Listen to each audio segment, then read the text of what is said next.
hello, hello, hello, hello, hello, hello, hello.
Hello, hello, hello, hello, hello, hello, hello, hello,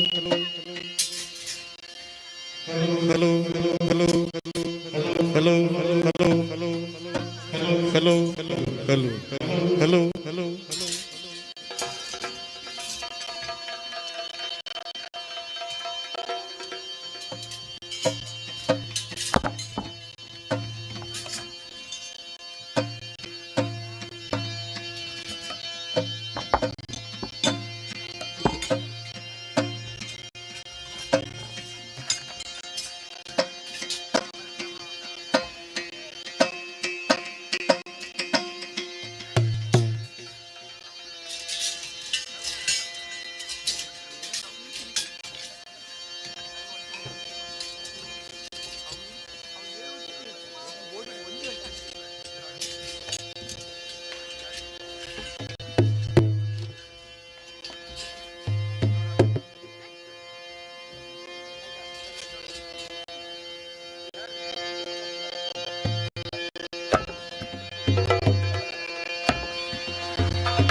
ಆದರೆ ಇಂದು ಯಾವತ್ತು ಹೋದಂತಹ ದ್ವಾರದಲ್ಲಿ ಹೋದರೆ ಪ್ರಯೋಜನವಿಲ್ಲ.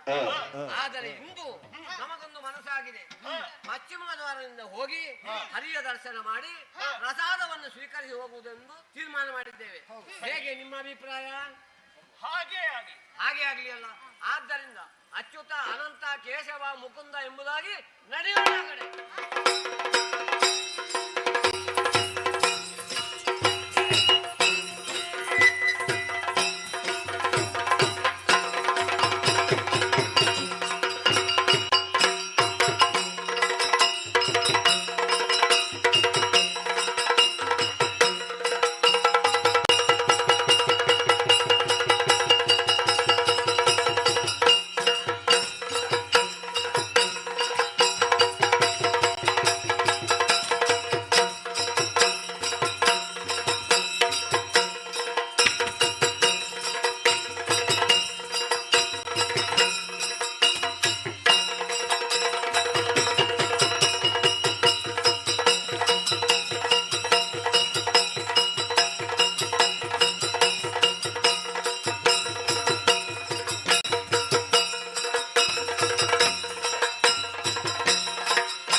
ಹ, ದ್ವಾರಪಾಲಕರು ಹೌದು. ಕೇವಲ ದ್ವಾರಪಾಲಕರಲ್ಲ, ಆಹಾ. ಮೂರು ಲೋಕದಲ್ಲಿಯೂ ಕೂಡ ನಮ್ಮಂತ ಶ್ರೇಷ್ಠರು ಯಾರಿದ್ದಾರೆ ಯಾರಿದ್ದಾರೆ ಯಾರಿದ್ದಾರಣ್ಣ? ಶ್ರೇಷ್ಠರಾದ ನಾವು, ಹ, ಪ್ರಪಂಚದಲ್ಲೇ ಶ್ರೇಷ್ಠರು ನಾವು. ಹೌದು. ಶ್ರೀಮನ್ನಾರಾಯಣ ಒಳಗಿದ್ರೆ ಹ, ತದ್ರೂಪದಲ್ಲಿ ಇರುವವರು ಹ. ನಾವು. ಕರದಲ್ಲಿ ಚಕ್ರ ಮಾತ್ರ ಇಲ್ಲ, ಅದು ಬಿಟ್ರೆ ಬೇರೆಲ್ಲ ಆ. ಆದ್ದರಿಂದ ನಾವೇ ಶ್ರೇಷ್ಠರು, ನಾವೇ ಶ್ರೇಷ್ಠರು. ಅಣ್ಣ, ಹ, ಮಾನವರಾಗಿದ್ದ ನಾವು ಹ, ಪುಣ್ಯದ ಕೆಲಸವನ್ನು ಮಾಡುವ ಮೂಲಕ ಹ. ಈ ವೈಕುಂಠವನ್ನು ಸೇರಿಕೊಂಡವರಿದ್ದೇವೆ. ಬರಬರದಿಂದ ಅಣ್ಣ, ಹ, ನಾವು ನಮ್ಮ ಸಾಧನೆ ಏನೆಂಬುದನ್ನು ಹ, ಈ ಹಿಂದೆ ನಾವು ತೋರ್ಪಡಿಸಿದವರಿದ್ದೇವೆ. ಹೌದು. ಹೇಗೆ ಹ, ಮಾನವರಾಗಿದ್ದ ನಾವು ಹ. ಈ ಸಮಯದಲ್ಲಿ ಹರಿಯ ದ್ವಾರಪಾಲಕರು. ಹೌದು. ಅಣ್ಣ, ಹ, ಅವರಿವರು ಯಾಕೆ ಶ್ರೀಹರಿಯೇ ಒಳಗೆ ಬರಬೇಕಿದ್ರು ಹೊರಗೆ ಹೋಗ್ಬೇಕಿದ್ರು ನಮ್ಮ ಅನುಮತಿ ಬೇಕು. ಅವನಾದ್ರೂ ಆದೀತು. ಹ. ಅವನ ಮಾಡದೆ ಲಕ್ಷ್ಮಿ ಇದ್ದಾಳಲ್ಲ, ಹ. ಅವಳಿಗೆ ಹೊರಗೆ ಹೋಗ್ಬೇಕು, ನಮ್ಮ ಅನುಮತಿ ಬೇಕು. ನಮ್ಮಲ್ಲಿ ಕೇಳಬೇಡ. ನಾವು ಬಿಟ್ಟರೆ ಹೊರಗೆ ಹೋಗುವುದು, ನಾವು ಬಿಟ್ಟರೆ ಹೊರಗೆ ಹೋಗ್ಲಿಕ್ಕೆ ಆಗುವುದು. ಇಲ್ಲದಿದ್ರೆ ಇಲ್ಲ. ಆದ್ದರಿಂದ ಹ. ನಾವು ಇಲ್ಲಿಯ ಅಧಿಕಾರಿಗಳು, ಶ್ರೇಷ್ಠರು. ಶ್ರೇಷ್ಠರು. ಅಣ್ಣ, ಹ, ಒಲಿ ನೋಡಿದ್ಯಾ? ಏನು? ಯಾರದು ಬರುತ್ತಿರುವುದು? ಆ, ಹೊಸಬ್ಬರು ಈ ದ್ವಾರದಲ್ಲಿ ಬರ್ತಾ ಇದ್ದಾರೆ. ಹೌದು, 4 ಮಂದಿಗಳು. ಇದು ಪಶ್ಚಿಮ ದ್ವಾರ. ಹೌದು, ಪಶ್ಚಿಮ ದ್ವಾರ ಬರ್ತಾ ಇದ್ದಾರಲ್ಲ. 4 ಜನರು ಬರ್ತಿದ್ದಾರೆ. ಹಾ. ಈ ಕಡೆಗೆ ಬರ್ತಿದ್ದಾರೆ. ಹ, ಹಾಗಾದ್ರೆ ನೋಡೋಣ. ಇವತ್ತು ಸ್ವಲ್ಪ ನಾವು ಬದಲಾಯಿಸಬೇಕು. ನಾವು ವ್ಯತ್ಯಾಸ ಆಗಬೇಕಾಗಿದೆ. ಸ್ವಲ್ಪ ನಮ್ಮ ಶಕ್ತಿ ಸಾಮರ್ಥ್ಯ ಏನೆಂಬುದನ್ನು. ನಮ್ಮ ಸ್ವಭಾವದಲ್ಲಿ ವ್ಯತ್ಯಾಸ ಆಗಬೇಕು. ಅಣ್ಣ, ಕೇವಲ ಸೌಮ್ಯ ಸ್ವಭಾವದಿಂದ ಇರುವುದಲ್ಲ, ಆಹಾ. ತಾತ್ಸಾರ ಮನೋಭಾವ ಬರ್ತದೆ. ಹ, ಆದ್ದರಿಂದ ಹ. ನಮ್ಮ ಸ್ವಭಾವವನ್ನು ವ್ಯತ್ಯಾಸ ಮಾಡ ಬಾಯಲ್ಲಿ ಕುಳಿತುಕೊಳ್ಳೋಣ.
ನೋಡಿದ್ಯಾ? ನೇರವಾಗಿ ಒಳ ಪ್ರವೇಶಿಸ್ತಾರೆ.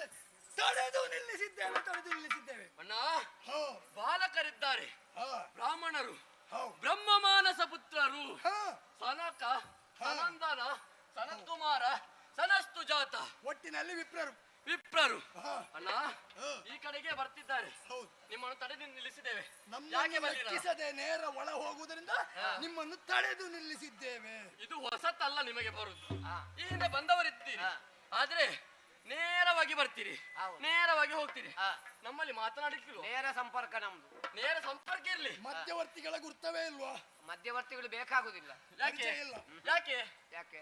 ನೋಡು, ದೇವರ ದರ್ಶನಕ್ಕೆಲ್ಲ ಹೊರಟವರು. ದೇವರ ದರ್ಶನ ಇರ್ಬೋದು, ಆದ್ರೆ ಸ್ವಲ್ಪ ಗಮನಿಸಿದ್ಯಾ? ಯಾಕೋ? ದೇವರಿಗೂ ನಮಗೂ ವ್ಯತ್ಯಾಸ ಉಂಟಾ? ಒಂದೇ ಬಣ್ಣ, ಮತ್ತೆ ಬಣ್ಣ ಒಂದೇ. ಬನ್ನಿ ನೋಡಂತೆ. ಅಲ್ಲ, ಹಾ, ಯಾವುದು ಇಲ್ಲದ್ದು? ಯಾವುದು ಉಂಟು? ಒಂದೇ ಇಲ್ಲದ್ದು. ಹಾ, ಚಕ್ರ ಬಿಟ್ಟು ಅದು ಕೂಡ ನಾವೇ ಹೇಳಿದ್ದು ಬೇಡ ಅಂತ. ನಮಗೆ ಚಕ್ರದ ಅಗತ್ಯ ಇಲ್ಲ, ನಾವು ಯುದ್ಧಕ್ಕೆ ಹೋಗುವುದಿಲ್ಲ. ಚಕ್ರ ಬಿಟ್ಟು ಬಂದವರ. ಚಕ್ರ ಬಿಟ್ಟು ಬಂದವರು. ಚಕ್ರ ಬಿಟ್ಟು ಬಂದವರು. ಹೋಗ್ಲಿ. ಹಾ, ಅಯ್ಯ. ಹಾ, ಉಳಿದದ್ದೆಲ್ಲ ಉಂಟು ನಮ್ಮಲ್ಲಿ. ಹಾ. ನಿಮಗೆ ಏನು ಬೇಕು ಅದನ್ನು ಕೊಡುವುದಕ್ಕೆ ಹಾ, ಸಾಮರ್ಥ್ಯ ಉಂಟು. ಹಾ, ಎಂದಿನಂತೆ ಇದ್ದು ಕೂಡ ಹೌದು. ಬರ್ತಿದ್ದೀರಿ, ಹಾ, ಆದ್ರೆ ಸ್ವಲ್ಪ ಬದಲಾವಣೆ ಉಂಟು ಇವತ್ತು. ಯಾಕೋ? ಹೇಗೆ ಬಲ್ಲಿರ? ಹಾ. ಒಳಗೆ ಹೋಗುವ ಮುಂಚೆ ಹಾ. ಮೊದಲಿಗೆ ಹಾ. ನಮ್ಮ ಪೂಜೆ ಆಗ್ಬೇಕು, ಹಾ, ನಮ್ಮ ಪಾದ ಪೂಜೆ ಅಲ್ಲಿ ಆಗ್ಬೇಕು. ಪೂಜೆ ಬಾರಿಸ್ತಾ ಇದ್ದಾರೆ ಅಷ್ಟೇ ಅವರು. ಇಲ್ಲಿ ಪೂಜೆ ಆಗ್ಬೇಕು.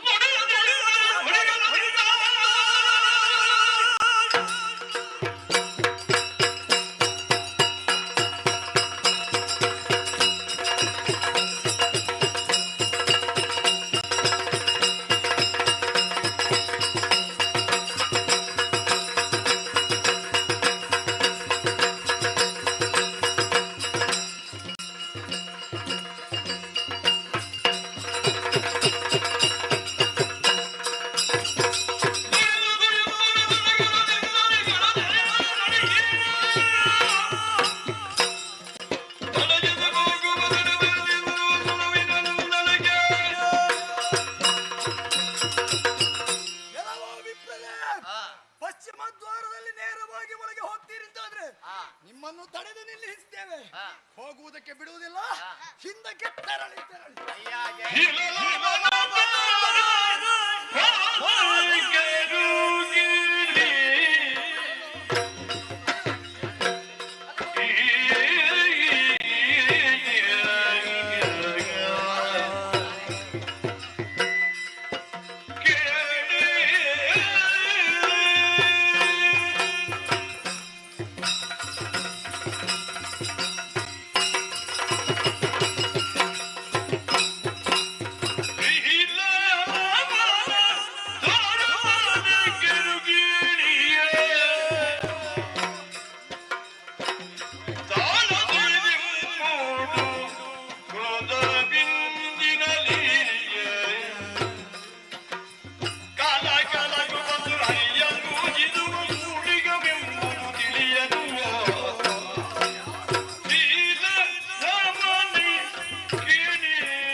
ವಿಪ್ರರಿಗೆ ಸೇರಿಸಿ ಹೇಳಲಿಕ್ಕೆ ಬರುವುದಿಲ್ಲ. ಬಹುವಚನದಲ್ಲೇ ಅಯ್ಯ ಜಯ ವಿಜಯ ಅರೇ. ಅದನ್ನು ಬೇರೆ ಬೇರೆ ಮಾಡಬೇಡ, ಜೊತೆಯಲ್ಲಿ ಹೇಳು. ಅಯ್ಯ ಜಯ ವಿಜಯ ರೇ. ಹಾಗೆ ಹೇಳು, ಹಾಗೆ ಆಯ್ತಲ್ಲ. ನೀವು ಯಾರು? ನಿಮ್ಮ ಪೌರುಷ ಏನು? ನಿಮ್ಮ ವ್ಯಕ್ತಿತ್ವ ಏನು? ಎಲ್ಲವನ್ನು ತಿಳಿದೇ ಬಂದವರು. ಅಷ್ಟು ಗೊತ್ತಿದ್ದು ನೇರ ಒಳಗೆ. ನೀವೀಗ ಪಶ್ಚಿಮ ದ್ವಾರದಲ್ಲಿದ್ದೀರಿ. ನೀವು ಹರಿಯ ಬಾಲಕರು ಹೌದು, ಶಿಕ್ಷಕರು ಹೌದು. ಹರಿಯ ಪಾಲಕರು ಹೌದು, ಶಿಕ್ಷಕರು ಹೌದು. ನಿಮ್ಮಂತವರಿಗೆ ಶಿಕ್ಷಕರು ಹೌದು. ಆದರೆ ಇಂದು ನಮ್ಮ ಮೇಲೆ ನೀವು ಈ ರೀತಿ ಕೋಪಿಸುವುದು ಸರಿಯಲ್ಲ. ಯಾಕೆಂತ ಹೇಳಿದ್ರೆ ಎಂದಿನಿಂದಲೂ ಇಲ್ಲಿವರೆಗೆ ಬಂದಿದ್ದೇವೆ. ಪ್ರತಿ ವರ್ಷವೂ ಇಲ್ಲಿಗೆ ಬಂದಿದ್ದೇವೆ. ಆದ್ದರಿಂದ ಒಂದು ಅವಕಾಶ ಹರಿಯ ದರ್ಶನ ಮಾಡಿ ಹೋಗ್ತೇವೆ ಅಂತ ಹೇಳುದು. ಏನು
ಅವಕಾಶ ಒಳ್ಳೆಯ ಮಾತಿನಲ್ಲಿ ಹೇಳಿದೆ.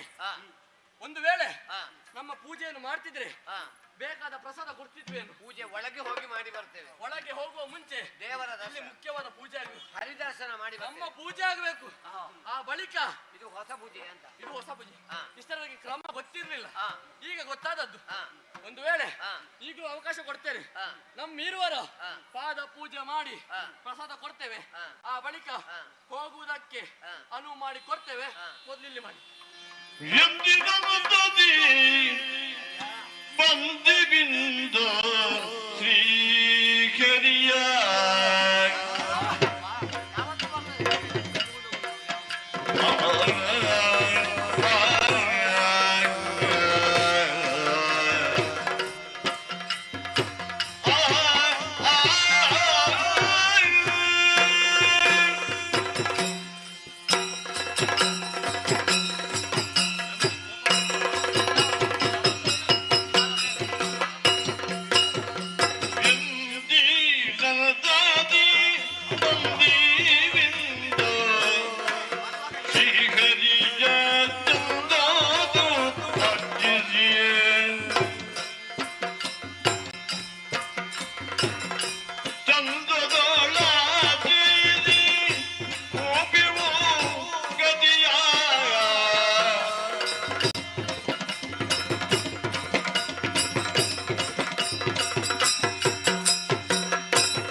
Give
ಬರಬೇಕು, ಹಾ. ಯಾವ ಕಡೆಯಿಂದ ಬರಬೇಕು, ಹಾ. ಏನು ಅಡೆತಡೆ ಇಲ್ಲ ಇಲ್ಲಿವರೆಗೆ. ಹಾ. ಎಂದಿನಂತೆ ಬಂದು ಆ ಹರಿಯ ದರ್ಶನ ಮಾಡಿ ಹೋಗ್ತೇವೆ. ಆ ಮನೋಹರ ಪೂಜೆಯನ್ನು ಮಾಡಿ ಸ್ವಾಮಿಯ ಹೋಗ್ತಾನೆ. ಯಾಕೆ ಯಾಕೆ ನಮಗೆ ಹುಟ್ಟಿದಂತ ಮಕ್ಕಳಿಲ್ಲ, ಹಾ. ಮನೋಹರ ಮಕ್ಕಳು ಸ್ವಾಮಿ ಇಲ್ಲ, ಪ್ರಸಾದ ಮನೆ ಇಟ್ಕೊಂಡು ಇಲ್ಲ, ಏನೂ ಇಲ್ಲ. ಆದ್ರೂ ಕೂಡ ಲೋಕ ಕಲ್ಯಾಣಾರ್ಥವಾಗಿ ನಾವು ಮಾಡುವಂತ ಈ ಕೈಂಕರ್ಯ, ಆಗ್ಲಿ ನಾವು ಹರಿಯನ್ನು ಕಾಣಲಿಕ್ಕೆ ಹೋಗುವಾಗ ಹಾ. ನೀವು ಯಾಕಪ್ಪ ತಲೆ ಇಟ್ಟಿದ್ದೀರಾ? ಈಗ ನಿಮಗೆ ಒಳಗೆ ಹೋಗ್ಬೇಕಾ? ಹೋಗ್ಬೇಕಾ?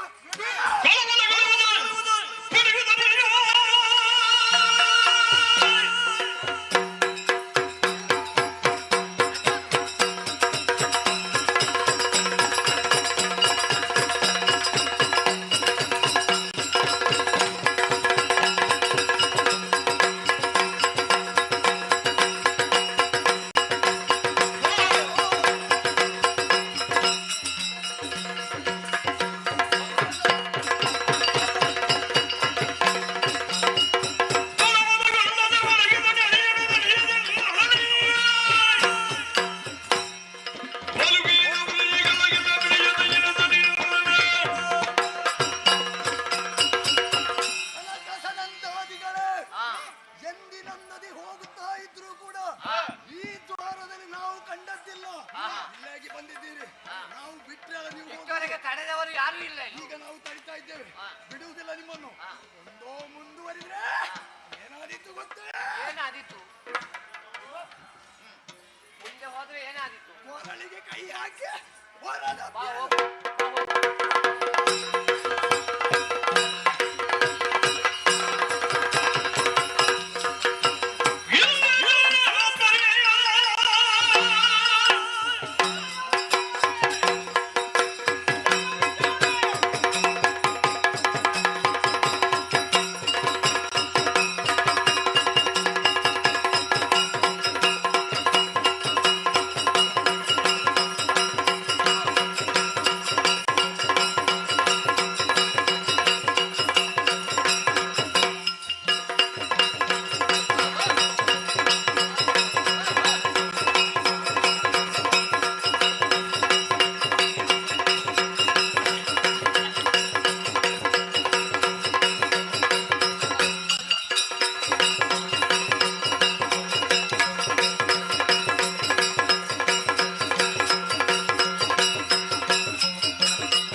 ಎಲ್ಲಿಗೆ ಬರುದಾಗೆ? ಏನು ಏನು ಹರಿಯ ಸ್ವರೂಪವಂಟು ಎನ್ನುವ ಮಾತ್ರಕ್ಕೆ ಅವನ ಗುಣ ನಿಮಗಿದೆ ಎನ್ನುವುದಾಗಿ ನೀವು ಭಾವಿಸಿಕೊಂಡಿರೋ ಅದು ಹೇಳುವ. ಅವನ ಯೋಗ್ಯತೆ ಏನು ನಮ್ಮ ಯೋಗ್ಯತೆ ಏನು? ಎನ್ನುವುದನ್ನು ನೀವು ಸರಿಯಾಗಿ ತಿಳಿದಿದ್ದೀರೋ? ಅವ ಒಳಗಿಂದ ಹೊರಗೆ ಕೇಶವನ್ನು ಬಂದದ್ದು ಪರಿಹರಿಸುವ ಬಣ್ಣ ಹಾಕಿದ್ರು. ಕೇಶವ, ಓಹೋ. ಮುಕ್ತಿಯನ್ನು ಕೊಡುವಂತಹ ಮಧುಸೂದನ. ಓಹೋ. ನಿಮಗೆ ಮುಕ್ತಿಯನ್ನು ನಾವು ಕೊಡ್ತೇವೆ. ಬನ್ನಿ. ಹೌದಾ? ಆಕಾಶದಿಂದ ಸುರಿಯುವಂತಹ ಮಳೆ ಯಾವ ರೀತಿಯಾಗಿ ಸಮುದ್ರವನ್ನು ಸೇರುತ್ತದೆಯೋ ಅದೇ ರೀತಿಯಲ್ಲಿ ನಾವು ಮಾಡುವಂತಹ ನಮಸ್ಕಾರಗಳು ಅದು ನೇರವಾಗಿ ಬಂದು ಸೇರುವುದು ಈ ದ್ವಾರಕೆಗೆ. ಇಂತಹ ಪರಮ ಪವಿತ್ರವಾದ ದ್ವಾರಕ್ಕೆ ಸೇರುದಾದ್ರೆ ದ್ವಾರದಲ್ಲಿ ಇರುವುದು ಯಾರು? ನಾವಲ್ವಾ? ನಾವಲ್ವಾ? ಅದು ನಮಗೆ ಸೇರ್ಬೇಕಲ್ವಾ? ಅಲ್ಲ, ಅದೇ. ಇಷ್ಟೆಲ್ಲ ಮಾತಾಡ್ತಿರಲ್ಲ, ಏನು? ಅವನ ಎಳ್ಳಷ್ಟು ಯೋಗ್ಯತೆ ನಿಮಗೆ ಉಂಟು. ಏನು ಕಮ್ಮಿ ಉಂಟು ಅಂತ? ಹೌದಾ?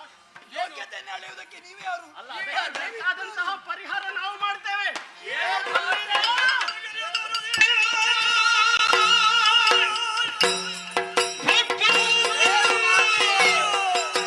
ಆ.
ಮಾಡ್ತಿರಲ್ಲ. ಬಂತ ನಿಮ್ಗೆ ಸಿಟ್ಟು ಬಂತ? ಹೌದು. ಅಂದ್ರೆ ಹೇಗೆ ಎಷ್ಟು ಬಂತು?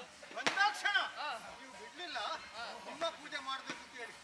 ಏನು ಕೆಟ್ಟ ವರ್ತನೆಯಲ್ಲಿ ಮಾಡ್ತಿರುವಂತ ನೀವು ಈ ವಿಷ್ಣುವಿನ ಬಾಗಿಲಲ್ಲಿ ದೇವಿಜರಾಗಿ ಸೇವೆಯನ್ನು ಮಾಡ್ತಿರುವಂತ ನೀವು ಕೆಟ್ಟವರಾಗಿದ್ದೀರಿ ನಮಗೆ ಗೊತ್ತಾಗಿದೆ. ಇನ್ನು ಮುಂದೆ ಇದೋ ನೀವು ಭೂಲೋಕದಲ್ಲಿ ಕೆಟ್ಟವರಾಗಿ ಜನಿಸಿ ಪರಿಹರಿಸುವುದಕ್ಕೆ ನಮ್ಮೊಡೆ ಯಾರು ಇದ್ದಾರೆ ನಮ್ಮ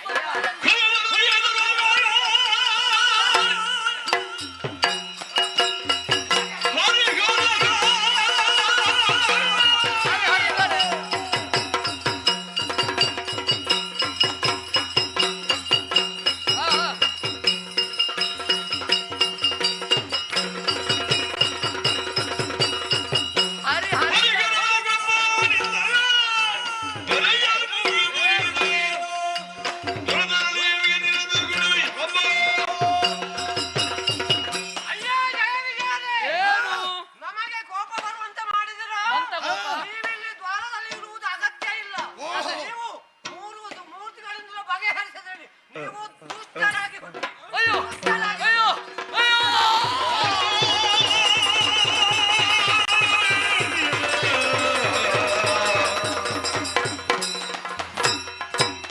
ಇನ್ನೇದ ಮಾಲ್ಪುದು ಮಗಾತ್ಮರಿಬರೆ ಮುಂದೆ ಇವರೆಂದರಿಯದೆ ಬಂಗಿದಿ ಇವರೆಂದರಿಯದೆ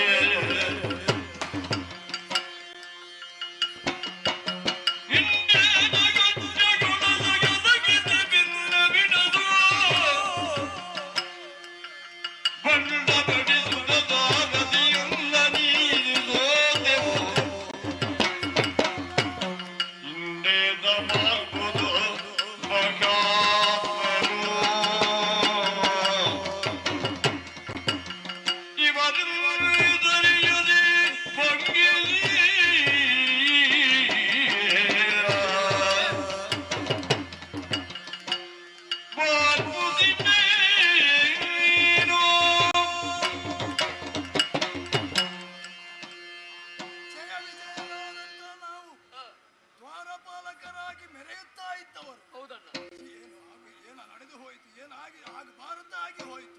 ಯಾಕಾಗಿ ಈ ರೀತಿ ಆಯ್ತಣ್ಣ? ಈ ಸತ್ಯಲೋಕದಲ್ಲಿ ನಿಂತುಕೊಂಡು ಸಾತ್ವಿಕರಾಗಿರ್ಬೇಕಾದಂತ ನಾವು ಆ ಗುಣಕ್ಕೆ ಮೀರಿ ಇವರಲ್ಲಿ ವ್ಯವಹರಿಸಿದೆವು. ಇವರಿಂದ ಏನಾಯಿತು? ಇವರು ಯಾರು ಏನು ಎಂಬುದನ್ನು ಅರಿಯದೆ ಇವರನ್ನು ತಡೆದೆವು, ಬಡಿದೆವು, ಅವರನ್ನು ಬೈದೆವು. ಆದ್ರೆ ಏನು ಮಾಡೋಣ? ಏನು ಮಾಡೋಣ? ಪರಿಣಾಮ ಶಾಪ ಸಿಕ್ಕಿತು. ಅಣ್ಣ ಆಗಲೂ ಬುದ್ಧಿ ಬರಲಿಲ್ಲ ನಮಗೆ. ಬರ್ಲಿಲ್ಲ. ನಾವು ಶ್ರೀಹರಿ ಇದ್ದಾನೆ ಕಾಪಾಡುವುದಕ್ಕೆಂತ ಭಾವಿಸಿ ಈಗ ಹೇಳಿದ್ದೇನು, ಮೂರು ಮೂರ್ತಿಗಳಿಂದಲೂ ಬಗೆಹರಿಸುವುದಕ್ಕೆ ಸಾಧ್ಯವಿಲ್ಲ. ಹಾಗಿದ್ರೆ ಏನು ಮಾಡುವುದು? ಅಣ್ಣ ಇಷ್ಟರವರೆಗೆ ಹೀಗೆ ಆದದ್ದೇ ಇಲ್ಲ. ಆದ್ರೆ ಇವತ್ತು ಹೀಗೆ ಆಯ್ತು. ಯಾಕೆ? ನಮ್ಮೊಳಗಿನ ಅಹಂ ನಮ್ಮನ್ನು ನಾವು ಯಾರು ಎಲ್ಲಿದ್ದೇವೆ ಎಂಬುದನ್ನೇ ನಮ್ಮ ಚಿತ್ತಕ್ಕೆ ಬರದೇ ಹೋಯಿತು. ಈ ಸಮಯದಲ್ಲಿ ಸನಕ ಸನಂದಾದಿಗಳನ್ನು ನಿಂದಿಸಿದೆವು. ಅಷ್ಟು ಮಾತ್ರ ಅಲ್ಲ, ಅವರ ಕೊರಳಿಗೆ ಕೈ ಇಟ್ಟು ಹೊರದಪ್ಪಿದೆವು. ಹೌದಣ್ಣ, ಪರಿಣಾಮವಾಗಿ ಶಾಪವನ್ನೇ ಇಟ್ಟು ಬಿಟ್ರಲ್ಲ. ಈಗ ಏನು ಮಾಡುವುದಣ್ಣ? ಪರಿಹಾರ ಇಲ್ಲವೇ ಇಲ್ಲ ಅಂತ ಹೇಳಿದ್ದಾರೆ. ಇಲ್ಲ. ಏನು ಮಾಡುದು? ಆದ್ರೆ ಒಂದು ವಿಚಾರ, ನಮ್ಮನ್ನು ಪೊರೆಯುವವ ಯಾರು? ನಾವಿರುವುದು ವೈಕುಂಠದಲ್ಲಿ. ಪೊರೆಯುವವನು, ನಮ್ಮನ್ನು ಕಾಯುವವ ಆ ಶ್ರೀಹರಿಯರಲ್ಲದೆ ಬಿಟ್ರೆ ಬೇರೆ ಯಾರಿದ್ದಾರೆ? ಧನ್ಯತೋ ಭಾವದಿಂದ ಹೋಗಿ ಅವನ ಪಾದಕ್ಕೆ ಬಿದ್ದು ಕ್ಷಮೆಯನ್ನು ನಮಸ್ಕರಿಸಿ ಯಾಚಿಸುವ? ಕ್ಷಮೆಯನ್ನು ಪರಿಹಾರ ಏನಾದ್ರು ಸಿಗ್ತದೆ ಎಂಬುದನ್ನು ಆ ಕಡೆಗೆ ಸಹ. ನೋಡೋಣ.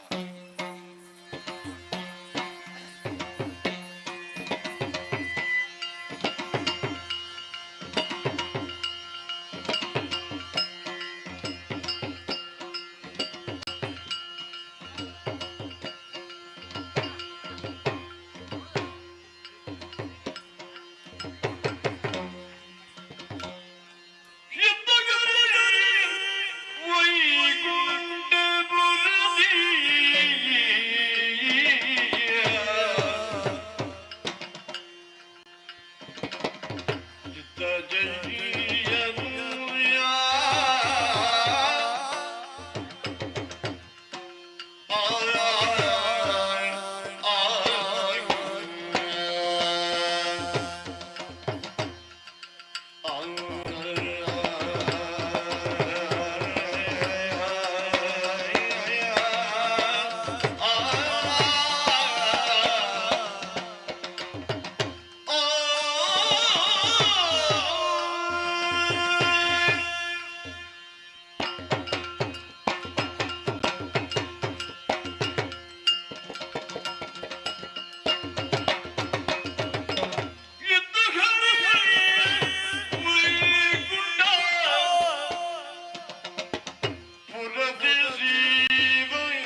ಸರ್ವ ಲೋಕಕ್ಕೆ ಮಂಗಲವಾಗಲಿ. ಪರಮ ಪಾವನವಾದಂತಹ ವೈಕುಂಠ ಈ ಕ್ಷೀರ ಸಾಗರದ ಮಧ್ಯದಲ್ಲಿ ಶೇಷ ಶಯನನಾಗಿ ಯಾವ ಸರದಿ ಸುತೆಯಾದಂತಹ ಲಕ್ಷ್ಮಿಯಿಂದ ಪಾದವನ್ನು ಒತ್ತಿಸುತ್ತಾ ಪಾಲನಾ ಕರ್ತವಾಗಿ ಲೋಕಮುಖಕ್ಕೆ ಗೋಚರಗೊಂಡಿದ್ದೇನೆ. ಜಲಮಯವಾಗಿದ್ದಂತಹ ಕಾಲದಲ್ಲಿ ಮೂರು ಮೂರ್ತಿಗಳ ಸೃಷ್ಟಿ, ಹಾಗೆಯೇ ಬ್ರಹ್ಮ ಸೃಷ್ಟಿ ಮಾಡಿದ ಆ ಜೀವರಾಶಿಗಳನ್ನು ವೈಕುಂಠದಲ್ಲಿದ್ದು ಪಾಲನೆ ಮಾಡುವಂತಹ ಹೊಣೆಗಾರಿಕೆ ನನ್ನದು. ಹಾಗೆಯೇ ಕರ್ಮ ಪ್ರಪಂಚದಲ್ಲಿದ್ದಂತಹ ಜೀವರಾಶಿಗಳು ಬೇಡವೆಂದಾದಾಗ ಲಯ ಮಾಡುವಂತಹ ಅಧಿಕಾರ ಯಾವ ಕಾಲನಿಗೆ ಕಾಲಾಂತಕನಾಗಿ ಮೆರೆಯುವಂತಹ ಪರಮೇಶ್ವರನಿಗೆ ಸೇರಿದ್ದು. ಜಗಜ್ಜನನಿಯಾದಂತಹ ಆದಿಮಾಯೆಯ ನೇಮವನ್ನ ಕೈಗೊಂಡು ಹಾಗೆಯೇ ಇಷ್ಟರವರೆಗೆ ಧರ್ಮವನ್ನು ರಕ್ಷಿಸುತ್ತಾ ಬಂದವರು ನಾವು. ಹಾಗೆಯೇ ಭಕ್ತಾದಿಗಳೆಲ್ಲರೂ ವೈಕುಂಠವನ್ನು ಸೇರಿ ಅವರದಾದಂತಹ ಕಷ್ಟವನ್ನ ಹೇಳಿದಾಗ ಬೇಕಾದ ರೀತಿಯ ಪರಿಹಾರವನ್ನೇನೋ ನೀಡಿದ ಹಾಗಾಯಿತು. ಅದಲ್ಲ ನಾನು ಯೋಚಿಸುವುದು. ಸಾತ್ವಿಕ ಭರಿತವಾದಂತಹ ವೈಕುಂಠ, ಸಾತ್ವಿಕರೇ ಇಲ್ಲಿರಬೇಕು. ಮದೋನ್ಮತ್ತರಿಗೆ ಇಲ್ಲಿ ಇರುವುದಕ್ಕೆ ಅವಕಾಶವಿದೆಯೇ? ಇಲ್ಲ. ಮೊನ್ನೆ ನಡೆದಂತಹ ಕೆಲವು ಘಟನೆಗಳೇ ಇದಕ್ಕೆ ಸಾಕ್ಷಿಯಾಗಿದೆ. ಯಾರು ಮದೋನ್ಮತರಾಗಿದ್ದಾರೋ ಅವರಿಗೆ ಸರಿಯಾದಂತಹ ಶಿಕ್ಷೆಯನ್ನು ನೀಡಬೇಕಾದಂತಹ ಹೊಣೆಗಾರಿಕೆ ನನಗಿದೆ. ಇರಲಿ, ಏನದು?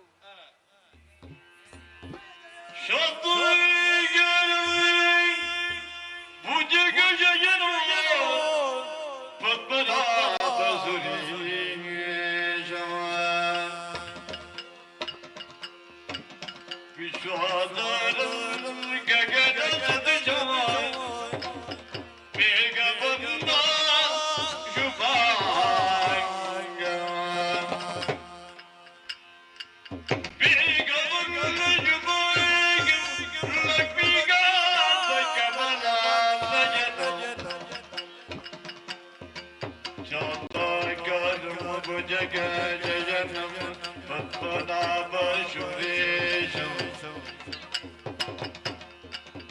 श्री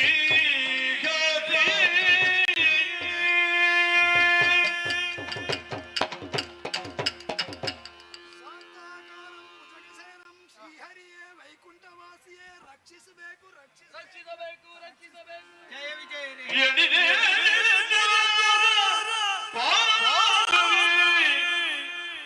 ಉಳಿಗ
ನಿಮ್ಮತ್ತ ತದೇಕ ಚಿತ್ತದಿಂದ ಮತ್ತೊಮ್ಮೆ ಮಗದೊಮ್ಮೆ ದೃಷ್ಟಿಯನ್ನು ಹಾಯಿಸಿದೆ.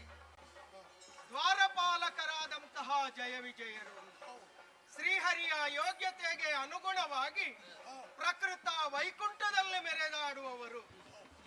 ಹಾಗೆಯೇ ಶ್ರೀಹರಿ ಯಾರು, ಜಯ ವಿಜಯರು ಯಾರು ಎಂದು ತಿಳಿಯುವುದಕ್ಕೆ ಕೆಲವರೆಲ್ಲ ಸಮರ್ಥರಾಗಿದ್ದಾರೆ. ಅಂತಹ ಯೋಗ್ಯತವಂತರು ನೀವು. ಜಯ ವಿಜಯರೇ,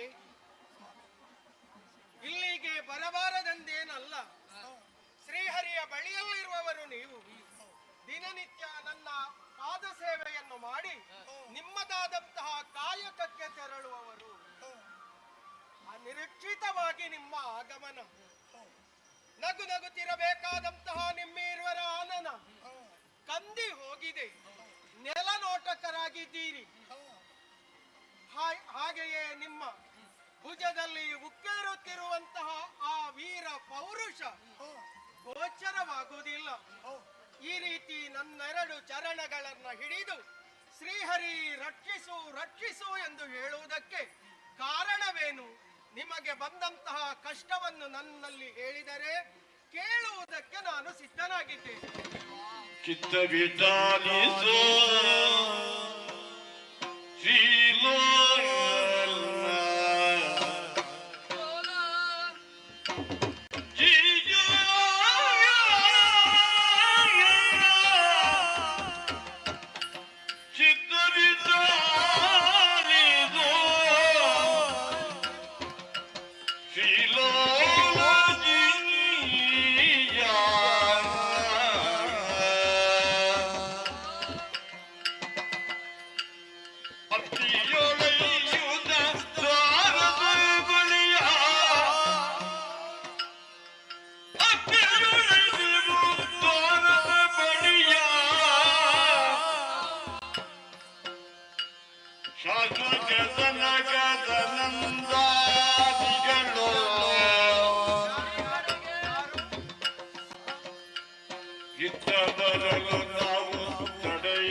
ಎಂದಿನಂತೆ ಪಶ್ಚಿಮ ದ್ವಾರದಲ್ಲಿ ನಾವು ದ್ವಾರಪಾಲಕರಾಗಿ ನಮ್ಮ ಕಾರ್ಯದಲ್ಲಿ ನಿರತರಾಗಿರುವಂತಹ ವೇಳೆಯಲ್ಲಿ ಸಾತ್ವಿಕರಾದಂತಹ ಸನಕ ಸನಂದಾದಿಗಳು ಬಂದರು.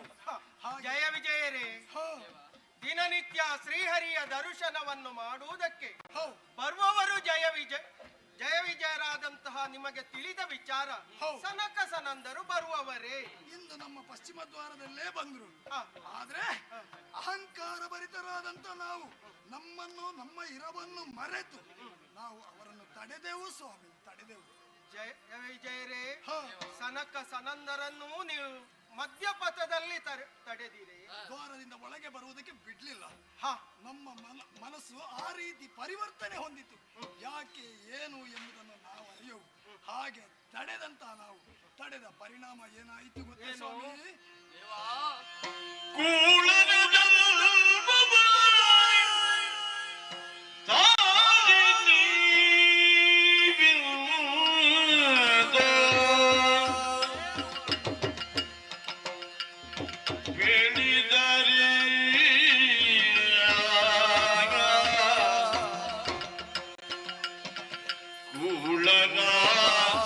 ಜಂಬ ಜಂಬ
ನಾವು ಇಷ್ಟು ಸಮಯ ಇದ್ರೂ ಕೂಡ ಒಂದು ಸಣ್ಣ ಮಟ್ಟಿಗೆ ಪ್ರಚಾರದಲ್ಲಿರ್ಲಿಲ್ಲ ನಾವು. ಇಲ್ಲ.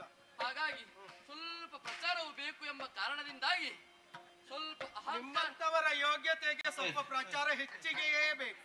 ಸ್ವಲ್ಪ ಪ್ರಚಾರದ ಹಿಂದೆ ಹೋದ್ವಿ ನಾವು. ಆ, ಹಾಗಾಗಿ ಸ್ವಲ್ಪ ನಮ್ಮಲ್ಲಿದ್ದ ಅಹಂಭಾವನೆಯಿಂದ ಬಂದವರು ಸನಕ ನಾವೆಂದೇಳಿ ಅಲ್ಲ, ಹಾ, ಎಲ್ಲರೂ ಪ್ರಚಾರದ ಹಿಂದೆಯೇ ಹೋಗುವವರು. ಹೌದು. ಸ್ವಲ್ಪ ಅದರಿಂದ ಹೋದ್ರೆ ಹಾ. ಪರಿಣಾಮ ಏನಾಗ್ತದೆ ಎಂಬುದನ್ನು ಹಾ. ನಾವಿರುವರು ಚೆನ್ನಾಗಿ ಅರ್ಥವಿಸಿಕೊಂಡ್ವಿ. ಪರಿಣಾಮವಾಗಿ ಹಾ. ಕೋಪಗೊಂಡ ಅವರು ಹಾ. ಶಾಪವನ್ನಿಟ್ಟು ಬಿಟ್ಟರು ದೇವ. ಹಾ. ಹೇಗೆ ಹೇಗೆ? ಭೂಲೋಕದಲ್ಲಿ ಹಾ. ರಾಕ್ಷಸರಾಗಿ ಹುಟ್ಟಿ ಎಂಬ ಹಾಗೆ. ಮೂಢರಾಗಿ ಹುಟ್ಟಿ ಎಂಬುದಾಗಿ ಆ ಶಾಪವನ್ನು 3 ಮೂರ್ತಿಗಳಿಂದಲೂ ಪರಿಹರಿಸುವುದಕ್ಕೆ ಸಾಧ್ಯವಿಲ್ಲ ಹೋಗಲಿ ಎಂಬುದಾಗಿ ಅವರು ಶಾಪವನ್ನು ಇಟ್ಟಿದ್ದಾರೆ. ಈಗ ನಮ್ಮನ್ನು ರಕ್ಷಿಸುವವರು ನೀನಲ್ಲದೆ ಅನ್ಯರಾರಿಲ್ಲ. ಸಕಲವನ್ನು ಅರಿತು ನಮ್ಮಲ್ಲಿ ನಾಟಕವನ್ನು ಆಡಿಸುವವನೇ ನೀನು. ಆದ್ದರಿಂದ ನಮ್ಮನ್ನು ರಕ್ಷಿಸಬೇಕು. ಎಲ್ಲವನ್ನೂ ಹಾಳು ಮಾಡಿ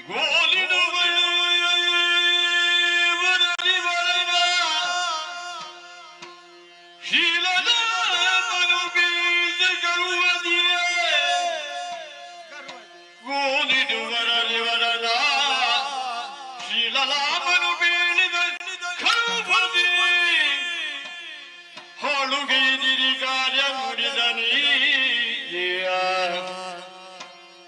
ಹಾಳು ಕೈದಿರಿ ಕಾರ್ಯ ನುಡಿದ ನೀ ಫಲವೀನ ಶೀಲವಂತರ ನುಡಿಯು ತಪ್ಪದು ಶೀಲವಂತರ ನುಡಿಯು ತಪ್ಪದು ಕೀಳುವೆನು ನಾನ ಬರಬಹುದು ನೀಲಪೀಕ ಶ್ಯಾಮ ಹೊರಟನೀದವರಡೆ ಹಾಳುಗೈದಿರಿ ಕಾರ್ಯವ ಹಾಳುಗೈದಿರಿ. ಜಯ ವಿಜಯರೇ, ಮದೋನ್ಮತ್ತರಾಗಿದ್ದೀರಿ. ಸನಕ ಸನಂದಾದಿಗಳ ಯೋಗ್ಯತೆಯನ್ನು ಅರಿತು ಅರಿಯದವರ ಹಾಗೆ ವರ್ತಿಸಿದ ಪರಿಣಾಮ ಅವರ ಕ್ರೋಧಕ್ಕೆ ನೀವು ಒಳಗಾಗಿದ್ದೀರಿ. ಎಲ್ಲವನ್ನೂ ಹಾಳು ಮಾಡಿದ್ದೀರಿ. ಶೀಲವಂತರು ಅದೆಷ್ಟೋ ಯುಗಾಂತರಗಳಿಂದ ಬಾಲ ಬ್ರಹ್ಮಚಾರಿಗಳಾಗಿ ಲೋಕದ ಕಲ್ಯಾಣವನ್ನು ಬಯಸುವಂತಹ ಯೋಗ್ಯತವಂತರು, ಅರ್ಥಾತ್ ಶೀಲವಂತರು. ಶೀಲವಂತರ ನುಡಿ ಯಾವ ಕಾಲಕ್ಕೂ ತಪ್ಪುವುದಕ್ಕೆ ಸಾಧ್ಯವಿಲ್ಲ. ಆದರೇನು ಮಾಡೋಣ? ನೀವೀರ್ವರು ನಮ್ಮ ಚರಣದಲ್ಲಿ ಈ ವೈಕುಂಠವನ್ನು ತೊರೆದು ತೆರಳುವುದಕ್ಕೆ ಮನಸ್ಸಿಲ್ಲದೆ ಕಣ್ಣೀರಿಡುತ್ತಾ ಇದ್ದೀರಿ. ಹೋಗುತ್ತೇನೆ, ಅವರಲ್ಲಿ ಕೇಳುತ್ತೇನೆ. ಅವರು ಯಾವ ರೀತಿ ತಿಳಿಸ್ತಾರೋ ಆ ರೀತಿ ಮುಂದುವರಿಯೋಣ. ಸ್ವಲ್ಪ ಮರೆಯಾಗಿದ್ದುಕೊಳ್ಳಿ.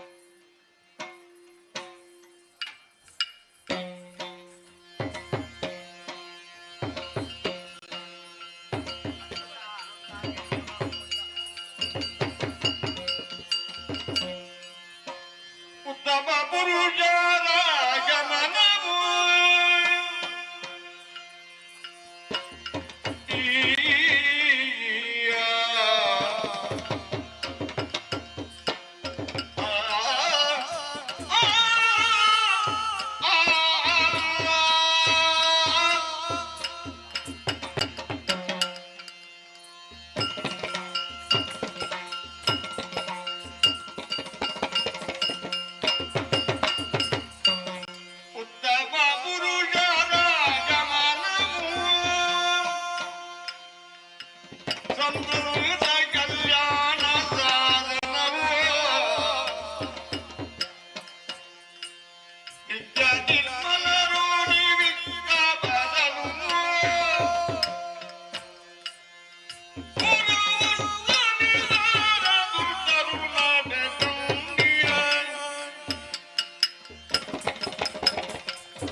ಪಾದಗಳಿಗೆ ಶ್ರೀಹರಿಯ ಸಾಷ್ಟಾಂಗ ಪ್ರಣಾಮಗಳು. ಮಹಾ ಮಹಿಮರು ನೀವು, ದೇವರೇ ಯೋಗ್ಯತಾವಂತರು, ಬ್ರಹ್ಮಜ್ಞಾನವನ್ನು ಪಡೆದು ಸದಾ ಲೋಕದ ಕಲ್ಯಾಣವನ್ನು ಬಯಸಿ ವೈಕುಂಠಕ್ಕೆ ಬರುವವರು. ಹೌದು ಸ್ವಾಮಿ ದೇವರೇ, ಇದು ಹೀಗೆ ಬರಬೇಕು, ಆಗ್ಲಿ ದೇವರೇ, ಹೀಗೆ ಬರಬೇಕು. ಮುಂದೆ ಮುಂದೆ ಬಂದೆವು ಬನ್ನಿ ಬನ್ನಿ, ಇದನ್ನು ಅಲಂಕರಿಸಬೇಕು. ಇದು ದೇವರು ಕುಳಿತು ದೇವರೇ, ಕುಳಿತುಕೊಳ್ಳಿ ಸ್ವಾಮಿ. ಆಗ್ಲಿ ದೇವರೇ. ಇದು ನಿಮ್ಮ ಪವಿತ್ರವಾದಂತಹ ಚರಣಗಳನ್ನು ತೊಳೆದೆ, ನಮೋ ನಮಃ. ಹಾಗೆಯೇ ಆ ಪುಣ್ಯ ಜಲವನ್ನ ತೀರ್ಥವಾಗಿ ಸ್ವೀಕರಿಸಿದೆ. ಹಾಗೆಯೇ ನಾನಾ ರೀತಿಯ ಪುಷ್ಪಗಳಿಂದ ನಿಮ್ಮ ಚರಣವನ್ನು ಪೂಜಿಸಿದೆ, ಮಂಗಳಾರತಿಯನ್ನು ಬೆಳಗಿದೆ. ಸ್ವಾಮಿ ದೇವರೇ, ಲೋಕಜ್ಞಾನಿಗಳು ನೀವು, ತಿಳಿದಂತಹ ಮಹಾಮಹಿಮರು ನೀವು. ಸ್ವಾಮಿ, ನಾನು ಮಾಡಿದಂತಹ ಪೂಜೆಯಲ್ಲಿ ಏನಾದರೂ ಅಪರಾಧವಾಗಿದ್ದರೆ ನನ್ನನ್ನು ಮನ್ನಿಸಬೇಕು ಎಂಬ ಹಾಗೆ ನಿಮ್ಮ ಪಾದ ಮೂಲದಲ್ಲಿ ಮತ್ತೊಮ್ಮೆ ಬೇಡುತ್ತಾ ಇದ್ದೇನೆ. ದೇವರೇ, ನಿಮ್ಮ ಪೂಜೆಯಲ್ಲಿ ವ್ಯತ್ಯಾಸ ಆಗುವುದುಂಟೆ? ಸ್ವಾಮಿ, ಈ ವೈಕುಂಠಕ್ಕೆ ಬರುವಂತಹ ವೇಳೆಗೆ ಏನೋ ಅಚಾತುರ್ಯ ನಡೆದು ಹೋಯಿತಂತೆ. ಪಾಲನಾಕರ್ತು ನೆಲೆಸಿರುವಂತಹ ಸಾತ್ವಿಕವಾದಂತಹ ಪ್ರದೇಶ ಇದು. ಹೌದು. ಹಾಗಿದ್ರೆ ಇಲ್ಲಿ ತಾಮಸವೋ ರಾಜಸಕ್ಕೋ ಅವಕಾಶ ಇದೆಯೇ? ಇಲ್ಲ, ಖಂಡಿತವಾಗಿಯೂ ಇಲ್ಲ. ಸ್ವಾಮಿ, ಓ ನಿಮ್ಮ ಯೋಗ್ಯತೆಯನ್ನು ತಿಳಿದು ತಿಳಿಯದವರ ಹಾಗೆ ದ್ವಾರಪಾಲಕರಾದಂತಹ ಜಯ ವಿಜಯರಿಂದ ಏನೋ ಅಪರಾಧ ನಡೆದಿದೆಯಂತೆ. ವ್ಯಾಪ್ತಿ ಪ್ರದೇಶದಲ್ಲಿ ನಡೆದು ಹೋಯಿತು. ಸ್ವಾಮಿ, ಅವರಿಗಾಗಿ ನಾನು ಕ್ಷಮೆಯನ್ನು ಯಾಚಿಸ್ತಾ ಇದ್ದೇನೆ, ಕ್ಷಮೆಯನ್ನು ಯಾಚಿಸ್ತಾ ಇದ್ದೇನೆ. ಈಗ ಅವರು ಮಾಡಿದ ತಪ್ಪಿಗೆ ನೀನು ಕ್ಷಮೆ ಕೇಳೋದ? ಇಂದಿರೆಯ ರಮಣ ಗೋವಿಂದ ಗೋವಿಂದ ಗೋವಿಂದ ಇಂದಿರೆಯ ರಮಣ ಗೋವಿಂದ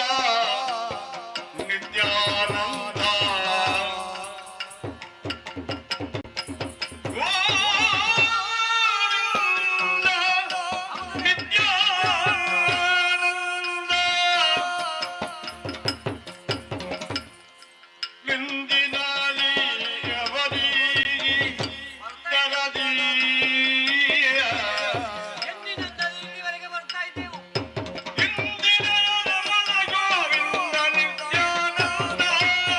ಓ ನಿತ್ಯಾನಂದ ಭಗವತಿ.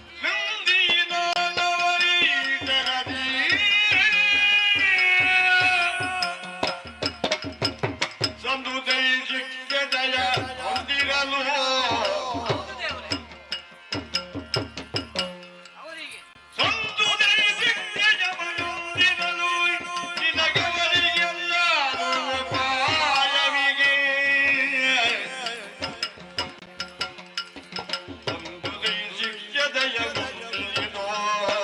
ಅವರು ಮಾಡಿದ ತಪ್ಪಿಗಾಗಿ ಇಂದಿರೆಯರ ಬಡ ಗೋವಿಂದ ಹೋಗಿ ಗೋವಿಂದ ಗೋವಿಂದ ನಿತ್ಯಾನಂದ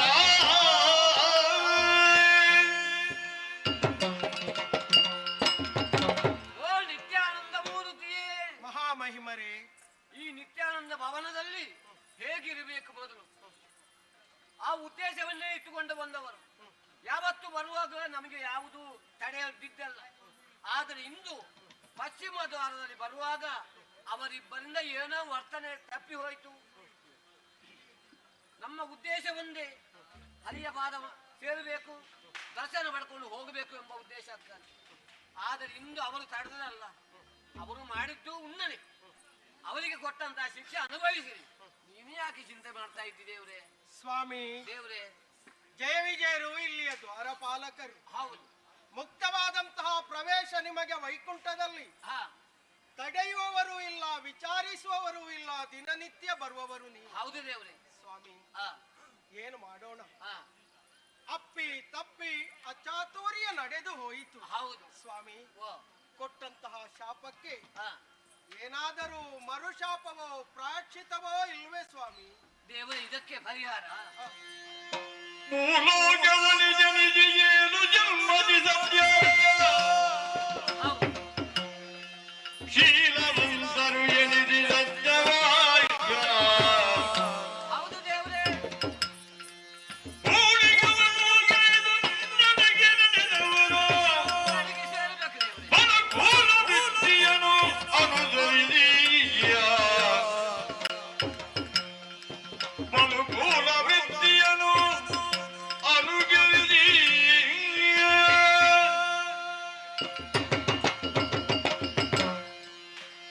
ದೇವರೇ ನಮ್ಮ ಕೋಪಕ್ಕೆ ತುತ್ತಾದಂತಹ ಆ ಜಯ ವಿಜಯರು ಅವರಿಗೆ ಶಾಪ ಕೊಡುವಂತಹ ಅನಿವಾರ್ಯತೆ ನಮ್ಮ ಪಾಲಿಗೆ ಬಂದೊದಗಿತು. ಶೀಲವಂತರಾದಂತಹ ನಾವು ಕೊಡುವಂತಹ ಶಾಪ ಮನೋಭಾಗಕ್ಕಿಂತಲೂ ವೇಗವಾದಂತಹ ಶಾಪ.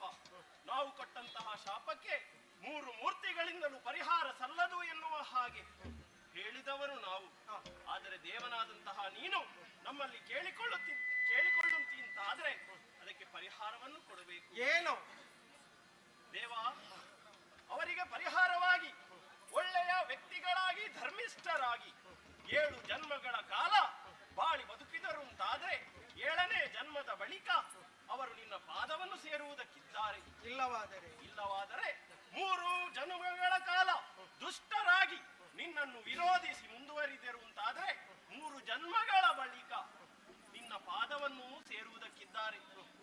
ಆಯ್ಕೆ ಅವರಿಗೆ ಬಿಟ್ಟದ್ದು. ಸ್ವಾಮಿ ದೇವರೇ ಹ, ಅವರಲ್ಲಿ ವಿಚಾರವನ್ನು ತಿಳಿಸ್ತೇನೆ. ಹಾ. ಯಾವುದು ಬೇಕೋ ಆಯ್ಕೆ ಮಾಡುವಂತಹ ಹೊಣೆಗಾರಿಕೆ ಅವರಿಗೆ ಬಿಟ್ಟದ್ದು.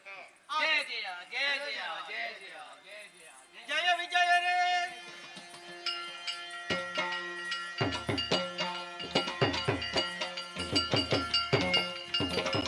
ಕೇಳಿದೆ ಹರಿತಲರಿದೆ ಜಯ ವಿಜಯದಿಂದಿಂದು ಜನಗಾದಿಗಳನ್ನು ಮರುಜಾಪ ಬಿಂದಿಗುದು ಎನುದ ಜನವಾರುದಿ ಹರಿಯ ಬಲಗಿನ ಕುಜರಿ ಬೀರ್ದನು ತೆರದೀಯ ಹರಿದಿರಿ ಜಯ ವಿಜಯರಿರ ಜಯ ವಿಜಯರೇ, ನಿಮಗಾಗಿ ನಾನು ಅವರಲ್ಲಿ ಅಪೇಕ್ಷಿಸಿದೆ. ಹಾ ಆದರೆ ಪರಿಹಾರವನ್ನು ಹೇಳಿದ್ದಾರೆ. ಹೇಳಿದಾರ ಅವರ ಶಾಪಕ್ಕೆ ಅನುಗುಣವಾಗಿ ಕರ್ಮ ಪ್ರಪಂಚದಲ್ಲಿ ನೀವು ಜನಿಸಲೇಬೇಕು. ಆದರೆ 2 ಆಯ್ಕೆಗಳಿವೆ. ಯಾವ ರೀತಿ ಸತ್ಪುರುಷರಾಗಿ ಧರ್ಮಿಷ್ಠರಾಗಿ 7 ಜನ್ಮಗಳನ್ನು ಕಳೆದು ಈ ವೈಕುಂಠವನ್ನು ಸೇರುವುದು. ಹಾ ಇನ್ನೊಂದು ಇನ್ನೊಂದು 3 ಜನ್ಮದಲ್ಲಿ ಆ ದರಿದ್ರಿಯಲ್ಲಿ ಅನ್ಯಾಯ ಅಧರ್ಮಗಳನ್ನು ಮಾಡಿ ಲೋಕ ಕಂಟಕರಾಗಿ ಮೆರೆದು ಪುನರಪಿ ಈ ವೈಕುಂಠವನ್ನು ಸೇರುವುದು. ಇವು 2ರಲ್ಲಿ ಯಾವುದಾದೀತು ನಿಮಗೆ? 7 ಜನ್ಮ ಅಷ್ಟು ಗೇಳು ಜನ್ಮಗಳ ಕಾಲ ಬೆಚ್ಚುಗುದು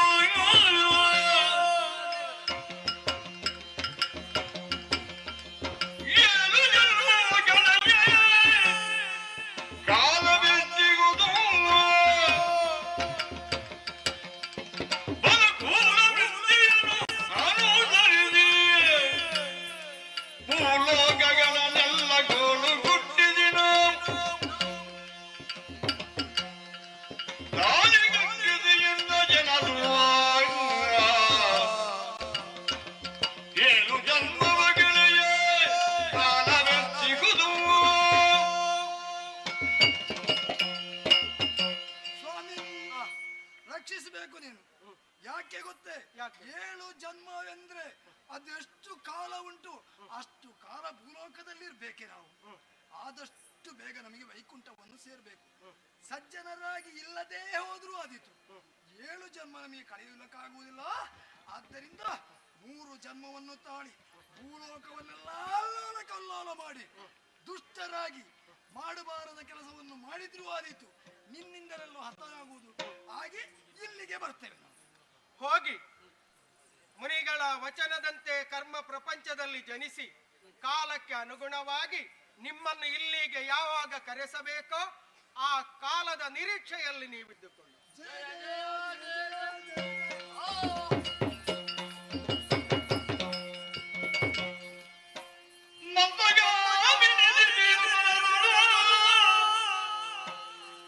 ಕನ್ನಡನು ನೆನೆದು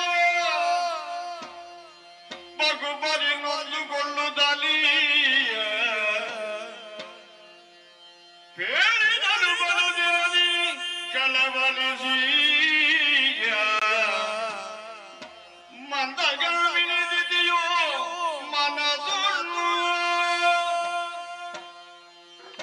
ಪರಮೇಶ್ವರ ಅನುಗ್ರಹಿಸ್ತಂದಿ ಅನುಗ್ರಹಿಸು.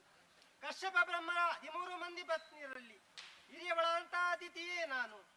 ನಮ್ಮ ದಾಂಪತ್ಯ ಜೀವನದಲ್ಲಿ 100 ವರ್ಷಗಳ ಕಾಲ ಉದರದಲ್ಲಿ ಶಿಶುವನ್ನಿಟ್ಟು ಕಾಲಕ್ರಮೇಣ ಅವಳಿ ಮಕ್ಕಳ ಜನನವಾಯಿತು.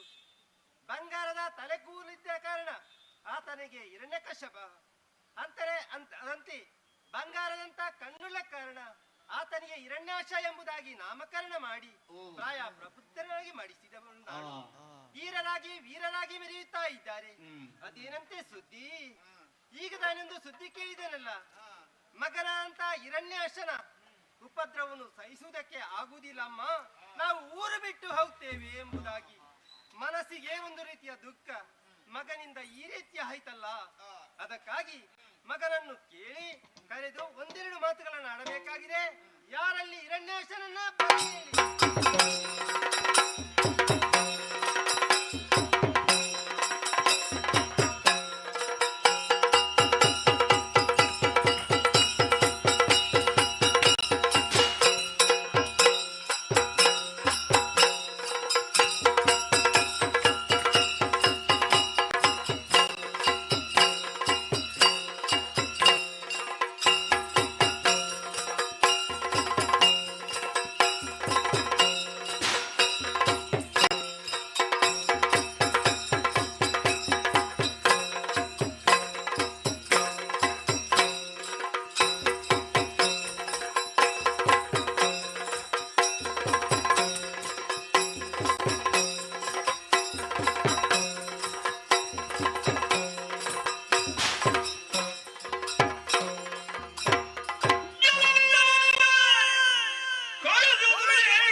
ಪ್ರಸವಿಸಿದವಳು ನೀನು. ಸತ್ಯ ಮಗನೇ. ನಮಗೀ ಲೋಕದ ಬೆಳಕನ್ನು ತೋರಿಕೊಟ್ಟೆ. ಮಕ್ಕಳ ಭವಿಷ್ಯ ಉಜ್ವಲವಾಗಲಿ ಈ ಅಪೇಕ್ಷೆಯನ್ನಿರಿಸಿಕೊಂಡಂತಹ ತಾಯಿ ನೀನು. ಎಲ್ಲಾ ತಾಯಂದಿರು ತಮ್ಮ ಮಕ್ಕಳ ಜೀವನ ಸುಭದ್ರವಾಗಲಿ ಎಂಬ ಕನಸನ್ನೇ ಕಾಣ್ತಾರೆ. ಅಮ್ಮ, ನೀನು ಕರೆಯುವಲ್ಲಿ ಮಾರ್ಧವತೆ ಇತ್ತು. ಯಾಕಾಗಿ ಅಮ್ಮ ಕರೆದೆ? ಏನು ಘನ ಕಾರ್ಯ ಈ ಹಿರಣ್ಯಾಕ್ಷ ಮಾಡಬೇಕು. ಅಪ್ಪಣೆಯಾದ್ರೆ ಮಾಡಿ ಕೊಡುವುದಕ್ಕೆ ಸಿದ್ಧರಿದ್ದೇನೆ. ಹೇಳಮ್ಮ ಕಂದ. ಗೆಳನ್ನ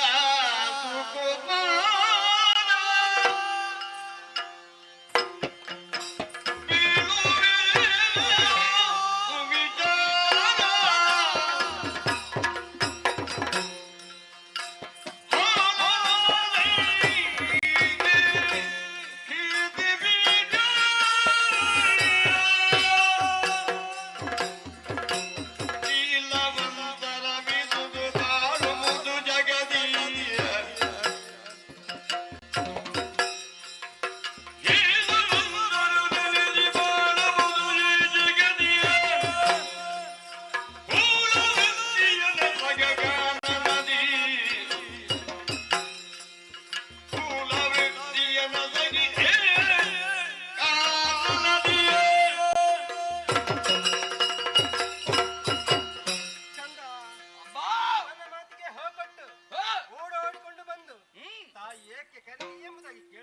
ಅಪ್ಪ. ಹೌದಮ್ಮ.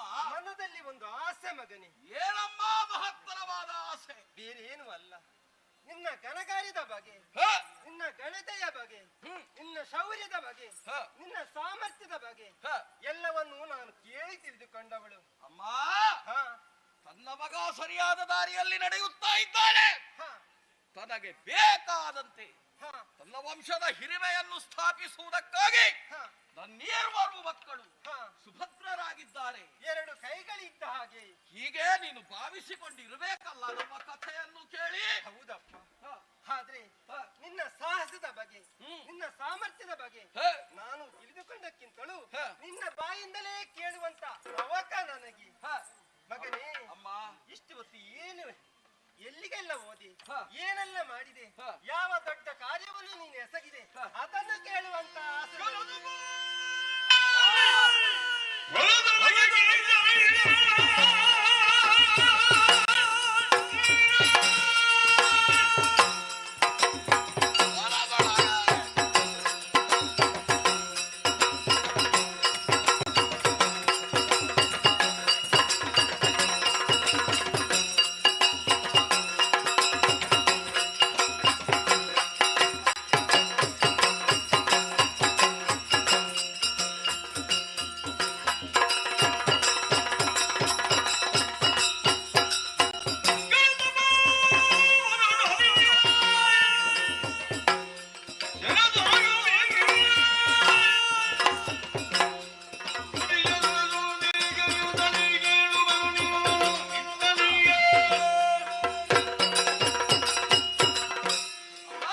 ಕಂದ, ನನ್ನ ಘನ ಕಾರ್ಯ ಹ.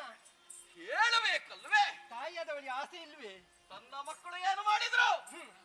ಅದು ತಾಯಿಯಾದವಳಿಗೆ ಸಮಾಧಾನವನ್ನು ಕೊಡುತ್ತದೆ. ಹ. ಅಮ್ಮ, ಓ.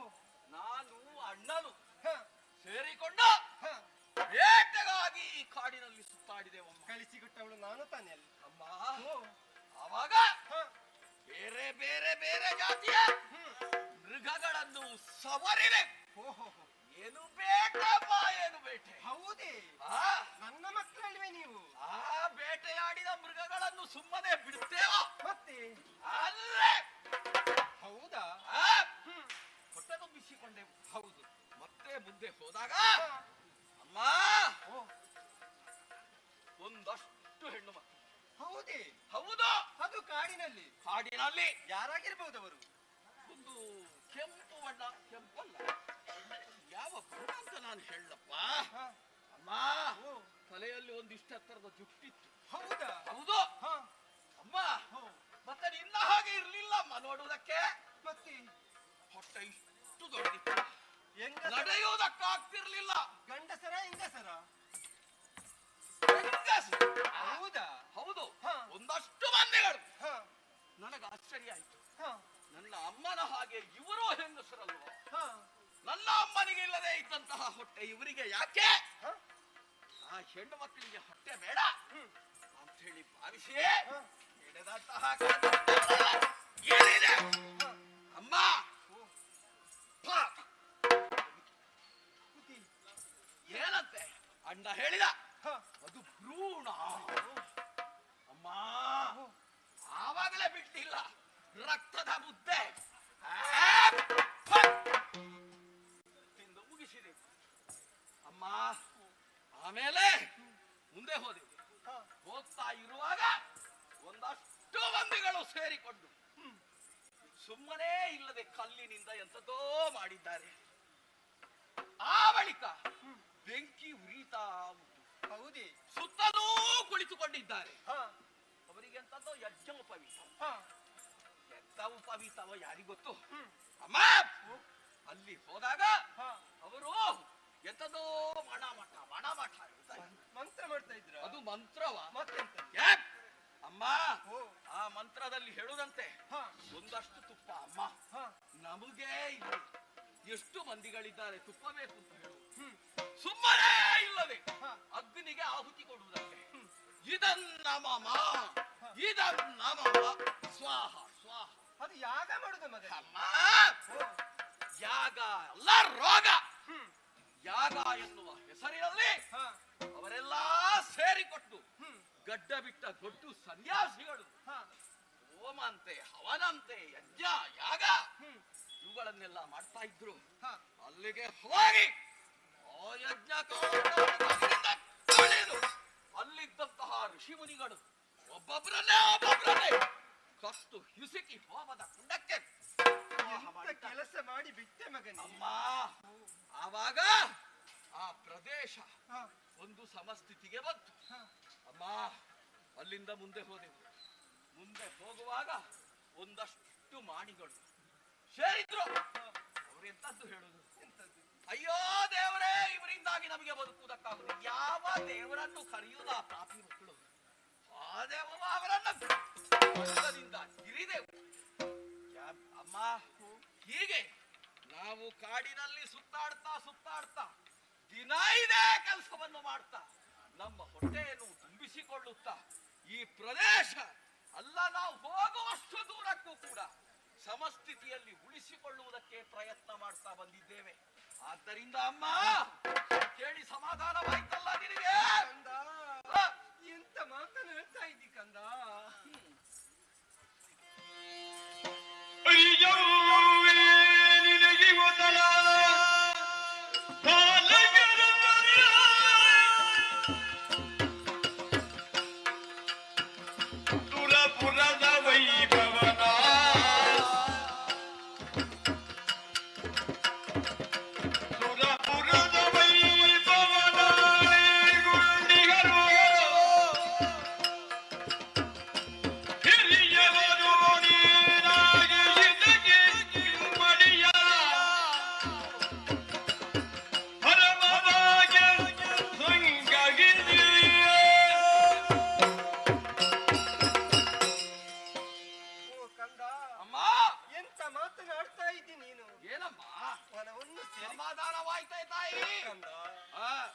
ಮಾತನ್ನು ಕೇಳಿದಾಗ ಒಮ್ಮೆಲೆ ಸಿಡಿ ನೆರಗಿದಂತ ಆಯ್ತು ನನ್ನ ಮನಸ್ಸಿಗೆ.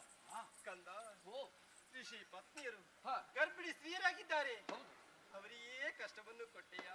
ಅದೋ ಯಾರೋ ಹೇಳ್ತಿದ್ರು, ಮುನಿ ವಧುಗಳು. ಹೌದಪ್ಪ, ಒಂದು ಕಾಲದಲ್ಲಿ ಅವರ ಹೊಟ್ಟೆಯಾಗಿ ನಾನು ಸಹ ಇದ್ದೆ ಮಗನೇ. ನೀವು ನಮ್ಮ ಅಪ್ಪ ಕಶ್ಯಪ ಬ್ರಹ್ಮರು, ಅವರ ಸತಿಯಾದಂತಹ ನೀವು ಇದೇ ರೀತಿಯಿಂದ ತಪಸ್ಸನ್ನು ಮಾಡ್ತಾ ಇದ್ದ. ಹಾಗೆ ಅಲ್ಲ ಅಪ್ಪ, ಮತ್ತೆ ಗರ್ಭಿಣಿಯಾಗಿದ್ದೆ. ಓ ಹಾಗೆ, ಅಂದ್ರೆ ನಾವು ನಿನ್ನ ಉದರದ ಒಳಗೆ ಇದ್ದೆವು. ಹೌದು, ಕಾಲಕ್ರಮೇಣ ನಿಮ್ಮ ಜನನವಾಯಿತು. ಎಷ್ಟು ವರ್ಷ? 100 ವರ್ಷಗಳ 100 ವರ್ಷ ಹೊಟ್ಟೆಯಲ್ಲಿದ್ದದ್ದಲ್ಲ. ಹೌದು, ಆ ಸ್ಥಿತಿಯಲ್ಲಿ ನಾನು ಇದ್ದೆ. ಅಷ್ಟು ಮಾತ್ರವಲ್ಲ, ಋಷಿಗಳಿಗೆ ಕಷ್ಟವನ್ನು ಕೊಟ್ಟಿದೆ. ಋಷಿಗಳೆಂದರೆ ಯಾರು? ಅವರಿಗೂ ಕಷ್ಟ ಕೊಟ್ಟಿರಿ.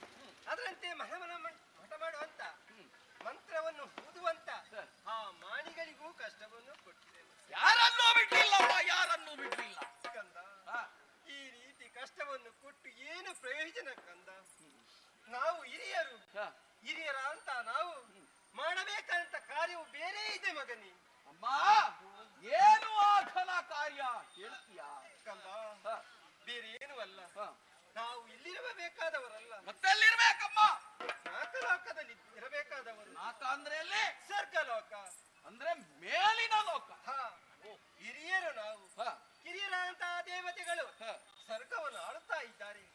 ಕಷ್ಟ ಈ ಪಾಪದವರಿಗೆ ಕೊಡುವುದಲ್ಲ ಕಂದ. ಅಮ್ಮ, ಈ ಹಿರಿಯರು ಎಂಬಂತಹ ನಿರ್ಣಯ ಹೇಗಾಯ್ತು ತಾಯಿ?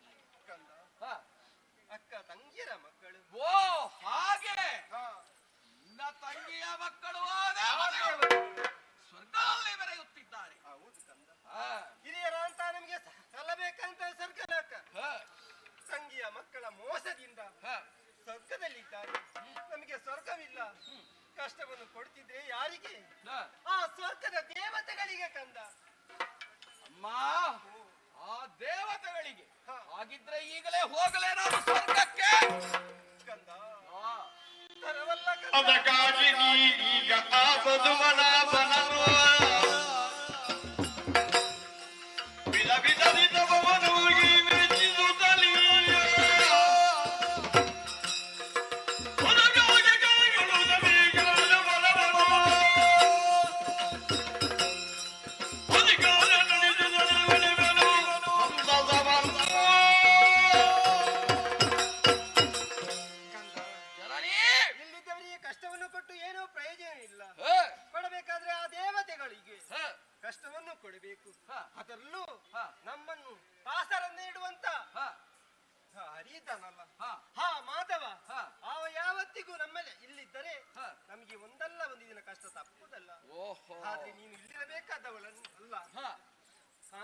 ಮೊದಲು ಸೇರಿಕೊಳ್ಬೇಕು. ಹೋಗಿ ಆ ಬ್ರಹ್ಮನನ್ನು ತಪಸ್ಸಿನ ಮೂಲಕ ಹ, ಭಕ್ತಿಯಿಂದ ಭಜಿಸಿ ಹ. ಬೇಕು ಬೇಕಾಂತ ವರವನ್ನ ಪಡಿ ಮಗನಿ. ಹೌದೇ ಹಾ. ಹಾ ತದನಂತರ ಹ. ಸ್ವರ್ಗಕ್ಕೆ ಏರು. ಹ. ಸ್ವರ್ಗದ ದೇವತೆಗಳು ಒಡೆದೋಡಿಸು. ಹ. ಸ್ವರ್ಗದ ಅಧಿಕಾರವನ್ನು ವಹಿಸಿಕೊ. ಇಷ್ಟೇ ತಾನೇ ಹೌದು ಕಣೆ. ತಾಯೇ ಏನು ಯೋಚಿಸಬೇಕಾದದ್ದಿಲ್ಲ. ಮತ್ತೆ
ಹೆತ್ತವ್ವೆಯ ಆಶೀರ್ವಾದವನ್ನು ಪಡೆದೆ. ಮಾತೃ ದೇವಾಭವ ತಾಯಿಯ ಆಶೀರ್ವಾದ ಶುಭ ಹರಕೆ ಹಾರೈಕೆಗಳು ಪ್ರಾಪ್ತಿಯಾಯಿತು ಈ ಕನಕಾಕ್ಷರಿಗೆ. ಆದ್ದರಿಂದಲೇ ನೇರವಾಗಿ ದಟ್ಟವಾದಂತಹ ಕಾಂತಾರವನ್ನು ಸೇರಿದೆ. ಎಲ್ಲಿ ನೋಡಿದರೂ ಹಿರಿದಾದಂತಹ ವೃಕ್ಷಗಳು, ಬಲಿಯಲ್ಲಿಯೇ ಶೀತಳವಾದಂತಹ ನದಿಯೊಂದು ಹರಿಯುತ್ತಿದೆ. ಆ ನದಿಯಲ್ಲಿ ಸ್ನಾನಾದಿಗಳನ್ನು ಪೂರೈಸಿದೆ. ಶುದ್ಧ ಅಂತಃಕರಣವುಳ್ಳವರಾಗಿ ಪಂಚಾಗ್ನಿ ಮಧ್ಯದಲ್ಲಿ ಕುಳಿತು ಆ ಬ್ರಹ್ಮದೇವರ ಕುರಿತು ತಪಸ್ಸನ್ನೆಸಗಬೇಕು. ಅದಕ್ಕಾಗಿ ಇದುವೇ ಸುಸ್ಥಳವೆನ್ನುವುದರಲ್ಲಿ ಸಂದೇಹವೇ ಇಲ್ಲ. ಆದ್ದರಿಂದ ಈ ಕ್ಷಣ ತಪಸ್ಸಿಗೆ ತೊಡಗ್ತೇನೆ, ತಪಸ್ಸಿಗೆ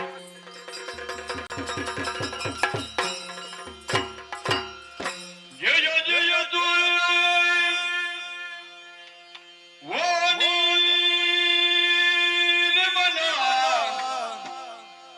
ಜಯ ಜಯ ದುರಿತಾಗರಣ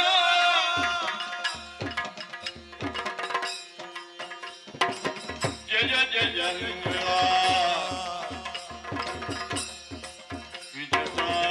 ವಿಜಯಸಾಗರಣ ಜಯ ಜಯ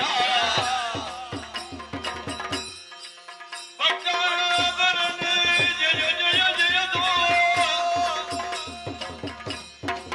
ಜಯ ದೋ ವಾಣಿ ನಿರ್ಮಣ ಜಯ ದುರಿತ ಕರಣ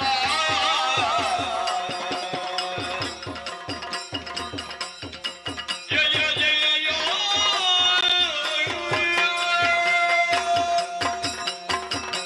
ಜಯತು ಜಯತು ಜಯತು. ಹೇ ವಾಡಿ ರಮಣ, ಬ್ರಹ್ಮದೇವ, ಸತ್ಯಲೋಕೇಶ, ಈ ಕನಕಾಕ್ಷರ ಶುದ್ಧಾಂತಃಕರಣವುಳ್ಳಂತಹ ಭಕ್ತಿ, ಈ ತಪಸ್ಸಿಗೆ ಮೈದಾರಿ ನನ್ನ ಸಕಲ ಇಷ್ಟಾರ್ಥವನ್ನು ನೆರವೇರಿಸಿಕೊಡು ತಂದೆ. ಜಯತು ಜಯತು ಜಯತು ಜಯತು. ಛೇ!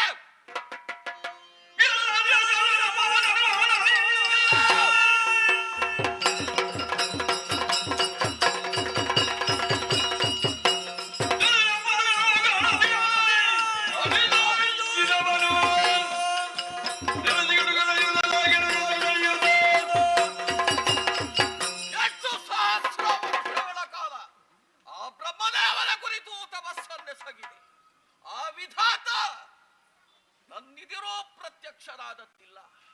ನನ್ನ ಅಪೇಕ್ಷೆಯನ್ನು ಈಡೇರಿಸುವ ಸಂಕಲ್ಪವನ್ನು ಹೊರತುಪಡಿಸಿದ್ದಾನೆ.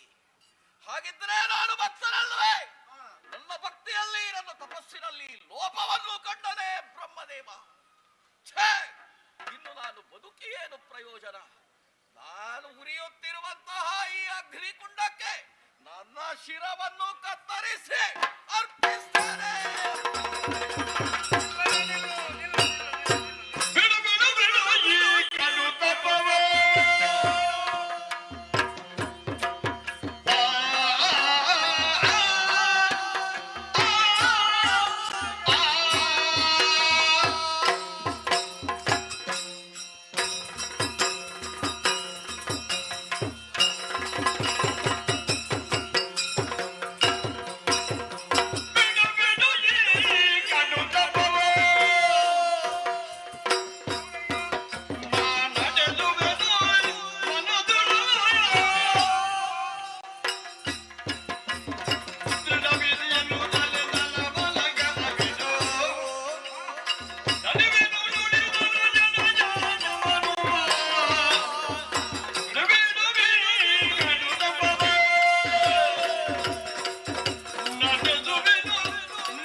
ಬ್ರಹ್ಮದೇವ, ಈ ಕನಕಾಕ್ಷ ನಿನಗೆ ಬದುಕುವುದರಲ್ಲಿ ಅಪೇಕ್ಷೆ ಇದ್ದಂತಿಲ್ಲ. ಅದಕ್ಕಾಗಿ ತಲೆಯನ್ನು ಕಡಿಯುವುದಕ್ಕೆ ಇದ್ದಾನೆ. ಇಷ್ಟರವರೆಗೆ ಯಾರನ್ನು ಕುರಿತು ನೀನು ತಪಸ್ಸನ್ನು ಮಾಡುತ್ತಾ ಇದ್ಯೋ ಅಂತ ಬ್ರಹ್ಮದೇವನೇ ನಿನ್ನ ಮುಂಭಾಗದಲ್ಲಿ ಬಂದು ಪ್ರತ್ಯಕ್ಷರಾಗಿದ್ದಾನೆ. ಧನ್ಯನಾದೆ. ನನ್ನ ಕಣ್ಣುಗಳು ಪಾವನವಾದವು. ಅಷ್ಟಾದ್ರೆ ಸಾಕು, ನನ್ನ ಬದುಕು ಸಾರ್ಥಕವಾಯಿತು. ದೇವ, ಬಂದೇ ಅಲ್ಲ? ಬಂದಿದ್ದೇನೆ. ನನ್ನ ಅಪೇಕ್ಷೆಯನ್ನು ನೆರವೇರಿಸಿಕೊಳ್ಳುವೆಯಾದ. ಅದಕ್ಕಾಗಿಯೇ ಪ್ರತ್ಯಕ್ಷರಾಗಿದ್ದೇನೆ. ಏನಯ್ಯ ನಿನ್ನ ಅಭಿಲಾಷೆ ಹೇಳಬಹುದೇ?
ವರ್ಷಗಳು ಕಳೆಯಿತೋ ಹೌದಯ್ಯ, ನನ್ನ ಅರಿವಿಗೆ ಬಂದು ನೀನು ಹಾ ಸುದೀರ್ಘವಾದಂತಹ ತಪಸ್ಸು. ಹೌದಾ?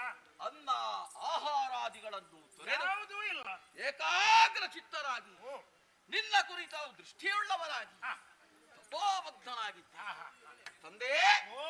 ನೀನು ಒಲಿದು ಈವೆಯ ನನಗೊಂದು ಮಹತ್ತರವಾದಂತಹ ಅಪೇಕ್ಷೆ ಇದೆ. ಹೌದಾ? ಹೌದು.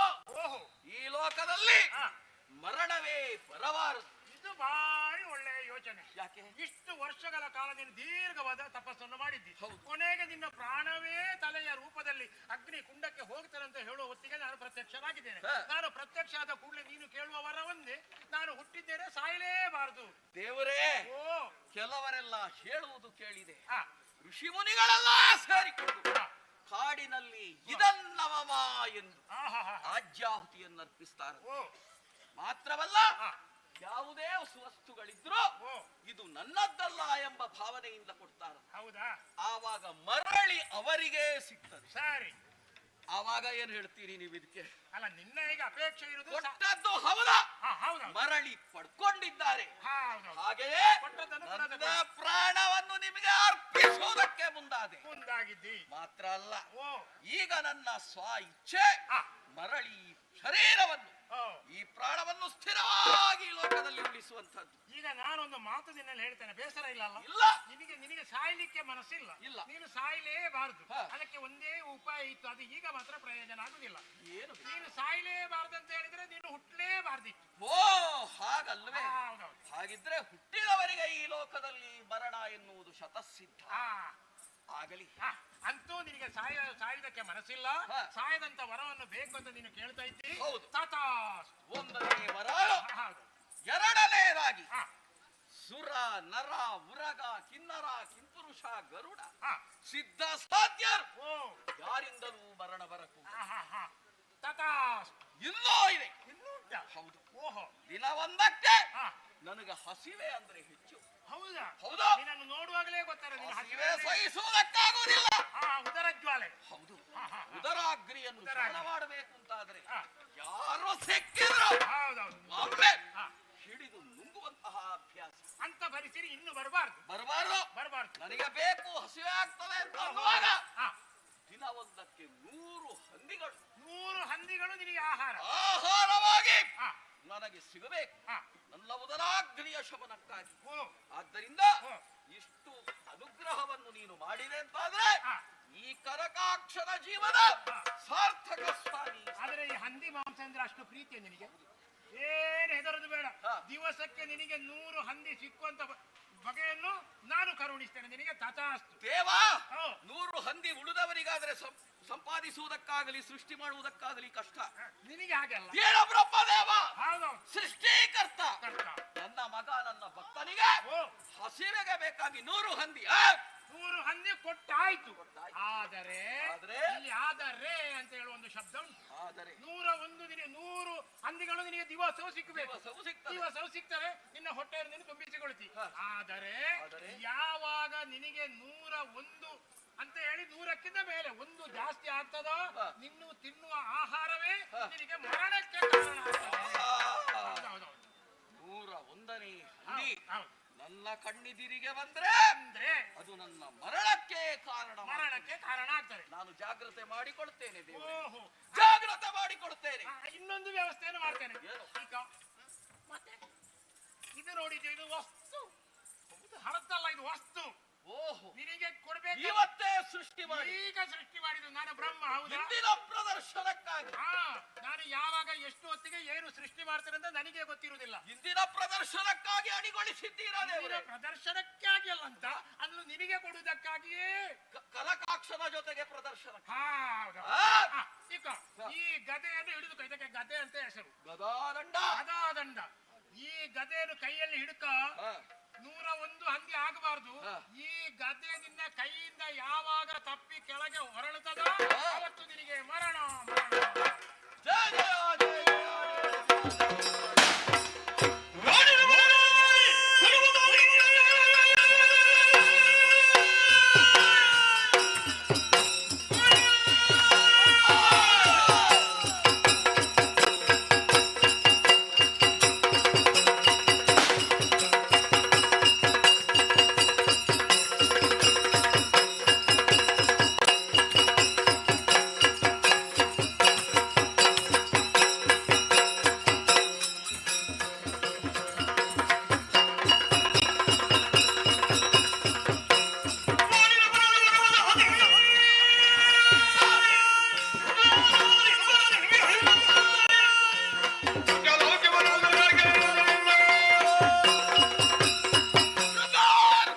ಸಂಪಾದಿಸಿದೆ. ಆ ವಿಧಾತನ ಕರುಣೆ ನನ್ನ ಮೇಲಾಯ್ತು. ನಾನಿನ್ನು ಯೋಚಿಸಬೇಕಾದಂತಹ ಅನಿವಾರ್ಯತೆ ಇಲ್ಲ. ನನ್ನ ಉದ್ದೇಶ ಏನು? ಹೆತ್ತಮ್ಮನ ಮಾತನ್ನು ನಡೆಸುವುದು. ಅದಕ್ಕಾಗಿ ನಮ್ಮಲ್ಲಿರುವಂತಹ ಸೇನೆಯನ್ನು ಕೂಡಿಕೊಂಡು, ಅಣ್ಣನಾದಂತಹ ಕನಕಾಶ್ವಪನನ್ನು ಕೂಡಿಕೊಂಡು ನೇರವಾಗಿ ಸ್ವರ್ಗಲೋಕ ಅಂತ ಅಭಿಯಾನವನ್ನು ನಡೆಸುತ್ತೇನೆ.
ಸಾಧ್ಯವೇ ಹೇಳಿ?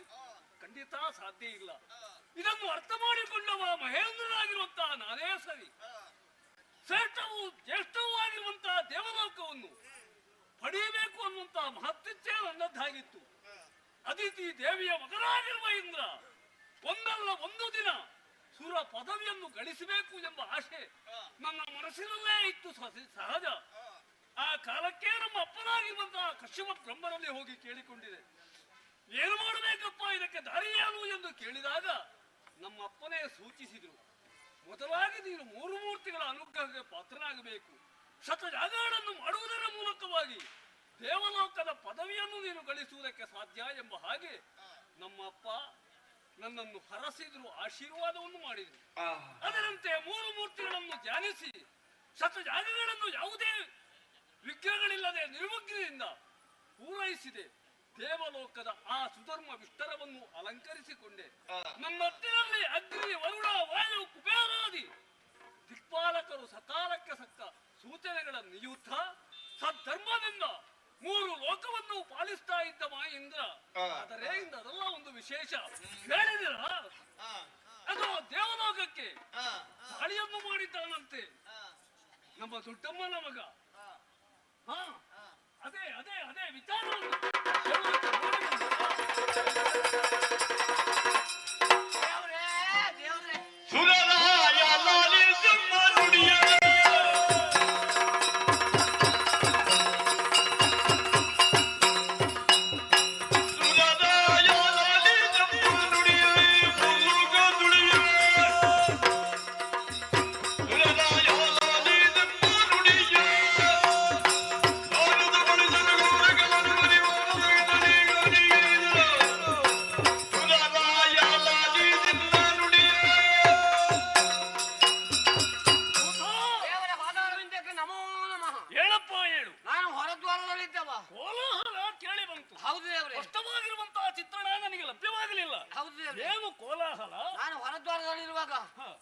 ಪ್ರತಿನಿತ್ಯದಂತೆ ಕರ್ತವ್ಯದಲ್ಲಿ ಲೋಪ ಬರಬಾರದಲ್ಲ.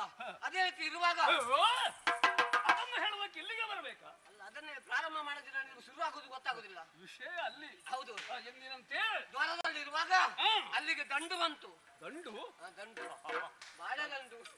ದಂಡೇನು ಹೊಸ್ತಲ್ಲ. ಕೆಲವರೆಲ್ಲ ನಾವು ದೈತ್ಯರು ಅಂತ ಹೇಳಿಕೊಂಡು, ರಕ್ಕಸರು ಅಂತ ಹೇಳಿಕೊಂಡು ದೇವಲೋಕಕ್ಕೆ ದಾಳಿಯನ್ನು ಮಾಡಿದವರಿದ್ದಾರೆ. ಹೌದು. ಇವತ್ತೆಂಬ ದಾನವ ಹಿಂದೆ ಬಂದಿದ್ದಾರೆ. ಹೌದೌದೌದು. ಇವತ್ತು ಹಾಗಲ್ಲ, ಓರ್ವನೆ ಓರ್ವನೆ. ಹೌದು. ಅವ ಇಷ್ಟು ಸಣ್ಣ ಇರುವುದಿಲ್ಲ, ಅವನ ಕಣ್ಣು ನೋಡ್ಲಿಕ್ಕೆ ಆಗುದಿಲ್ಲ. ಬಂಗಾರದ ರೀತಿದ್ದು. ಹೆಸರು ಹೇಳಿದೆ ಅವನಲ್ಲಿ. ಅವನ ಹತ್ರ ಹಿರಣ್ಯಾಕ್ಷ ಅಂದವ. ಹಿರಣ್ಯಾಕ್ಷ? ಹೌದೌದು. ಅವನ ಕಣ್ಣಿಗೆ ಅನುಗುಣವಾಗಿರುವಂತಹ ಹೆಸರು. ಹೌದು. ಬಂದ ಉದ್ದೇಶ ಏನು ಅಂತ ಹೇಳಿದೆ? ಬಂದದ್ದು ಬೇರೆ ಏನಲ್ಲ ದೇವ್ರೆ.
ಒಬ್ಬನೇ ಬಂದದ್ದು. ಅವ ಅಸಾಮಾನ್ಯನೇ ಆಗಿರ್ಬೇಕು. ಹೌದೌದು ಬಲಶಾಲಿ ಆಗಿರ್ಬೇಕು. ಬಲಶಾಲಿ ಆಗಿದ್ದಾನೆ. ಹಾ. ಒಬ್ಬನೇ ಬಂದ್ರು ಅಷ್ಟು ಕೆಲಸ ಮಾಡ್ತಾನೆ, ನನಗೆ ಗೊತ್ತದ್ದು ಇವತ್ತೇ.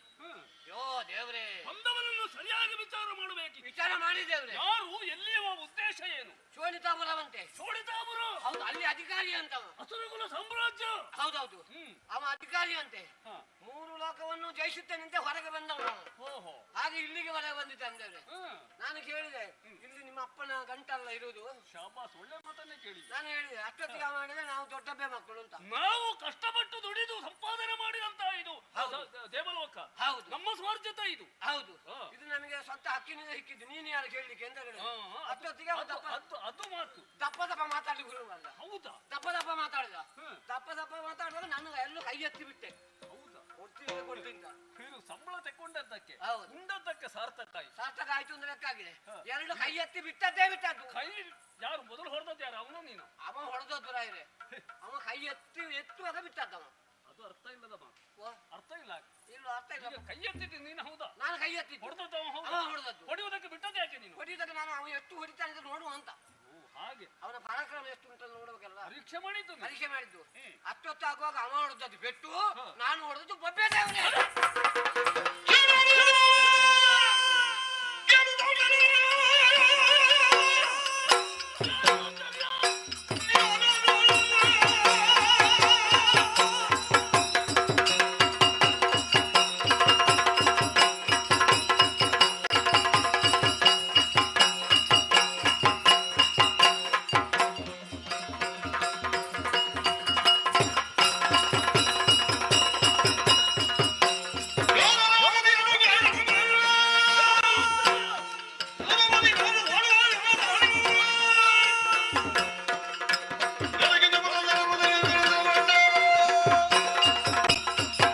ಆಶ್ಚರ್ಯವಾಗುತ್ತಾ ಇದೆ.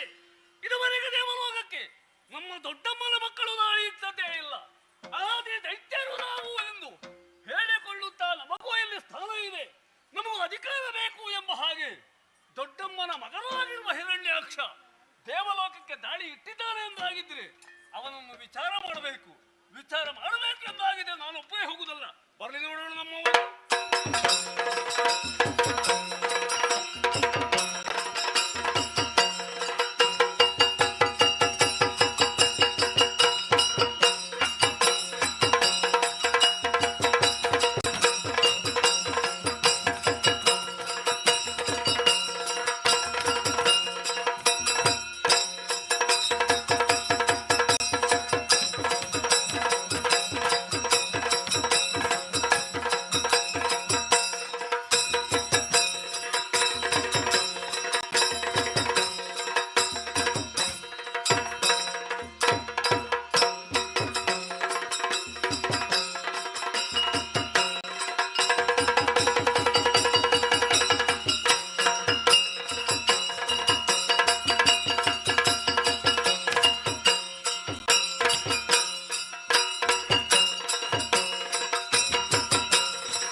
ಹಾಗೆ ಆಮೇಲೆ ದಾನವರ ದಾಳಿ ದೇವಲೋಕಕ್ಕೆ ಆದದ್ದಿಲ್ಲ.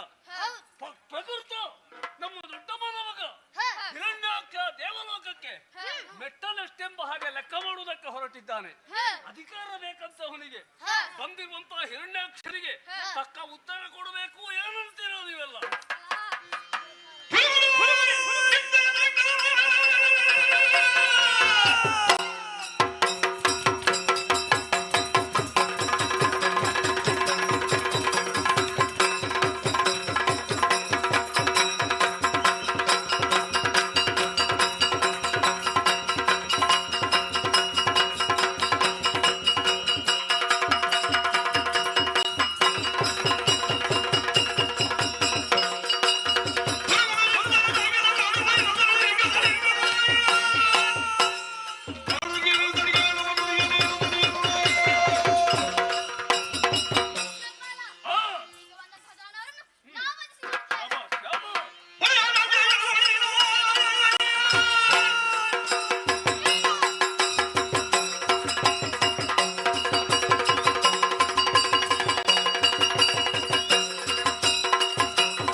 ನಿಮ್ಮ ಅಭಿಪ್ರಾಯ ಸಾಧುವಾದ್ದೆ. ತಾಮುಂದು ಎಂಬ ಹಾಗೆ ರಣವಲ್ಲಾಸ ನಿಮ್ಮಲ್ಲಿ ಸಿಗುತ್ತಾ ಇದೆ. ವೀರಾವೇಶದ ಮಾತುಗಳನ್ನು ಕೇಳಿದಾಗ ಸಂತೋಷನಾದೆ. ನಿಮ್ಮ ವಾಹನವನ್ನು ನೀವು ಅಲಂಕರಿಸಿಕೊಳ್ಳಿ, ವಜ್ರಾಯುಧವನ್ನು ಧರಿಸಿ, ಅದು ಐರಾವತವನ್ನು ಯಾರಿ ಮಂಚೂಡಿಯಲ್ಲಿ ನಾನು ಬರ್ತೇನೆ. ನಡೆಯೋಣ ಮುಂದೆ.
ಬರಲಿಲ್ಲ, ನಿಮ್ಮನ್ನು ಮುಂದಕ್ಕೆ ಕಳುಹಿಕೊಟ್ಟಿದ್ದಾನೆ. ನೋಡು, ಸ್ವರ್ಗವನ್ನು ಬಿಟ್ರೆ ಒಳ್ಳೆಯದು, ಗದಾ ದಂಡಕ್ಕೆ ಪೆಟ್ಟು ಬೀಳುತ್ತದೆ.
ನಿನ್ನನ್ನೇ ಕಾಯುತ್ತಿದ್ದವನು ನಾನು. ಒಂದಲ್ಲ ಒಂದು ದಿನ ನೀನು ನನ್ನ ಕೈಗೆ ಸಿಗಬಲ್ಲೆ, ಈ ಭರವಸೆ ಇತ್ತು. ಇಂದು ಸಿಕ್ಕಿದ್ದು ಉಳಿತೇ ಆಯ್ತು. ಹೌದೇನೋ? ಏನು? ಸ್ವರ್ಗಲೋಕದ ಅಧಿಕಾರವನ್ನು ಅನುಭವಿಸುತ್ತಾ ಹಿರಿಯರಾದಂತಹ ನಮ್ಮ ವರ್ಗದವರನ್ನು ಕೆಳಕ್ಕೆ ತಳ್ಳಿ ಸಿಂಹಾಸನದಲ್ಲಿ ಕುಳಿತು ಏನೋ ಅಧಿಕಾರ ನಡೆಸ್ತಾ ಇದ್ದೀಯ. ಹೌದು, ನೀನೊಬ್ಬನೇ ಭೋಗವನ್ನು ಉಣ್ಣುತ್ತಿರುವೆಯಲ್ಲ. ಸ್ವರ್ಗ ಲೋಕದ ಅಧಿಕಾರವನ್ನು ಬಿಟ್ಟು ಕೊಟ್ರೆ ಒಳ್ಳೆಯದು, ಇಲ್ಲದೆ ಇದ್ರೆ ತಕ್ಕ ಅರೀತೇನೆ ಅರೀತೇನೆ.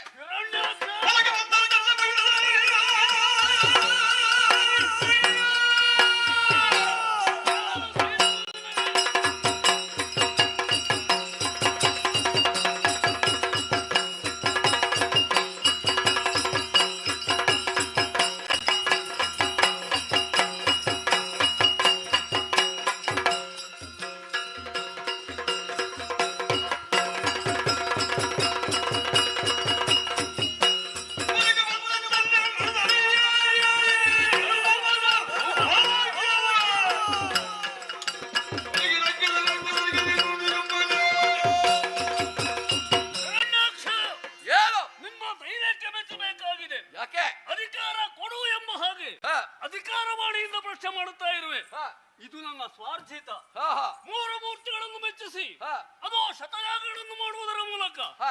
ದೇವಲೋಕದ ಸುರ ಗದ್ದುಗೆಯನ್ನು ನಾನು ಅನುಭವಿಸ್ತಾ ಇದ್ದೇನೆ. ಓಹೋ. ಪ್ರತ್ಯೇಕವಾಗಿ ನಮ್ಮಪ್ಪ ಶೋಣಿತಾಪುರವನ್ನು ನಿರ್ಮಾಣ ಮಾಡಿಕೊಟ್ಟವರಿದ್ದಾರೆ. ಹ. ಅಲ್ಲಿ ಸುಖಭೋಗಗಳನ್ನು ಪಡೆಯುವುದು ಬಿಟ್ಟು ಹ.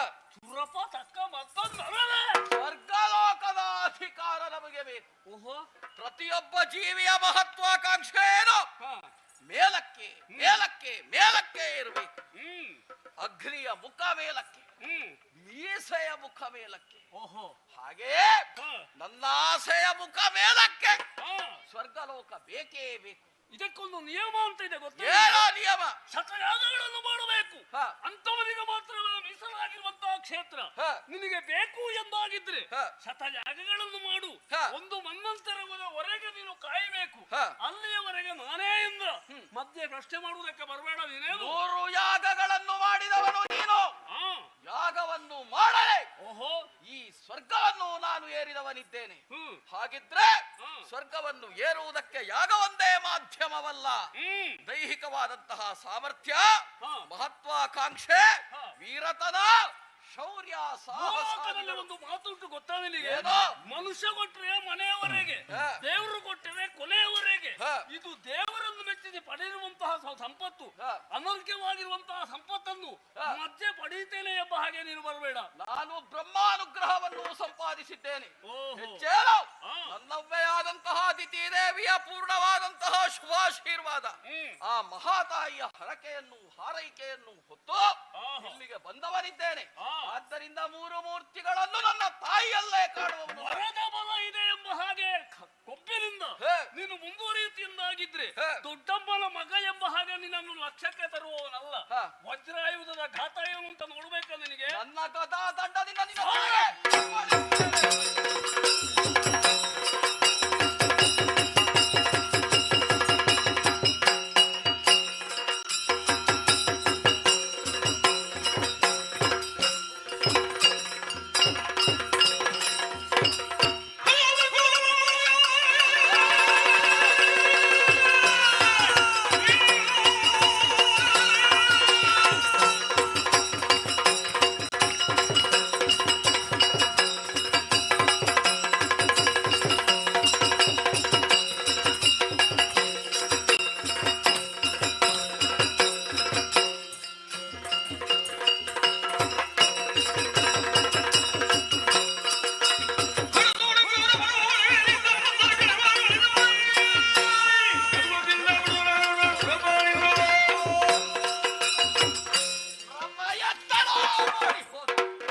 ಅವನ ಸುಳಿವಿಲ್ಲ. ದೇವತೆಗಳು ಕಣ್ಣಿಗೆ ಕಾಣುವುದಕ್ಕೆ ಸಾಧ್ಯವಿಲ್ಲ. ಸ್ವರ್ಗಲೋಕದ ಅಧಿಕಾರ ನನ್ನ ಕೈ ಸೇರಿದೆ. ಸುಧರ್ಮ ಪೀಠ ನನ್ನ ಅಂಕೆಗೆ ಬಂದಿದೆ. ನಮ್ಮವರಿಗೆಲ್ಲ ವ್ಯವಸ್ಥೆಯನ್ನು ಕಲ್ಪಿಸಿಕೊಳ್ಳುವುದಕ್ಕಾಗಿ ಆಜ್ಞೆಯನ್ನು ಮಾಡಿದ್ದೇನೆ. ಎಲ್ಲ ಅನುಕೂಲತೆಗಳು. ಇನ್ನು ಯಜ್ಞಯಾಗ ಭೂಲೋಕದಲ್ಲಿ ನಡೆಯುವುದಕ್ಕಿಲ್ಲ. ಏನಿದ್ರೂ ನನ್ನಣ್ಣ ಹಿರಣ್ಯಕಶ್ಯಪ, ಹಾಗೆಯೇ ಹಿರಣ್ಯಾಕ್ಷನಾದಂತಹ ನನಗೆ ಏನಿದ್ರೂ ಸಲ್ಲಬೇಕು. ಎಲ್ಲಿಯಾದ್ರೂ ಯಜ್ಞಯಾಗಾದಿಗಳನ್ನು ಮಾಡುವವರು ಕಂಡು ಬಂದ್ರೆ ಅವರ ಆಯುಷ್ಯ ಆ ಕ್ಷಣದಲ್ಲಿ ವಲಸಿ ಬಿಡುತ್ತೇವೆ. ಅಬ್ಬಾ, ಸಮಾಧಾನ ಆಯ್ತು. ಪೀಠದಲ್ಲಿ ಕುಳಿತುಕೊಳ್ತೇವೆ.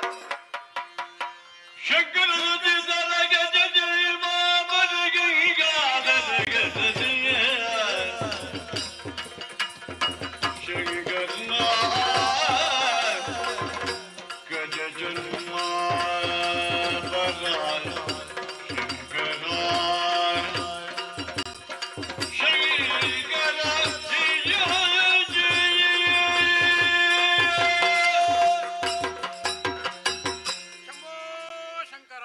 ಕೈಲಾಸನಾಥ ಪಾರ್ವತಿ ವಲ್ಲಭ ಶಂಭೋ ಶಂಕರ. ಏನದು?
ಲಾಕ್ಷಣ ಪ್ರಣಾಮಗಳು. ಸಂತೋಷವಾಯ್ತು. ಸ್ವಾಮಿಯೇ, ಓ ಬಹಳ ಸಂತಸದಲ್ಲಿ ನಾನಿದ್ದವನು. ಆ, ಸ್ವರ್ಗಲೋಕ ನನ್ನ ಕೈ ಸೇರಿದೆ. ಓ ಲೋಕಗಳನ್ನು ಗೆದ್ದಾಯ್ತು. ಆ, ಈ ಸಂತಸ ಸಂಭ್ರಮದಲ್ಲಿ ನಾನಿದ್ದಾಗ ಆ, ಸುರಗದ್ದುಗೆಯನ್ನು ಅಲಂಕರಿಸಿಕೊಂಡ ಕಾಲಕ್ಕೆ ಓ ಶಿವನಾಮೋಚ್ಚರಣೆ. ಆ, ನಮ್ಮ ದೇವರು ಹೌದು.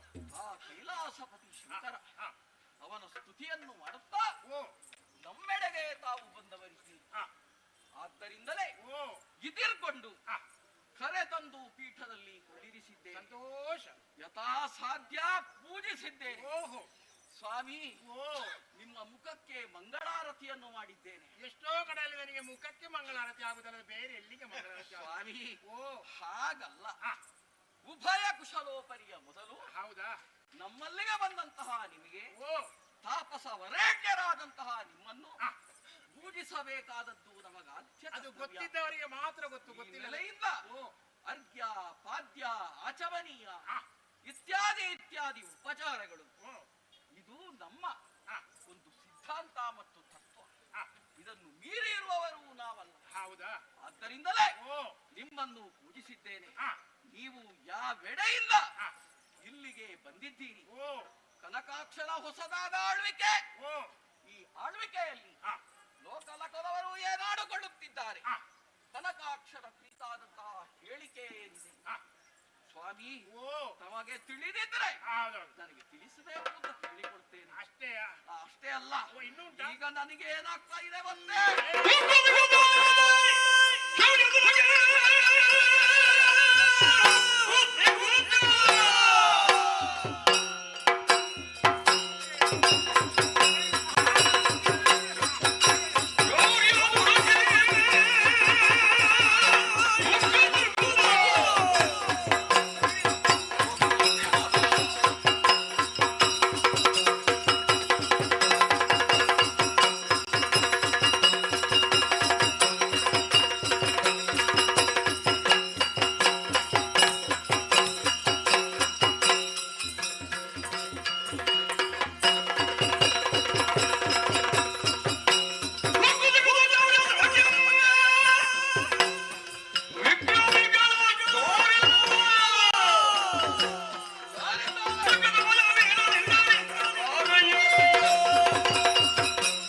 ಮಹರ್ಷಿಗಳೇ, ಓ ನಾರದರು ತಾವು ಆ, ಲೋಕಲೋಕಗಳನ್ನು ಸುತ್ತಾಡುವರು. ಓ ಸ್ವಾಮಿ, ಓ ಇಲ್ಲಿಗೆ ಬಂದಿರಲ್ಲ. ಹೌದೌದೌದು. ನನಗೆ ಹೋರಾಟ ಮಾಡಿ ಮಾಡಿ ಓ ಇನ್ನು ಹೋರಾಟವನ್ನು ಮಾಡಬೇಕು. ಈಗ ಇಷ್ಟವರೆಗೆ ಹೋರಾಟ ಮಾಡಿ ನಿನ್ನ ಹೋರಾಟದ ಆತ ನಿಲ್ಲಿಲ್ಲ. ಸಾಕಾಗ್ಲಿಲ್ಲ. ಓ ಉಕ್ಕುತ್ತಿರುವುದು ಭುಜದ ಶೌರ್ಯ. ಹೌದಾ?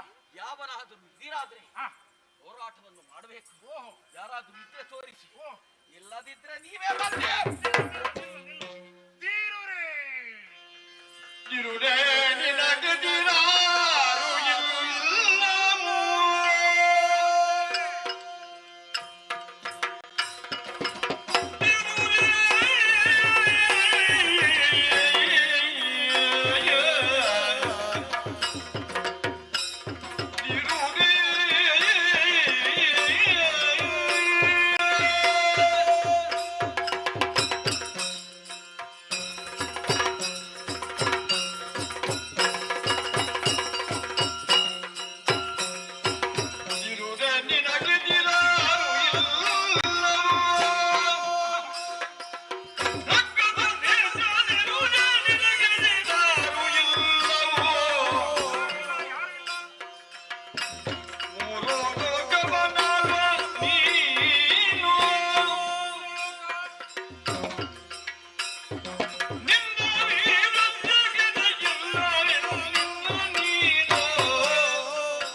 ಯಾವ್ದಕ್ಕೂ ಅರ್ಥ ಮಜರೆ ಮಜಪೂತುರೆ ಎಂತದ್ದು ಸ್ವಾಮಿ ಯಾವ್ದಕ್ಕೂ ಅರ್ಥ ಅಂತ ಇಲ್ಲ. ಅದು ಕೇವಲ ಬಾಯಿಂದ ಬರುವ ಉದ್ಗಾರಗಳು.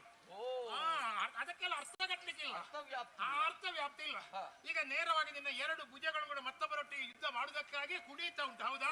ಈ ಕುಣಿತವರ ಹೇಗೆ ನಿಲ್ಲಿಸೋದು ನಿನಗೆ ಎಲ್ಲಿಯೂ ಬೇರೆಯವರ ಸಿಕ್ಕದ ಕಾರಣ ಒಬ್ರು ಬರುದಿಲ್ಲ. ಅವರು ಬರ್ತಾರ ಕೇಳಿ? ಇಲ್ಲ, ಅವರು ಬರುದು ಬಿಟ್ಟು ಹೋಗುದೇ ಉಂಟು. ಯಾರು ಬರುದಿಲ್ಲ. ನಿನ್ನನ್ನು ನೋಡಿದ್ರೆ ಯಾರಾದ್ರೂ ಬಂದಾರ? ನಾನೇ ಅವರು ಬರ್ತಾರೆ. ಇಲ್ಲ, ಅವರು ಹೋಗ್ಲಿಕ್ಕೆ ಅಂದಾಜು ಮಾಡ್ತಾರೆ. ಬರ್ಲಿಕ್ಕೆಲ್ಲ ಅವರು ಹೋಗ್ಲಿಕ್ಕೆ ಇಲ್ಲ ಇಲ್ಲ, ಅವರು ಬರುದಿಲ್ಲ. ಸಂಗತಿ ಇಷ್ಟು. ಯಾಕಂದ್ರೆ ವೀರಾದಿ ವೀರರು ಸೂರರು ಎಲ್ಲರೂ ನಿನ್ನಲ್ಲಿ ಯುದ್ಧ ಮಾಡಿ ಎಲ್ಲ ಸೋತು ಹೋಗಿದ್ದಾರೆ. ದೇವಲೋಕಕ್ಕೆ ನೀನೀಗ ಬಂದ ಒಡೆಯನಾಗಿ ನಿಂತಿದ್ದಿ. ಇದು ನನಗೆ ಕೂಡ ಒಂದು ವರ್ತಮಾನ ಬಂತು. ಏನು? ನೇರವಾಗಿ ಹೋಗಿದ್ದಾನೆ. ಅಲ್ಲಿ ಕುಳಿತುಕೊಂಡಿದ್ದಾನೆ ಕನಕಾಕ್ಷ. ನಿನ್ನ ಎರಡು ಕಣ್ಣುಗಳು ಫಲ ಫಲ ಫಲ ಹೊಳಿತಾ ಉಂಟಲ್ಲ, ಮಿಸುನಿಯ ಬಣ್ಣದಂತೆ. ಹೌದೌದು, ಅಂತ ನಾನು ಕನಕಾಕ್ಷ. ಹೌದು, ಅಂತವನು ಬಂದು ಸಿಂಹಾಸನದಲ್ಲಿ ಕುಳಿತುಕೊಂಡಿದ್ದಾನೆ. ಅದನ್ನು ಒಂದು ಸಲ ಚಂದವನ್ನು ನೋಡೋಣ ಅಂತ ನಾನು ಇಲ್ಲಿಗೆ ಬಂದ್ರೆ ನಿನ್ನ ಪರಿಸ್ಥಿತಿ ಹೀಗೆ ಉಂಟು.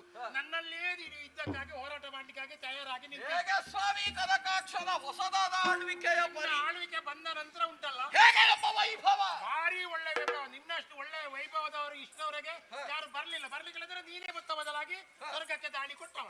ಇಂಥ ದಾಳಿ ಕೊಟ್ಟು ಇಲ್ಲಿ ಸಂಭ್ರಮದಲ್ಲಿ ಇರುವಂತ ಸಮಯದಲ್ಲಿ ನಿನ್ನನ್ನು ನಾನು ನೋಡ್ಬೇಕಂತ ಹೇಳಿ ಇಲ್ಲಿಗೆ ಬಂದಾಗ ನೀನು ನನ್ನಲ್ಲೇ ಯುದ್ಧಕ್ಕೆ ನಿಲ್ತಿ ಅಂತ ಆಗುವಾಗ ನನಗೂ ಒಂದು ಹೆದರಿಕೆ ಅಂತ ಉಂಟಲ್ಲ.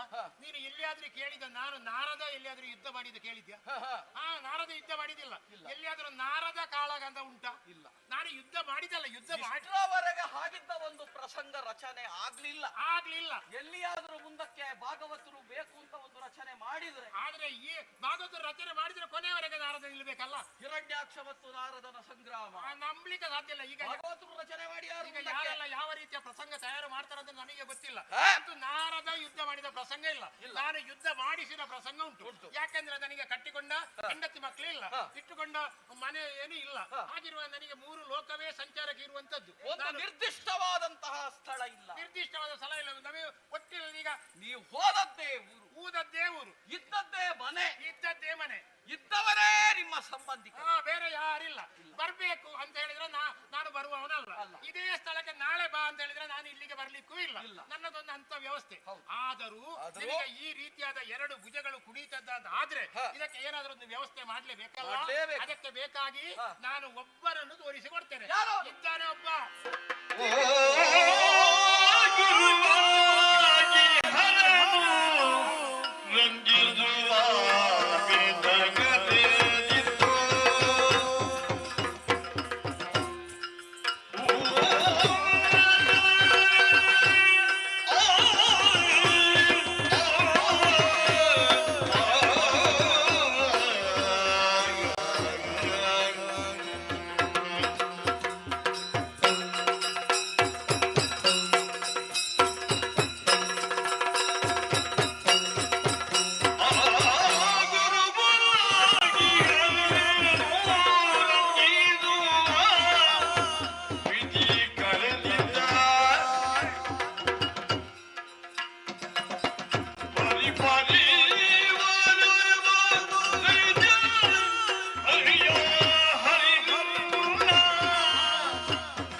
ನೀನೀಗ ಕೈಲಾಸಕ್ಕೆ ಹೋಗಿ ಈಶ್ವರ ದೇವರನ್ನು ಕರೆದ್ರೆ ಅವರು ಈಶ್ವರ ದೇವರು ಬರ್ತಾರ? ಬರ್ಲಿಕ್ಕಿಲ್ಲ. ಯಾಕಂದ್ರೆ ನೀನು ಈಶ್ವರ ದೇವರ ಆರಾಧಕ. ನೀನೇ ಹೋಗಿ ಅಲ್ಲಿ ದೇವರಲ್ಲಿ ಬೇಡಿಕೊಂಡ್ರೆ ಯಾವ ಕಾಲಕ್ಕೂ ಯುದ್ಧ ಮಾಡ್ಲಿಕ್ಕಿಲ್ಲ. ಇನ್ನೊಂದು ಭಾಗದಲ್ಲಿ ಬ್ರಹ್ಮದೇವರು ಇದ್ದಾರೆ. ಹೌದು. ಬ್ರಹ್ಮದೇವರು ಹೌದು. ಬ್ರಹ್ಮದೇವರು ನಿನಗೆ ವರ ಕೊಟ್ಟವರು. ವರವನ್ನು ಅನುಗ್ರಹ ಮಾಡಿದವರು. ಅವರು ಕೂಡ ನಿನ್ನೊಟ್ಟಿಗೆ ಯುದ್ಧಕ್ಕೆ ಬರ್ಲಿಕ್ಕಿಲ್ಲ, ನಿನಗೆ ಏನು ಮಾಡ್ಲಿಕ್ಕೂ ಏನೂ ಇಲ್ಲ. ಆದ್ರೂ ಕೂಡ ಅವರು ಅಲ್ಲಿ ಇಬ್ರು ಇದ್ರು ಕೂಡ ಇದ್ರು? ಒಬ್ಬ ಮಾತ್ರ ಇದ್ದಾನೆ. ಯಾರವ?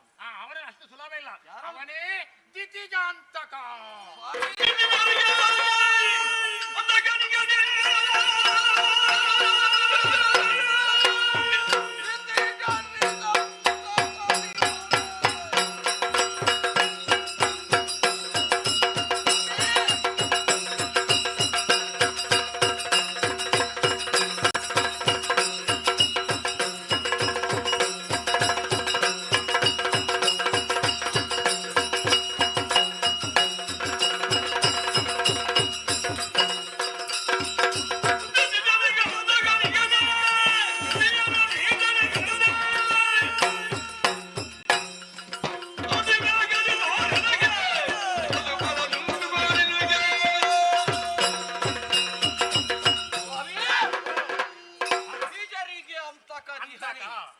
ಯಾರವನು? ದಿತಿಜಾಂತಕ. ಯಾರವನು? ಓಹೋ ಎಲ್ಲಿದ್ದಾನೆ? ಓ ನನಗೆ ನೀವು ತೋರಿಕೊಡಿ. ಹಾ. ಅಲ್ಲಿಗೆ ಹೋಗಿ ಅವನ ಎದೆಯನ್ನು ಬೆಟ್ಟುತ್ತೇನೆ. ಹಾ. ನಮ್ಮ ದಿತಿಜರಿಗಾದಂತಹ ಅನ್ಯಾಯವನ್ನು ಓ ಹೋಗಲಾಡಿಸ್ತೇನೆ. ಹಾ. ಹೇಳಿ. ಅದಕ್ಕೆ ಯಾರೋ? ಅವಸರವೇ ಅಪಘಾತಕ್ಕೆ ಕಾರಣ. ಮತ್ತೆ ನೀನು ಇಷ್ಟು ಬೇಗ ಇಷ್ಟು ಕಡಿಮೆ ತೋರಿಸಿಕೊಡಿ ಅಂತ ಹೇಳಿದ್ರೆ ಹೇಗೆ ತೋರಿಸಿಕೊಡುದು? ಅವ ಅಷ್ಟು ಸುಲಭದಲ್ಲಿ ಸಿಕ್ಕಲಿಲ್ಲ. ಎಲ್ಲಿದ್ದಾನ? ಎಂತೂ ತೋರ್ಪೆ.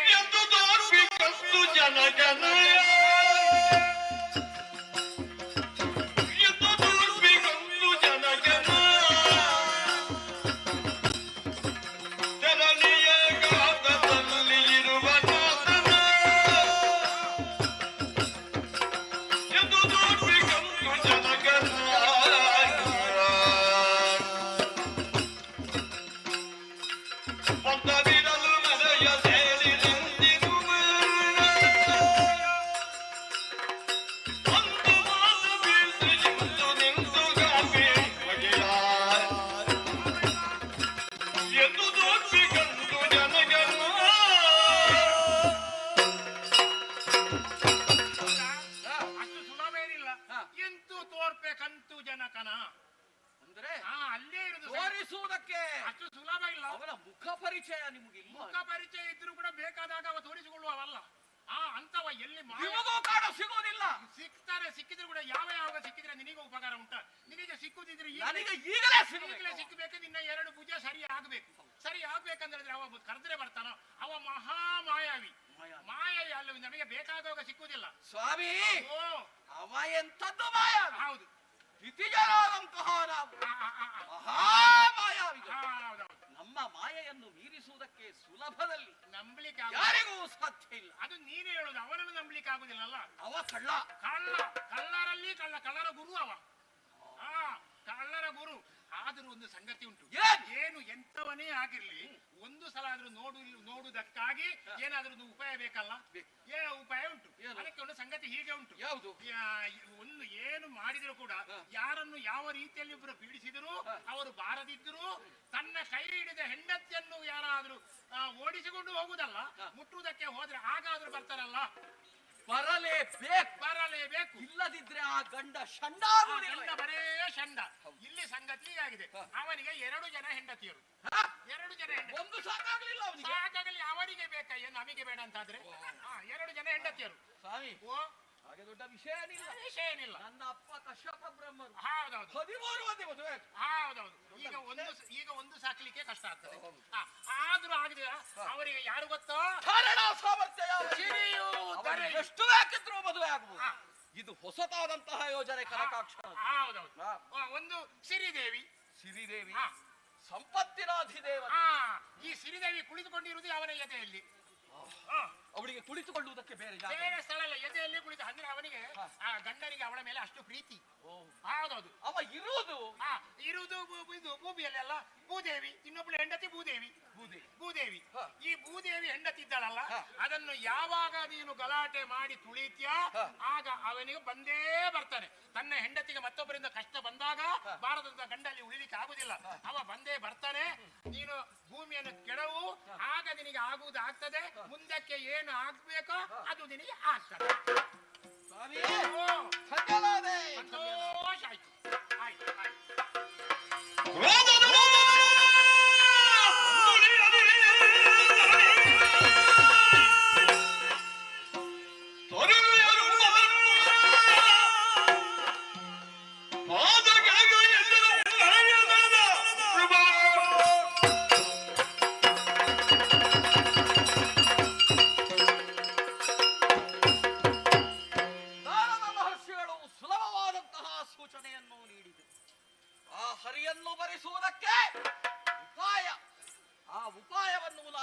ಮೆಚ್ಚಿಸಬೇಕು, ಅವನನ್ನು ಭರಿಸಬೇಕು. ಆ ಮೂಲಕವಾಗಿ ನನ್ನಗಿರುವಂತಹ ಸೇಡನ್ನು ತೀರಿಸಿಕೊಳ್ಳಬೇಕು. ಅದಕ್ಕಾಗಿ ಭೂದೇವಿ ಅವಳು ಮೇಲೆದ್ದು ಬರಬೇಕು. ನಾನು ನಿಂತಿರುವುದು ಇದು ಭೂಮಿ ಅಲ್ಲವೇ? ಈ ಭೂಮಿಯ ಅಧಿಷ್ಠಾತೃ ಎಲ್ಲಿಂದ ಎದ್ದು ಬರುತ್ತಾಳೆ ಗೊತ್ತಾಗುವುದಿಲ್ಲ. ಅದಕ್ಕಾಗಿ ಗದಾಡಂಡದಿಂದ ಭೂಮಿಗೆ ಅಪ್ಪಳಿಸುತ್ತೇನೆ.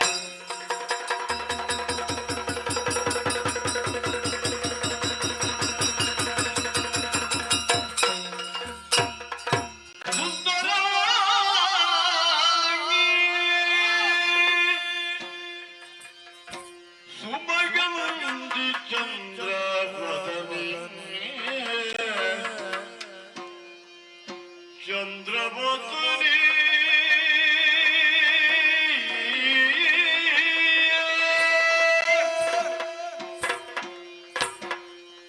ಸುಂದರಾಗಿ ಸುಮಗಂಧಿ ಚಂದ್ರವದನಿ ಚಂದ್ರವದನಿ ಚಂದ್ರವದನಿ ಚಂದ್ರವದನಿ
ಸುಮಗಂಧ, ಎಲ್ಲೆಡೆಯಲ್ಲಿಯೂ ಸುಮಗಂಧವಿದೆ. ಆದರೆ ನೀನು ಬರುತ್ತಾ ಇದ್ದಂತೆಯೇ ಗಂಧ ನಾಸಿಕದಿಂದ ಆಘ್ರಾಣಿಸುವಾಗ ಅತೀವವಾದಂತಹ ಆನಂದವಾಗ್ತಾ ಇದೆ. ಹೌದೇನೇ? ಏನು ನೀನು ಬಂದ ಕ್ಷಣದಲ್ಲಿ ನನ್ನ ಪಾದಗಳಿಗೆ ಕೈ ಮುಗಿದು ನಿಂದಿರುವೆ. ಆದರೆ ನಿನ್ನ ಮುಖವನ್ನು ನೋಡಿದಾಗ ಅದೇನು ನೋವಿದ್ದಂತೆ ಕಾಣಿಸ್ತಾ ಇದೆ, ನೊಂದುಕೊಂಡಂತೆ ಕಾಣಿಸ್ತಾ ಇದೆ. ನೀನು ಚಂದ್ರವದನೇ ಹೌದು, ಪೂರ್ಣವಾದಂತಹ ಚಂದ್ರ ಆಗಸದಲ್ಲಿ ಕಾಣಿಸಿಕೊಳ್ತಾನೆ. ಪೌರ್ಣಿಮೆಯ ದಿನ ಗೋಚರಿಸುವಂತಹ ಚಂದ್ರ, ಬೆಳದಿಂಗಳ ಆಹ್ಲಾದತೆ ಅದು ನಿನ್ನ ಮುಖದಲ್ಲಿ ಪ್ರಕಟಗೊಳ್ಳುತ್ತಿರುವುದನ್ನು ಕಾಣುತ್ತಿದ್ದೇನೆ. ಹೌದೇನೆ? ಏನು ನಿನ್ನಂತಹ ರೂಪಸಿಯಾದಂತಹ ಹೆಣ್ಣನ್ನು ಯಾವ ಲೋಕದಲ್ಲಿಯೂ ನಾನು ನೋಡಿದವನೇ ಅಲ್ಲ. ಇಷ್ಟರವರೆಗೆ ನೋಡ್ಲೇ ಇಲ್ಲ. ಅಪಾರವಾದಂತಹ ರೂಪ, ಆಕರ್ಷಣೀಯವಾದಂತಹ ರೂಪಸಿ, ಆಕರ್ಷಕವಾದಂತಹ ನಿನ್ನ ದೇಹ ಕಾಂತಿ, ಜೊತೆಗೆ ನಿನ್ನ ತನು ಗಂಧ ಎಂಥವರನ್ನೂ ತನ್ನತ್ತ ಸೆಳೆಯುವಂತೆ ಮಾಡುತ್ತದೆ. ಹೌದೇನೆ? ಏನು? ಯಾರು ನೀನು? ಯಾಕಾಗಿ ನೊಂದುಕೊಂಡಿರುವೆ? ಕೈ ಮುಗಿದು ಈ ತೆರನಾದಂತಹ ಸ್ಥಿತಿಯಲ್ಲಿರುವುದಕ್ಕೆ ಕಾರಣವೇನು ಹೇಳುವೆಯಾ? ಈಗ ಬಂದವ ಯಾರು ಅಂತ ಗೊತ್ತಾಗಲಿಲ್ಲ. ನಾನು ಶ್ವಾಡಿತಾಪುರದ ಕನಕ ಕಶ್ಯಪನ ತಮ್ಮ ಕನಕಾಕ್ಷ ಹಿರಣ್ಯಾಕ್ಷ, ಹೀಗೆ ನನ್ನನ್ನು ಕರೆಯುತ್ತಾರೆ. ಸಕಲ ಲೋಕಗಳನ್ನು ಗೆದ್ದು ವಿಜಯ ಯಾತ್ರೆಯನ್ನು ಕೈಗೊಂಡವನಿದ್ದೇನೆ. ಲೋಕ ಲೋಕಗಳನ್ನು ಅಂಕೆಯಲ್ಲಿರಿಸಿದಂತಹ ಪ್ರಬುದ್ಧನಾಗಿದ್ದೇನೆ. ವೀರ ಶೂರ ಈ ಕನಕಾಕ್ಷನಲ್ಲಿ ನಿನ್ನ ಪರಿಚಯವನ್ನು ಹೇಳ್ತೀಯೇನೆ. ಅಯ್ಯ ಓ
ಯಾಕೆಂತೇಳಿ ನಿನ್ನನ್ನು ನೋಡಿದವನಲ್ಲ ಕೇಳಿದವನಲ್ಲ, ಹಾಗೆಂತ ನಿನ್ನ ವಿಚಾರವನ್ನು ಕೇಳಿದವನು ನಾನಾಗಿದ್ದೇನೆ. ನೀನೊಬ್ಬ ವೀರನಾಗಿದ್ದಿ, ಶೂರನಾಗಿದ್ದಿ, ಪರಾಕ್ರಮಶಾಲಿಯಾಗಿದ್ದಿ ಎಂಬುದಾಗಿ ನೀನು ಇಲ್ಲಿಗೆ ಬರುವಾಗ ನನ್ನ ಬಗ್ಗೆ ಹೇಳುತ್ತಿರುವುದನ್ನು ಕೇಳಿಸಿಕೊಂಡೆ. ಹೌದು, ನೋಡಿದವಳು ನಾನಲ್ಲ. ಹಾಗೆ ಅಂತ ನಿನ್ನ ನೋಡಿದಾಗ ಪರಮಾಸ್ತ್ರವನ್ನು ಪಟ್ಟಿಕೊಂಡೆ. ನನ್ನನ್ನು ಕಂಡಾಕ್ಷಣ ಯಾಕಾಗಿ ನೀನು ಹೀಗಿರ್ದಿ, ಕೈ ಮುಗಿದು ಬೇಡಿಕೊಳ್ಳುತ್ತಾ ಇದ್ದಿ ಎಂಬುದಾಗಿ, ಕಣ್ಣೀರು ಸುರಿಸುವುದು ಯಾಕೆ ಎಂಬುದಾಗಿ ಕೇಳುತ್ತಾ ಇದ್ದಿ. ಆದ್ರೆ ನನ್ನ ಪರಿಚಯವನ್ನು ಹೇಳಬೇಕು ಅಂತ ಹೇಳುತ್ತಾ ಇದ್ದಿ. ನೀನು ಯಾರು, ನಿನ್ನ ವಿಳಾಸವನ್ನು ಹೇಳುವು ಎಂಬುದಾಗಿ. ಅಯ್ಯ, ಬೇರೇನು ಬಲ್ಲ. ಈ ಕಾಲ ಕಾಲಕ್ಕೆ ಬೇಕಾದ ಫಲಗಳನ್ನು ಕೊಡುವುದು, ನೀರು, ಗಾಳಿ, ಆಹಾರ, ಇದನ್ನೆಲ್ಲವನ್ನು ಇರಬೇಕಿದ್ರೆ ಒಬ್ಬರು ಜನ ಬೇಕಲ್ವೇ? ಹೌದು. ಅದಕ್ಕೆ ಬೇಕಾಗಿ ಅದಕ್ಕೆಲ್ಲ ಬೇಕಾದಂತಹ ಸಮಯದಲ್ಲಿ ಕೊಡಬೇಕಾದವಳು ಬೇರೆ ಯಾರು ಅಲ್ಲ, ನಾನೇ ಕೊಡಬೇಕಾದ. ಕಾಲ ಕಾಲಕ್ಕೆ ಜೀವರಾಶಿಗಳಿಗೆ ಹೌದು, ಮಳೆಯೋ ಬೆಳೆಯೋ ಇಂದೇನು ಸಂಪದಗಳು, ಯಾವ ಸಂಪತ್ತುಂಟು? ಇದನ್ನೆಲ್ಲ ಬೆಳೆಯಬೇಕಿದ್ರೆ ನಾನು ಬೇಕು.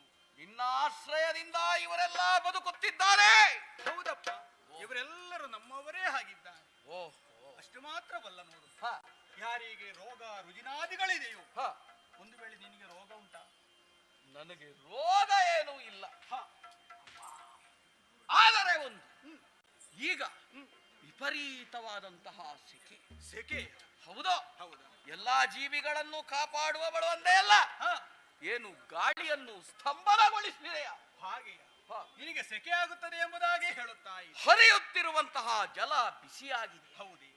ಏನಮ್ಮ, ಯಾವಾಗ ಶೀತಲವಾಗಿ ಹರಿಯಬೇಕಾಗಿದ್ದಂತಹ ನೀರು ಬಿಸಿಯ ಸ್ಥಿತಿಯನ್ನು ಹೊಂದಬೇಕಾಗಿದ್ರೆ ಕಾರಣವೂ ನಾನಾಗಿದ್ದೇನೆ. ಆಗಿರುವಾಗ ನಿನಗೆ ತಂಪು ಬೇಕಂತ ಹೇಳಿದ್ರೆ ಮಳೆಯನ್ನು ಸುರಿಸಬೇಕಿದ್ರು ಅಲ್ಲಿ ನನ್ನ ಅವಕಾಶವೂ ಬೇಕಾಗಿದೆ. ಮತ್ತೊಂದು ಉಂಟು, ಕಾಲಕ್ಕೆ ಬೇಕಾದಂತಹ ಬಲಜಾಲಗಳು ನಾನು ಕೊಟ್ಟವಳು, ನಿನಗೆ ಬೇಕಾದ್ರೆ ಔಷಧಿಯನ್ನು ಕೊಡುವಳು ನಾನಾಗಿದ್ದೇನೆ. ಯಾರಿಗೂ ಸುಖ ಬೇಕು ಅಂತವರಿಗೆ ನಾನು ಎದುರಾಗಿದ್ದವಳು ನಾನಾಗಿದ್ದೇನೆ. ಈಗ ನನ್ನ ಪರಿಚಯ ಹೇಳಿ ಆಯ್ತಾ, ನಾನು ಹೋಗಬಹುದಲ್ಲ? ಹೋಗುವುದಕ್ಕೆ ಇಲ್ಲವೇ? ಮತ್ತೆ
ತಾವರೆಯಾಸಳುಗಳಂತಿರುವಂತಹ ಕಣ್ಣುಗಳು, ಆ ಕಣ್ಣಿನ ರೆಪ್ಪೆಗಳು ಚಾಂಚಲ್ಯದಿಂದ ಕೂಡಿಕೊಂಡಿದೆ.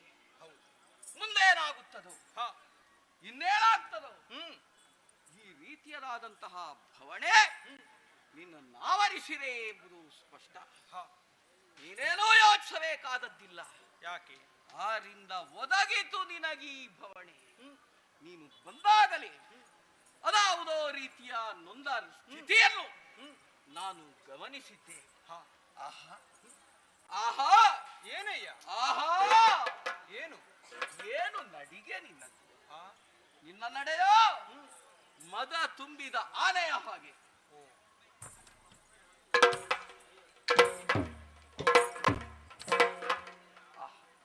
ನಿನ್ನ ನಡಿಗೆಯನ್ನು ನೋಡಿದಾಗಲೇ ಹೃದಯ ತುಂಬಿ ಬಂತು. ಅಷ್ಟು ಮಂದವಾದ ಸುಂಡಿಲನ್ನು ಎತ್ತಿ ಮುನ್ನಡೆಯುವಂತಹ ಆನೆಯ ಗಾಂಭೀರ್ಯ, ಮದ ವಾರಣ ಸಮಗಮನೆ. ನೀನು ಹೆಣ್ಣು ಮಕ್ಕಳನ್ನು ಹೊಸತು ನೋಡುವುದಾ? ಲೋಕದಲ್ಲಿ ಬಹಳ ಮಂದಿ ಸ್ತ್ರೀಯರನ್ನು ನೋಡಿದ್ದೇನೆ. ಎಲ್ಲಿಯೂ ನಿನಗೆ ಸಮಾನಳಾದಂತಹ ಒಬ್ಬಾಕೆ ಹೆಣ್ಣನ್ನು ಈ ಕಣ್ಣುಗಳಿಂದ ಕಂಡವನಲ್ಲ ಕನಕಾಕ್ಷ. ನನ್ನ ಯೋಗ್ಯತೆಯನ್ನು ಚೆನ್ನಾಗಿ ಅರ್ಥ ಮಾಡಿಕೋ. ಪಾತಾಳಕ್ಕೆ ಹೋದ್ರೆ ನಮ್ಮದೇ ಸುದ್ದಿ, ಈ ಭೂಮಿಯಲ್ಲಿ ನಮ್ಮದೇ ಹೆಸರು. ಮೇಲು ಲೋಕವಾದಂತಹ ಸ್ವರ್ಗ ಈಗಾಗಲೇ ನಮ್ಮದ್ದಾದಂತಹ ಅಧಿಕಾರ. ಎಲ್ಲಿ ಹೋದರು ಯಾರ ಬಾಯಿಯಲ್ಲಿ ಕೇಳಿದ್ರು ಹಿರಣ್ಯಾಕ್ಷ ಹಿರಣ್ಯ ಕಶ್ಯಪ ಈ ಹೆಸರು ಬಿಟ್ರೆ ಮತ್ತೆ ಯಾವುದೂ ಇಲ್ಲ. ಆದ್ರಿಂದ ಹೇಳ್ತೇನೆ, ಏನು ಎಲ್ಲವನ್ನು ಹೊಂದಿದಂತಹ ನನಗೆ ಒಬ್ಬಾಕಿ ಹೆಣ್ಣು ಬೇಕು ಅಂತಾಗಿದೆ. ಈಗ ಎಲ್ಲಿದ್ದಾಳೆ ಹೆಣ್ಣು? ಮದ ವಾರಣ ಸಮ ಗಮನೆಯಾದಂತಹ ನೀನು ನನ್ನ ಕುರಿತಾದ ಯೋಗ್ಯತೆಯನ್ನು ಕೇಳಿ ತಿಳಿದು ಒಮ್ಮೆ ನನ್ನನ್ನು ನೋಡಬೇಕು ಹೊಂದಬೇಕು ಎನ್ನುವ ಅಪೇಕ್ಷೆಯಿಂದ ಬಂದೆಯ. ಏನೋ ಯೋಚಿಸಬೇಕಾದದ್ದಿಲ್ಲ. ಬಲಾಢ್ಯರಾದಂತಹ ಕನಕಾಕ್ಷ ಸರ್ವ ವಿಧದ ರಕ್ಷಣೆಯನ್ನು ನಿನಗೆ ಕೊಡಬಲ್ಲವನಾಗಿದ್ದಾನೆ. ಯೋಚಿಸಬೇಡ, ಹೇಳಿ ನಿನ್ನ ಹೆಸರೇನು? ಯಾಕೆ ಈ ಬವಣೆ? ಹೇಳಿ.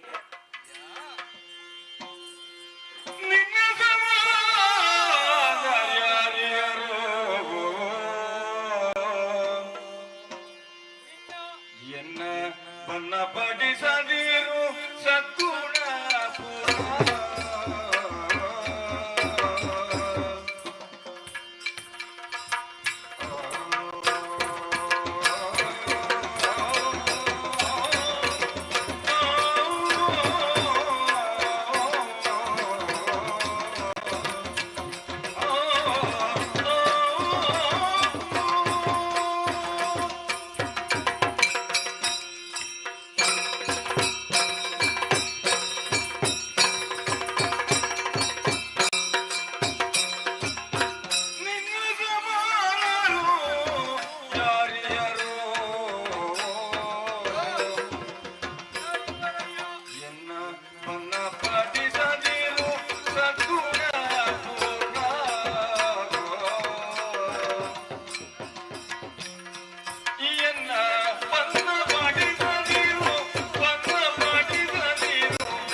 ನನ್ನನ್ನು ನೀನು ಮೋಹಿಸಿದ್ದಿ. ನಿನ್ನ ಜೊತೆಯಲ್ಲಿ ನಾನು ಬರಬೇಕು, ಮದುವೆ ಆಗಬೇಕು ಎಂಬುದಾಗಿ ಹೇಳುತ್ತಾ ಇದ್ದಿ. ಹಾಗೆ ನನ್ನ ಪರಿಚಯವನ್ನು ನೀನು ಕೇಳುತ್ತಾ ಇದ್ದಿ. ಯಾರು ನೀನು? ಅಯ್ಯ, ನೀನು ಯಾರು ಎಂಬುದಾಗಿ ಪ್ರಪಂಚವೇ ತಿಳಿದುಕೊಂಡಿದೆ. ನಿನ್ನ ಸಮಾನರಾಗಿದ್ದಾರೆ ಈ ಪ್ರಪಂಚದಲ್ಲಿ. ಹಿರಣ್ಯಾಕ್ಷನಿಗೆ ಹಿರಣ್ಯಾಕ್ಷನೇ ಮೇಲು ಎಂಬುದಾಗಿ, ಸೂರ್ಯನಿಗೆ ಸೂರ್ಯನೇ ಮೇಲು, ಆಕಾಶವೇ ಮೇಲು, ಸಮುದ್ರಕ್ಕೆ ಸಮುದ್ರವೇ ಮೇಲು, ಕನಕಾಕ್ಷನಿಗೆ ಕನಕಾಕ್ಷನೇ ಮೇಲು ಎಂಬುದಾಗಿ ಫಲರಿ ಅಲ್ವೇ? ಅಂತಹ ನೀನು ಇವತ್ತು ನಿನಗೆ ನನಗೆ ಭಂಗಪಡಿಸಿದ ಹಾಗೆ ಆಯಿತು. ನನ್ನ ಎದೆಗೆ ತುಳಿದಂತಾಯಿತು ಈ ಸಂದರ್ಭದಲ್ಲಿ. ನನ್ನ ಎದೆಗೆ? ಹೌದು. ಏನು ಹೇಳ್ತೀಯೇ? ನಿನ್ನನ್ನು ಕಂಡಾಗ ಅದೆಷ್ಟು ವಾತ್ಸಲ್ಯದಿಂದ ನಾನು ಮಾತನಾಡಿಸುವುದಕ್ಕೆ ಮುಂದಾದೆ. ಹೌದು, ಹೌದಪ್ಪ. ಆದ್ರೂ ಕೂಡ ನನಗೆ ನೋವಾಗುತ್ತಾ ಉಂಟು. ಭಯಭೀತರಾಗಿದ್ದೇನೆ ನಾವು. ಬೇರೆ ಯಾರೋ ನಿನ್ನನ್ನು ಭಯಪಡಿಸಿದ್ದಾರೆ. ಹೌದು, ಅಷ್ಟು ಮಾತ್ರವಲ್ಲ, ನೀನೊಬ್ಬ ರಾಜನಾದವನು ಹಾಗೆ ಒಂದು ಹೊಲಕ್ಕೆ ಬೇಲಿಯನ್ನು ಯಾಕೆ ಹಾಕುತ್ತಾರೆ? ಹೊಲದ ರಕ್ಷಣೆಗೋಸ್ಕರವೇ ಅಲ್ಲವೇ? ಹೌದು. ಹಾಗೆ ಅಂತ ಆ ಬೇಲಿರು ಹೊಲವನ್ನು ತಿಂದ್ರೆ ಏನಾದೀತು? ಈ ಪ್ರಪಂಚವೇ ಉಳಿಯುವುದಕ್ಕೆ ಸಾಧ್ಯವಿಲ್ಲ. ಇಲ್ಲ. ತಾಯಿಯಾದವಳು ಮಗುವಿಗೆ ಹಾಲನ್ನೇ ಕೊಡಬೇಕು. ಅದನ್ನು ಹೊರತು ವಿಷದ ಹಾಲನ್ನು ಕೊಟ್ಟಂತಾದ್ರೆ ಅಂತಹ ತಾಯಿ ಇದ್ದೇನಾದ್ರೂ ಪ್ರಯೋಜನ ಉಂಟು? ಇಲ್ಲ. ಹಾಗಿರುವಾಗ ನೀನು ಪ್ರಜಾ ರಕ್ಷಕನಾಗಿರುವಂತಹ ನೀನು ನನ್ನನ್ನು ಬಯಸ್ತಾ ಇದ್ದಿ. ಇದು ನಿನಗೆ ಒಳಿತಲ್ಲ, ಇದು ಕೆಡತು ಎಂಬುದಾಗಿ ನಾನು ಹೇಳುತ್ತಾ ಇದ್ದೇನೆ. ಹಾಗಾಗಿ ಇದು ನಾನು ಹೇಳಿದ್ದು ಹೌದು, ನನ್ನ ಎದೆಗೆ ತುಳಿದಂತಾಯಿತು ಎಂಬುದಾಗಿ ಹೇಳಿದ್ದು. ಕೈ ಮುಗಿದು ಕೇಳಿಕೊಳ್ತಾ ಇದ್ದೇನೆ. ನನ್ನ ಪರಿಚಯವನ್ನು ನೀನು ಹೇಳಬೇಕು ಎಂಬ ಮತ್ತೊಮ್ಮೆ ಹೇಳುತ್ತಾ ಇದ್ದಿ. ಬೇರೆ ಯಾರು ಅಲ್ಲ, ನೀನು ತುಳಿದಂತಹ ನಾನು ಬೇರೆ ಯಾರು ಅಲ್ಲ, ನಾನೇ ಭೂದೇವಿ.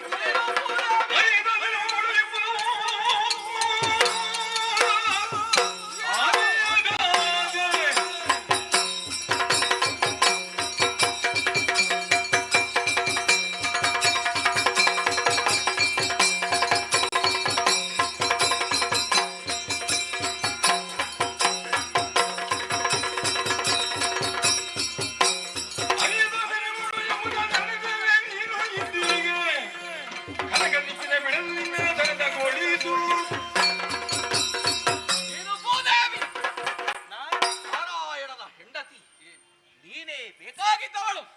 ನಿನ್ನನ್ನೇ ಅರಸುತ್ತಿದ್ದವನು ಈ ಕನಕಾಕ್ಷ. ನೀನು ಬೇಕು, ಆದ್ರಿಂದ ಬಾ. ಇದು ನಿನಗೆ ಒಳಿತಲ್ಲ, ಬರುವುದಿಲ್ಲ. ಕೆಡಕು ನೋಡು.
ನೋಡಬಾರದೆ ಗೋಹುಗಳನ್ನು ಕಾಣುತ್ತಾ ಇದ್ದೇನೆ.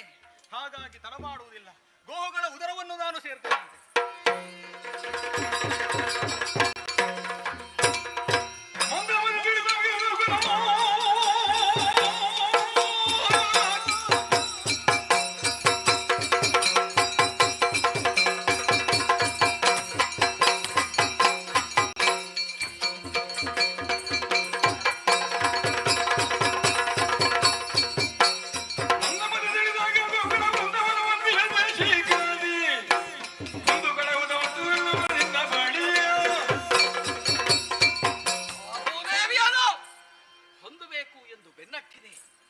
ವಿಧವಾಗಿ ತಪ್ಪಿಸಿಕೊಳ್ಳುವುದಕ್ಕೆ ಮುಂದಾದ್ಲು.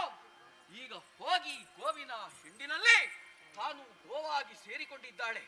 ಆದ್ದರಿಂದ ಗೋವುಗಳ ಹಿಂಡಿಯನ್ನು ಕಡಿದು ಚೆಲ್ಲುತ್ತಾ ಮುಂದೆ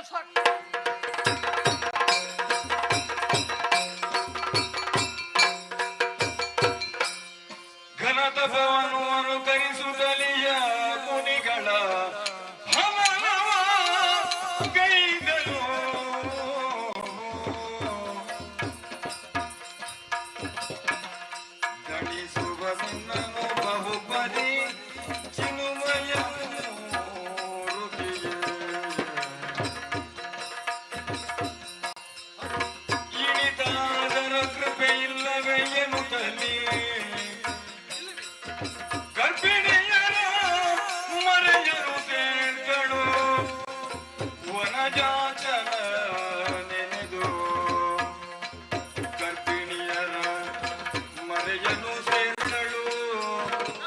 ವನಜಾಕ್ಷನ ನೆನೆದು ಸೇರ್ದಳು.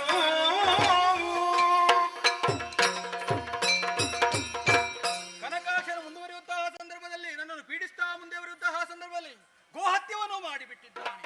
ಹಾಗಾಗಿ ನೆಲೆಯಿಲ್ಲ ನೆಲೆ ಎಂಬುದಾಗಿ ಮುಂದುವರಿಯುವಂತಹ ಸಂದರ್ಭದಲ್ಲಿ ನೋಡಬಾರದೆ ಮುನಿಗಳ ಜೊತೆಯಲ್ಲಿ ನಾನು ಸೇರಿಕೊಂಡೆ. ಹಾಗಾದರೆ ಮುನಿಗಳು ಪೀಡನೆಯನ್ನು ಮಾಡಿಬಿಟ್ಟಿದ್ದಾನೆ. ಹಾಗೆ ಅಂತ ಮುಂದುವರಿಯುವಂತಹ ಓ ಸ್ವಾಮಿ, ನೀವೇ ನನ್ನನ್ನು ರಕ್ಷಿಸಬೇಕು ಎಂಬುದಾಗಿ ನಿಮ್ಮ ಕೈ ಮುಗಿದು ಕೇಳುತ್ತಾ ಇದ್ದೇನೆ. ಓ ನಾರಾಯಣ, ನೀನೇ ರಕ್ಷಿಸಬೇಕು ಎಂಬುದಾಗಿ ನೋಡುವಾಗ ಎಲ್ಲಿದ್ದಾನೆ ನಮ್ಮ ನಾರಾಯಣ, ಎಲ್ಲಿದ್ದಾರೆ ನಮ್ಮ ಪತಿದೇವರು?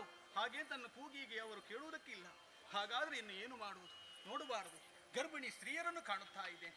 ಹಾಗಾಗಿ ತಡ ಮಾಡುವುದಿಲ್ಲ, ಗರ್ಭಿಣಿ ಸ್ತ್ರೀಯರ ಜೊತೆಯಲ್ಲಿ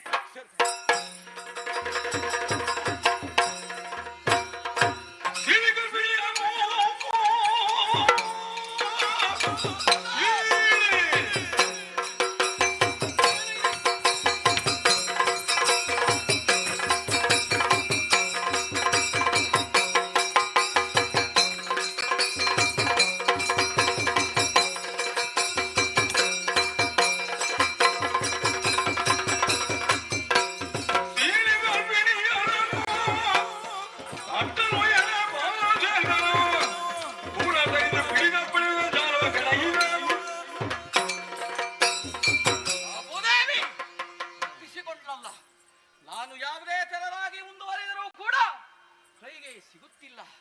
ಗರ್ಭಿಣಿ ಸ್ತ್ರೀಯರ ವೃದ್ಧವನ್ನು ಸೇರಿಕೊಂಡಿದ್ದಾಳೆ. ಈ ಕ್ಷಣದಲ್ಲಿಯೇ ಆ ಗರ್ಭಿಣಿ ಸ್ತ್ರೀಯರ ಉದರವನ್ನು ಹೀರ್ತಾ ಮುಂದಕ್ಕೆ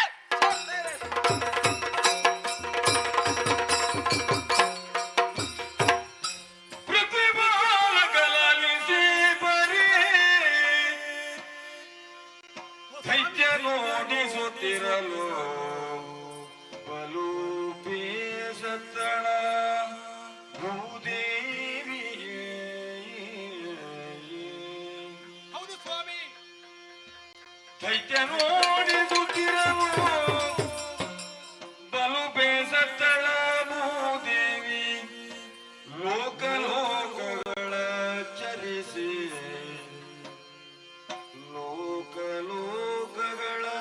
ಚರಿಸಿ ಎತ್ತ ಹೋದರು ಬಿಡದವನ ಕಾಣುತ್ತ, ಎತ್ತ ಹೋದರು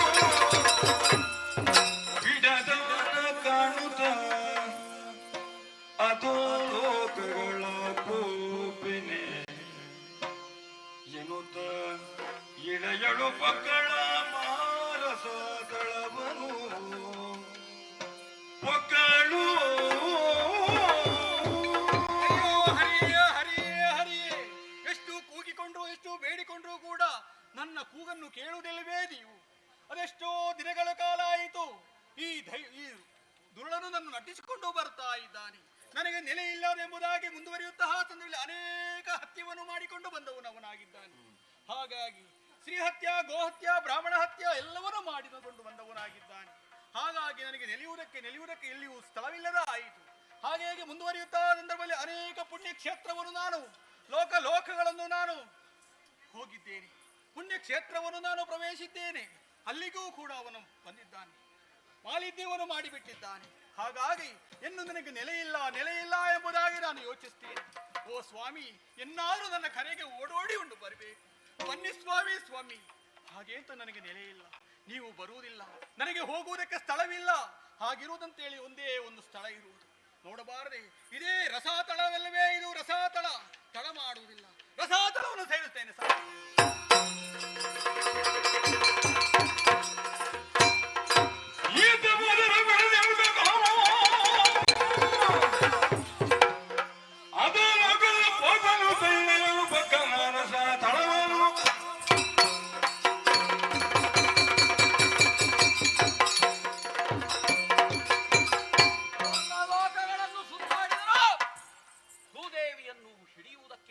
ಸಾಧ್ಯವಾಗಲಿಲ್ಲ. ನಾನಾ ವಿಧದಿಂದ ತಪ್ಪಿಸಿಕೊಳ್ಳುವುದಕ್ಕೆ ಪ್ರಯತ್ನ ಪಟ್ಟು ನಾನು ಹಿಡಿಯುವುದಕ್ಕೆ ಮುಂದಾದರೆ ಅರೆಕ್ಷಣ ಕಾಣಿಸಿಕೊಂಡು ತಪ್ಪಿಸಿಕೊಳ್ಳುತ್ತಿರುವ ಈಕೆಯನ್ನು ಹೊಂದಲೇಬೇಕು. ಅದಕ್ಕಾಗಿ ಈ ಕ್ಷಣದಲ್ಲಿ ಕೆಳಗೆ ಇಳಿದಿದ್ದಾಳಲ್ಲ, ನಾನು ರಸದಳವನ್ನು ಸಾರಿಕೊಡ್ತೇನೆ.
ಹೇಳಬೇಕು ಅಂತ ನಾನು ಬಯಸಿದೇನೋ ಏನ್ ಅವಳು ನಿನ್ನ ಜೊತೆಗಿದ್ದಾಳೆ. ಹೌದು ನೀನು ನೋಡಿದರೆ ಹಂದಿ ಹಾ, ಹಂದಿ ನಮ್ಮ ಆಹಾರದ ತುತ್ತು, ಹೌದು ನಮ್ಮ ಅನುಗ್ರಹ ಹಾ, ಈ ಹೊತ್ತಿನಲ್ಲಿ ಸಿಕ್ಕಿದೆಯಲ್ಲ, ಹೌದು ನಿರಾಯಾಸವಾಗಿ ಸಿಕ್ಕಿದ್ದಿ. ಹಾ, ನಿನ್ನನ್ನು ಹೇಳೇನು ಓಹೋ ಗಬಕ್ಕ ತಿಂದು ಹಾ. ಅವಳನ್ನು ಹಿಡ್ಕೊಡ್ತೇನೆ. ಓಹೋ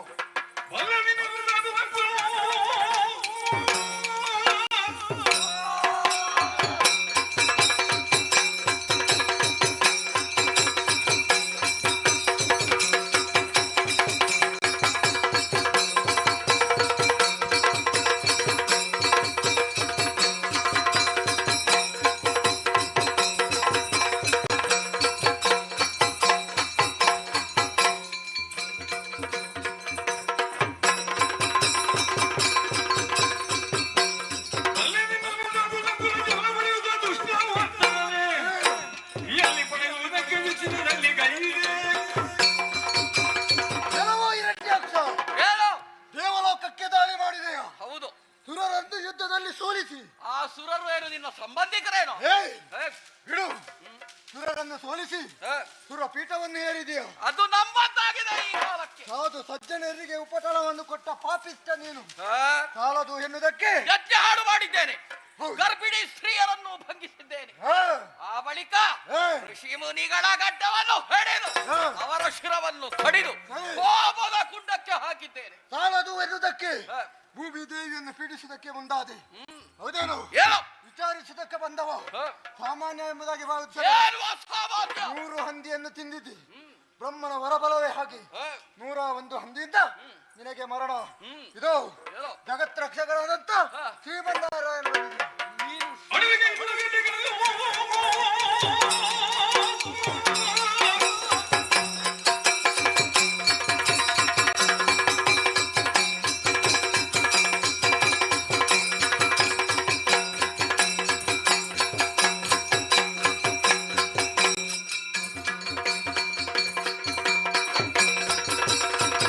ಅಡವಿಗೆ ಗುಣಗಟ್ಟಿಗಳು ನೋಡುವ ಬಳಿಕ ಸೋಮವಾರ. ಬಿದುಗದ ಸಂಖ್ಯೆಯನ್ನು ಕುರಿತು ಗೈದು. ಒಳವಿಗೆ ಹೋಗಿ ಹಾ, ಗೆಡ್ಡೆಗೆಣಸುಗಳನ್ನು ಹೇ, ಕುಕ್ಕಿ ಹೇ, ತಿನ್ನುವಂತಹ ಹೇ ಪ್ರಾಣಿ ನೀನು. ಹಾ, ಹೇ ಕಾರ್ಪತ್ತೆ, ಹೇ, ನನ್ನ ಆಹಾರಕ್ಕೆ ಹಾ, ನೀನೇ ಬೇಕಾಗಿದ್ದದ್ದು. ಹೌದು. ನಮಗೆ 101 ಹಾ. 110 ಹಾ. ಎಷ್ಟು ಬಂದ್ರು ಹಾ, ನಾವು ತಿನ್ನೋದು, ಹಾ, ಜೀರ್ಣ ಮಾಡಿಕೊಳ್ಳುವುದು. ಓಹೋ. ಇದು ಹಾ, ಸ್ಥಿತಿಜರಾದಂತಹ ನಮ್ಮ ಯೋಗ್ಯತೆ, ಹೌದು. ನಮ್ಮ ಸಾಮರ್ಥ್ಯ. ಇರಲಿ. ನೀನು ಸಿಕ್ಕಿದೆಯಲ್ಲ, ಹಾ, ವೈಕುಂಠವಾಸಿ ನಾರಾಯಣ, ನಾನೇ. ನೀನೇ ಬೇಕಾಗಿದ್ದದ್ದು. ಓಹೋ. ಅಸುರ ದ್ವೇಷಿ ಹಾ, ದೈತ್ಯಾರಿ ಹಾ, ನಿನ್ನ ನಾಶಕ್ಕಾಗಿ ಹಾ, ಇದೋ ಗದಾ ದಂಡ ಮೇಲೆತ್ತಿದ್ದೇನೆ. ಓಹೋ. ತಲೆಗೆ ಮುಚ್ಚುವೈ.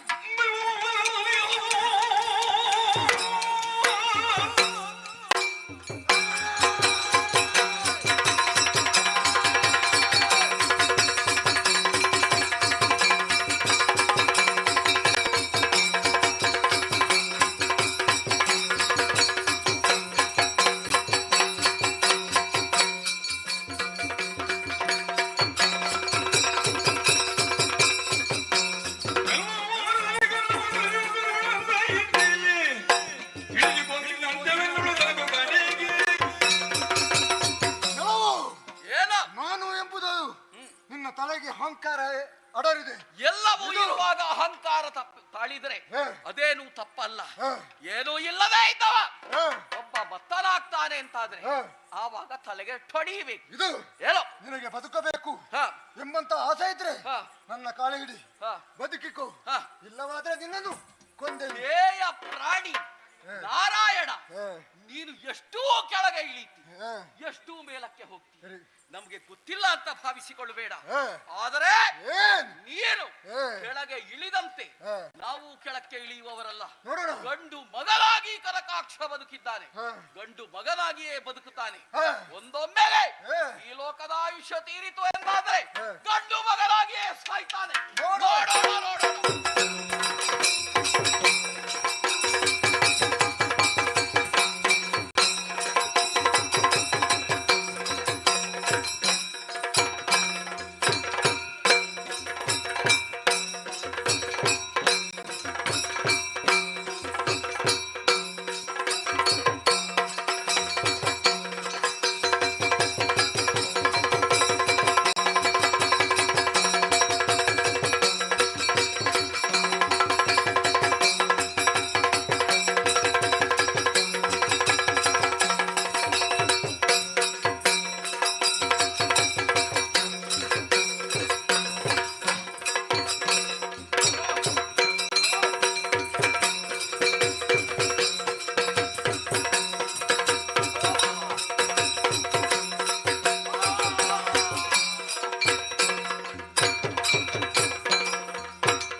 ಜಾತರೈದ ಪುರುಷೋತ್ತಮ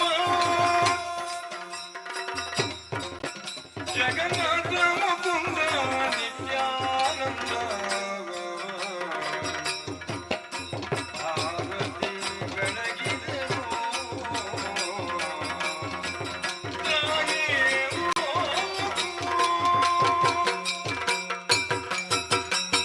ಭೂಮಿದೇವಿ ದುಷ್ಟನಾದಂತ ಹಿರಣ್ಯಾಕ್ಷನನ್ನು ಕೊಂದು ಜಗತ್ತಿಗೆ ಮಂಗಳವನ್ನು ತಂದೊದಗಿಸಿದ್ದೇನೆ. ಅದು ನೋಡಬಾರದೆ ಇಂದ್ರಾದಿ ಸುಮನತರೆಲ್ಲರೂ ಸುಮಪುಷ್ಪವನ್ನು ಹಾರಿಸ್ತಾ ಇದ್ದಾರೆ. ಸಂತೋಷ ಸಮಾಧಾನ. ಆದರೆ ರಥಾತಾಳವನ್ನು ಸೀಳಿ ಹೊರಬರುವಂತ ವೇಳೆಯಲ್ಲಿ ನನ್ನ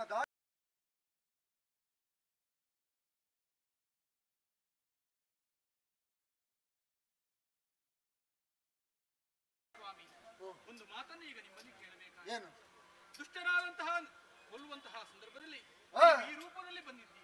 ಹಾಗಾಗಿ ನನಗೊಂದು ಆಶೆ, ಈ ರೂಪದಲ್ಲಿ ನಿಮ್ಮ ಜೊತೆಗೆ ಸೇರಬೇಕು ಎಂಬ ಆಶೆ. ಅದನ್ನು ನೀವು ನೆರವೇರಿಸಿಕೊಡಬೇಕು. ಭಕ್ತರ ಅಭಿಷ್ಟವನ್ನು ಈಡೇರಿಸುವುದಕ್ಕೆ ಇರುವವನು ಭಗವಂತ. ಆದ್ದರಿಂದ ನಿನ್ನ ಆಸೆಯನ್ನು ಇಲ್ಲ ಎನ್ನಲಾರೆ. ಬಾತೇರಿಕೊ.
ಅಷ್ಟಿಷ್ಟಲ್ಲ, ಕೇಳಿದಿರ ನಮ್ಮ ಜನ್ಮ ವೃತ್ತಾಂತವನ್ನು.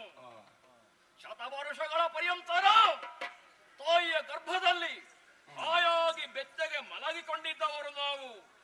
ಏನು ಮಾಡೋಣ ಹೇಳಿ? ತಾಯಿಗೆ ಪ್ರಸವ ವೇದನೆ ಹುಟ್ಟುವಾಗ ಯೋಗ್ಯ ಮುಹೂರ್ತ ಇಲ್ಲ, ಒಳ್ಳೆಯ ಮುಹೂರ್ತ ಬರುವಾಗ ಹೆರುವುದಕ್ಕೆ ಪ್ರಸವ ವೇದನೆ ಇಲ್ಲ. ಒಟ್ಟಿನಲ್ಲಿ ಶುಭ ಗಳಿಗೆಯಲ್ಲೇ ನಮ್ಮಿಬ್ಬರನ್ನು ಹೆತ್ತವಳು ಆ ಮಹಾಮಾತೆ ದೈತ್ಯ ಮಾತೆ ದಿತಿದೇವಿ. ಹಿರಿಯವನೇ ನಾನು. ಬಂಗಾರದ ವರ್ಣದ ಕೇಸಗಳಿಂದ ಒಪ್ಪುವಂತಹ ನನ್ನನ್ನು ಕನಕ ಕಶ್ಯಪ ಹೀಗೆಂಬುದಾಗಿ ನಾಮಕರಣ ಮಾಡಿದರು. ಬಂಗಾರದ ವರ್ಣದಿಂದ ಒಪ್ಪುವಂತಹ ಕಣ್ಣುಗಳಿರುವಂತಹ ತಮ್ಮನನ್ನು ಕನಕಾಕ್ಷ ಹೀಗೆಂಬುದಾಗಿ ಸಂಬೋಧಿಸಿದರು. ಬಾಲ್ಯದಲ್ಲಿ ಬೇಕಾದ ವಿದ್ಯಾಭ್ಯಾಸ ತೀರ್ಥರೂಪರಿಂದ ಆ ಕಶ್ಯಪ ಮಹಾಮುನಿಗಳಿಂದ ನಮಗೆ ಲಭ್ಯವಾಯಿತು. ವಯೋಸಹಜವಾಗಿ ಮಕ್ಕಳ ಆಟಿಕೆ. ಆದರೆ ಅಮ್ಮ ಹೇಳಿದಂತಹ ಮಾತು, ಮಕ್ಕಳೇ ನೀವು ಹೀಗಿರುವುದಲ್ಲ, ಹಿರಣ್ಯ ಗರ್ಭನನ್ನು ಮೆಚ್ಚಿಸಿ ಬೇಕಾದಂತಹ ವರಗಳನ್ನು ಪಡೆದು ಆ ಮುಖೇನವಾಗಿ ಆ ದೇವಲೋಕವನ್ನು ಸ್ವಾಧೀನಪಡಿಸಬೇಕು ಹೀಗೆಂಬುದಾಗಿ ಮನಸ್ಸಿಗೆ ಸಂತೋಷವಾಯಿತು. ಘೋರ ಅರಣ್ಯವನ್ನು ಸೇರಿದವು. ತಮ್ಮ ಒಂದು ಬಗೆಯ ವರವನ್ನು ಕೇಳಿದೆ ಎಂದಾದರೆ ನಾನು ಮತ್ತೊಂದು ರೀತಿಯ ವರವನ್ನು ಕೇಳಿದೆ. ಮೇಲಾಗಲಿ ಕೆಳಗಾಗಲಿ ಹೊರಗಾಗಲಿ ಒಳಗಾಗಲಿ ರಾತ್ರಿಯಾಗಲಿ ಹಗಲಾಗಲಿ ಯಾವುದೇ ಮೂರು ಮೂರ್ತಗಳಿಂದ ಹಾಗೆ ಮನುಷ್ಯರಿಂದ ಪ್ರಾಣಿಗಳಿಂದ ನನಗೆ ಮರಣವೇ ಬರಬಾರದು ಹೀಗೆಂಬುದಾಗಿ ಕೇಳಿಕೊಂಡದ್ದಾದ್ರೆ ತಥಾಸ್ತು ಹೀಗೆಂಬುದಾಗಿ ಹೊರಟು ಹೋದ ಬ್ರಹ್ಮದೇವ ಮನೆಗೆ ಬಂದೆವು. ತಮ್ಮ ಹೇಳಿದ ಮರ್ತ್ಯ ಹಾಗೂ ಪಾತಾಳ ದೇವಲೋಕವನ್ನು ನಾನೇ ಗೆಲ್ಲುತ್ತೇನೆ ಹೀಗೆಂಬುದಾಗಿ ಹೋಗಿದ್ದಾನೆ. ದೇವಲೋಕ ಸ್ವಾಧೀನಪಡಿಸಿದ್ದಾನೆ ಹೀಗೆಂಬುದಾಗಿ ವರ್ತಮಾನ ಬಂತು. ಹಾಗೆಂದುಕೊಂಡು ಕೆಲವೇ ದಿನಗಳಲ್ಲಿ ಅಳುತ್ತಾ ನನ್ನಮ್ಮದಿ ದೇವಿ ಹತ್ತಿರಕ್ಕೆ ಓಡೋಡಿಕೊಂಡು ಬಂದಳು. ಮಗನೇ ಕನಕಾಕಶ್ಯಪ, ಏನು ಮಾಡೋಣ ಮಗನೇ? ತಮ್ಮನಾದಂತಹ ಹಿರಣ್ಯಾಕ್ಷನನ್ನು ಹರಿಯು ಹಂದಿಯಾಗಿ ಬಂದು ಕೊಂದು ಬಿಟ್ಟನಂತೆ ಹೀಗೆಂಬುದಾಗಿ ಹೆತ್ತವೆಯ ಮನ ಮರುಕ ಕಾಣದೆ ಮೃತ್ಯುಂಜನ ಹಾಗೆ ಕರಳಿದೆ. ಕೆಂಡಾಮಂಡಲನಾದೆ ಹರಿಯನ್ನು ಕೊಂದೇ ಕಳೆಯುತ್ತೇನೆ ಹೀಗೆಂಬುದಾಗಿ ನೇರವಾಗಿ ಹುಡುಕಿಕೊಂಡು ಹೋದರೆ ಸಮುದ್ರದ ತಟಾಕದಲ್ಲಿ ವೃದ್ಧ ವೃತ್ತಾಕಾರದಲ್ಲಿ ನನ್ನನ್ನು ವಂಚಿಸಿದ ಶ್ರೀಹರಿ. ಮರಳಿ ಬಂದೆ. ಇಂದಲ್ಲ ನಾಳೆಯಾದರೂ ಕೂಡ ಹರಿ ಸಿಕ್ಕಿಯನು ಹೀಗೆಂಬುದಾಗಿ ಸಮಾಧಾನ ನನಗೆ. ಆದರೆ ಬಂದದ್ದೇ ಬಂದದ್ದು. ಸ್ವಾಗತ ಮಾಡಿದಳಲ್ಲ ನನ್ನ ಹೆಂಡತಿ ಕೈಯಾದು.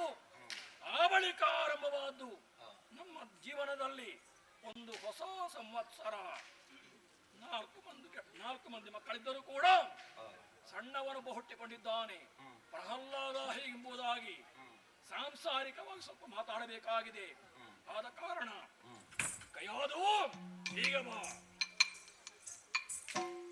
ಪ್ರಭು ವಂದಿಸಿಕೊಳ್ತಾ ಇದ್ದೇನೆ. ಹೇಳ ಮೇಲೆ ಪ್ರಭು. ರಾಣಿ ಓ ಹೌದೇನೆ ಮನೆಯ ಒಳಗೆ ಏನು ಮಾಡ್ತಾ ಇದ್ದೆ? ಸ್ವಾಮಿ, ಹೆಣ್ಣು ಮಕ್ಕಳಿಗೆ ಮನೆಯೊಳಗೆ ಏನು ಮಾಡುದು ಕೇಳಿದ ಪ್ರಶ್ನೆ ಉತ್ತರ ಉಂಟು ಹೇಳಿ. ಎಷ್ಟು ಕೆಲಸ ಉಂಟು ಸ್ವಾಮಿ? ಹೌದೇನೆ ಕೆಲಸಕ್ಕೆ ಆಳು ಕಾಳುಗಳು ಬೇಕಾದಷ್ಟು ಮಂದಿ ಇದ್ದಾರೆ. ಮಹಾರಾಣಿ ನೀನು, ಸಾಮ್ರಾಜ್ಯ ನೀನು, ನಿನಗೇನು ಕೆಲಸವೇ? ಪ್ರಭು ಪರಿಚಾರಕರಿದ್ದಾರೆ ಹೌದು. ನಮ್ಮ ಮಗ ಇದ್ದಲ್ಲ ಪ್ರಹ್ಲಾದ, ಅವನ ಕೆಲಸ ಉಂಟಲ್ಲ ಸ್ವಾಮಿ. ಮರೆತೇ ಬಿಟ್ಟೆ. ಹೌದೇನೆ ಮಗ ಇದ್ದಾನೆ ಹೌದು. ಸರಿಹದಲ್ಲಿ ಕಾಣಿಸುತ್ತಾ ಇಲ್ಲವಲ್ಲ ಸ್ವಾಮಿ? ಒಳಗಿದ್ದಾನೆ ಮಗ ಪ್ರಹ್ಲಾದ.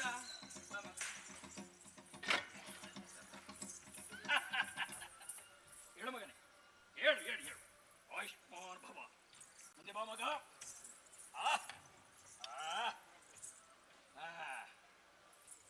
ರಾಣಿ ಹೊತ್ತಿಗೆ ಮಗನಿಗೆ ಬೇಕಾಂತ ಆಹಾರ ಕೊಡ್ತೀಯಲ್ಲ? ಖಂಡಿತ ಆ ಬಗ್ಗೆ ಯೋಚನೆ ಮಾಡುವುದೇ ಬೇಡ ಸ್ವಾಮಿ. ಸರಿಯಾಗಿ ನೋಡ್ತಾ ಇದ್ದೇನೆ. ಮನೆಯೇ ಮೊದಲ ಪಾಠಶಾಲೆ, ತಾಯಿ ತಾನೇ ಮೊದಲ ಗುರು. ಏನೋ ಸ್ವಲ್ಪ ಹೇಳಿಕೊಟ್ಟಿದ್ಯೋ ಏನೋ? ಪ್ರಭು ನಾನು ಹೇಳಿಕೊಡುದನ್ನು ಹೇಳಿಕೊಟ್ಟಿದ್ದೇನೆ. ಆದ್ರೆ ಇದನ್ನು ಹೇಳಿಕೊಟ್ಟಿದ್ದಿ ಸತ್ಯ. ಹೇಗೆ ಮಗ ಅಭ್ಯಾಸ ಮಾಡಿದ್ದಾನ? ಅಭ್ಯಾಸ ಮಾಡಿದ್ದಾನೆ ಸ್ವಾಮಿ. ಆದ್ರೂ ಹೌದು, ಮನೆಯಲ್ಲೇ ನಾವು ವಿದ್ಯಾಭ್ಯಾಸ ಮಾಡಿಸುವುದ ವ್ಯವಸ್ಥೆ ಆಗಬೇಕಾ ಬೇಡವಾ? ಅಂದ್ರೆ ಗುರುಮಠಕ್ಕೆ ಕಳಿಸಬೇಕು ಸ್ವಾಮಿ. ಆ ಬಗ್ಗೆ ನೀವೇ ಯೋಚನೆ ಮಾಡ್ತೀರಿ ಅಂತ ನಾನು ಭಾವಿಸಿದವಳು ನಾನು. ವ್ಯವಸ್ಥೆ ಮಾಡಿದ್ದೇನೆ. ಹೌದೇ? ಬರಬಹುದು ಗುರುಗಳು. ಹೌದಾ? ನಿರೀಕ್ಷೆಯಲ್ಲಿರೋಣ. ಹೀಗೆ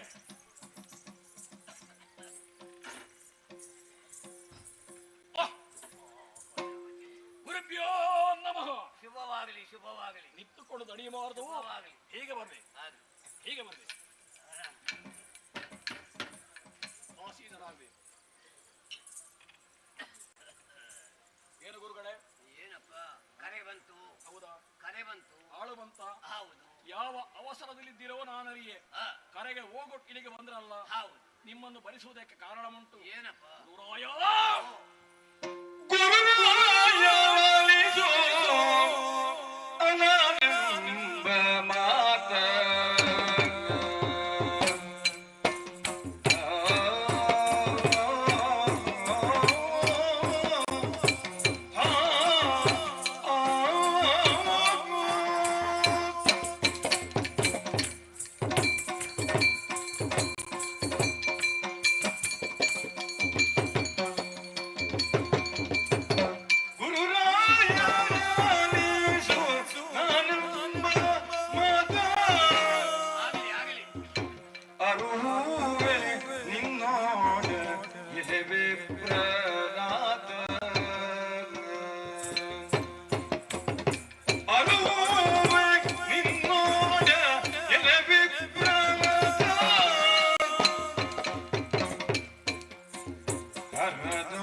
ಹರದುಳುಮೆಯೊಳಗೆ ಸುಗುಣನಾಗಿರುವ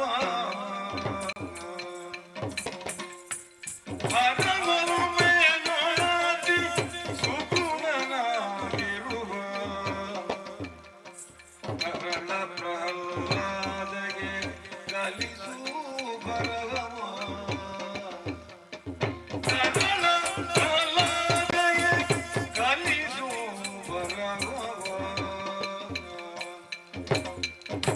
ಗುರಾಯ ಲಾಲಿಸು ಮಾನಿಂಬ ಮದ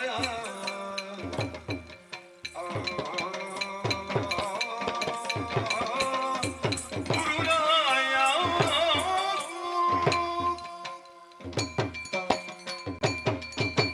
ಗುರುಭ್ಯೋ ನಮಃ. ಶುಭವಾಗಲಿ. ಗುರುಗಳೇ, ಏನಪ್ಪ? ನೀವು ಇವತ್ತು ನಿನ್ನೆಯವರಲ್ಲ. ಅಲ್ಲ. ನಾವಿಬ್ಬರು ಬಾಲ್ಯದಲ್ಲಿದ್ದಾಗ ಆ, ನನಗೂ ಹಾಗೂ ನನ್ನ ತಮ್ಮನಿಗೆ ಆ, ಬೇಕಾದಂತಹ ಪಾಠ ಮಾಡಿದವರು ನೀವು. ಹೌದು. ಚಂಡಾಮರ್ಕರು ಆ, ಅಣ್ಣ ತಮ್ಮದ ನೀವಿಬ್ಬರಿದ್ದೀರಿ. ಆ, ನಿಮ್ಮನ್ನು ಬಲಿಸುವುದಕ್ಕೆ ಬಲವಾದಂತಹ ಕಾರಣ ಇದೆ. ಯಾವ ಉದ್ದೇಶ? ಗುರುಗಳೇ, ಓ, ಆಳು ಬಂದನ, ಹೌದೌದು. ಹೇಳಿದನ. ಹೇಳಿದ. ಏನು ಹೇಳಿದ? ಏನು ಅಂತ ಹೇಳಿಲ್ಲ, ಹೊರಗೆ ಬರಬೇಕು ಅಂತ ಹೇಳಿದ. ಹೌದಾ? ಹೌದು. ತಕ್ಷಣ ಹೊರಟು ಬಂದಿದ್ದೆ. ಮನೆಗೆ ಬರಬೇಕು ಅಂತ ಹೌದು ಹೇಳಿ ಹೌದು. ಬರಿಸುವರೇ ಕಾರಣ ಉಂಟು. ಯಾವುದು? ಹರನ ಒಲುಮೆಯಿಂದಲಾಗಿ ಓ, ನನಗೊಬ್ಬ ತರಳ ಆ, ಉಡಿಸಿಂತಹ ವೃತ್ತಾಂತ ತಮಗೂ ವೇದ್ಯವಷ್ಟೇ. ಸಿಕ್ಕಿದೆ ವಿಚಾರ. ಹೌದಲ್ಲ? ಆ, ಎಲ್ಲರ ಮನಸ್ಸಿಗೂ ಆ, ಆಹ್ಲಾದವನ್ನುಂಟು ಮಾಡುವಂತಹವನಿಗೆ ಆ. ಪ್ರಹ್ಲಾದ ಹೀಗೆಂಬುದಾಗಿ ನಾಮಕರಣ ಮಾಡಿ ಆ. ಅಕ್ಕರೆಯಿಂದ ಸಾಕಿ ಸಲಹಿಕೊಂಡು ಬಂದವಳು ಆ, ನನ್ನ ರಸಿಕಾಯಾದು. ಆಗಲಿಯಪ್ಪ. ಸ್ವಾಮಿ, ಓ, ಏನಪ್ಪ?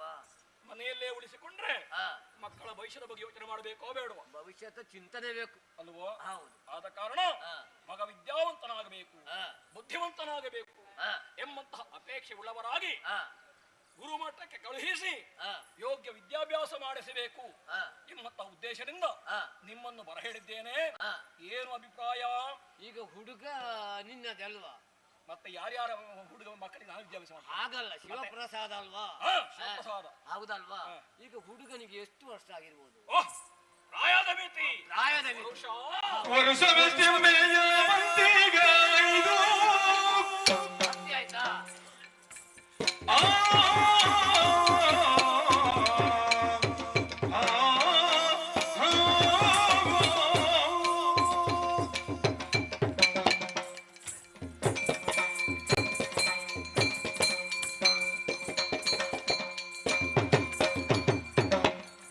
ವರುಷವೆಷ್ಟೆಮ್ಮೆಯ ಮಂದಿಗ ಇದು ಐದಾಯ್ತು.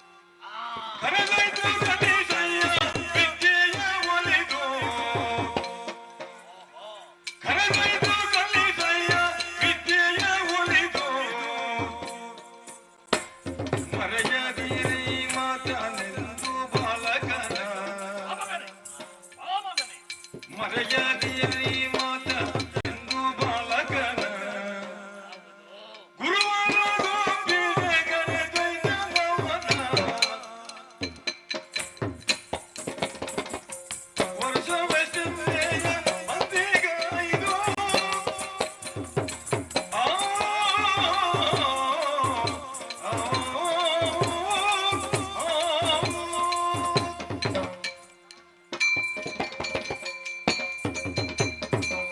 ಗುರುವರ ಮಹಾರಾಜ.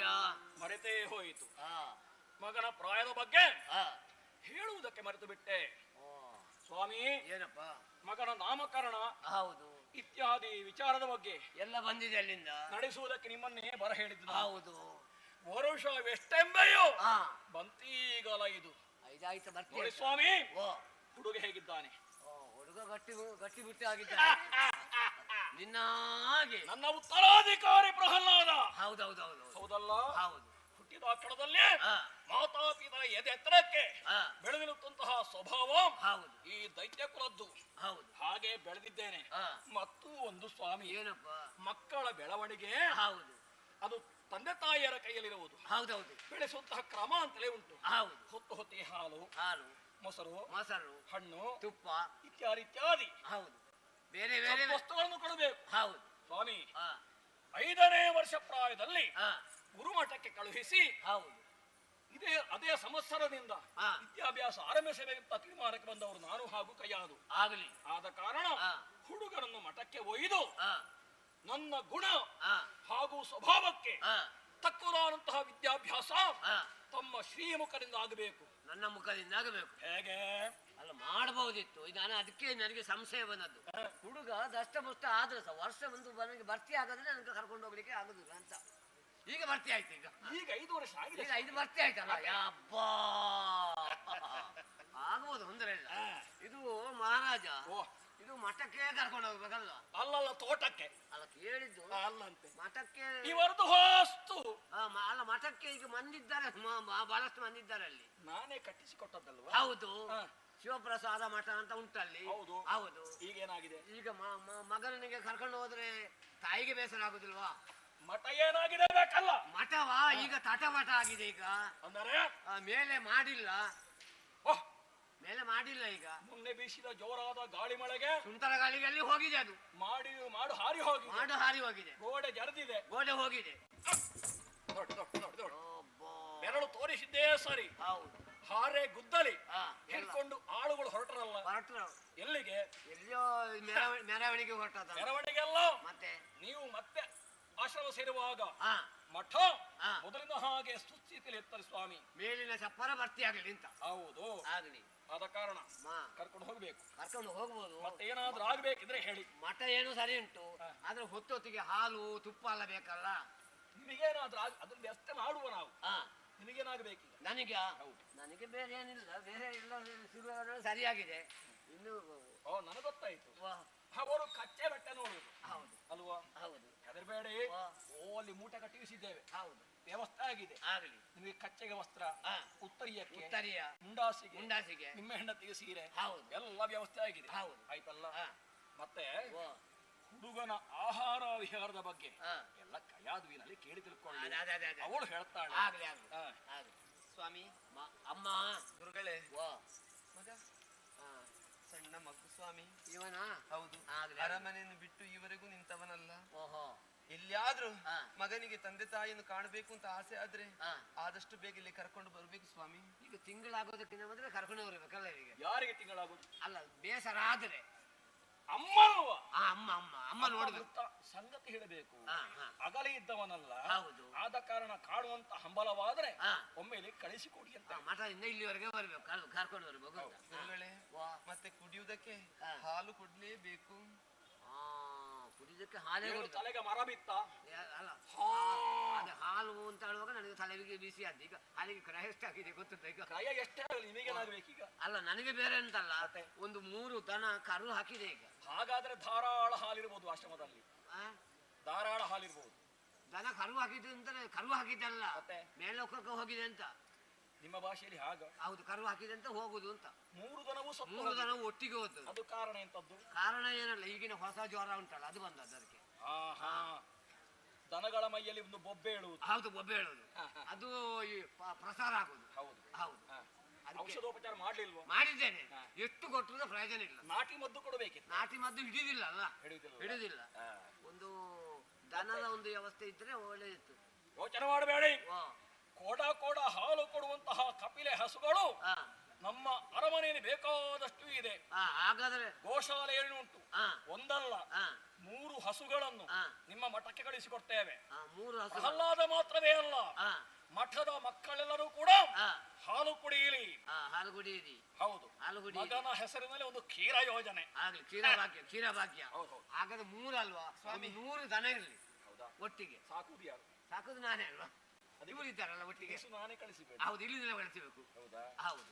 ಗುರುಗಳೇ, ವಾ. ಹೊತ್ತೊತ್ತಿಗೆ ಸರಿಯಾಗಿ ಹಾಲು, ಊಟ ಕೊಡಬೇಕು. ತುಪ್ಪ, ಹೌದು. ಬೆಣ್ಣೆ, ಹೌದು. ಮಸಾಲೆ ಅದೆಲ್ಲ ಎಲ್ಲ ಸರಿಯಾಗಿ ಹೊತ್ತೊತ್ತಿಗೆ ಕೊಡ್ಬೇಕಲ್ವಾ? ಹೌದು. ಮತ್ತೆ ಸ್ವಾಮಿ, ವಾ. ಗುರುಗಳೇ, ಹಾ. ಸರಿಯಾಗಿ ಕಲಿಸಿ ಸ್ವಾಮಿ. ಹಾ. ಎಲ್ಲಿಯಾದ್ರೂ ಹಠ ಮಾಡಿ ಕಲಿಯದಿದ್ರೆ ಹಾ. ಸರಿಯಾಗಿ ಬಡಿರಿ. ಹಾ. ಆದ್ರೆ ನೋವಾಗಬಾರ್ದು ಸ್ವಾಮಿ. ಅದೇಗೆ ಬಡೀರಿ, ನೋವಾಗಬಾರ್ದು. ಬಡೀರಿ ನೋವಾಗದ ಹೇಗೆ? ನಿಮಗೆ ಗೊತ್ತಿಲ್ಲ. ಹೇಗೆ? ಅದು ತಾಯಿ ಹೃದಯ ಅಂದ್ರೆ ಹಾಗೆ. ತಾಯಿ ಮಮತೆ ಅಂದ್ರೆ ಹಾಗೆ ಅಲ್ವಾ? ಹೌದು. ಹಾ, ಹಾ. ಮೆಲ್ಲಗೆ. ಹಾ. ಹೇಗೆ? ಹೊಡೆದಾಗೆ ಮಾಡೋದು. ಹೊಡೆದಾಗ ಮಾಡು. ಅಷ್ಟೇ. ಆಗ್ಲಿ ಅಮ್ಮ, ನಿಮ್ಮ ಆಸೆ ಏನುಂಟು ಅದನ್ನ ಯಾವುದು? ಇದುವೇ ಶುಭ ಮುಹೂರ್ತ. ಹೌದು. ಹುಡುಗನನ್ನು ಕೈ ಎತ್ತಿ ಕೊಡೋಣಾಗದ. ಹಾಗೆ. ಮಗನೇ, ಈಗ ಬಾ. ಮಠಕ್ಕೆ ಹೋಗಬೇಕು, ವಿದ್ಯಾಭ್ಯಾಸ ಕಲಿಬೇಕು, ಶೀಘ್ರದಲ್ಲಿ ವಿದ್ಯಾವಂತನಾಗು ಹೀಗೆಂಬುದಾಗಿ ಹೆತ್ತಂತಹ ಮಾತಾಪಿತರು ನಾವು ತುಂಬು ಮನಸ್ಸಿನ ಹರಸಿಕೊಳ್ಳಿಸ್ತಾ ಇದ್ದೇವೆ. ಹೋಗಿ ಸ್ವಾಮಿ. ಕೈ ಎತ್ತಿ ಕೊಟ್ಟಿರಿ ತೊಂದರೆಯಿಲ್ಲ. ಆದಷ್ಟು ಬೇಗನೆ ಕರ್ಕೊಂಡು ಹೋಗ್ತಾನೆ. ನಡೆದು ಅಭ್ಯಾಸ ಇಲ್ಲ, ನಡೆದಾಡುವ ಆದ ಕಾರಣ ಎತ್ತಿಕೊಂಡೇ ಮಠದವರೇ ಕರ್ಕೊಂಡು ಹೋಗ್ಬೇಕು. ಇದು ನಾನು ಹೋಗುದೇ 7-8ರಲ್ಲಿ ಹೋಗುದು. ನಿಮಗೆ ಕೈ ಕಾಲು ಸರಿ ಇಲ್ವಾ? ಎಲ್ಲಿಂದ ಈಗ ಸರಿಯಾಗಿದೆ. ಈಗ ಸರಿಯಾಗಿದೆ. ಹೌದು, ಆಗ ಏನು ಬೇಸರಿಸಬೇಡಿ, ಕರ್ಕೊಂಡು ಹೋಗ್ತೇನೆ. ಶಿವ ಕಾಪಾಡಿ. ಶಿವನೇ ಕಾಪಾಡಿ. ಇವನ್ನ ಕರ್ಕೊಂಡು ಹೋಗೋದು ಹೇಗೆ? ನಿಮ್ಮ ಹತ್ರ ಎಂತಾದ್ರು ಉಂಟಾ? ಕೊಂಡೋಗೋದು ಕರ್ಕೊಂಡು ಹೋಗಿ ಉಂಟಾ? ಇಲ್ಲಲ್ಲ. ಹೆಗಲಲ್ಲಿ ಅಂದ್ರೆ ಕೂತ್ಕೊಳ್ತೀವಲ್ಲ, ಇಲ್ಲಿ ಬಾ ಮಗ, ಇಲ್ಲಿ ಬಾ ಮಗ. ಈಗ ಹೆಗಲಲ್ಲಿ ಕೂತ್ಕೊಳ್ಸಿ, ನಾನು ಕೆಳಗೆ ಕೂತ್ಕೊಳ್ಳುವ. ಅಮ್ಮ ಹೆಗಲಿಗೆ ಹೊರಗೋಣ, ಕುತ್ಕೊಳ್ತೇನೆ. ಓಯ್ ನೀನು ಹೆಗಲಿಗೆ, ನಾನು ಮೇಲೆ ಬರುದೇ, ನಾನು ಮೇಲೆ ಬರುದೇಗ? ಓಯ್ ನಾನು ಹೇಗೆ ಮೇಲೆ ಬರೋದು? ನಾನು ಕೆಳಗೆ ಅಲ್ವಾ ಈಗ? ಅದಕ್ಕೆ ಒಂದು ಕೆಲಸ ಮಾಡುವ ಮಗ, ಒಂದು ಕೆಲಸ ಮಾಡುವ.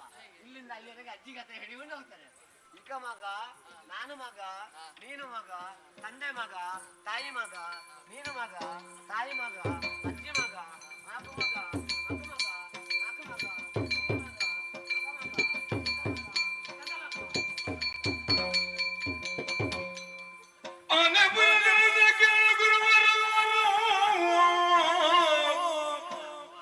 ಬಾಲಕನ ತಲೆ ಕಡಿಯೊಳಗಿದ್ದು ಕರೆತಂದು ಶುಭ ದಿನದು ಏನಮ್ಮ ಮಾತಾಡೋಡಿದ್ರು? ಆನೆ ಮುಖ ಮಹಿಮನಿಗೆ ಭಕ್ಷ ಭೋಜ್ಯವನಿತ್ತು ವಿನಯದಿಂದ ಸಕ್ಕರಿಸುತ್ತ ಬೇಕಾದನ್ನೆಲ್ಲ ಕೊಡ್ತಾನೆ ಮಗ.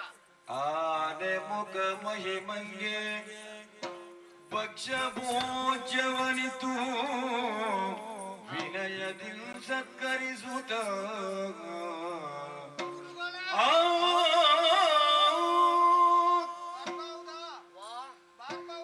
ಎಲ್ಲೇ ಬರ್ತೀಯ ನೀನು? ಅಲ್ಲೇ ಬಾ, ಅಲ್ಲೇ ಬಾ, ಆ ಕಡೆಯಿಂದ ಬಾ. ಓ ಅಬ್ಬೋ, ಯಾರು ಹೇಳಿದ್ದಾನೆ? ಹೇಗೆ? ಅದೇನು ಮೇಲೆ ಹೋಗುದು, ಕೈ ಕೆಳಗೆ ಹಿಡ್ಕೊ. ಇದು ಕಲಿಸಿದ್ದೆ ನಿನಗೆ ಯಾವತ್ತು? ಮರ್ತೋಗ್ತದೆ ನೀನು. ಓಹೋ ಅಬ್ಬೋ, ಈಗ ಕೆಳಗಿಂದ ಗುರುಗೋಳೆ ಓ ಒಂದಾನೆಗಳು. ಮತ್ತೆ ಇದ್ದದ್ದು 4 ಆನೆ ಎಂತಾಯ್ತು? ನಾನು ಬರುವಾಗ ತಡ ಆಯ್ತು ಗುರು. ಯಾಕೆ ತಡ ಮಾಡಿದ್ದು? ಯಾವಾಗಲೂ ಬರುವ ದಾರಿಯಲ್ಲಿ ಬಂದದಲ್ಲ, ಬೇರೆ ದಾರಿಯಲ್ಲಿ ಇನ್ನು ಬೇರೆ ದಾರಿಯಲ್ಲಿ ಬಂದದ್ದು. ಯಾವಾಗ ಬರುವಾಗ ದಾರಿಯಲ್ಲಿ ಹುಲಿ ಉಂಟಂತೆ. ಹೌದಾ? ಮತ್ತೆ ನಿನ್ನನ್ನು ಹಿಡಿದಿತ್ತದು ಹುಲಿ. ಹೌದು. ಗುರುಗಳೇ, ಓ ನಾನು ಭತ್ತ ತಂದಿದ್ದೇನೆ. ಭತ್ತವ? ಇಕೊಳ್ಳಿ. ಬೆತ್ತ.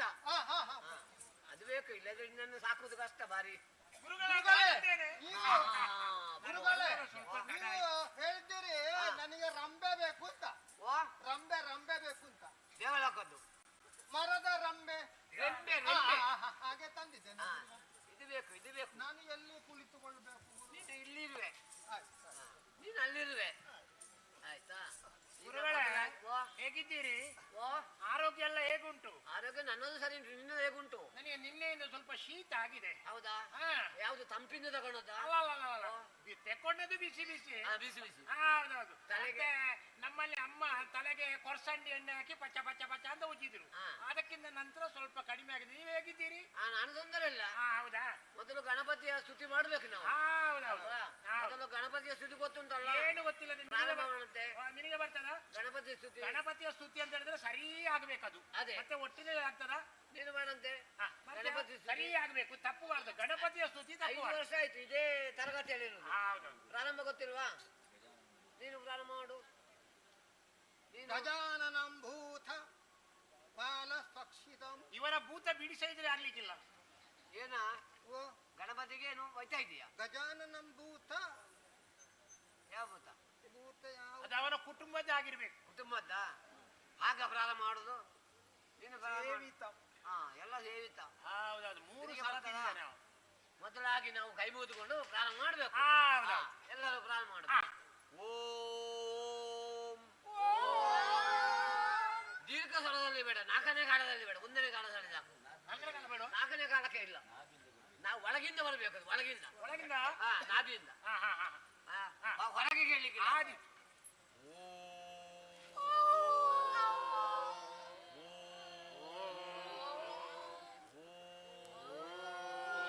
ಗಣಪತಿಯ ನಮಃ.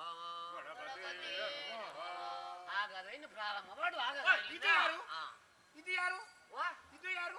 ಹೊಸ ಹುಡುಗ, ಹೊಸ ಹುಡುಗ, ಹೊಸ ಬೇರು ಹೊಸ ಬೇರು, ಹಳೆ ಚಿಗುರು, ಹಳೆ ಚಿಗುರು. ಕೂಡಿರಲು ಮರ ಸೊಬಗು. ಅದೇ ಬೇಕಾದ್ರೆ ಹೌದು. ಇವ ಬೇರೆ ಯಾರು ಅಲ್ಲ, ನಮ್ಮ ಶೋಣಿತಾಪುರದ ಅರಸು ಇದ್ದಾರಲ್ಲ. ಯಾವುದು ಗೋಣಿತಾಪುರ? ಗೋಣಿ ಅಲ್ಲ, ಶೋಣಿತಾಪುರ. ಶೋಣಿತಾಪುರ ಅದನ್ನುಂಟ. ಹೌದು, ಇಲ್ಲಿ ಅರಸರಿದ್ದಾರೆ.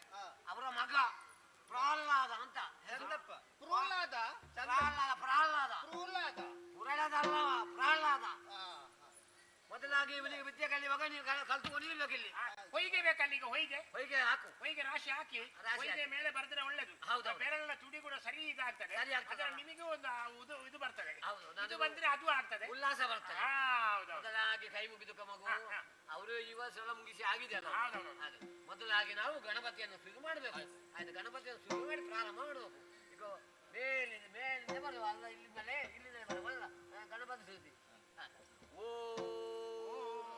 ಗಜಾನನಂ ಭೂತಗಣಾಧಿಸೇವಿತಂ ಕವೈತ್ತ ಜಂಬೂ ವಲಸಾರ ಭಕ್ಷಿತಂ ಉಮಾಸುತಂ ಶೋಕ ವಿನಾಶ ಕಾರಣಂ ನಮಾಮಿ ವಿಘ್ನೇಶ್ವರ ಪಾದ ಪಂಕಜಂ.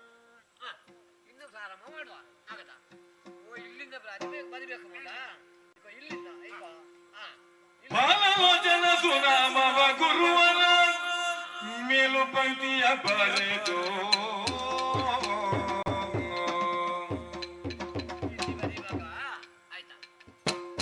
ಬಾಲಕ ನೀನದ ಬರೆಯಲೆ ಶ್ರೀಲಕ್ಷ್ಮೀ ಮೂಲನೆನ್ನುತ್ತ ಬರೆದ ಲಕ್ಷ್ಮೀ ಮೂಲ.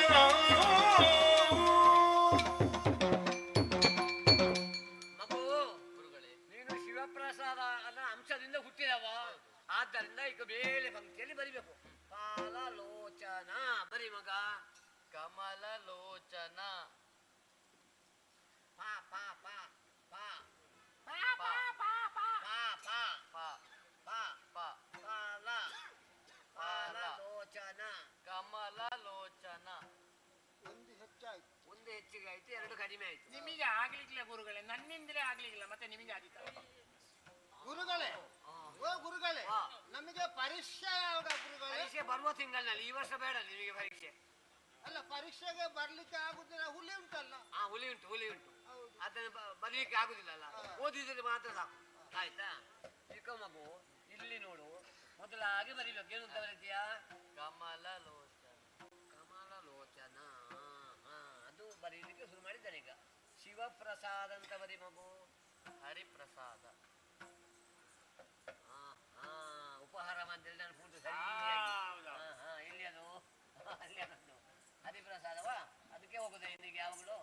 ಅದಕ್ಕೆ ಹೋದ್ರೆ ಬದುಕಿತ ಗುರುಗಳೇ. ಬದುಕಲಿಕ್ಕಿಲ್ಲ, ಬದುಕಿಲ್ಲ. ಕೈಲಾಸಪತಿ, ವೈಕುಂಠಪತಿ, ಪಾರ್ವತೀಪತಿ, ಲಕ್ಷ್ಮೀಪತಿ, ಶಿವಶಂಕರಾಯ ನಮಃ, ನಾರಾಯಣಾಯ ನಮಃ. ಹೋಗಿ ಆಯ್ತಾಡಿ, ಧರ್ಮ ಸಿಕ್ಕಿದ್ದು ಹೋಗಿ ಆಯ್ತು. ಮಗು ಸರಿಯಾಗಿ ನೋಡಿ ಬರಿಬೇಕು ಮಗು. ಹೇಗೆ ಬರಿಬೇಕು? ಶಿವಶಂಕರ ಹರಿ.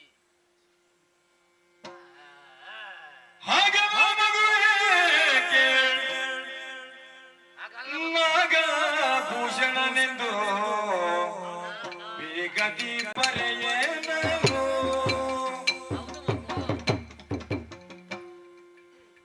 ಆಗಲ್ಲ ಮಗನೇ.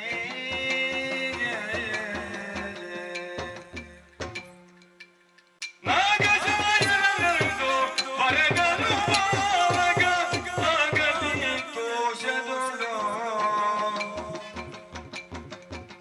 ನಾಗಶಾಯನೆಂದು ಬರೆದನು ಬಾಲಕ ಆಗತಿ ದೋಷದೊಳು. ಆಗಲ್ಲ ಮಗು, ನಾನು ಹೇಳಿದ್ದನ್ನು ಕಿವಿಗೊಟ್ಟು ಕೇಳಬೇಕು ಮಗು. ಸರಿಯಾಗಿ ಚಿತ್ತ ಇಡಬೇಕು. ಒಂದೇ ಕಡೆಗೆ ಮನಸ್ಸು ಇಡಬೇಕು. ಬೇರೆ ಎಲ್ಲಿಯೋ ಮನಸ್ಸು ಹೋಗ್ತಾ ಉಂಟು ನಿನಗೆ. ಈಗ ನಾಗಭೂಷಣ ಬರಿ ಮಗು. ಗುರುಗಳೇ, ಅವನು ತಪ್ಪು ಮಾಡಿದ್ದಕ್ಕೆ ನನಗೆ ಯಾಕೆ ಹೊಡೆಯುದು? ನಿನಗೆ ಹೊಡೆದ್ರೆ ಇವನಿಗೆ ಬರ್ತದೆ. ದೊಡ್ಡವರ ಮಗ ಅಲ್ವಾ, ನೀವು ಪಾಪದವರ ಮಕ್ಕಳಲ್ವಾ? ಪಾಪದವರ ಮಕ್ಕಳಿಗೆ ಹೊಡೆದ್ರೆ ದೊಡ್ಡವರ ಮಕ್ಕಳಿಗೆ ಬೇಗ ಬರ್ತದೆ. ಚಿಕ್ಕ ಮಗು ನಾಗಭೂಷಣ, ಬರಿ ಮಗು ನಾಗಶಯನ. ಮತ್ತೆ ಈಗ ಇಷ್ಟುವರೆಗೆ ಎಂತ ಮಾಡ್ತಾ ಇದ್ರಲ್ಲಿ? ಅಬ್ಬ, ನಿದ್ದೆ ಮಾಡ್ಲಿಕ್ಕೆ ಬಂದದ್ದು ಇಲ್ಲಿಗೆ. ಅಲ್ಲಿ ಪತ್ರ ಕೊಡ್ತಾನೆ, ಅದಕ್ಕೆ ಇಲ್ಲಿಗೆ ಬಂದದ್ದು. ಚಿಕ್ಕ ಮಗು ಹಾಗೆ ಬರಿಬಾರ್ದು, ಸರಿಯಾಗಿ ಬರಿಬೇಕು. ಹೇಗೆ ಬರಿಬೇಕು ಗೊತ್ತುಂಟಾ? ಕೈಲಾಸ ಪತೆ, ವೈಕುಂಠ ಪತೆ. ಒಂದು ಸರಿ ಬರಿ, ನಮಗೆ ಪೆಟ್ಟು ತಿನ್ನಿಸ್ಬೇಡ. ಪ್ರಹ್ಲಾದ, ನಮಗೆ ಪೆಟ್ಟು ಬೀಳ್ತದೆ. ನಿನ್ನ ಹೆಸರು ಹೇಳಿ, ಒಂದು ಸರಿ ಬರಿ. ಗುರುಗಳೇ, ನಿನಗೆ ಮನೆ ನೆನಪಾಗ್ತಾ ಉಂಟಾ ಅಂತ ಈಗ? ಹಾಕೊಳ್ಳಿ, ಮನೆ ನೆನಪಾದ್ರೆ ಮತ್ತೆ ಇಲ್ಲಿ ಬರ್ತದೆ ಇವನಿಗೆ. ಗುರುಗಳೇ, ನಾನು 6 ವರ್ಷ ಆಯ್ತು ಬಂದು, ನನಗೆ ಒಂದು ದಿವಸವೂ ಮನೆ ನೆನಪಾಗ್ಲಿಲ್ಲ. ನಿಮಗೆ ಮನೆ ಇದ್ದಿರಲ್ವಾ? ಮನೆ ಇಲ್ಲ ಅಲ್ಲ? ಅದೇ ಅದು ನನಗೆ ಗೊತ್ತಾಗಿದೆ. ಅಲ್ಲಿ ಪದಾವಿನಲ್ಲೆಲ್ಲ ಇರುವುದು. ಮತ್ತೆ ಎಲ್ಲಿಗೆ ಬರುದು? ನಿಮಗೆ ಮನೆ ನೆನಪಾಗ್ತದ? ಆಗ್ತದೆ ಗುರುಗಳೇ. ಯಾವಾಗ? ನೆನಪಾಗುವಾಗ? ಬೆಳಿಗ್ಗೆ ಆಗುವಾಗ. ಹೌದಾ? ನಿನಗೆ ನೆನಪಾಗ್ತದ? ಇಲ್ಲ ಅಲ್ಲ, ನಿನಗೆ ನೆನಪಾಗ್ತದ? ಮಗುವಿಗೆ ಅರಮನೆಯಲ್ಲಿದ್ದದಲ್ವಾ, ಇಲ್ಲಿಗೆ ಬಂದು ಹೊಸತಲ್ವಾ, ಆದ್ದರಿಂದ ಅರಮನೆಗೆ ಹೋಗಿ ಒಂದು ಅರೆಗಳಿಗೆ ವ್ಯವಸ್ಥೆ ಆಗಿ ಬರ್ತದೆ. ಏನು ಹೆದರಬೇಡಿ. ಇವತ್ತಿನ ಮಟ್ಟಿಗೆ ನಿಮಗೆ ರಜೆ ಸಾರಲಾಗಿದೆ. ರಜೆ ಸಾರ, ನಾಳೆ ದಿವಸ ಬರ್ಬೇಕು ಇಲ್ಲಿಗೆ. ಆಯ್ತಾ? ಹೋಗಿ ಎಲ್ಲರೂ ಹೋಗಿ. ಆಯ್ತಾ? ಆಯ್ತಾ? ಸ್ವಲ್ಪ ನಿದ್ರೆ ಮಾಡಿ ಬರ್ತೇವೆ ಮಗು. ಆದಷ್ಟು ಬೇಗ ನಿಮಗೆ ತಂದೆ ನೆನಪ, ತಾಯಿ ನೆನಪ, ಆದಷ್ಟು ಬೇಗ ಹೋಗಿ ಬರುವ.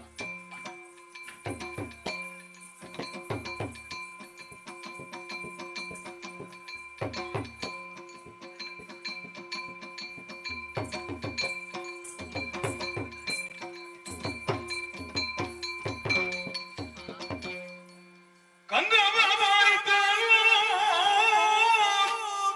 ನೀ ಬೇಗ ಬಂದು ದೇವರಿಗನು ಎಂದರೇನದು ಗುರುಗಳು ನಸುನಗುತ್ತಲಿಂದೆ ಪೂಜೆಗೆ ಬೇಳು ಕಂದ ಬಾರಿತನು. ಮಗನೇ ಪ್ರಹ್ಲಾದ, ನಿತ್ಯವೂ ಕೂಡ ಅಪ್ಪನನ್ನು ಕಂಡಾಗ ಅಪ್ಪ ಅಪ್ಪ ಹೀಗೆಂಬುದಾಗಿ ಓಡೋಡಿಕೊಂಡು ಬಂದು ನನ್ನ ಜಂಗೆಯನ್ನು ಏರುವವನೇನು. ದೂರದಲ್ಲಿ ಏನೆತ್ತುಕೊಂಡಿದ್ದೀಯಲ್ಲ ಯಾಕ ಮಗನೇ? ಅಪ್ಪ, ನೀವು ರಾಜಕೀಯ ವಿಚಾರದಲ್ಲಿ ಇರುವಂತ ಸಮಯದಲ್ಲಿ ನಾನು ಬಂದ್ರೆ ಸರಿಯಾಗ್ಲಿಕ್ಕಿಲ್ಲ ಅಪ್ಪ. ಶಹಬಾಸ್ ಮಗನೇ, ಹೀಗೆ ಬಾ ಕಂದ. ಮೊನ್ನೆಯಷ್ಟೇ ನಿನ್ನನ್ನು ಗುರುಮಠಕ್ಕೆ ಕಳುಹಿಕೊಟ್ಟವರು ನಾವು. ನಿನ್ನನ್ನು ಕಾಣಬೇಕು ಹೀಗೆಂಬುದಾಗಿ ನಮ್ಮ ಕಣ್ಣಾನೆಗಳು ಹಪಹಪಿಸುತ್ತಾ ಇತ್ತು. ಇದ್ದಕ್ಕಿದ್ದ ಹಾಗೆ ನೀನು ಬಂದೇ ಅಲ್ಲ ಮಗನೇ. ಬಂದು ದೂರ ನಿಂತುಕೊಂಡಿದ್ದಿ. ಹೋದೆಯ ಮಗ? ಗುರುಗಳು ಏನು ಹೇಳಿದ್ರು, ಏನು ಅಭ್ಯಾಸ ಮಾಡಿದ್ರು, ಅಲ್ಲಿಯ ಕ್ರಮಾವಳಿಗಳು ಹೇಗೆ ಎಂಬಂತಹ ವಿಚಾರವನ್ನು ನನಗೆ ಹೇಳಿವೆಯಾ? ಹೇಳು ಮಗನೇ, ಹೇಳು. ಬರೆಯುತ್ತಲೇ ಮೇಲ್ಪಂಕ್ತಿ ಗುರು ಬರೆಯನ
ಗುರುಗಳು ಹ, ಮಠದ ನಿಯಮಗಳನ್ನೆಲ್ಲ ತಿಳಿಸಿದ್ರು. ಹೌದೇ? ಎಲ್ಲವನ್ನು ಅರ್ಥವಿಸಿಕೊಂಡೆಪ್ಪ. ಎಷ್ಟು ಹೊತ್ತಿಗೆ ಏಳುವುದು, ಹಾ. ಎಷ್ಟು ಹೊತ್ತಿಗೆ ಸ್ನಾನ, ಆಮೇಲೆ ಆಹಾರ ವಿಹಾರದ ಬಗ್ಗೆ ಮೊದಲಾಗಿ ಗೊತ್ತುಪಡಿಸಿರಬೇಕು. ಎಲ್ಲವನ್ನು ಹೇಳಿದ್ರು. ಹ, ಎಲ್ಲವನ್ನು ಅರ್ಥವಿಸಿಕೊಂಡೆ. ಆಮೇಲೆ ಆ ಬಳಿಕ ಶಿಷ್ಯ ವೃಂದದ ಪರಿಚಯವನ್ನು ಮಾಡಿಕೊಟ್ರು. ಒಬ್ಬೊಬ್ಬರ ಪರಿಚಯ ಮಾಡಿಕೊಟ್ರು. ಮಾಡಿಕೊಟ್ರು ಸಂತೋಷವಾಯ್ತು ನನಗೆ. ಸಂತೋಷವಾಯ್ತಪ್ಪ. ಆಗಲಿ ಮಗನೇ, ಆಗಲಿ. ಆ ಬಳಿಕ ಆಮೇಲೆ ವಿಘ್ನ ನಿವಾರಕನಾದಂತ ಗಣಪತಿಯನ್ನು ಹ. ಸ್ತುತಿ ಮಾಡುವುದು ಹೇಗೆ ಎಂಬ ಹಾಗೆ ಹೇಳಿಕೊಟ್ರು. ಓಹೋಹೋ, ಯಾವುದೇ ಕಾರ್ಯಗಳು ನಿರ್ವಿಘ್ನವಾಗಿ ಸಾಗಬೇಕಿದ್ರೆ ಹ. ವಿಘ್ನ ನಿವಾರಕನಾದಂತಹ ಗಣೇಶನ ಅನುಗ್ರಹ ನಮ್ಮ ಮೇಲೆ ಸದಾ ಇರಬೇಕು ಎಂಬ ಕಾರಣಕ್ಕೆ ಬೇಕಾಗಿ ಗಣಪತಿ ಪ್ರಾರ್ಥನೆ. ಹೌದಪ್ಪ. ಹ್ಮ್ ಆ ಬಳಿಕ ಹ್ಮ್ ಒಂದು ದಿವಸದಲ್ಲಿ ಹ. 2 ಅಕ್ಷರವನ್ನು ಹೇಳಿಕೊಟ್ರು. ಹೌದೇ? ಹೌದಪ್ಪ. ಕಲಿತೆಯ ಮಗನೇ, ಕಲಿತಪ್ಪ. ಶಹಬಾಸ್ ಮಗನೇ. ಅಪ್ಪ. ದಿನವೊಂದಕ್ಕೆ 2 ಅಕ್ಷರಗಳ ಹಾಗೆ ಅಭ್ಯಾಸ ಮಾಡಿದೆ ಎಂದಾದ್ರೆ ಅತಿ ಶೀಘ್ರವಾಗಿ ದೊಡ್ಡ ವಿದ್ವಾಂಸನಾಗುವುದರಲ್ಲಿ ಅನುಮಾನವೇ ಇಲ್ಲ. 2 ಅಕ್ಷರ ಎಂಬುದಾಗಿ ಹೇಳಿದೆಯಲ್ಲ, ಯಾವ ಅಕ್ಷರ ಅದು? ಅಪ್ಪ, ಓ, ಮೊದಲ ಅಕ್ಷರ ಹ. ಹ. ಹ. ಹ. ಆ ಬಳಿಕ ಹ. ರ. ಹರ, ಹ. ನಮ್ಮ ಕುಲದೇವನ ನಾಮ. ನೀನು ಅಭ್ಯಾಸ ಮಾಡಿರಬೇಕು. ಅಭ್ಯಾಸ ಮಾಡಿದೆ. ಹೌದೇ? ಅದನ್ನು ಜೋಡಿಸಿ ಹೇಳುವುದಕ್ಕೆ ಹೇಳಿದ್ರು. ಹ, ಹೇಳಿದೆ. ಹೇಳಿದೀಯಾ? ಹೇಳಿದೆ. ನೀನು ಹೇಗೆ ಹೇಳಿದೆ? ನಾನು ಹೇಳಿದೆ ಹ. ಹರಿ ಎಂಬ ಹಾಗೆ. ನನಗೆ ಗೊತ್ತಾಯ್ತು ಮಗನೇ. ಹ. ಅಪ್ಪ ಹರಿದ್ವೇಷಿ. ಅಪ್ಪನನ್ನು ಸ್ವಲ್ಪ ಕೆಣಕಿ ನೋಡುವ ಎಂಬ ಕಾರಣಕ್ಕೆ ಬೇಕಾಗಿ ಹೀಗೆ ಸಟೇನಾಡ್ತಾ ಇದೆಯಾ ಮಗ? ಇಲ್ಲಪ್ಪ, ಮತ್ತೆ ನನಗೆ ಗೊತ್ತಿರುವುದೇ ಅದು ಅಪ್ಪ. ಯಥಾರ್ಥವಾಗಿ ಹರಿ. ನೀನು ಹರಿ ಹೌದು. ಹರಿ ಹೌದು. ಹರ ಹರ ಹರಿ ಬಾಲಕಗೆ ಹರಿ ಎಂದು ವರೆದವರ್ಯಾರು? ಯಾರು?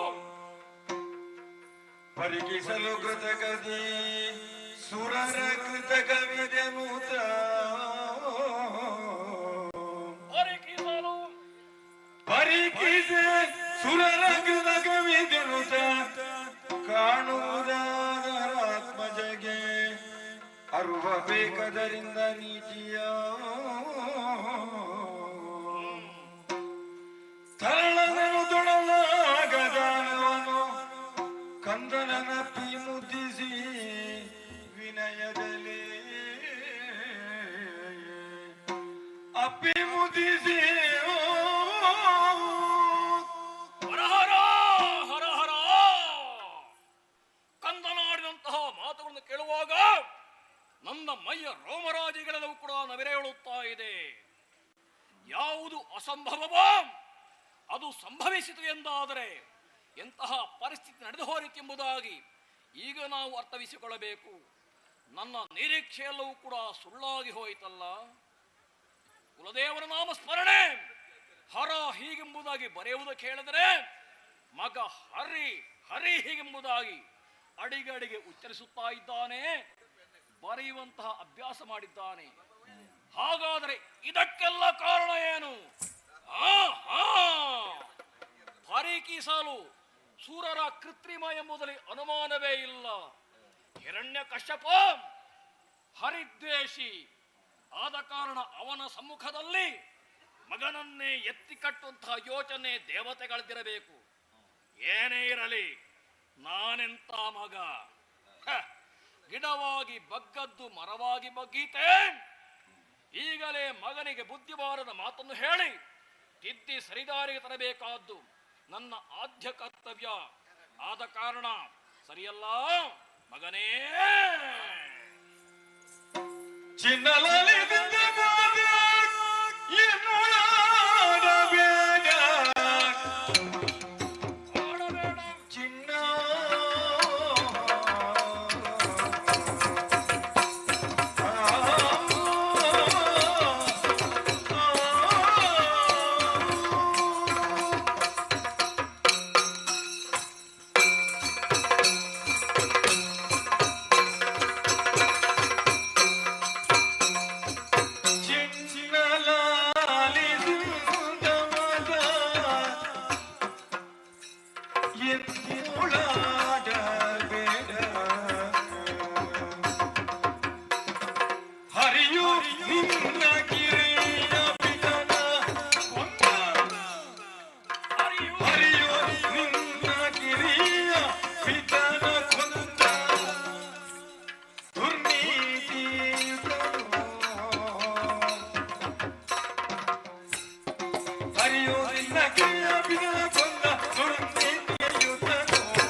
ಕಂದ, ಇಂತಹ ಮಾತನ್ನು ನನ್ನಲ್ಲಿ ಆಡಬಾರದು ಮಗನೇ.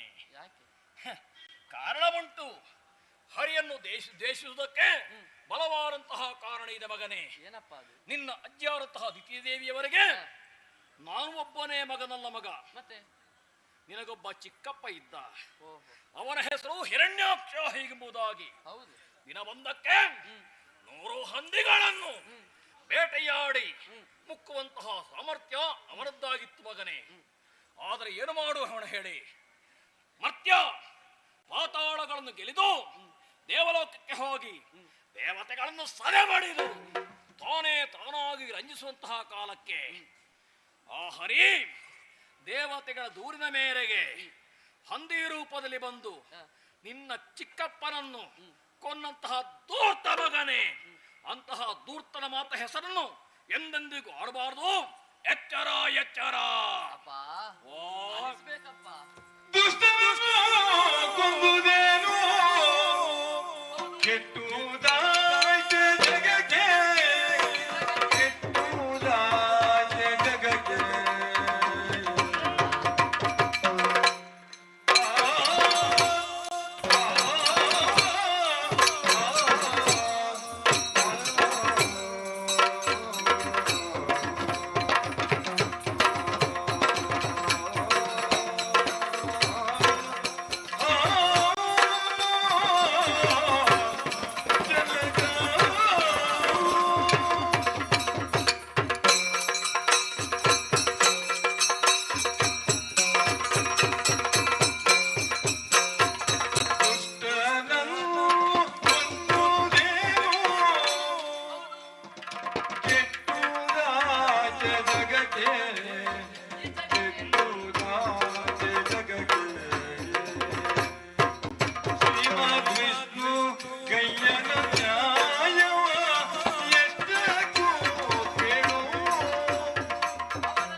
ಹರಿಯನ್ನು ದುಷ್ಟ ಎಂಬ ಹಾಗೆ ಹೇಳ್ತಾ ಇದ್ದೀರಿ.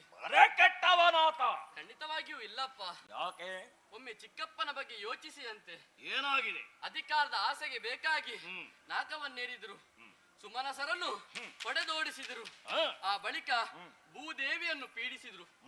ಆ ಸಮಯದಲ್ಲಿ ಹರಿ ವರಾಹ ರೂಪವನ್ನು ಅಂತೂ ನಮ್ಮ ಚಿಕ್ಕಪ್ಪನನ್ನು ಕೊಂದಿದ್ದಾರೆ. ಅವರು ಸತ್ತದ್ದು ಒಂದು ರೀತಿಯಾಗಿ ನೋಡಿದರೆ ಒಳ್ಳೆದೇ ಅಲ್ವಪ್ಪ? ಈ ಪ್ರಪಂಚದಲ್ಲಿ ಹರಿ ಏನೇ ಮಾಡಿದ್ರು ಒಳ್ಳೆಯದನ್ನೇ ಮಾಡ್ತಾನೆ. ನಮಗೆಲ್ಲರಿಗೂ ಕಾಯ್ತಾನೆ, ಪೊರಿತಾನೆ. ಸದಾ ಅವನ ಅನುಗ್ರಹ ಇರಬೇಕು. ಇದರ ಮನೆಗೆ ಮಗ ಕಂದನಿಗೆ ದೊರೆತು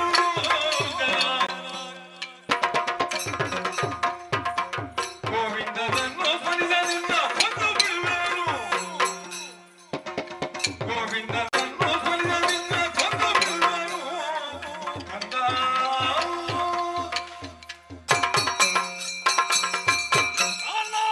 ಅಪ್ಪ ಮುಂದೆ ಬಾ, ಮುಂದೆ ಬಾ. ದೂರನೆಂದು ಯಾಕಪ್ಪ? ಹತ್ತಿರ ಬಂದೆಂದಾದರೆ ಜಾಗ್ರತೆ. ಏನಾಯ್ತಪ್ಪ? ಅಪ್ಪ ನಾನೋ ನೀನು? ನೀವು ಏನಂದ ನಿನ್ನ ಹಾಳು ನಾಲಿಗೆಯಲ್ಲಿ ಚಿಕ್ಕಪ್ಪ ದುಷ್ಟ. ಹೌದು. ದುಷ್ಟರನ್ನು ಕೊಂದುದೇನು ಕೆಟ್ಟುದಾಯ್ತು ಜಗಕ್ಕೆ ಹೀಗೆಂಬುದಾಗಿ ನನಗೆ ಪಾಠ ಮಾಡುವುದಕ್ಕೆ ಬೇಕಾಗಿ ಮುಂದಾದೆಯಲ್ಲ. ತುಟಿ ಬಿಚ್ಚಿದೆ ಎಂದಾದರೆ ಜಾಗ್ರತೆ. ನಾಲಿಗೆ ಸೀಳಿ ಶೋಣಿತಾಪುರದ ಹೆಬ್ಬಾಗಿಲಿಗೆ ತೋರಣ ಕಟ್ಟಿಯನ್ನು ಜಾಗ್ರತೆ. ಆದ ಕಾರಣ ಹೇಳ್ತಾ ಇದ್ದೇನೆ, ಗೋವಿಂದನ ವಿಚಾರವಾಗಿ ಇನ್ನೊಮ್ಮೆ ಆಡಿ ಎಂದಾದರೆ, ಅವನನ್ನು ನಾಲಿಗೆಯಿಂದ ಕೊಂಡಾಡಿ ಎಂದಾದರೆ ನಿನ್ನನ್ನು ಈ ಕ್ಷಣ ಕೊಂದು ಕಳೆಯಲು ಜಾಗ್ರತೆ. ಸತ್ತೇನಪ್ಪ ನಾನು. ಕೊಂದರು ಸಾವಿರ ನಾನು ಸಿಂಧು ಶಯನ ಒಲುಬೆಯಿಂದ ಅವನ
ಹರಿನಾಮಸ್ಮರಣೆಯನ್ನು ಮಾಡಿದ್ರೆ ಕೊಲ್ತೇನೆ ಎಂಬ ಹಾಗೆ ಹೇಳ್ತಾ ಇದ್ದೀರಿ. ಒಂದು ಕಳೆದೇನು ಅಪ್ಪ, ಆ ಸಿಂಧು ಶಯನನ ಒಲುಮೆ ನನ್ನಲ್ಲಿರುವಾಗ ನೀವು ಕೊಂದರು ನಾನು ಸತ್ತೇನಪ್ಪ. ಮತ್ತೆ ಬದುಕಿ ಬರ್ತೇನೆ. ಆ ವಿಶ್ವಾಸ ನನ್ನಲ್ಲಿದೆ. ಹರಿನಾಮ ಸ್ಮರಣೆಗಿರುವಂತ ಶಕ್ತಿಯೇ ಅದು. ನೀವು ಒಪ್ಪಿಕೊಳ್ಳಿ ಅಪ್ಪ. ಬಂದುದೆಲ್ಲ ಬರಲಿ. ಅದನ್ನು ನಾನು ಅನುಭವಿಸುತ್ತೇನೆ ಮುಕುಂದನ ದಯದಿಂದ. ಬಿಡಿದ ಮುಕುಂದ ಸ್ಮರಣೆಯ ಖಂಡಿತವಾಗಿ.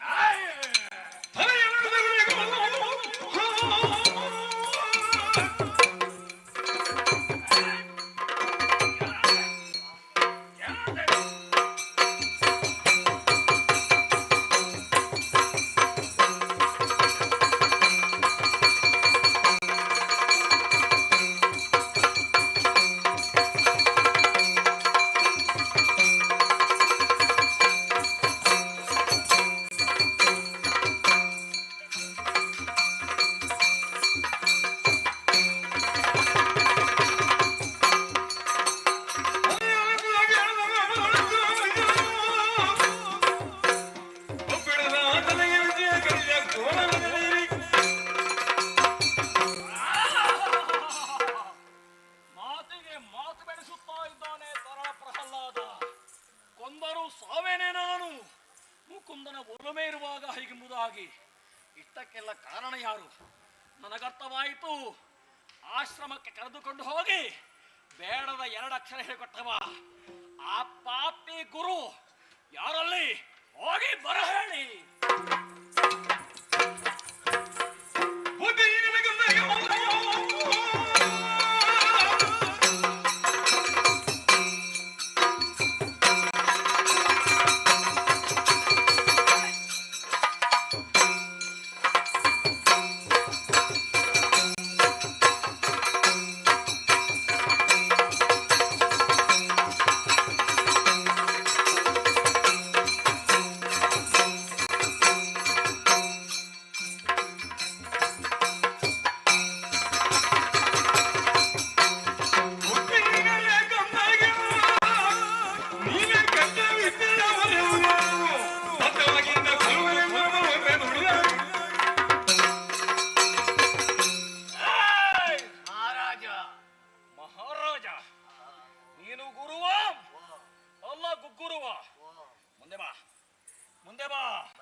ಹೇಳಿ ಏನು ಮಾಡಿದೆ?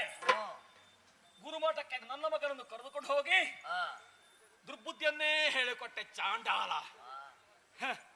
ನನ್ನ ವಿರೋಧಿ ಹರಿ ಎಂಬಂತ ವಿಚಾರ ತಿಳಿದಿದ್ದರೂ ಕೂಡ ಅವನಿಗೆ ಹರಿನಾಮವನ್ನು ಬರುವ ಹಾಗೆ ಉಪದೇಶ ಮಾಡಿಕೊಟ್ಟಂತಹ ನೀನು ಪಾಪಿ. ನಿನ್ನಂತಹ ಗುರು ಇದ್ದರೆಷ್ಟು ಸತ್ತರೆಷ್ಟು. ಆದ ಕಾರಣ ಹಿಡಿದ ಕೂರಸೆಯಿಂದ ನಿನ್ನ ತಲೆಯನ್ನು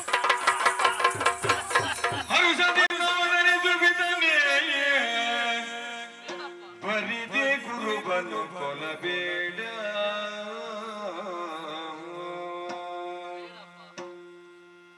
ಒರೆದುದಿಲ್ಲ ಸರ್ವದ ಹರಿ ಎಂದು ಬರೆಯುವರೆಯೇ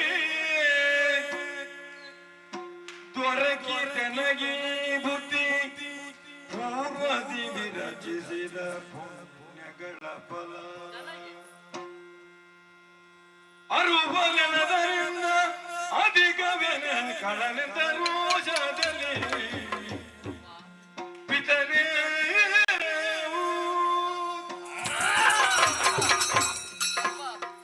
ಬೇಡಪ್ಪ, ಗುರುಗಳ ಶಿರವನ್ನು ಕಡಿಯುವುದಕ್ಕೆ ಮುಂದಾಗಬೇಡಿ. ಮತ್ತೆ ಇದರಲ್ಲಿ ಅವರ ತಪ್ಪಿಲ್ಲಪ್ಪ. ಇದಕ್ಕೆಲ್ಲ ಕಾರಣ ಪೂರ್ವ ಜನ್ಮದ ಸುಕೃತ ಫಲ. ಪೂರ್ವ ಜನ್ಮದಲ್ಲಿ ಮಾಡಿದಂತಹ ಸುಕೃತ ಫಲ. ಸುಕೃತ ಫಲ ಸುಕೃತ ಫಲ. ಗುರು ಬೇಡ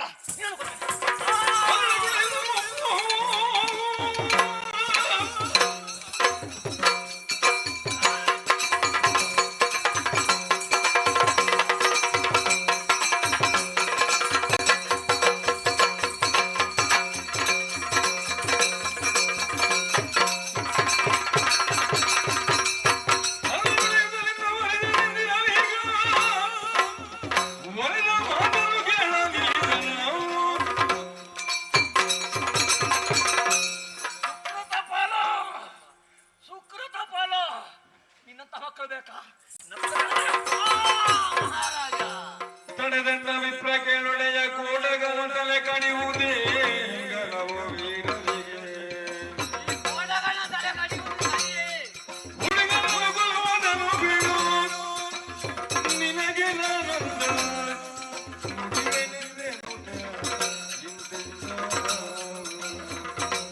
ತಡೆದಂಡ ವಿಪ್ರ ಕೇಳು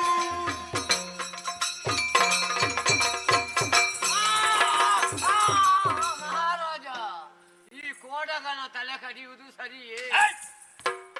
ಪಾಪಿ ಮಗನೇ, ಮುಂದೆ ಬಾ. ಏನಂದೆ? ಕೋಡಗನ ತಲೆ ಕಡಿಯುವುದು ಸರಿಯೇ? ಏನು ನಿನಗೆ ನನ್ನ ಭಾಷೆ ಬರುದಿಲ್ಲ ಅಂತ ಹೇಳಿಯ? ಯಾಕೋ? ಕೊಡಗಂದ್ರೆ ಕೋಡಗ ಅಂದ್ರೆ ಮಂಗನ ಮರಿ. ಅದು ಮಂಗನ ಮರಿ ಆದ್ರೆ ಆ, ಅಪ್ಪ ನಾನು ದೊಡ್ಡ ಮಂಗ ಅಂತಲೇ ಐತಲ್ಲ. ಅದು ನಾನೇ ಹೇಳಲಿಲ್ಲಲ್ಲ. ಏ ಮಗನೇ, ನನಗರ್ಥವಾಯಿತು. ಗುರುವನ್ನು ಆಗ ಕೋಣ ಮಾಡಿದ್ದೇನೆ, ಹೌದು. ಅದಕ್ಕೆ ನನ್ನನ್ನು ಮಂಗ ಮಾಡಿದ್ದು. ಏನೋ ಪಾಪಿ ಮಗನೇ. ಮಹಾರಾಜ, ಹಾ. ಏನೋ ಅಪ್ಪಿ ತಪ್ಪಿ ಕಲಿಸಿದ್ದೇನೆ. ಹಾ. ಏನು ಹೆಚ್ಚು ಕಡಿಮೆ ಆಗಿದೆ. ಅದಕ್ಕೆ? ಪುನಃ ಇನ್ನೊಮ್ಮೆ ಪ್ರಯತ್ನ ಮಾಡ್ತೇನೆ ಮಗುವನ್ನು ತಿದ್ದುವುದಕ್ಕಾಗಿ. ಹೌದು, ಪುನಃ ಒಂದು ಅವಕಾಶ ಒಂದು ಅವಕಾಶ ಕೊಟ್ಟರೆ ಸಾಕು. ತಿದ್ದುವಂತಹ ಪ್ರಯತ್ನ ಮಾಡ್ತೀನಿ. ತಿದ್ದುವ ಪ್ರಯತ್ನ ಮಾಡ್ತೇನೆ. ಒಳ್ಳೆಯದು. ಆಗ್ಲಿ ಮಹಾರಾಜ, ಕರ್ಕೊಂಡು ಹೋಗು. ಕರ್ಕೊಂಡು ಹೋಗ್ತೇನೆ. ಬುದ್ಧಿ ಬಾರದ ಮಾತು ಹೇಳು. ಹೌದು, ಕೇಳದೆ ಹೋದ್ರೆ ಹೊಡೆ, ಹೊಡಿತೇನೆ, ಬಡಿ, ಬಡಿತೇನೆ. ಕುತ್ತು, ಹೌದು, ಚಿವುಟು, ಚಿವುಟುತ್ತೇನೆ. ಚಿತ್ರಹಿಂಸೆ ಮಾಡು. ಹೌದು. ನಡು ಮಟ್ಟ ಮಧ್ಯಾಹ್ನದ ಬಿಸಿಗೆ ನಿಲ್ಲಿಸು. ಹಾ, ತಲೆಯ ಮೇಲೆ 12ರಿಂದ 3ರ ತನಕ ನಡು ಬಿಸಿಲಲ್ಲಿ ಬಿಡ್ತೇನೆ. ಈಗ ಕೆಂಪಿರುವೆ ಪಟ್ಟು ಹಾ, ತಲೆಗೆ ಹಾಕು. ತಲೆಗೆ ಹಾಕ್ತೇನೆ. ಆಯ್ತಲ್ಲ? ಹೌದು, ಆಯ್ತಲ್ಲ? ಹೌದು. ಆದಷ್ಟು ಬೇಗ ಮಗು, ತಂದೆಯ ಅವತಾರ ಗೊತ್ತಾಯ್ತಲ್ಲ, ಆದಷ್ಟು ಬೇಗನೆ ಮಠಕ್ಕೆ ಹೋಗುವ.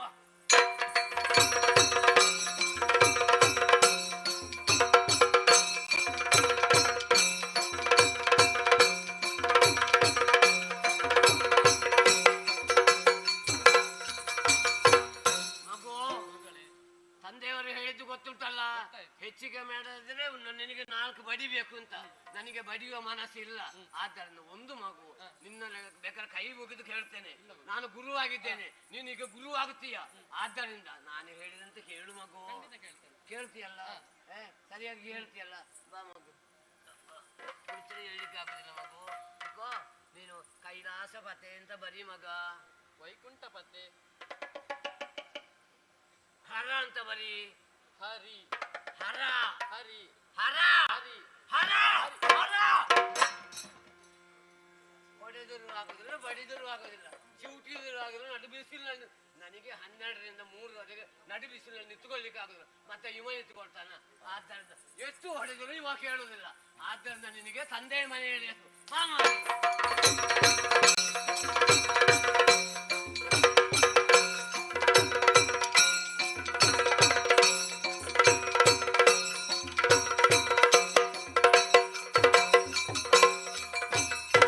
ನಿಶಿಚರ ಕಣಿಯೇ ಕೆಳಯ್ಯ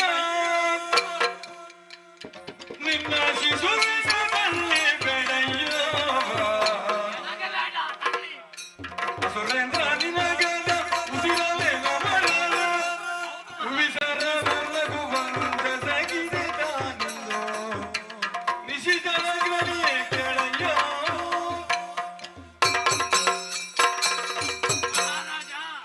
ನಿನ್ನ ಆಜ್ಞೆಯಂತ ಪುನಃ ನಾನು ಮಠಕ್ಕೆ ಕರ್ಕೊಂಡು ಹೋದೆ ಹೊಡೆದೆ ಬಡೆದೆ ತಿದ್ದಿದೆ ಏನೂ ಪ್ರಯೋಜನ ಇಲ್ಲ ನಾನು ಹೇಳಿದ್ದಕ್ಕೆ ವ್ಯತಿರಿಕ್ತವಾಗಿ ಮಾಡ್ತಾ ಇದ್ದೇನೆ ಬರೇ ಹೊಡೆಯುವುದಲ್ವೋ ಆ, ಸ್ವಲ್ಪ ಮಕ್ಕಳನ್ನು ಕೊಂಡಾಟ ಮಾಡ್ಬೇಕು. ನಾನು ಕೊಂಡಾಟ ಎಷ್ಟು ಮಾಡಿದ್ದೇನೆ ಅಂತ ಅವನಿಗೆ ಗೊತ್ತಿಲ್ಲ ಅಷ್ಟು ಕೊಂಡಾಟ ಮಾಡಿದ್ದೇನೆ ಹೌದಾ? ಹೌದು ಎಲ್ಲ ಆಗಿದೆ. ಎಲ್ಲ ಮುಗಿದಿದೆ ಆದ್ರೆ ಇನ್ನೂ ನನಗೆ ಬೇರೆ ಈ ಮಗುವಿನ ತಳ್ಳಿ ಬೇಡ ಆದ್ದರಿಂದ ನಾನು ಎಲ್ಲಿಗಾದ್ರೂ ಊರು ಬಿಟ್ಟು ಹೋಗ್ತೇನೆ ಈ ಮಗುವಿನ ತಪ್ಪೇ ಬೇಡ ನನಗೆ ಬೇರೆ ನಾನು ಮಠ ಕಟ್ಟಿ ಕುಳಿತುಕೊಳ್ತೇನೆ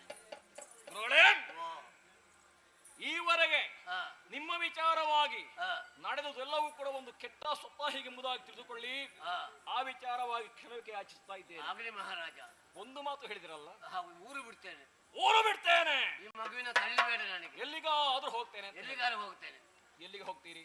ಎಲ್ಲಿಯಾದ್ರೂ ದೇಶ ಸಂಚಾರ ಮಾಡ್ತೇನೆ ಎಲ್ಲಿಗೆ ಹೋಗ್ತೀರಿ? ಈ ಊರು ಬಿಟ್ಟು ಹೋಗ್ತೇನೆ ಬೇರೆ ಎಲ್ಲಿಯಾದ್ರೂ ಮಠ ಕಟ್ತೇನೆ ನಿರ್ದಿಷ್ಟ ಸ್ಥಳ ಬೇಕಲ್ಲ. ನಿರ್ದಿಷ್ಟ ಸ್ಥಳ ಇಲ್ಲ ನಾನು ಯಾಕೆ ಹೇಳಿದೆ? ಯಾಕೆ ಸ್ವರ್ಗ ಮರ್ತ್ಯ ಪಾತಾಳಗಳ ಮುಂತಹ 3 ಲೋಕಗಳು ಮೂರು ಲೋಕ ಹಿರಣ್ಯ ಕಶ್ಯಪನ ಅಧೀನ ಎಂದಾದ ಬಳಿಕ ಹೌದು ಈ 3 ಲೋಕವನ್ನು ಬಿಟ್ಟು ನೀವು ಎಲ್ಲಿಗೆ ಹೋಗ್ತೀರಿ? ಅದೇ ಕಷ್ಟ ಅದ್ದೀಗ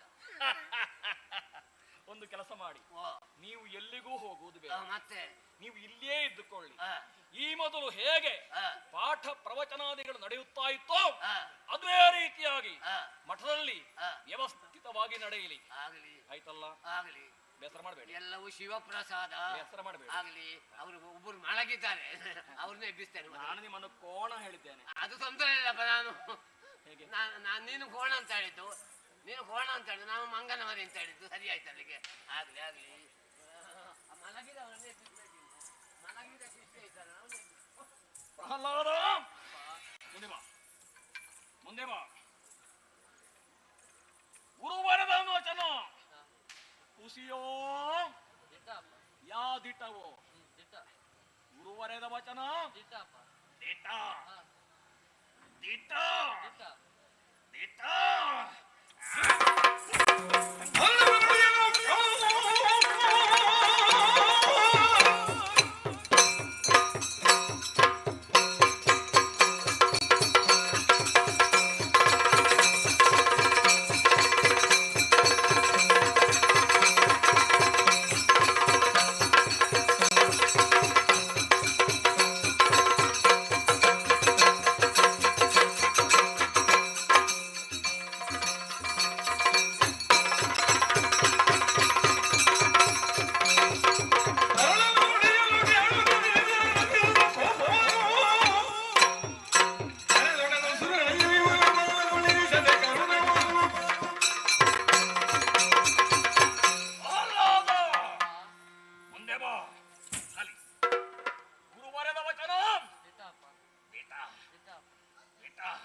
ಬದುಕು ಹೆಚ್ಚಾಯಿತು ಅಂತ ಹೇಳಿ, ದುಡುಕೆ ಕೆಡುಕಿಗೆ ಮೂಲ ಅಂತ ಹೇಳಿ.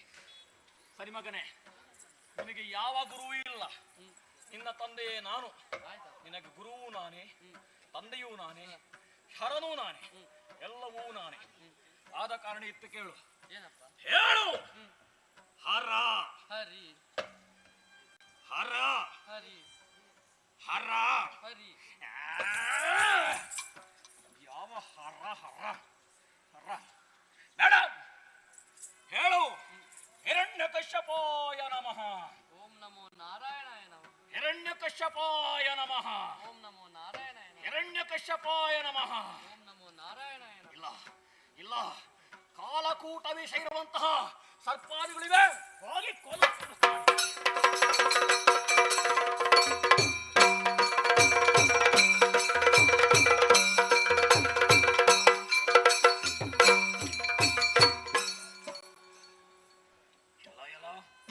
ಕೊಲ್ಲುವುದಕ್ಕೆ ಬೇಕಾಗಿ ನಾನಾ ಬಗೆಯ ಪ್ರಯತ್ನಗಳನ್ನೆಲ್ಲ ಮಾಡಿದೆ. ಪರ್ವತದ ಶಿಖರಾಗ್ರಹವನ್ನು ಏರಿ ಸಮುದ್ರಕ್ಕೆ ತಳ್ಳುವಂತಹ ವ್ಯವಸ್ಥೆ ಮಾಡಿದೆ. ಅಲ್ಲಿಯೂ ಎದ್ದು ಬಂದ. ಕಾಳ ಸರ್ಪಗಳಿಂದ ಕಚ್ಚಿಸುವ ವ್ಯವಸ್ಥೆ ಮಾಡಿದೆ. ಅಲ್ಲಿಯೂ ಬದುಕಿ ಬಿಡಿದ. ಮಗನೇ, ಇನ್ನಾದ್ರೂ ಹೇಳು. ಹರ ಹರಿ ಹರ ಹರಿ ಹರ ಹರಿ. ಯಾರಲ್ಲಿ ಕೈ ಅದು? ಬರ ಹೇಳಿ, ಬರ ಹೇಳಿ. ಪ್ರಹ್ಲಾದ ಬಾ ಮಗ.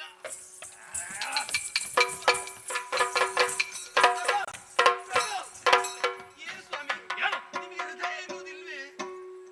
ಹೃದಯ? ಮತ್ತೆ ಯಾಕೆ ಸ್ವಾಮಿ ಈ ಶಿಕ್ಷೆ? ರಾಣಿ ಸಾರಸದ ಮುಖಿಯೇ, ಕೇಳ್ ಕೇಳ್ ಮಾರಿರುವ ಬಗೆಯೇ.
ಕಮಲದ ಪುಷ್ಪದ ಹಾಗೆ ನಿಮ್ಮ ನಿನ್ನ ಮುಖ ಕಮಲ. ನಿನ್ನ ಮುಖವನ್ನು ಕಂಡಾಕ್ಷಣದಲ್ಲಿ ಹಿರಣ್ಯ ಕಶ್ಯಪರ ಅಂತರದ ರಂಗದಲ್ಲಿ ಎಂತಹ ಬೇರೆ ಬೇಸರಗಳಿದ್ರು ಕೂಡ ಅದೆಲ್ಲವೂ ಕೂಡ ತಣ್ಣಗಾಗುತ್ತಾ ಇತ್ತು. ಆದರೆ ಇಂದು ಹಾಗಲ್ಲ ರಾಣಿ. ನಿನ್ನನ್ನು ಕಂಡಾಗ ಕ್ರೋಧ ಉಕ್ಕಿ ಬರುತ್ತಾ ಇದೆ. ಯಾಕೆ ಸ್ವಾಮಿ? ನಾನು ಕೇಳಿದೆಯಲ್ಲ, ಏನು ಸ್ವಾಮಿ ನಿಮಗೆ ಹೃದಯ ಇಲ್ಲವೇ ಅಂತ ಹೇಳಿ. ಹೃದಯ ನಿನಗೆ ಮಾತ್ರವೇ ಇರುವುದ? ನನಗೂ ಇದೆ ರಾಣಿ. ನನ್ನ ಹೃದಯ ನಿನ್ನ ಹಾಗೆ ಮಾಂಸ ಮಜ್ಜಗಳಿಂದ ಕೂಡಿದ್ದೇ ಹೊರತು ಕಲ್ಲು ಮರಗಳಿಂದ ಮಾಡಿದ್ದಲ್ಲ ಕೈಯಾದು. ಹಾಗೆಂದುಕೊಂಡು ಪ್ರಹ್ಲಾದನಿಗೆ ಹಿಂಸೆ ಕೊಡುವುದಕ್ಕೆ ಬಲವಾದಂತಹ ಕಾರಣ ಇದೆ. ಯಾಕೆ ಸ್ವಾಮಿ? ಏನ್ ತಪ್ಪು? ಪ್ರಹ್ಲಾದ ನಮ್ಮ ಮಗನಲ್ಲ, ಮತ್ತೆ ಅವನಮ್ಮ ಮಗನಲ್ಲ, ಅವನಮ್ಮ ವಿರೋಧಿ. ವಿರೋಧಿ? ಯಾಕೆ ಸ್ವಾಮಿ? ಯಾಕೆ ಹೇಳ್ತಾ ಇದ್ದೀರಿ? ಹೇಳ್ತೇನೆ ಕೇಳು. ವಿದ್ಯಾರ್ಜನೆಗೆ ಬೇಕಾಗಿ ಅವನನ್ನು ಮಠಕ್ಕೆ ಕಳುಹಿಸುತ್ತಾ ವಿಚಾರ ನಿನಗೂ ವೇದ್ಯವಷ್ಟೇ. ಸತ್ಯ ಸ್ವಾಮಿ. ನಾವಿಬ್ಬರೇ ಅವನನ್ನು ಕೈಯೆತ್ತಿ ಗುರುಗಳ ಕೈಗೊಪ್ಪಿಸಿದವರು. ನಿಜ. ಗುರುಮಠಕ್ಕೆ ಹೋಗಿ ಬರುವ ವೇಳೆಯಲ್ಲಿ ಕೈಯಾದು. ಏನು ಸ್ವಾಮಿ? ಕೈಯಾದು. ಯಾಕೆ ಪ್ರಭು? ಹೇಗೆ ಹೇಳಲಿ? ಏನಾಯ್ತು ಸ್ವಾಮಿ? ಹೇಳಿ ಪ್ರಭು. ಹರಭಕ್ತನಾದಂತಹ ಹಿರಣ್ಯ ಕಶ್ಯಪನ ಮಗ ಪ್ರಹ್ಲಾದ ಅವನ ನಾಗಿಯಲ್ಲಿ ಹರಿ ಹರಿ ಪ್ರಹ್ಲಾದ ಹರಿಭಕ್ತನಾಗಿ ಹೋಗಿದ್ದಾನೆ. ಆದ ಕಾರಣವೇ ಅವನನ್ನು ತಿದ್ದುವುದಕ್ಕೆ ಬೇಕಾಗಿ ಅವನನ್ನು ದಂಡಿಸುತ್ತಾ ಮನಸ್ಸು ಮಾಡಿದೆ. ಸ್ವಾಮಿ, ಓ ಸಣ್ಣ ಹುಡುಗಲ್ವಾ? ಹೌದು. ನಿಮ್ಮ ಕೋಪದ ಮುಖವನ್ನು ಕಂಡು ಹುಡುಗ ಹೆದರಿರ್ಬೇಕು. ತಿದ್ದುವ ಪ್ರಯತ್ನ ಮಾಡ್ಬೇಕಿತ್ತು ಸ್ವಾಮಿ ನೀವು. ನನಗೇನು ಬುದ್ಧಿಗಟ್ಟಿದೆಯೇನೆ? ತಿದ್ದುವುದು ಮೃದುವಾದಂತಹ ಮಾತುಗಳಿಂದ ಹತ್ತಿರಕ್ಕೆ ಕರೆದು ಸವಿ ನುಡಿಗಳಿಂದ ಅವನು ತಿದ್ದುವಂತಹ ಪ್ರಯತ್ನ ಮಾಡಿದೆ. ಕೇಳಲಿಲ್ಲ. ಹೌದೇ ಸ್ವಾಮಿ? ಹಾಗಾದ್ರೆ ನನ್ನೊಂದು ಮಾತು ಕೇಳ್ತೀರಾ ಪ್ರಭು? ಏನು ಮಾತು? ನೀವೇನು ಯೋಚನೆ ಮಾಡಬೇಡಿ, ಮಗನನ್ನು ನಾನು ತಿದ್ದುವ ಪ್ರಯತ್ನ ಮಾಡ್ತೇನೆ ಪ್ರಭು. ಯಾವುದು? ನನ್ನ ಕಣ್ಣಿಗೆ ಕಣ್ಣಿಟ್ಟು ಮತ್ತೊಮ್ಮೆ ಆ ಮಾತನ್ನು ಹೇಳು. ನನ್ನಿಂದ ಸಾಧ್ಯವಾದಷ್ಟು ನಮ್ಮ ಮಗನಂತಹ ಪ್ರಹ್ಲಾದನನ್ನು ನಾನು ತಿದ್ದುವ ಪ್ರಯತ್ನ ಮಾಡ್ತೇನೆ ಸ್ವಾಮಿ, ನಾನು ತಿದ್ದುತ್ತೇನೆ. ಕೈಯಾದು, ಆದರೆ ನಿನ್ನಲ್ಲಿ ಒಂದು ಪ್ರಶ್ನೆ ಕೇಳುತ್ತಾ ಇದ್ದೆ. ಪ್ರಶ್ನೆ? ನಿನಗೆ ನಾನು ಮುಖ್ಯವೋ ಮಗ ಪ್ರಹ್ಲಾದ ಮುಖ್ಯವೋ ಹೇಳು. ಏನು ಪ್ರಭು ಇದು? ಎಂತಹ ಪ್ರಶ್ನೆ ಸ್ವಾಮಿ? ಮುಖದಲ್ಲಿರುವ ಎರಡು ಕಣ್ಣುಗಳಲ್ಲಿ ಯಾವ ಕಣ್ಣು ನಿನಗೆ ಪ್ರಾಮುಖ್ಯತೆ ಎಂಬುದೇ ಪ್ರಶ್ನೆ ಕೇಳಿದ ನಾನು ಏನು ಹೇಳ್ಬೇಕು ಸ್ವಾಮಿ? ಏನು ಹೇಳ್ಬೇಕು ನಾನು? ಎರಡೂ ಸಮಾನ. ಆದರೆ ಒಂದೊನ್ನೇ ಆರಿಸುವುದಿದ್ದಲ್ಲಿ ನಿನ್ನ ಆಯ್ಕೆ ಯಾವುದು ಹೇಳು. ಪ್ರಭು, ಮದುವೆಯಾದಂತಹ ಹೆಣ್ಣಿಗೆ ಎಷ್ಟೇ ಸಂಪತ್ತಿದ್ರು ಗಂಡನಿಗಿಂತ ದೊಡ್ಡ ಸಂಪತ್ತು ಯಾವುದು ಇಲ್ವಂತೆ ಸ್ವಾಮಿ, ಯಾವುದು ಇಲ್ವಂತೆ. ಆ ಗಂಡನೆಂಬ ಸಂಪತ್ತನ್ನು ಯಾವ ಹೆಣ್ಣು ಕೊಡುವುದಕ್ಕೆ ಮನಸ್ಸು ಮಾಡುವುದಿಲ್ವಂತೆ. ಆದ ಕಾರಣ ನನ್ನ ದೊಡ್ಡ ಸಂಪತ್ತು ನೀವೇ ಪ್ರಭು, ನೀವೇ ಮುಖ್ಯ ಸ್ವಾಮಿ. ರಾಣಿ ರಾಣಿ ರಾಣಿ ಅಪ್ಪ ಯಾವುದು? ನಾನು ಕೂಡ ಇದನ್ನೇ ನಿರೀಕ್ಷಿಸುತ್ತಾ ಇದ್ದೆ. ನಿನ್ನಂತಹ ಸತಿಯನ್ನು ಪಡೆದಂತಹ ನಾನೇ ಭಾಗ್ಯಶಾಲಿ ಎಂಬುದಾಗಿ ಹೇಳಿದ್ರು ಕೂಡ ಅಪರಾಧವಾಗಲಿಕ್ಕಿಲ್ಲ. ಆದರೆ ತಡೆ, ಒಂದು ನಿಮಿಷ.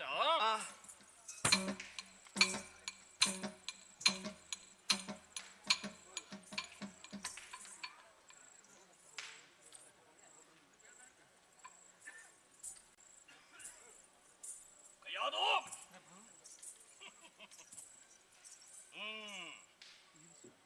ಇದು ಕಾಲಕೂಟ ವಿಷ. ವಿಷ? ಪ್ರಭು, ಪ್ರಹ್ಲಾದನಂತಹ ಕೆಟ್ಟ ಮಗನನ್ನು ಹೆತ್ತವಳು ನಾನು ಆ ವಿಷ ಕುಡಿಬೇಕೇ? ಯಾವುದು? ನಿನ್ನಂತಹ ಸತಿಯನ್ನು ಕಳೆದುಕೊಂಡು ಹಿರಣ್ಯಕಶ್ಯಪನಿಗೆ ಬಾಳುಂಟೆ? ನಿನಗಲ್ಲ. ನೀನು ಮೊದಲೇ ಹೇಳಿದ ಪ್ರಕಾರವಾಗಿ ಹಿತವಾದಂತಹ ಮಾತುಗಳಿಂದ ಕುಮಾರನನ್ನು ತಿದ್ದುವಂತಹ ಪ್ರಯತ್ನ ಮಾಡು. ಒಂದು ವೇಳೆ ಕೇಳದೆ ಹೋದ್ರೆ ವಿಷ ಕೊಟ್ಟು ಕೊಲ್ಲು. ವಿಷ? ಮಗನಿಗೆ ವಿಷ ಕೊಡ್ಬೇಕೆ? ಹರ ಹರ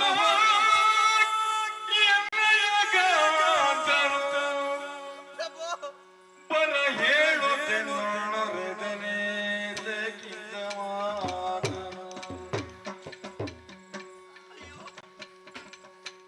ತರಳನ ಕರೆದು ನಾನು ಕೊಡುವುದು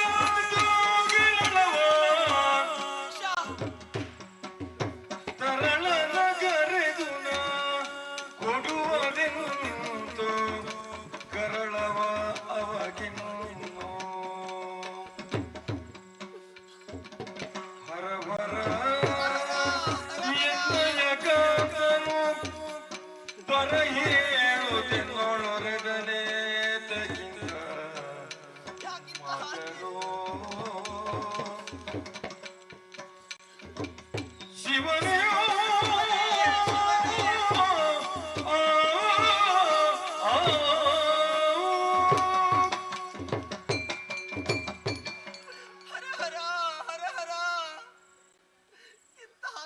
ಕಠೋರವಾದಂತಹ ಮಾತನ್ನು ಕೇಳ್ತಾ ಇದ್ದೇನೆ.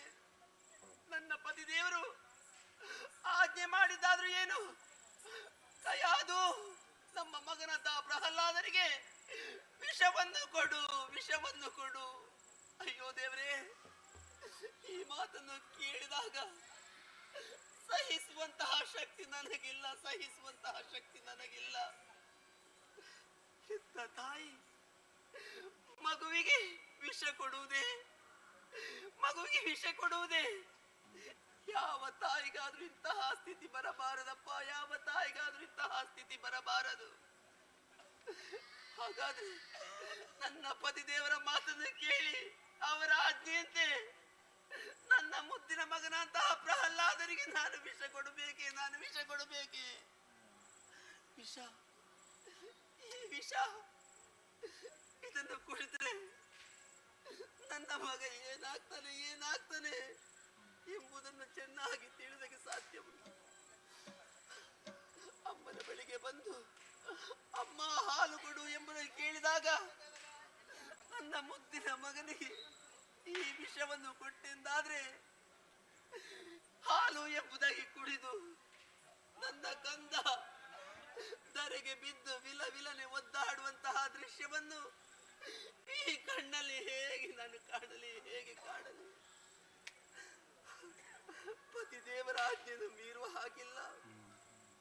ಮುಂದೆ ಹೋದರೆ ಧರೆ, ಹಿಂದೆ ಬಂದರೆ ಹುಲಿ.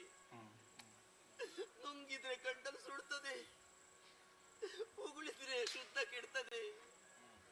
ಇಂತಹ ಪರಿಸ್ಥಿತಿಯಲ್ಲಿ ನಾನು ಸಿಲುಕಿ ಬಿಟ್ಟೆ. ಪತಿ ಆಜ್ಞೆಯನ್ನು ಯಾವ ಕಾರಣಕ್ಕೂ ಮೀರುವ ಹಾಗಿಲ್ಲ. ಹಾಗಾದ್ರೆ ಮಗನನ್ನು ಕರಿಬೇಕು. ಮಗನೇ ಪ್ರಹ್ಲಾದ, ಪೃಥ್ವಿಪತಿ ಕೇಳ ಸತಿ ಹತ್ತುಕೊಳ್ಳುತ್ತಲೇ ತನ್ನ ಪುತ್ರವನ್ನು ಕರೆಸುತ್ತ ಬಿಗಿದ ಪುಟ ಮುಂಡಾಡಿ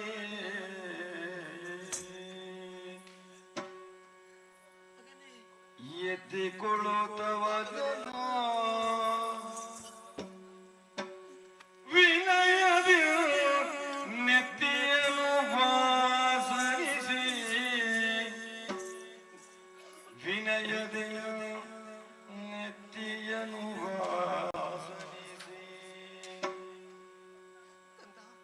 ಬಿಡದುರೆ ಮುತ್ತ ನೀವುತ ಬಿಡದುರೆ ಮುತ್ತ ನೀವುತ ಒಡನೆ ಕುವರನೊಡನುಗಳು ಮಗನೇ ಬಿಡು ಜಲ ಸರಿಯ ದಿನಗಿದು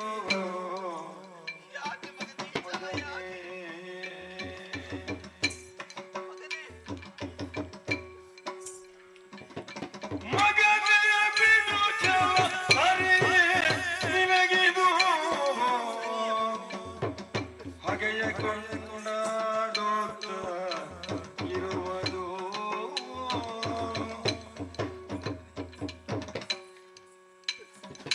ಹಾಗೆಯ ಕೊಂಡಾಡುವುದು ನಿರದವಿ ಮಗನೇ ಬಿಡು ಛಲ ಸರಿಗೆ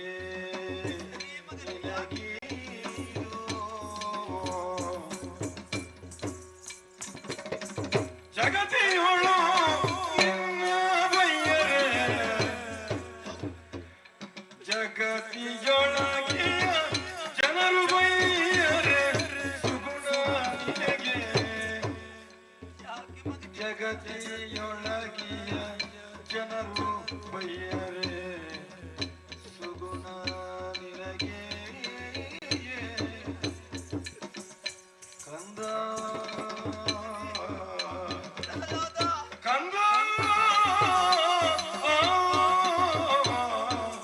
ಮಗನೇ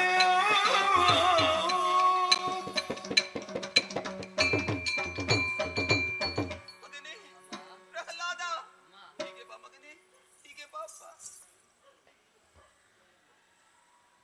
ಮಗನೇ, ನಿನ್ನ ನಮ್ಮೆ ಎದೆಗಾರಿಸಿ ಶಿರವನ್ನು ನೇವರಿಸಿದಾಗ ನನ್ನ ಹೆತ್ತ ಒಡಲು ತುಂಬಿ ಬಂತು ಮಗನೇ, ನನ್ನ ಹೆತ್ತ ಒಡಲು ತುಂಬಿ ಬಂತು.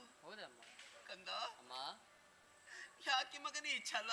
ಯಾವುದಮ್ಮ? ಇದು ನೀನು ಮಾಡ್ತಿರುವಂತ ಈ ಕಾರ್ಯ ಸರಿಯೇ ಮಗನೇ ನಿನಗೆ? ಯಾವ ಕಾರ್ಯ ಅಮ್ಮ? ನೋಡು ಮಗನೇ, ಏನಮ್ಮ? ನಮ್ಮ ವೈರಿಯಾದಂತಹ ಹರಿಯ ನಾಮಸ್ಮರಣೆಯನ್ನೇ ಮಾಡ್ತಾ ಇದ್ದಿಲ್ಲ ಮಗನೇ, ಹರಿಯ ನಾಮಸ್ಮರಣೆಯನ್ನೇ ಮಾಡ್ತಾ ಇದ್ದೀರ. ಕಂದ, ನಿನ್ನ ಅಪ್ಪ ಕೋಪಿಸಿಕೊಂಡಿದ್ದಾರೆ. ನಿನ್ನ ಅಪ್ಪ ಪ್ರಜೆಗಳಿಗೆಲ್ಲರಿಗೂ ಆಜ್ಞೆಯನ್ನು ಮಾಡಿದ್ದಾರೆ. ಇಲ್ಲಿ ಯಾರು ಹರಿನಾಮ ಸ್ಮರಣೆ ಮಾಡಬಾರದು, ಹರನಾಮ ಸ್ಮರಣೆಯನ್ನೇ ಮಾಡಬೇಕು ಎಂಬುದಾಗಿ. ಮಗನೇ, ಹರಿವಾಣವನ್ನು ಹರವಾಣ ಎಂಬುದಾಗಿ ಸಂಬೋಧಿಸಬೇಕು ಎಂಬುದಾಗಿ ನಿನ್ನ ಅಪ್ಪ ಆಜ್ಞೆ ಮಾಡಿದ್ದಾರೆ. ಆದ ಕಾರಣ ನೀನು ನಮ್ಮ ಮಗನಾಗಿ ನಮ್ಮ ಹಾಗೆಯಾದಂತಹ ಹರಿಯನ್ನೇ ಭಜಿಸ್ತಾ ಇದ್ಯಲ್ಲ ಮಗನೇ, ಹರಿಯನ್ನೇ ಭಜಿಸ್ತಾ ಇದ್ಯಲ್ಲ. ಯಾಕೆ ಮಗನೇ, ಇದು ಸರಿಯೇ ಮಗನೇ? ನಿನ್ನಲ್ಲೊಂದು ಮಾತು ಕೇಳಬಹುದಾ ಮಗನೇ? ನಿನ್ನೊಂದು ಮಾತು ಹರಿಯ ನಾಮವ ಸ್ಮರಿಸದಿದ್ದರೆ ಬರುವುದೇ ಕೊರತೆ ನಿನಗದ.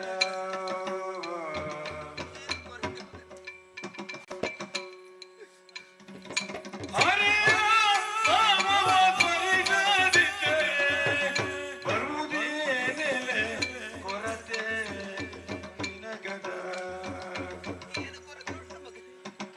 ಸಿರಿವರರು ನಾನೇವ ನೀವರು, ಸಿರಿವರರು ನಾನೇವ ನೀವನು, ತರಳ ನಿನಗೆ ತರಳ ಕಂದ ಮಗನೇ.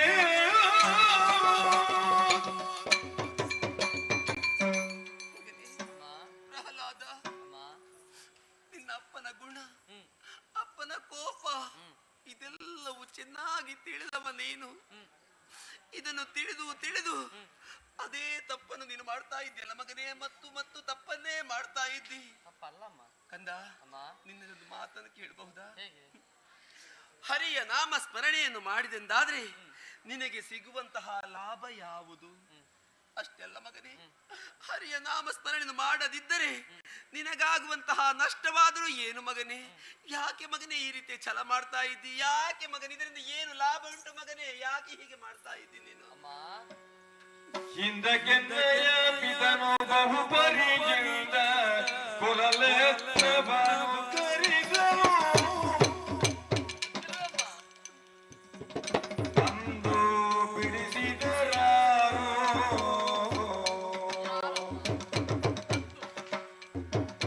ಅಂದು ಬಿಡಿಸಿದರಾರು ಹಸುಮಗುವೆಂದು ಅಮ್ಮ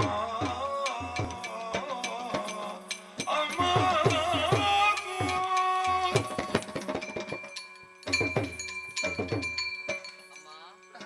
ಹರಿಯ ನಾಮಸ್ಮರಣೆಯಿಂದ ಏನು ಲಾಭ, ಏನು ಪ್ರಯೋಜನ ಎಂಬುದಾಗಿ ಕೇಳುತ್ತಾ ಇದೆಯಲ್ಲಮ್ಮ. ಸತ್ಯ ಮಗನೇ. ಅಮ್ಮ, ಓ ನನ್ನ ತಂದೆ ಅದೆಷ್ಟೋ ಬಾರಿ ನನ್ನನ್ನು ಕೊಲ್ಲುವುದಕ್ಕೆ ಪ್ರಯತ್ನಿಸಿದ್ರಮ್ಮ. ನಿನಗೂ ತಿಳಿದಿದೆ. ಆದರೆ ಪ್ರತಿ ಬಾರಿಯೂ ನನ್ನನ್ನು ಬದುಕಿಸಿದವರು ಯಾರಮ್ಮ? ಆ ನಾರಾಯಣನಮ್ಮ. ಅವನಲ್ಲದೆ ಬೇರೆ ಯಾರು ಬಂದ್ರಮ್ಮ? ಹೆಚ್ಚೇಕೆ ತಾಯಿಯಾದ ನೀನು ಬಂದ್ಯ. ಅಂದ ಯಾಕೆ ಮಗನೇ ಇಂತಹ ಮನಸ್ಸಿಗೆ ನೋವಾಗುವಂತಹ ಮಾತನಾಡ್ತಾ ಇದ್ದಿ? ಹೇಳು, ನಿನ್ನ ಅಪ್ಪನನ್ನು ತಡೆಯುವುದಕ್ಕೆ ನಾನೆಷ್ಟರವಳು ಮಗನೇ, ನಾನೆಷ್ಟರವಳು? ನನ್ನಿಂದ ಸಾಧ್ಯವೇ ಮಗನೇ? ನಮ್ಮನ್ನು ಪೊರೆಯುವುದಕ್ಕೆ ಆ ಶ್ರೀಹರಿ ಇದ್ದಾನೆ. ಯಾಕಮ್ಮ ಚಿಂತೆ ನಿನಗೆ? ಕಂದನಾಡಿದ ನುಡಿಯ ಮಾತ ಕೇಳುತ್ತ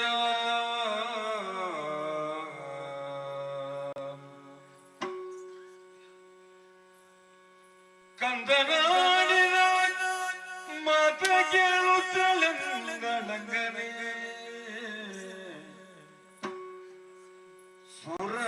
ಸುರಮುನೀಂದ್ರನು ಹಿಂದೆ ಬಂದೆನ್ನೊಡನೆ ಹೇಳಿದ ಮಾತು ದಿಟವಾಯ್ತು. ಹಿಂದೆ ಸುರಮುನೀಂದ್ರನು ಬಂದೆನ್ನೊಡನೆ ಹೇಳಿದ ಮಾತು ದಿಟವಾಯ್ತು. ನೊಂದುಕೊಳ್ಳಲೇಕೆ ನಾನು ಯಾಕೆ ನೊಂದುಕೊಳ್ಳಬೇಕು? ಯಾಕೆ ನೊಂದುಕೊಳ್ಳಬೇಕು? ನೊಂದುಕೊಳ್ಳಲೇಕೆ ಈ ಗೋವಿಂದ ನಡೆದವರೆಯ ಸೇವಕ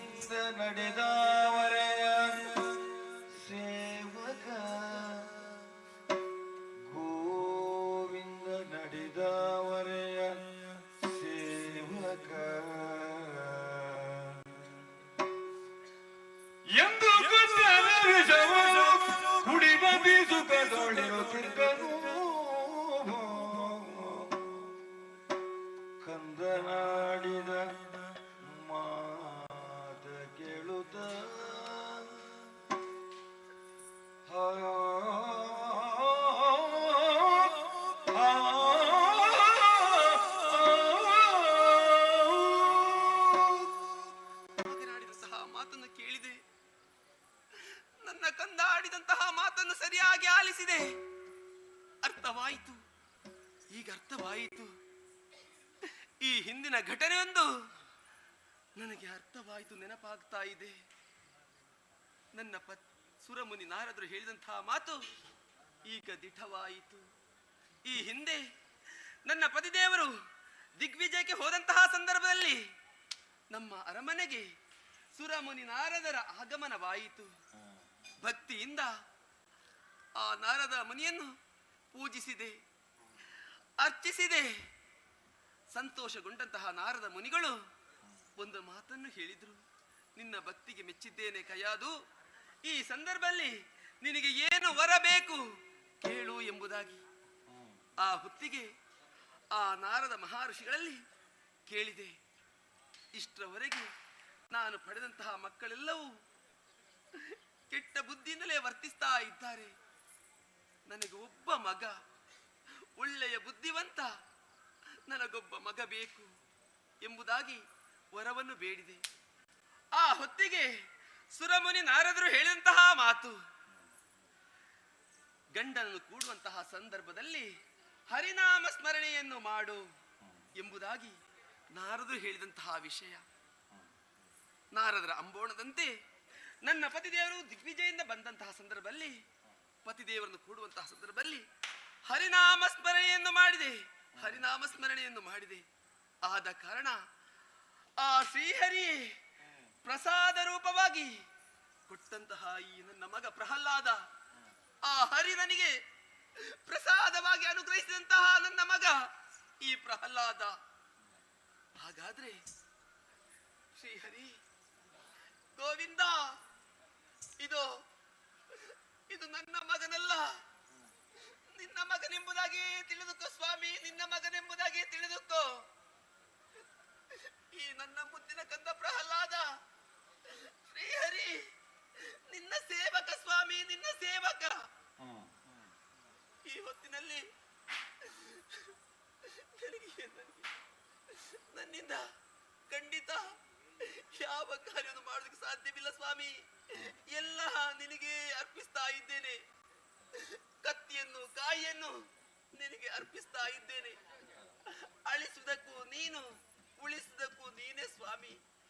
ಆದ ಕಾರಣ ಈ ಮಗನನ್ನು ನೀನೇ ರಕ್ಷಿಸಬೇಕು, ನೀನೇ ಪ್ರಹ್ಲಾದ, ಏನ್ ಬೇಕು ಮಗನೇ? ಹಾಲು ಬೇಕೇ?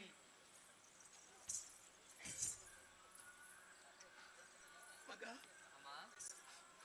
ಹೀಗೆ ಬಾ ಮಗನೇ. ಕಂದ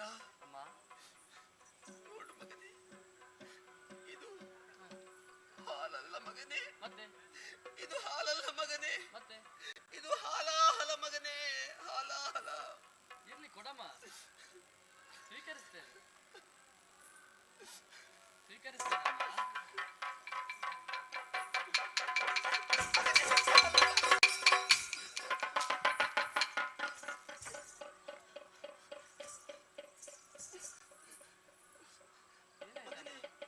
ಪ್ರಹ್ಲಾದ, ಏನಾಗ್ಲಿಲ್ಲ. ಗಂಟಲು ಸುಡುವುದಿಲ್ವೇ? ಇಲ್ಲ ಅಮ್ಮ. ಹೊಟ್ಟೆ ಉರಿ ಬರುವುದಿಲ್ವೇ? ಇಲ್ಲ. ತಲೆ ತಿರುಗುವುದಿಲ್ವೇ? ಮಗನೇ ಅಮ್ಮ, ಪ್ರಹ್ಲಾದ, ಅಮ್ಮ, ಹಾಗಾದ್ರೆ ಹರಿಭಕ್ತರು ವಿಷ ಕುಡಿದ್ರು ಅದು ಅಮೃತವಾಗಿ ಪರಿಣಾಮ ಬೀರ್ತದೆ ಎಂಬುದಾಗಿ ನೀನೇ ಸಾಕ್ಷಿ ಮಗನೇ, ನೀನೇ ಸಾಕ್ಷಿ. ಹೌದಮ್ಮ. ಕಂದ, ಅಮ್ಮ, ಇದು ನಿನ್ನಲ್ಲಿ ಹೇಳ್ತಾ ಇದ್ದೇನೆ ಮಗನೇ, ಏನಮ್ಮ?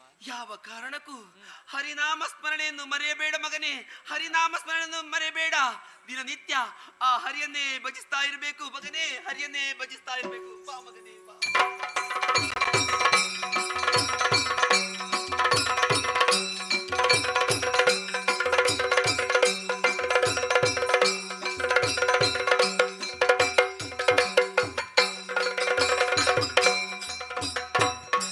ಹಾಲು ಕುಡಿದಂತಹ ಮಕ್ಕಳೇ ಬದುಕುವುದಿಲ್ಲವಂತೆ, ಮತ್ತೆ ವಿಷ ಕುಡಿದಂತಹ ಮಕ್ಕಳು ಬದುಕುವುದಕ್ಕೆ ಸಾಧ್ಯ ಉಂಟೆ? ಯಾವತ್ತೂ ಸಾಧ್ಯ ಇಲ್ಲ. ಪ್ರಹ್ಲಾದ, ಹೋದೆಯ ಮಗನೇ, ಅಮ್ಮ ಕರೆದಾಳ, ಏನು ಕೊಟ್ಟಾಳು? ಹಾಲಾಹಲ ಅಂತ. ವಿಷ ಹಾ, ಕುಡಿದೆಯಾ? ಕುಡಿದೆ. ಬದುಕುಳಿದೆಯಾ? ಹೌದಪ್ಪ. ಹೇಗೆ ಬದುಕಿದೆ?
ನಗೆ ಸಚರಾಚರಕ್ಕೆ ತ್ರೈ ಜಗಕ್ಕೆ ಅಣು ಮಹತ್ವದಿ ಪೂರ್ಣನ ಶ್ರೀವನಿತೆಯರ ರಸನ ಬಲವೇ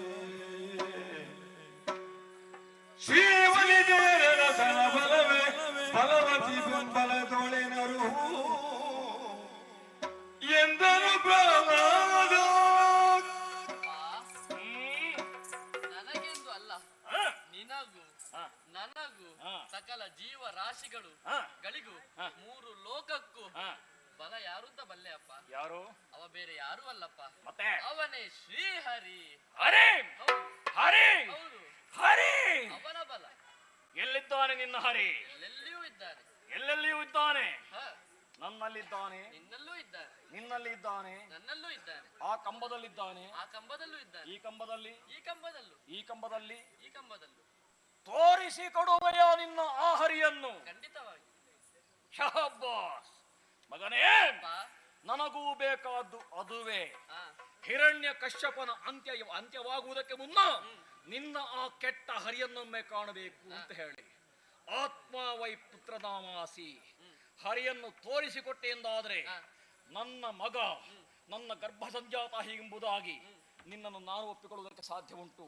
ಆಗ್ಲಿ ಅಪ್ಪ. ಒಂದು ವೇಳೆ ತೋರಿಸದೆ ಹೋದೆ ಅಂತಾದರೆ ಕೊಚ್ಚಿ ಕೊಚ್ಚಿ ಕೊಂದೇನು. ಆಗ್ಲಿ ಅಪ್ಪ. ಹೌದಲ್ಲ? ಹಾಗಾದ್ರೆ ತೋರಿಸ್ತೀಯಲ್ಲ? ತೋರಿಸ್ತೇನೆ. ಆ ಕಂಬದಲ್ಲಿದ್ದಾನೋ? ಆ ಕಂಬದಲ್ಲೂ ಇದ್ದಾನೆ. ಇಲ್ಲಿ ಹೋದ? ಈ ಕಂಬದಲ್ಲಿ. ಆ ಕಂಬದಲ್ಲಿ? ಈ ಕಂಬದಲ್ಲೂ ಇದ್ದಾನೆ. ಇಲ್ಲಿ ಹೋದ? ಆ ಕಂಬದಲ್ಲಿ. ಆ ಕಂಬ. ಏ ಮಗನೇ, ಅಪ್ಪ. ಅಪ್ಪನನ್ನು ಇಷ್ಟು ಸುಲಭವಾಗಿ ಕಂಬದಾಟ ಆಡಿಸ್ತೀಯಲ್ಲ? ಇಲ್ಲ ಅಪ್ಪ. ಬಿಡು. ಹಾ. ನೋಡು, ಕಾಣಿಸುತ್ತಾ ಇದೆ ಈ ಅರಮನೆಯಲ್ಲಿ ವಜ್ರ ಕಂಬ. ಆ ವಜ್ರ ಕಂಬದಲ್ಲಿ ಇವನೇ ನಿನ್ನ ಹರಿ? ಇದ್ದಾನಪ್ಪ. ಇದ್ದಾನೆ ಇದ್ದಾನೆ. ಇದ್ದಾನೆ ಇದ್ದಾನೆ. ಇದ್ದಾನೆ.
ಆತ್ಮೀಯರಿಗೆ ನಮನಗಳು.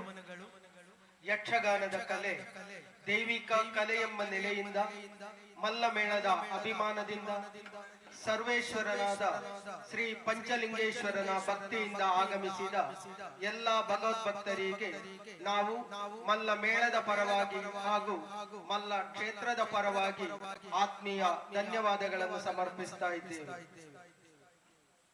ಪಂಚಲಿಂಗೇಶ್ವರನ ಈ ಪುಣ್ಯ ಪರ್ವದ ಸಂದರ್ಭದಲ್ಲಿ ಯಕ್ಷಗಾನ ಕಲಾ ಸೇವೆಯನ್ನು ನಡೆಸಿಕೊಟ್ಟಂತಹ ಕಾರ್ಯಕ್ರಮದ ವ್ಯವಸ್ಥಾಪಕರಿಗೆ ನಾವು ಮೇಳದ ಪರವಾಗಿ ಹಾಗೂ ಕ್ಷೇತ್ರದ ಪರವಾಗಿ ಪ್ರೀತಿಪೂರ್ವಕ ಧನ್ಯವಾದಗಳನ್ನು ಸಮರ್ಪಿಸ್ತಾ ಇದ್ದೇವೆ. ಹಾಗೆಯೂ ಕ್ಷೇತ್ರದ ಆಡಳಿತ ಮಂಡಳಿಗೆ ಉತ್ತಮವಾದಂತಹ ವಿದ್ಯುತ್ ಬೆಳಕು ಸಂಸ್ಥಿನ ವ್ಯವಸ್ಥೆಯನ್ನು ಮಾಡಿದ ಇದರ ವ್ಯವಸ್ಥಾಪಕರಿಗೂ ಕೂಡ ನಾವು ಮೇಳದ ಪರವಾಗಿ ಹಾಗೂ ಮಲ್ಲ ಕ್ಷೇತ್ರದ ಪರವಾಗಿ ಪ್ರೀತಿಪೂರ್ವಕ ಧನ್ಯವಾದಗಳನ್ನು ಸಮರ್ಪಿಸ್ತಾ ಇದ್ದೇವೆ. ಇಂದಿನ ಈ ಕಾರ್ಯಕ್ರಮವನ್ನು ವೀಕ್ಷಿಸಿದ ಇದಕ್ಕೆ ಸಹಕರಿಸಿದ ಎಲ್ಲರಿಗೂ ಸರ್ವೇಶ್ವರನಾದ ಪಂಚಲಿಂಗೇಶ್ವರ ಹಾಗೂ ಮಲ್ಲಾಂಬಿಕೆ ಎಲ್ಲರಿಗೂ ಐಶ್ವರ್ಯ, ಆರೋಗ್ಯ, ಸೌಭಾಗ್ಯ, ಸನ್ಮಂಗಲವನ್ನು ನೀಡಲಿ ಎಂದು ಶ್ರೀದೇವರ ಚರಣಾರವಿಂದದಲ್ಲಿ ಬೇಡುತ್ತಾ ಪಂಚಲಿಂಗೇಶ್ವರನ ಅನುಗ್ರಹದಿಂದ ಮುಂದೆಯೂ ಈ ಕ್ಷೇತ್ರದಲ್ಲಿ ಉತ್ತಮವಾದಂತಹ ಕಾರ್ಯಕ್ರಮಗಳು ನಡೆಯುವುದರೊಂದಿಗೆ ಭಕ್ತಾದಿಗಳ ಇಷ್ಟಾರ್ಥವನ್ನು ಆ ಸರ್ವೇಶ್ವರನು ಈಡೇರಿಸುತ್ತಾ ಉತ್ತರೋತ್ತರ ಅಭಿವೃದ್ಧಿಪಡಿಸಲಿ ಎಂದು ಶ್ರೀದೇವರ ಚರಣಾರವಿಂದದಲ್ಲಿ ಬೇಡುತ್ತಾ ಇದ್ದೇವೆ. ನಮ್ಮ ಮುಂದಿನ ಕಾರ್ಯಕ್ರಮ ಮಲ್ಲ ಕ್ಷೇತ್ರದಲ್ಲಿ. ಎಲ್ಲರಿಗೂ ಮತ್ತೊಮ್ಮೆ ಮಗದೊಮ್ಮೆ ಧನ್ಯವಾದಗಳನ್ನು ಸಮರ್ಪಿಸುತ್ತಾ ಸರ್ವಲೋಕಕ್ಕೆ ಸರ್ವೇಶ್ವರನು ಮಂಗಲವನ್ನು ಕರುಣಿಸಲಿ ಎಂದು ಪ್ರಾರ್ಥಿಸುತ್ತಾ ಧನ್ಯವಾದ ಕಾರ್ಯಕ್ರಮವನ್ನು ಮುಕ್ತಾಯಗೊಳಿಸುವುದರೊಂದಿಗೆ ಮುಂದಿನ ಕಾರ್ಯಕ್ರಮವನ್ನು ನಡೆಸಿಕೊಡಬೇಕಾಗಿ ಭಾಗವತರಲ್ಲಿ ಬೇಡಿಕೊಳ್ಳುತ್ತಾ ಇದ್ದೇವೆ. ಯಕ್ಷಗಾನ ಗೆಲ್ಗೆ.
ಮಕ್ಕಳಾದಂತ ರಾಮಲಕ್ಷ್ಮಣರಂತೆ ವನವಾಸಕ್ಕೋಸ್ಕರ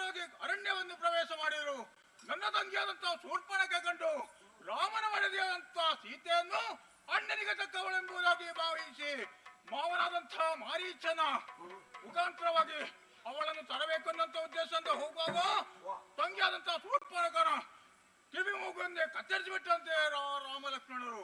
ಆದರೆ ಬಿಡಲಾರೆ ಮಾವನಾದಂಥ ಮಾರೀಚನ ಸಹಾಯದಿಂದ ಸೀತೆಯನ್ನು ತಂದು ಅಶೋಕವನದಲ್ಲಿ ಇರಿಸಿದ್ದೇನೆ. ಈಗ ರಾಮನ ಸೇನೆ ಸಹಿತ ಸರದಿಗೆ ಸೇತುವನ್ನು ಬಂಧಿಸಿ ಲಂಕೆಯನ್ನು ಪ್ರವೇಶ ಮಾಡಿದ್ದಾರೆ. ನಮ್ಮವರೆಲ್ಲ ತಿಳಿಸಿದ್ದಾರೆ. ಏನದು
ವಿಶೇಷವನ್ನು ಆವಾಗ ಬಿತ್ತರಿಸ್ತಾ ಇದ್ದಾವ. ಇಂದು ನೋಡ್ತೇನೆ ರಾಯರೇ, ನಮ್ಮ ಉದ್ಯಾನವನ್ನೆಲ್ಲ ಚಲ್ಲಬಿಲ್ಲಿ ಮಾಡಿದೆ. ಮಂಗಗಳು ಬಂದಿದೆ. ಮಂಗಗಳು ಎಲ್ಲ ಬಂದು ಎಲ್ಲ ಅಪ್ಪಚ್ಚಿ ಮಾಡಿದೆ ರಾಯರೇ. ಎಲ್ಲಿ ನೋಡಿದರೆ ಮಂಗಗಳ ಸೇನೆ ಮುಂದೊತ್ತಿ ಬರ್ತಾ ಉಂಟು. ಆದ್ದರಿಂದ ಮನುಷ್ಯರು ಬದುಕುವುದೇ ಕಷ್ಟ ಅಂತ ಆಗಿದೆ ರಾಯರೇ. ಆದ್ದರಿಂದ ನಾನು ಹೆದರಿ ಓಡಿಕೊಂಡು ಬಂದಿದ್ದೇನೆ ರಾಯರೇ. ಏನು ಮಾಡ್ಬೇಕಂತ ಗೊತ್ತಾಗುದಿಲ್ಲ ರಾಯರೇ. ರಾಯರೇ, ಮಂಗಗಳು ಹೌದು.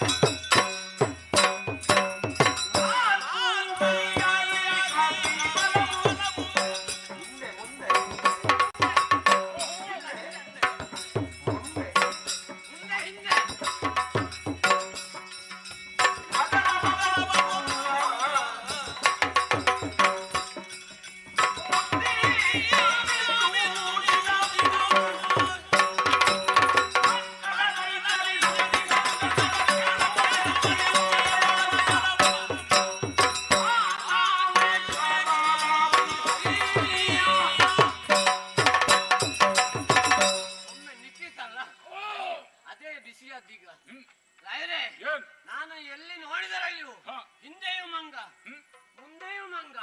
ಕೆಲವು ಕೆಂಪಗಿತ್ತು, ಕೆಲವು ಕಪ್ಪು ಮುಸುನ್ ತಿಂದು, ಕೆಲವು ಅರಿಶಿನ ಮುಸುನ್ ತಿಂದು, ಒಂದು ಅರಿಶಿಣದ ಮುಸುನ್ ತಿಂದು ಇತ್ತು ಹೋಯ್ತು ಅಂತ ಈಗ.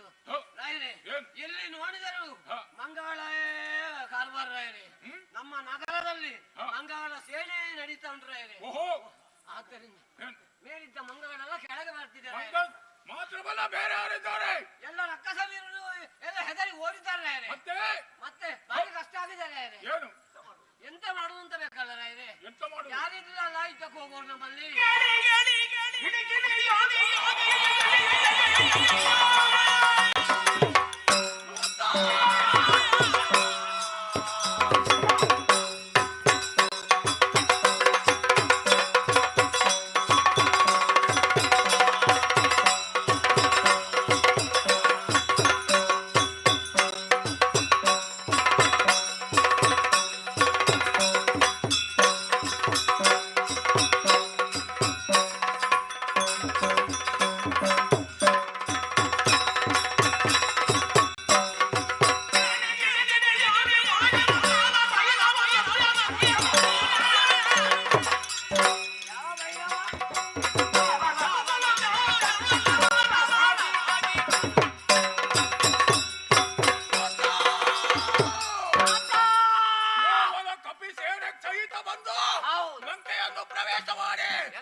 ಆಮೇಲೆ ಲಂಕಾ ದಹನವನ್ನು ಮಾಡಿದರು.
ರಾಮನೇ ರಾಮ. ಅವನನ್ನು ಬಿಟ್ಟರಿಂದ ಭಾವಿಸಬೇಡ.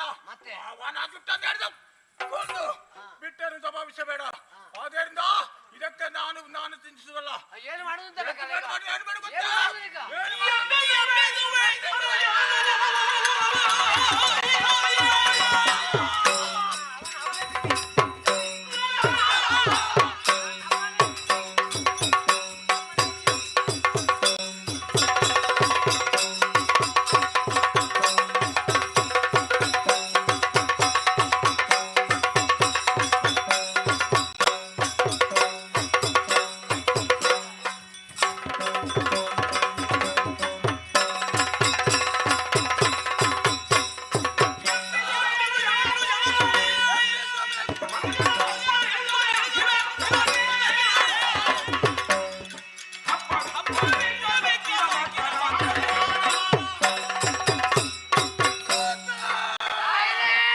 ತಮ್ಮನಾದಂತ ಕುಂಭಕರ್ಣನಿಗೆ ಒಳ್ಳೆ ನಿದ್ದೆ ಮಾಡ್ತಾನೆ. ಬ್ರಹ್ಮದೇವ ಕೊಟ್ಟದ್ದು ನಿದ್ರೆ.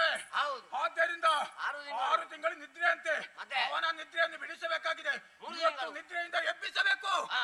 ಆಮೇಲೆ ಹಾ. ಆ ಬಂದಂತ ರಾಮನ ಸೇನೆಗೆ ಯುದ್ಧಕ್ಕಾಗಿ ತಮ್ಮನಾದಂತ ಕುಂಭಕರ್ಣನ್ನು ಕಳಿಸಬೇಕು. ಹಾ. ಆದ್ದರಿಂದ ಹಾ. ಎಬ್ಬಿಸು ಕುಂಭಕರ್ಣನ್ನು ಎಬ್ಬಿಸು. ಹೋಗುವ, ಹೋಗುವ.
ಕಡ್ಡಿ ಹೊಡಿ ನೋಡುವ, ಕಿವಿಗೆ ಕಟ್ಟಿ ಹಾಕಿ ನೋಡುವ, ಕಿವಿಗೆ ಕಟ್ಟಿ ನೋಡುವ.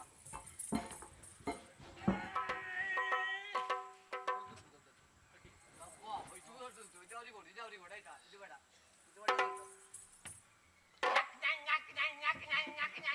ಒಂದೋ ಎರಡು ಒಂದೋ ಎರಡು ಒಂದೆರಡು ಹೋಗಿದೆ ಅದರಲ್ಲಿ. ತಿರುಗಿಸಿ ಆದಿತಾ ಅದು ಸಿಕ್ಕಿದ್ರಲ್ಲಿ ಯಾರು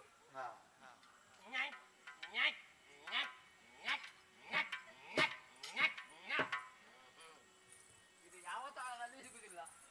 ಅಂಬೆ ಮುಂದೆ 70 ಬಡಿಯಾಗ್ತದೆ.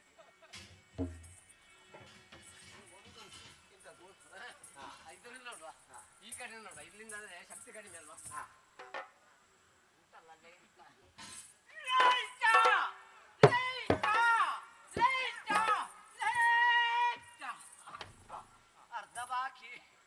ಅರ್ಧ ಬಾಕಿ ಆಯ್ತಲ್ಲ. ಇದು ತೆಗಿಯುದು ಯಾರು? ತೆಗಿಲಿಕ್ಕೆ ಓ ಹಾ ಇನ್ನೇ ಬಿಸಿದೆ ರಾಯ್ರೆ, ಓ ರಾಯ್ರೆ, ನಿಮ್ಮ ತಮ್ಮ ಹೇಳುವುದಿಲ್ಲ, ಮಲಗಿನವ ಹೇಳುವುದಿಲ್ಲ. ರಾಯ್ರೆ ಹೇಳುವುದಿಲ್ಲ. ಆದ್ದರಿಂದ ಈತನಿಗೆ ನಿದ್ದೆ ಕೊಟ್ಟವ ಯಾರು? ನಿದ್ದೆ ಕೊಟ್ಟವ ಕೊಟ್ಟದ್ದು ಬ್ರಹ್ಮದೇವ. ಬ್ರಹ್ಮದೇವನಿಗೆ ಬರ ಹೇಳಿ. ಬ್ರಹ್ಮದೇವ ಆಗಲಿ. ಬ್ರಹ್ಮದೇವ ನೀವೇ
ಏನಾಶ್ಚರ್ಯವಿದು, ಒದ್ದೊಮ್ಮೆಗೆ ನಿದ್ದೆಯಲ್ಲಿ ಎದ್ದಿದ್ದೇನೆ. ಎಷ್ಟು ತಿಂದರೂ ಸಾಕಾಗುವುದಿಲ್ಲ. ಕಾಣ್ತಾ ಇದೆಯಲ್ಲ ಮಾಂಸ.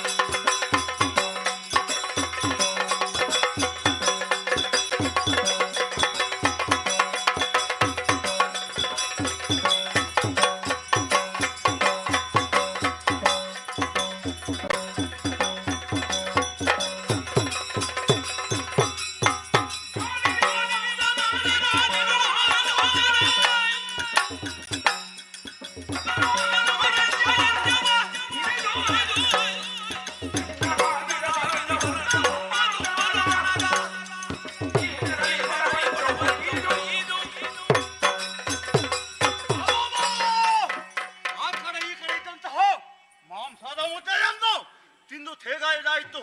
ಸಾಕಾಗ್ಲಿಲ್ಲ, ಮುಂದುವರಿತಂತೆ.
ಕೊಟ್ಟಿದ್ದಾರೆ ಹೌದು. ಅವನ ಬಾಯಿಗೆ ತುಳಿಸಿ. ಆ ಗುಳಿಗೆ ಬಾಯಿಗೆ ಹಾಕಿ ನೋಡು.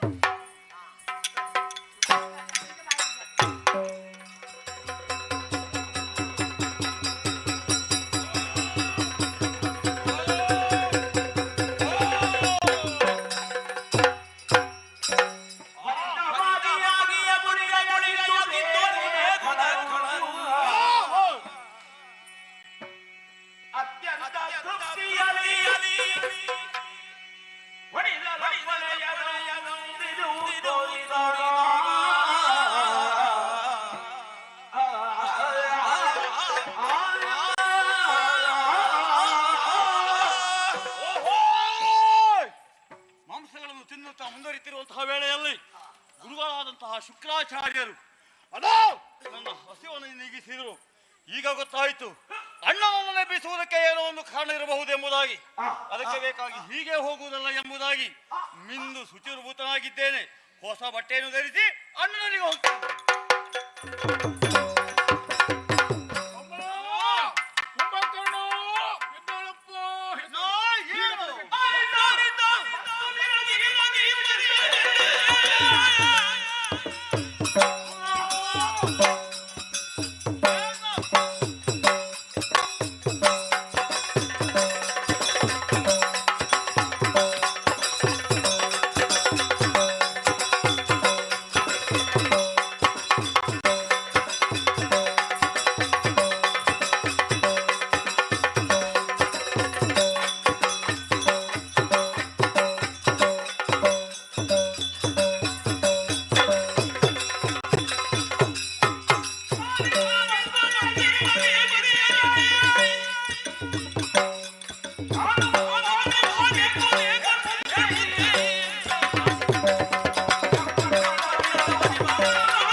ನಿನ್ನ ಮುಖವಾಡಿ ಹೋಗಿದೆ.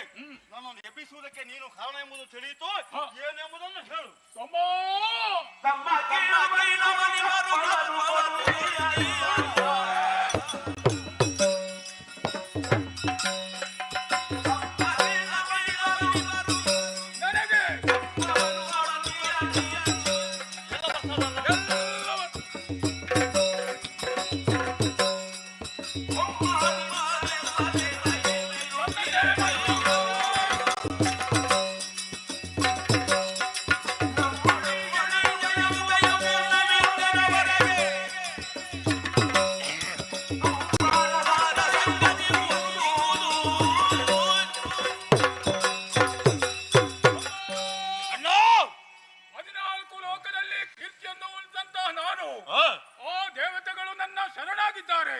ಅಷ್ಟು ಮಾತ್ರವಲ್ಲ, ಬ್ರಹ್ಮದೇವನು ನಾನು ಬಾಲೋಗ ಬರ್ತಾರೆ ಹೋಗಿ ಅಂತ ಹೇಳುತ್ತಾ ಹೋಗುತ್ತಾರೆ. ಆಳಾಗಿದ್ದಾನೆ. ಅಷ್ಟು ಮಾತ್ರವಲ್ಲ, ಎಲ್ಲರಿಂದಲೂ ಕಪ್ಪ ಕಾಣಿಕೆಗಳನ್ನು ಸಂಗರಿಸ್ತಾ ಇದ್ದೇನೆ. ಎಲ್ಲ ಸಮಯಕ್ಕೆ ನನಗೆ ದಕ್ಕುತ್ತಾ ಇದೆ. ಆದರೆ ತಮ್ಮ ಕಾರಣವಿದೆ.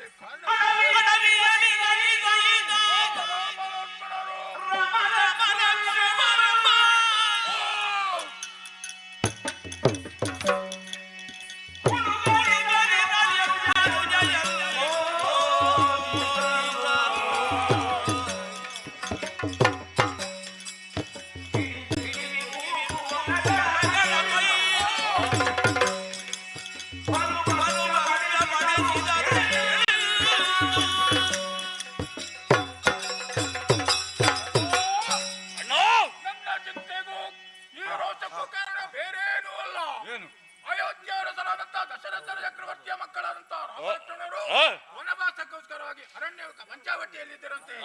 ಅದನ್ನು ಕಂಡಂತ ನನ್ನ ತಂಗಿಯಾದಂತ ಶೂರ್ಪನಖ ಅಣ್ಣನಿಗೆ ತಕ್ಕವಳೆಂಬುದಾಗಿ ಭಾವಿಸಬೇಕು, ಅಣ್ಣನಿಗೆ ತರಬೇಕು ಅನ್ನುವಂತ ಉದ್ದೇಶದಿಂದ ಹೋದಂತ ಶೂರ್ಪನಖಿಯ ಆ ರಾಮಲಕ್ಷ್ಮಣರು ಏನ್ ಮಾಡಿರುತ್ತೆ, ಕಿವಿ ಮೂಗನ್ನೇ ಕತ್ತರಿಸಿ ಬಿಟ್ಟರು.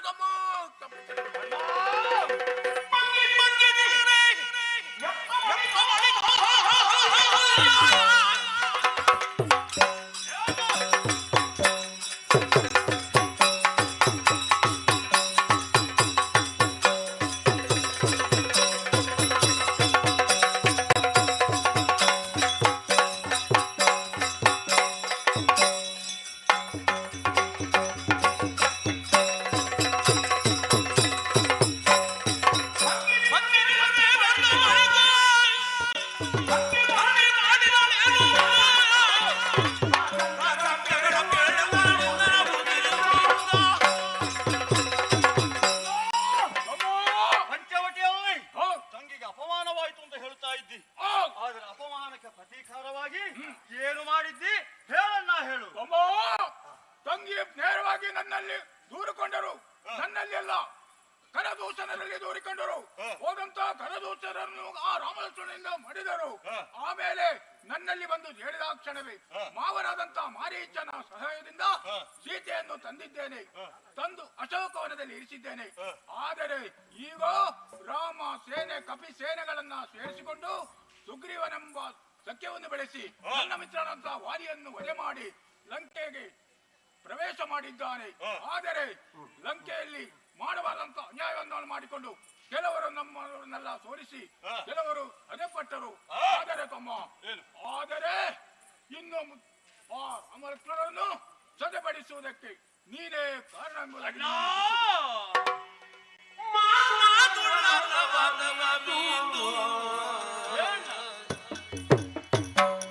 ಮಾವನ ಮಾತು.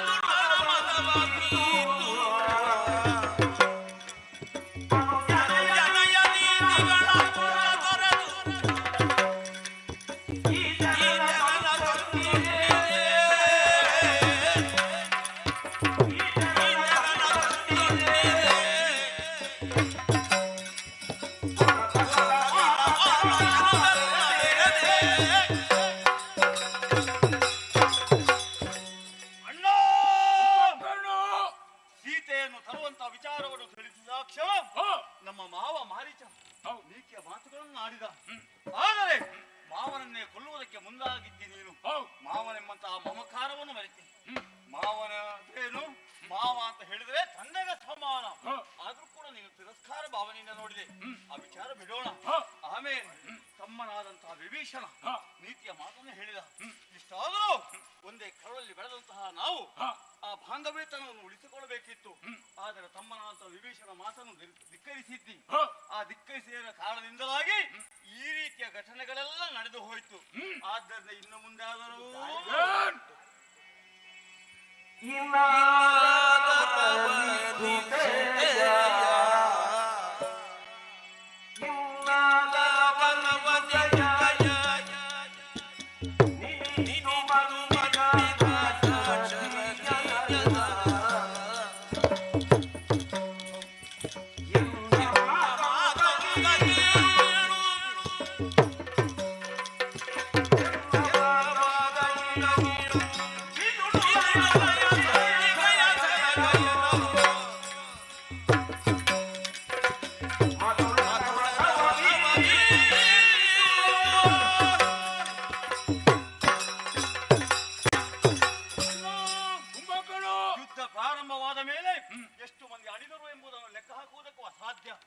ಆದ್ದರಿಂದ ಉಳಿದವರನ್ನು ಉಳಿಸಬೇಕಾದ ನಮ್ಮ ಕರ್ತವ್ಯ.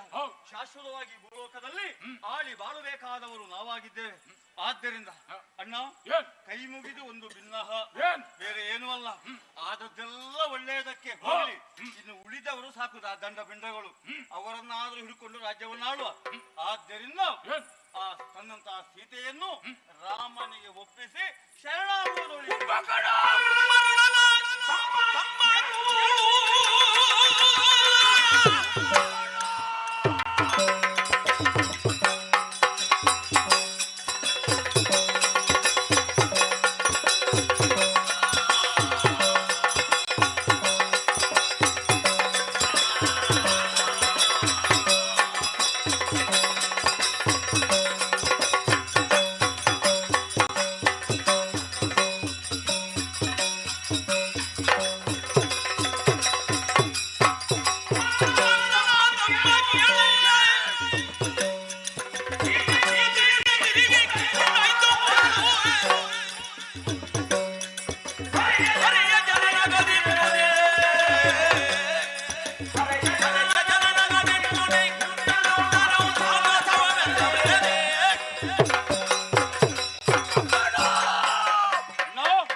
ರಾತ್ರಿಯಿಂದ ಎಬ್ಬಿಸಿದ್ದು ನಿನಗೆ ಬೇಕಾದಂತ ತಿನ್ನುವುದಕ್ಕೆ ಕೊಟ್ಟು ನನಗೆ ನೀತಿ ಹೇಳ್ತಾ ಇದ್ದೇನೋ ಹೌದೇನೋ?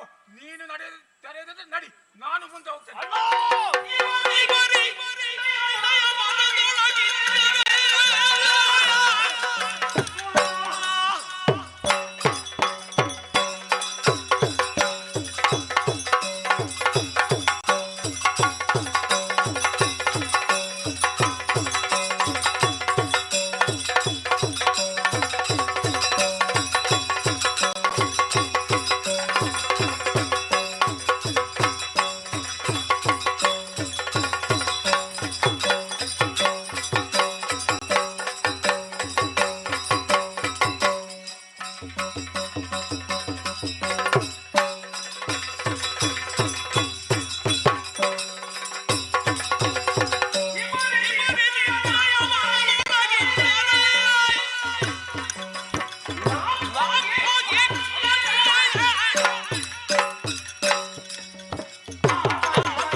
ರಣಕ್ಷೇತ್ರದ ಹೋಗ್ತೇನೆ, ದೇವನು ನಾನು ತಂದು ಕೊಡ್ತೇನೆ, ಕೊಡುವ ಆಶೀರ್ವಾದ.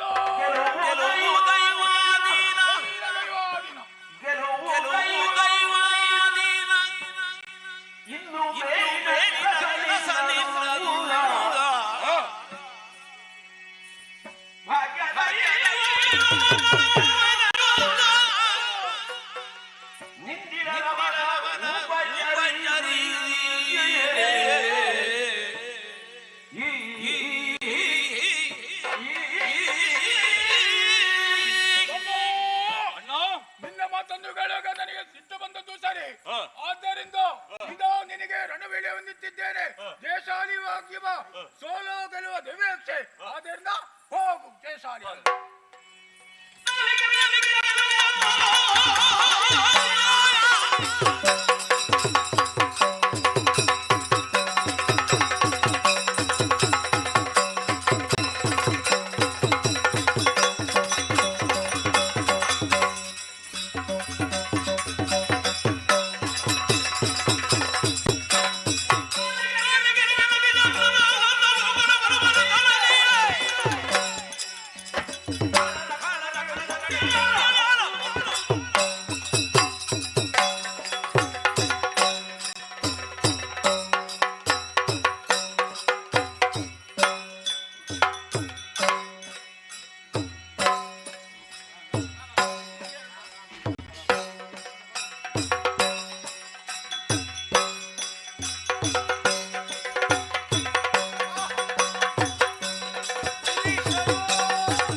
ಬಂಧಿಸಿ ನಮಿಗೂ ರಾವಣಾದಿನಿಗೂ ನನಗೂ ಬರುವಂತ ಸಂಗ್ರಾಮ ನಡೆಯುತ್ತಾ ಇದೆ. ಹೌದು ದೇವರೇ. ಕೆಲವು ಮಂದಿಗಳು ನಮ್ಮ ಕೈದು ಹತರಾಗಿ ಹೋಗಿದ್ದಾರೆ. ಸರಿ, ಇನ್ನೀಗ ಈ ಸಮರದಲ್ಲಿ ನನಗೂ ಸಂಶಯ ಮೂಡ್ತಾ ಉಂಟು. ಏನು ಸಂಶಯ? ಅದು ಆಕಾಶವೇ ಧರೆಗೆ ಇಳಿಯಲ್ಪಟ್ಟ ಹಾಗೆ ಸಮುದ್ರವೇ ಉಕ್ಕೇರಿ ಬರುವಂತ ರೀತಿಯಲ್ಲಿ ಯಾವನೋ ಒಬ್ಬ ಬರ್ತಾ ಇದ್ದಾನೆ. ಈತನು ಯಾರಯ್ಯ? ದೇವರೇ, ಯಾರು?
ಈತ ನನ್ನ ಅಣ್ಣ. ಆದರೆ ಹೌದು, ನಿನಗೂ ಅವನಿಗೆ ಸಂಬಂಧ ಇದೆ. ಹೌದು, ಹಾ ಈತ ಹಾ ನಿನ್ನ ಸತಿಯನ್ನು ಕದ್ದುಕೊಂಡೋದ ರಾವಣ, ಹಾ ರಾವಣನ ತಮ್ಮ ಹಾ ಕುಂಭಕರ್ಣ ಎಂಬುದಾಗಿ ಇವನ ಹೆಸರು. ಇವನ ನಾಮಾಂಕಿತ. ಕುಂಭಕರ್ಣ. ಹಾ ಆದರೆ 6 ತಿಂಗಳು ನಿದ್ರೆ, ಹಾ. 6 ತಿಂಗಳು ಎಚ್ಚರ, ಈಗ ಇದುವೇ ಬ್ರಹ್ಮನ ವರಬಲ ಆತನದು. ಹಾ. ಆದರೆ ಈಗ ರಾವಣ ನಮ್ಮೊಡನೆ ಕಾಳಗಕ್ಕಾಗಿ ಹಾ. ಎಚ್ಚರಿಸಿ ಕಳುಹಿಸಿಕೊಟ್ಟಿದ್ದಾನೆ. ಹಾ. ಈತ ಕುಂಭಕರ್ಣ ಹಾ. ಅನ್ಯಾಯಗಾರ. ಹಾ. ಈತನನ್ನು ಕೊಲ್ಲುವುದು ಅನಿವಾರ್ಯ. ಹಾ. ಇವನಂದ್ರೆ ಈತನ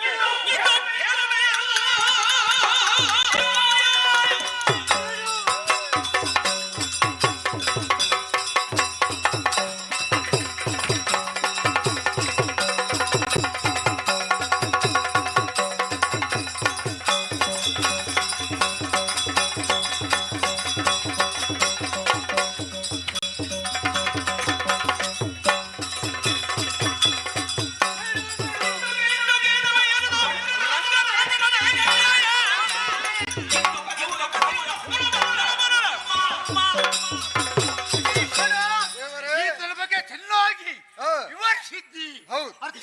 ಅರ್ಥವಾಯ್ತು. ಹಾ. ನಿನಗೂ ರಕ್ತ ಸಂಬಂಧ ಉಂಟು. ಹೌದು. ಸಂಬಂಧನ ಬಿಟ್ಟು ಹಾ. ಅಂತ ಕೂಡ ವಧೆ ಮಾಡ್ತೇನೆ.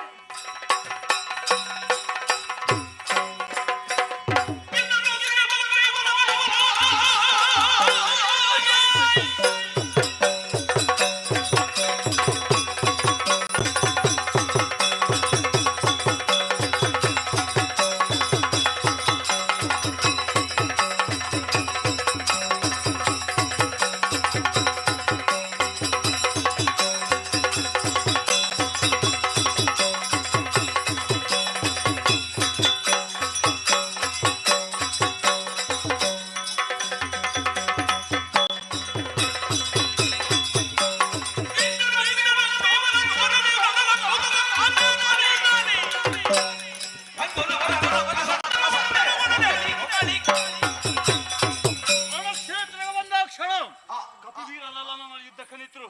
ಅವರೆಲ್ಲ ಬಡಿದಟ್ಟಿದಾಯ್ತು. ಯಾರು ಬರ್ತಾರೆ ನೋಡ್ತಾರೆ.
ನಿಲ್ಲಲ್ಲಿ ರಾಮನಂದ್ರ ನೀನೇ.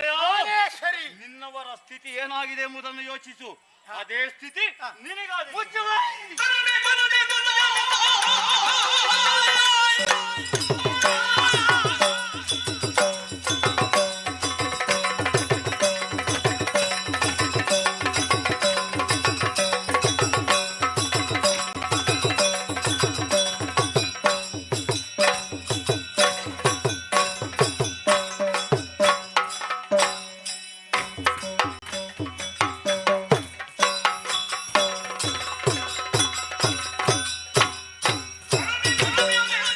¡Vamos!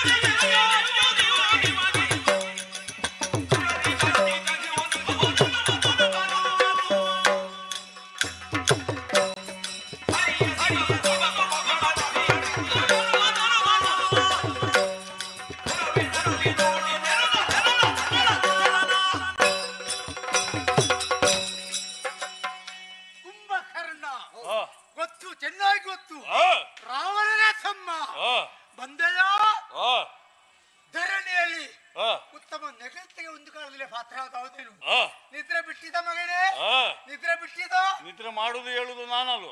ಹೌದು. ಆ, ಬಂದಿದ್ದ ಯಾಕೆ? ಆ, ನನ್ನ ಮರೆತ ಅಂತ ಸೀತೆಯನ್ನು ಆ, ನಿನ್ನಣ್ಣನ ಅಂತ ರಾವಣೇಶ್ವರ ಆ, ವಶಪಡಿಸಿಕೊಳ್ಳುತ್ತಾನೆ. ಆ, ಬದುಕಿ ಉಳಿಯಬೇಕೆಂಬ ಆಸೆ ಇದ್ರೆ ಆ, ಶರಣು ಬಾ, ಆ. ಇಲ್ಲದ ನಿನ್ನಲ್ಲಿಗೆ ಬುದ್ಧಿ ಹೇಳು. ಕಾಲಿಗೆಯನ್ನು ಕೊಡಲಾರೆ.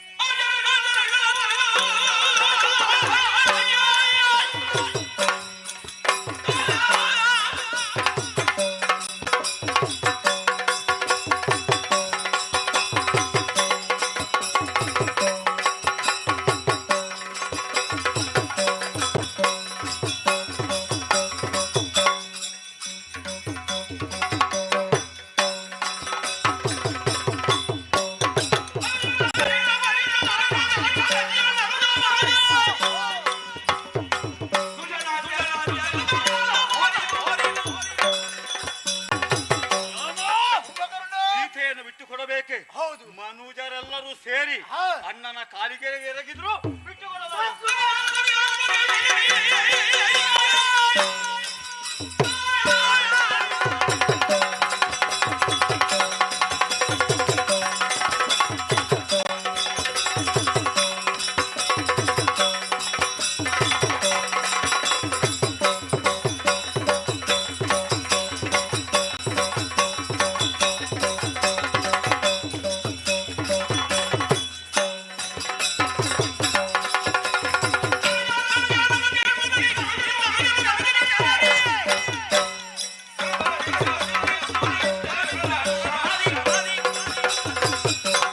ಅಯ್ಯೋ ಧೂರ್ತನೆ, ಆ, ಪಾಪ ತಗೊಂಡು ತುಂಬಿಸ್ತಾ ಉಂಟು. ಆ. ಬುದ್ಧಿವಾದ ಹೇಳಿದರೆ ಆ. ಕೇಳುವಂತ ಜಯಮಾನ ಆ. ನಿನಗಿಲ್ಲ. ಆ. ಕಾಮದ ಪಿತ್ತ ಆ. ನಿನ್ನ ತಲೆಗೆ ಅಡಗಿ ಹೋಗಿದೆ. ಆ. ಇಳಿಸ್ತೇನೆ ಮಗನೇ. ನೋಡು.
ಕುಂಭಕರ್ಣ ವಧ ಆಯ್ತು. ಮುಂದೆ ಮೊದಲು ನೋಡುತ್ತಾ ಇರುವ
ಅವರೆಲ್ಲ ತಮ್ಮನಾದಂತ ಕುಂಭಕರ್ಣ ಮಾಡಿದ ತಮ್ಮ ಮಗನಾದಂತ ಇಂದ್ರಜಿತ್ತು ಅತ್ತಿಕಾಯ ಮೊದಲಾದವರು ಮಾಡಿದರು. ಆದರೆ ಇನ್ನು ಸುಮ್ಮನೆ ಬಿಡಲಾರೆ. ಉಳಿದ ಸೇನೆಯನ್ನು ಸೇರಿಸಿಕೊಂಡು ತಾಳ್ತಾರೆ ನಾವು.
ಮೇಲಿಂದ ಕೆಳಗೆ ದೊಪ್ಪಡೆ ಬಂದವ ನೀನು. ಹೌದೌದು, ಸ್ವರ್ಗದವ ಎಂಬುದು ಅರ್ಥವಾಯಿತು. ಎಡಬಿಡದೆ ಯುದ್ಧ ನಡೀತಾ ಇದೆ.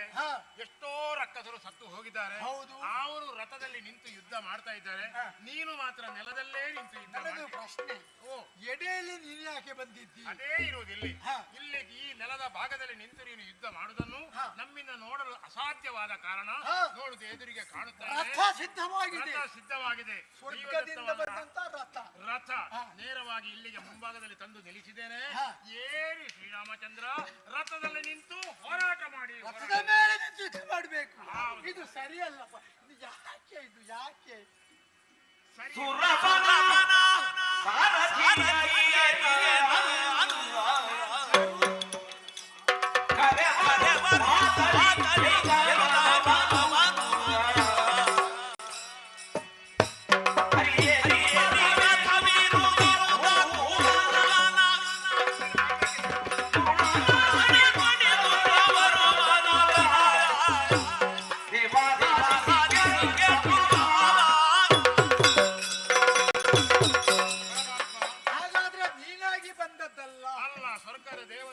ದೇವೇಂದ್ರ ಈ ರಥವನ್ನು ನೇರವಾಗಿ ಇಲ್ಲಿಗೆ ಕಳುಹಿಸಿಕೊಟ್ಟಿದ್ದಾನೆ.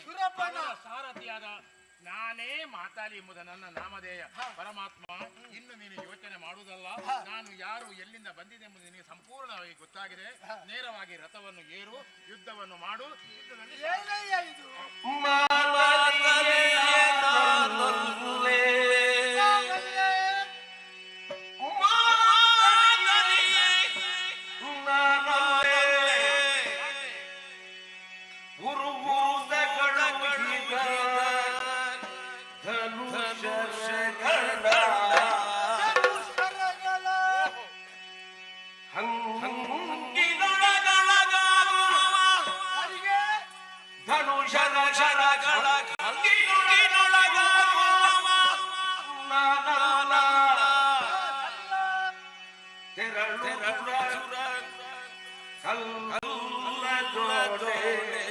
ತೆರಳು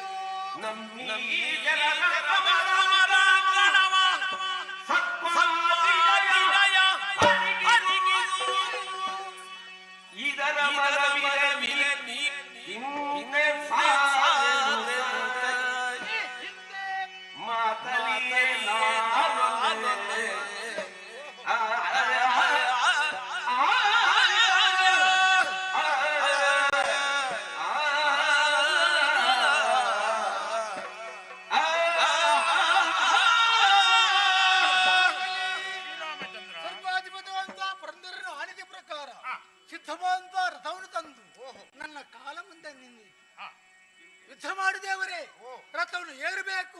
ರಕ್ಕಸರ ವಧೆ ಈ ರಥ ಮೂಲಕ ನಡಿಬೇಕು. ನಗು ಬರ್ತಾ ಉಂಟು. ಇಷ್ಟರವರೆಗೆ ಇಲ್ಲೇ ತನಕ ಕಾಲ್ನಡಿಗೆಲೇ ನಾನು ಸಮರ ಮಾಡಿದ್ದು. ನನ್ನ ದರ್ಶಿಯೇನು ನಿನಗೆ ಗೊತ್ತು. ಆದ್ದರಿಂದಲೇ ಹೇಳ್ತಾ ಇದ್ದೇನೆ, ಹೋಗು, ರಥವನ್ನು ಹಿಂದೆ ಕಳಿಸು, ನೇರವಾಗಿ ಸ್ವರ್ಗಕ್ಕೆ ಹೋಗು. ನನ್ನ ಯುದ್ಧದ ಕ್ರಮವನ್ನು ಆ ಕಣ್ಣು ಮುಂದೆ ನೋಡಿಕೋ ನೀನು. ದೇವರೇ, ಇದು ಸರಿಯಲ್ಲ ದೇವರೇ. ಯಾಕೆ ನೋಡಬಾರದೆ. ಬೇರೆ ಎಡೆಯಲ್ಲಿ ಬಂದು ಹೌದು, ಕಪಿಸೇನೆ ನಮ್ಮದು. ಹೌದು. ಕಪಿಗಳೆಲ್ಲರೂ ಕೂಡ ಕುಣಿದು ಕುಪ್ಪಳಿಸ್ತಾ ಇದ್ದಾರೆ. ಯಾಕೆ? ದೇವರು ರಥ ಇಷ್ಟರ ಬಡದ ಸಂದರ್ಭದಲ್ಲಿ ನಮಗೆ ರಥ ಇತ್ತ ಇರ್ಲಿಲ್ಲ. ಇಲ್ಲ. ಆದರೂ ಕಪಿಗಳೆಲ್ಲರೂ ಸಂತೋಷದಿಂದ ಇದ್ದಾರೆ. ದೇವರು ರಥದಲ್ಲಿ ನಿಂತು ಯುದ್ಧವನ್ನು ಮಾಡುವಂತ ಚಂದವನ್ನು ಕಾಣಬೇಕು ಎಂಬುದಾಗಿ ನನ್ನ ಮನದಿಚ್ಛೆಯೂ ಅಷ್ಟೇ ದೇವರು. ಆ ಚಂದವನ್ನು ಒಂದು ಕಾಣಬೇಕು.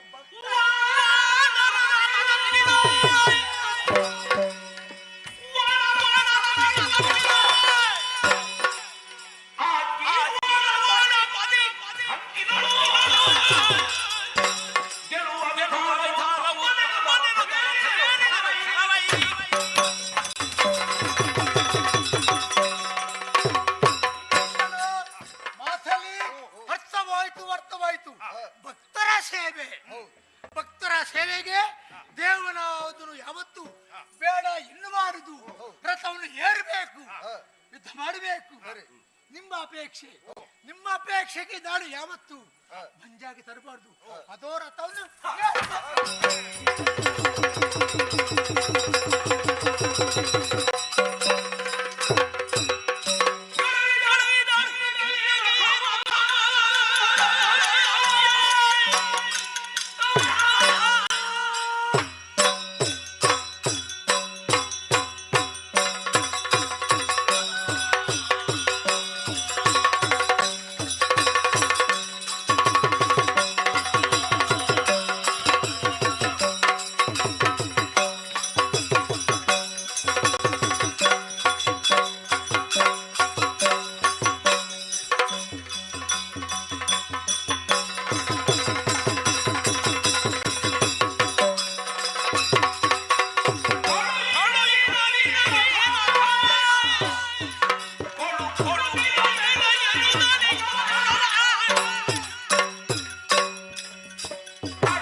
ಆದ್ದರಿಂದ ನಿನ್ನನ್ನು ಕೊಂದು ಆಮೇಲೆ ಸಾಕು ಮಾಡ.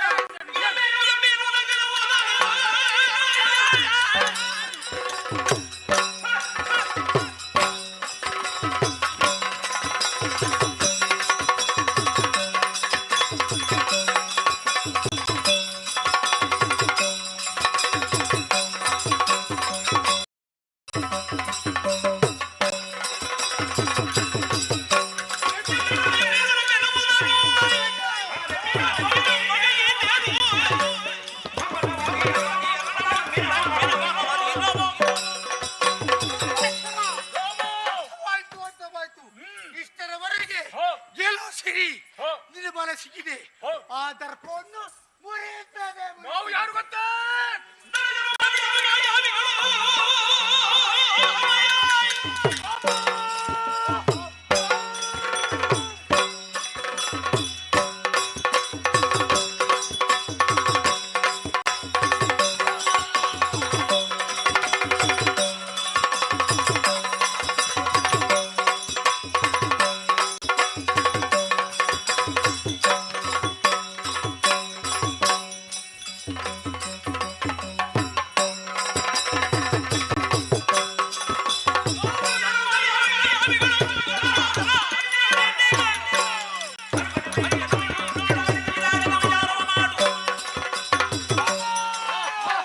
ಯಾರು ತಿಳಿಸಿದ್ದೇನೋ ನನ್ನ ಬಗ್ಗೆ?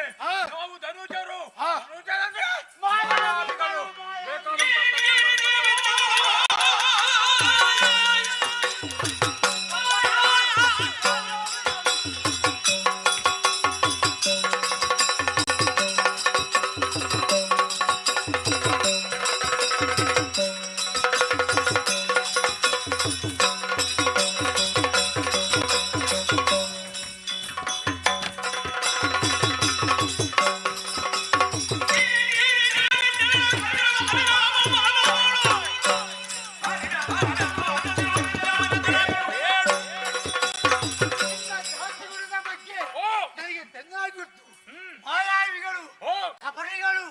ಮೋಸಗಾರರು ವಂಚನೆಗಳು ಕಾಪಾಡ್ತಾ ಬಿದ್ದೇಳಿ ತೋರ್ಸರೆ ತೋರಿಸು ಹೇಳಿದ್ರೆ ತೋರಿಸಿ ಮಗನೇ. ನೋಡೋಣ.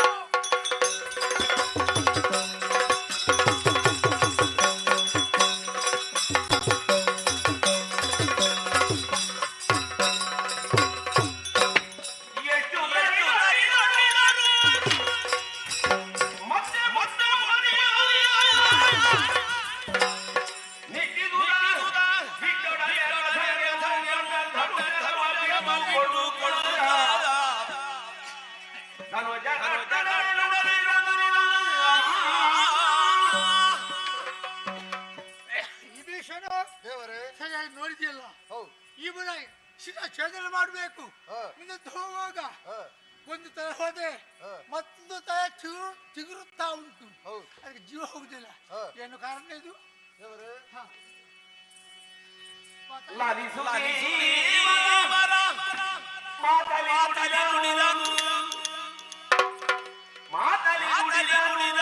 ಏನಯ್ಯ?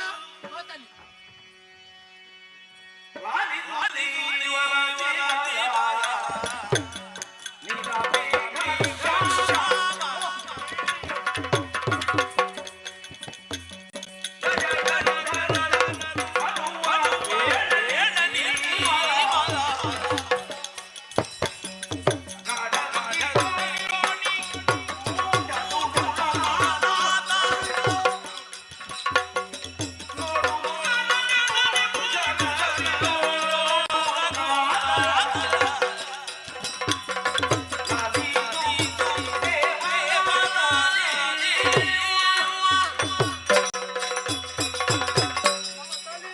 ಶ್ರೀರಾಮಚಂದ್ರ, ಒಮ್ಮಿಂದೊಮ್ಮನೆ ಯುದ್ಧವನ್ನು ನಿಲ್ಲಿಸಿದೆ. ನಿಲ್ಲಿಸಿದ ಮಾತ್ರ ಅಲ್ಲ, ಮುಂದೆ ಏನೆಂಬ ಚಿಂತೆಯಲ್ಲಿ ಕೂಡ ಯಾಕೆಂದರೆ ಈತನ ಶಿರ ಚಿಗುರುತ್ತಾ ಇದೆ. ಅದು ಎಲ್ಲರಿಗೂ ಗೊತ್ತು. ದಶಕಂಠ, ಹೌದು ಹೌದು, ಒಂದು ತಲೆ ಹೋದರೆ ಮತ್ತೊಂದು ತಲೆ ಜೋಡಣೆಯಾಗುತ್ತಾ ಆಗುತ್ತಾ ಉಂಟು. ಉಂಟು. ಅದೇ ಭ್ರಮೆ ನನಗೆ. ಶ್ರೀರಾಮಚಂದ್ರ, ನೀನು ನಿಜವಾಗಿಯೂ ಭ್ರಮೆಯಲ್ಲಿ ಮುಳುಗಬಾರದಯ್ಯ. ಇವನು ಏನಾದರೂ ದುಷ್ಟ ಎಂಬುದರಲ್ಲಿ ಯಾವ ಅನುಮಾನವಿಲ್ಲ. ಒಂದೇ ಒಂದು ಮಾತಿನಲ್ಲಿ ಹೇಳ್ತೇನೆ, ನೀನು ಯಾರು ಇವನು ಯಾರು ಎಂಬುದಾಗಿ ನೀನು ಮನದಲ್ಲಿ ಯೋಚಿಸಿದರೊಂದಿಗೆ ಹಿಂದಕ್ಕೆ ಹೋಗಿ ಮುಂದೆ ಏನಾಗ್ತದೆ ಎಂಬುದನ್ನು ನೀನು ತಿಳಿದುಬೇಕಾದ ಮುಖ್ಯ.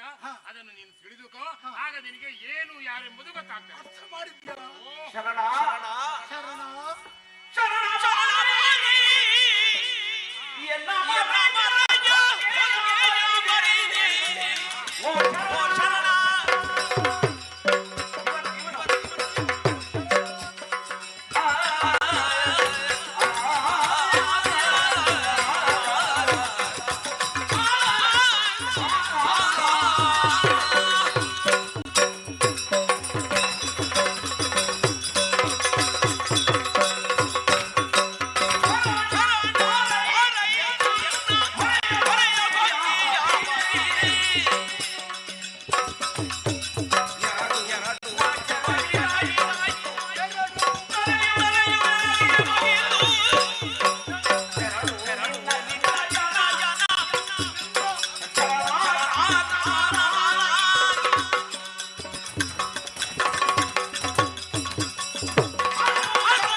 ಮನಸ್ಸಿಗೆ ನಿನ್ನ ಭಕ್ತಿಗೆ ಮನಪೂರ್ವಕ ಮೆಚ್ಚಿದ್ದೇನೆ. ಆಗಲಿ ದೇವರೇ. ಇವ ದುಷ್ಟ, ಇವ ಅನ್ಯಾಯಗಾರ. ಹೌದು ದೇವರೇ. ಹೌದಾ ಅಲ್ವಾ? ಕಾಮುಕ ಪ್ರವೃತ್ತಿ ನಡೀತಾ ಇದ್ದಾನೆ. ಆದರೂ ಸಾಯುವಂತ ಸಂದರ್ಭದಲ್ಲಿ ನಿಮ್ಮ ರಕ್ತ ಒಂದೇ ಅಲ್ವಾ? ನಿಮ್ಮ ರಕ್ತ ಒಂದೇ ಅಲ್ವಾ? ಒಂದೇ ತಾಯಿಗೆ ಹುಟ್ಟಿದವರು ನೀವು 4 ಮಂದಿಗಳಂತೆ, ರಾವಣ, ಕುಂಭಕರ್ಣ, ವಿಭೀಷಣ, ಮತ್ತೊಬ್ಬಳು ಸಂಖ್ಯಂತೆ. ಆದ್ರೆ ನಿನ್ನ ಪ್ರಶ್ನೆ, ಕೊಲ್ಲಬಹುದಾ ಎಂಬ ಪ್ರಶ್ನೆ.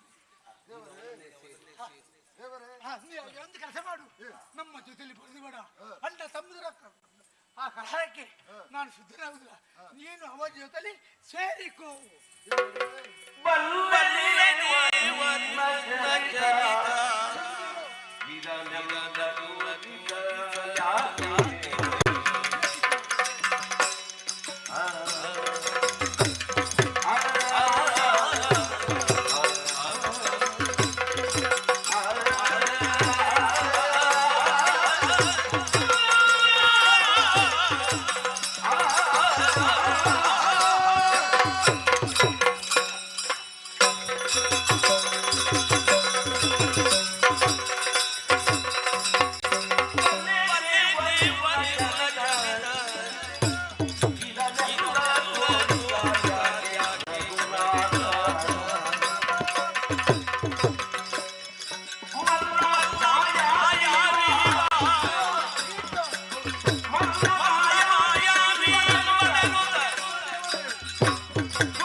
ಸೂತಕ ಬರಬಾರದು. ನಮಗೆ ಸೂತಕ ಅಲ್ಲ, ನಿನ್ನ ಪಾಲಿಗೆ ಸೂತಕ ಬರಬಾರದು ದೇವರೇ, ಎಂಬ ದೃಷ್ಟಿಯಿಂದ ಹೇಳಿದ್ದೇನೆ.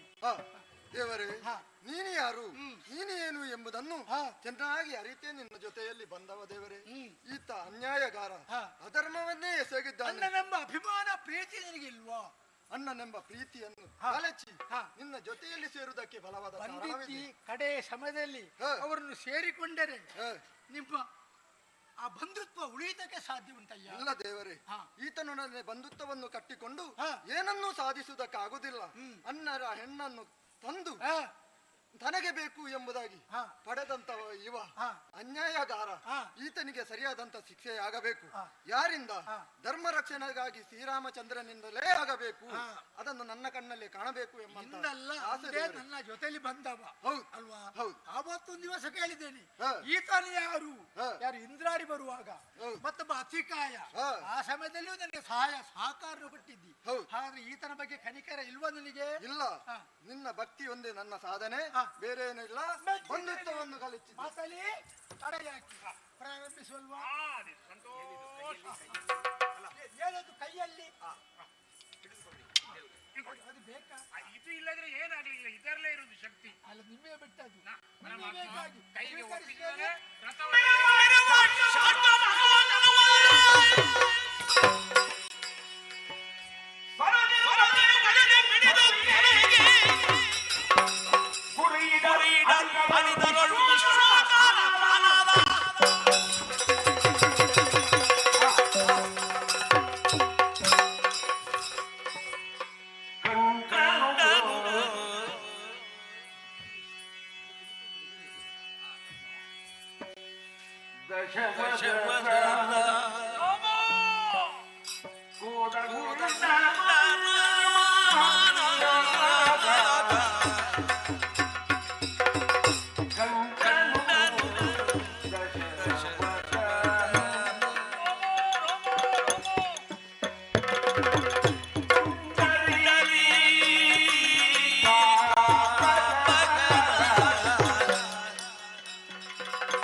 ನೋಡಬಾರ್ದೆ ಕೈಯಲ್ಲಿ ಶಂಖಚಕ್ರ ಗದಾ ಪದ್ಮ ಎಲ್ಲವನ್ನು ಧರಿಸಿ ನನ್ನ ಮುಂದೆ ನಿನ್ನ ವಿಶ್ವರೂಪವನ್ನು ತೋರಿಸಿದಿರಲ್ಲ ಸ್ವಾಮಿಯೇ, ಇನ್ನು ನಿಮ್ಮ ಚರಣದಲ್ಲಿ ನಾನು ಬೇಡಿಕೊಳ್ತೇನೆ. ಜಯ ಜಯ ರಾಮ. ಸಾಕು ಸಾಕು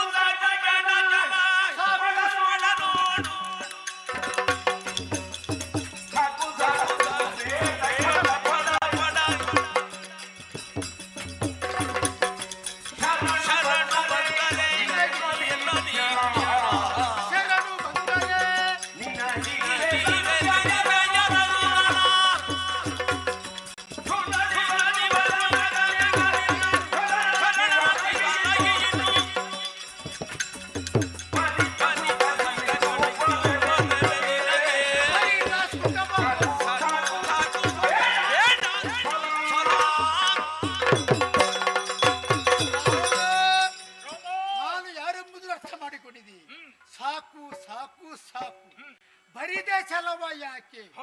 ದುರ ಪರಾಕ್ರಮಿಯಾಗಿ ಇಷ್ಟರವರೆಗೆ ದಶಗಂಟಮ್ಮ ನಾಮದಿಂದ ಮೆರೆಯುತ್ತಾ ಇದ್ದಿ.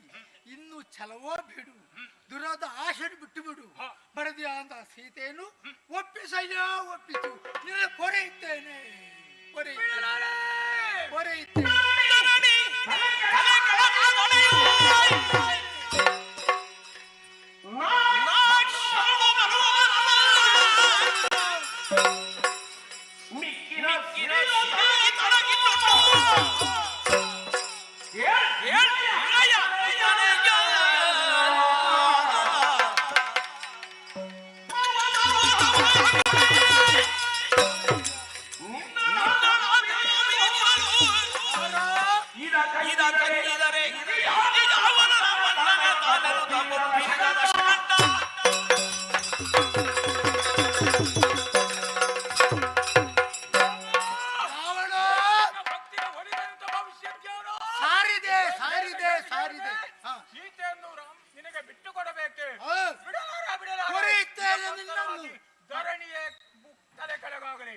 ಪರಮೇಶ್ವರನೇ ಬಂದು ಕೇಳಿದ್ರು ಕೂಡ ಸೀತೆಯನ್ನು ಬಿಟ್ಟು ಕೊಡಲಾರೆ.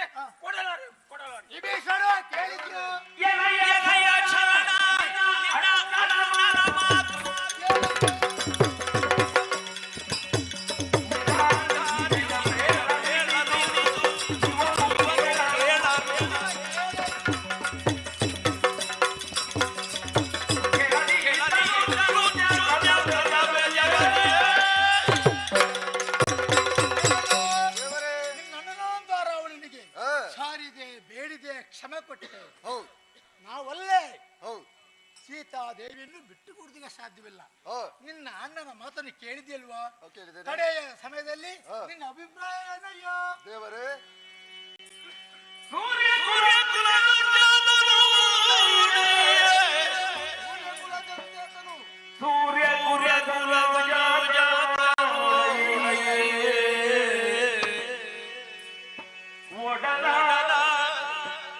ವೀರ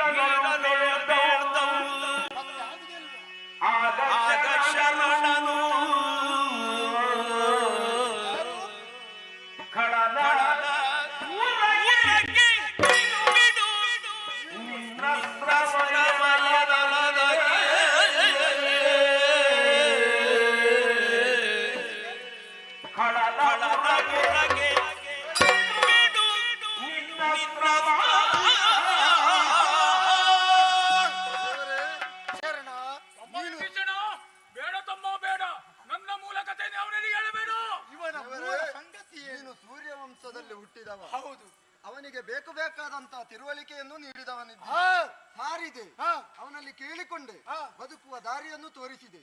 ಆದರೆ ಅವ ಕೇಳುವಂತ ತಾಳ್ಮೆ ಅವನ ಈತನ ಮೂಲ ಸಂಗತಿ ಯಾವುದು? ನಮ್ಮ ಉದ್ದೇಶವೇನು? ಸೀತಾಮಾತೆಯನ್ನು ಪಡೆಯಬೇಕು ಎಂಬಂತಹ ಬಯಕೆ ಅದು ನಮ್ಮಲ್ಲೆಲ್ಲರಲ್ಲಿ ಉಂಟು. ಪೂರ್ಣಾವತಿ ಆಗಬೇಕಿದ್ರೆ ಇವನಿಗೆ ನಂದಿಯ ಶಾಪ ಒಂದುಂಟು ದೇವರೇ. ಯಾರ ಶಾಪ? ಕೈಲಾಸಕ್ಕೆ ಹೋಗಿ ನಂದಿಯನ್ನು ಧಿಕ್ಕರಿಸಿದ ಕಾರಣದಿಂದಾಗಿ ನಂದಿ ಶಾಪ ಕೊಟ್ಟಿದ್ದಾನೆ. ಹೇಗದು? ಆದ್ದರಿಂದ ನೀನು ಯಾವುದೇ ಚಿಂತೆಯನ್ನು ಮಾಡಬೇಡ, ಅವನ ಊರಕ್ಕೆ ಪ್ರಯೋಗಿಸು, ಪ್ರಯೋಗಿಸು.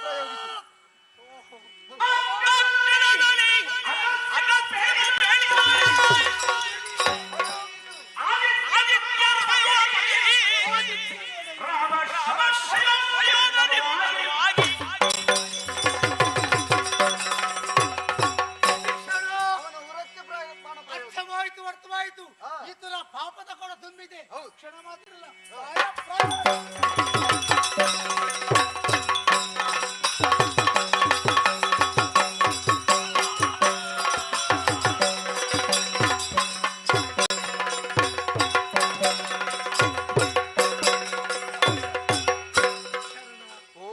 ರಾವಣೇಶ್ವರ ಕಾಡಿದ ಬೆಳೆದ ಮೋಕ್ಷವನ್ನು ಕೊಟ್ಟಿದ್ದೇನೆ. ಆಗಲೇ ದೇವರೇ ಅಲ್ವಾ?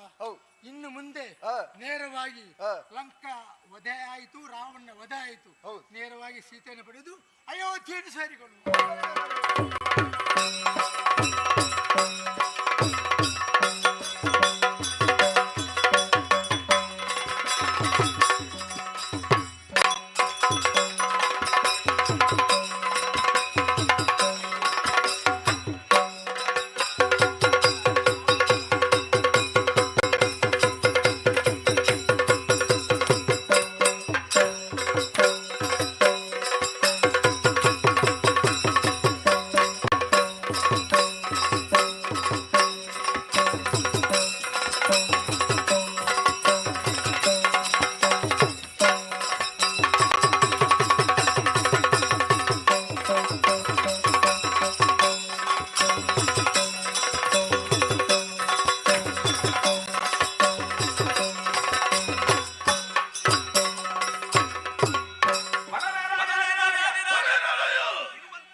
ಇವತ್ತು ಬಂದಂತಹ ವಿಷಯ ಹಲವಾರು ಇದೆ.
ವಿಶಾಲವಾಗಿರುವಂತಹ ನಮ್ಮ ಈ ಪ್ರಭುಗಳಲ್ಲಿ ಸ್ವಚ್ಛಂದವಾಗಿ ಜೀವನವನ್ನು ಸಾಗಿಸುತ್ತಾ ಇದ್ದಾರೆ.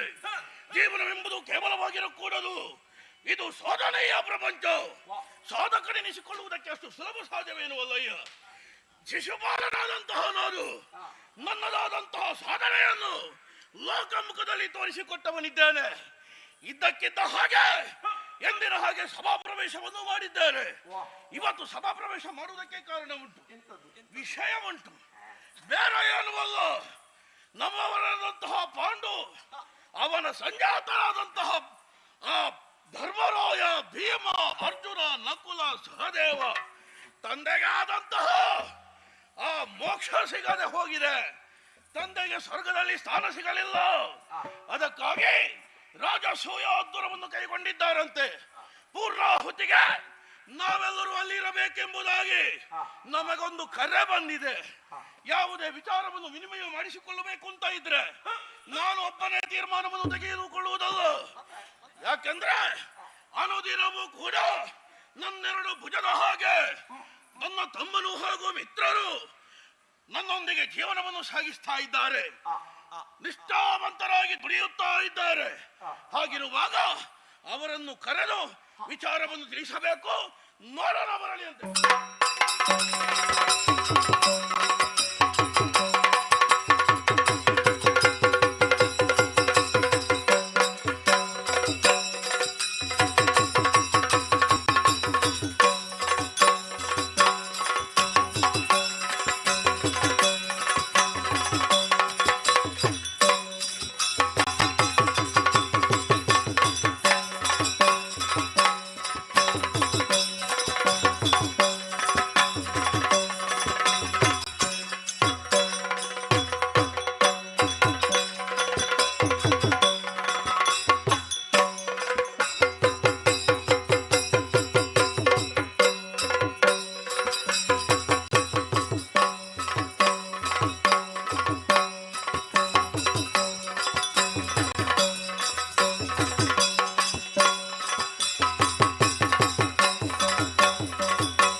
ಸದ್ಗತಿ ಪ್ರಾಪ್ತವಾಗಲಿಲ್ಲ ಎಂಬಂತಹ ಉದ್ದೇಶದಿಂದ ಆ ರಾಜ ಸುಯಾದರವನ್ನು ಈ ವರ್ತಮಾನ ಕಾಲದಲ್ಲಿ ಇಂದ್ರ ಪ್ರಸ್ಥದಲ್ಲಿ ಕೈಗೊಂಡಿದ್ದಾನಂತೆ. ಒಂದು ರೀತಿಯಲ್ಲಿ ಅವರನ್ನು ಬಗ್ಗೆ ಆಲೋಚನೆ ಮಾಡಿದ್ರೆ ನಮಗೂ ಬೇಸರ ಆಗ್ತದೆ. ಯಾಕೆ ಯಾಕೆ ರಾಜತ್ವ ಬೇಕು, ರಾಜಕಾರಣಿಗಳಾಗಬೇಕು, ಎಷ್ಟು ಪ್ರಯತ್ನವನ್ನು ಪಟ್ಟಿದವನು ಆತ. ಆದ್ರೆ ಈಗಿನ ಕಾಲದಲ್ಲಿ ಆ ಇಂದ್ರಪ್ರಸ್ಥದಲ್ಲಿ ಅವನದಾದಂತಹ ಆಳ್ವಿಕೆಯನ್ನು ಮುಂದರಿಸಿಕೊಂಡಿದ್ದಾನೆ. ಮಾತ್ರವಲ್ಲ, ರಾಜಸೂಯಾತುರವನ್ನು ಕೈಗೊಂಡಿದ್ದಾನಂತೆ. ಆ ಪೂರ್ಣಾಹುತಿಗೆ ನಾವೆಲ್ಲರೂ ಸಮಯಕ್ಕೆ ಅಲ್ಲಿಗೆ ತಲುಪಬೇಕು. ಆ ವಿಷಯದ ಬಗ್ಗೆ ಏನೋ ಅಭಿಪ್ರಾಯ?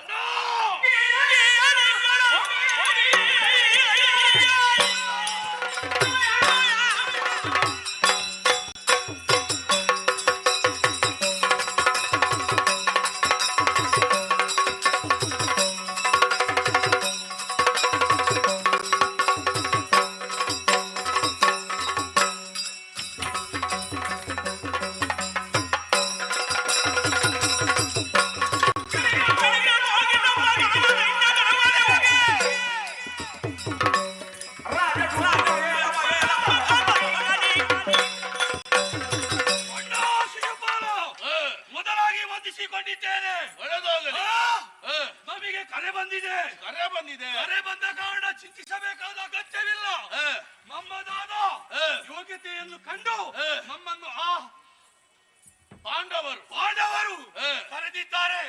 ಆದ್ದರಿಂದ ಚಿಂತೆ ಮಾಡಬೇಕಾದ ಅಗತ್ಯವಿಲ್ಲ. ಜೊತೆಯಲ್ಲಿ ನಾನು ಬರುತ್ತೇನೆ. ಅಪ್ಪಣೆಯನ್ನು ಕೊಡು. ನಿಮ್ಮ ನಾನು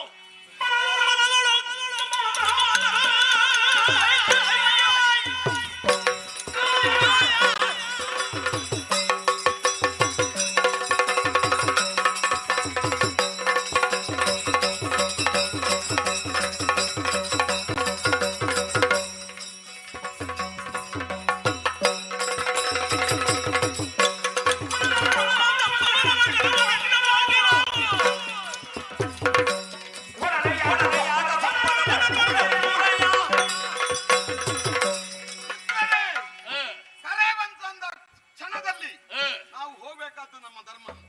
ಆದ್ದರಿಂದ ಅದಕ್ಕೆ ಹೋಗೋಣ, ಅದಕ್ಕಾಗಿ ಚಿಂತೆ ಮಾಡಬೇಕು.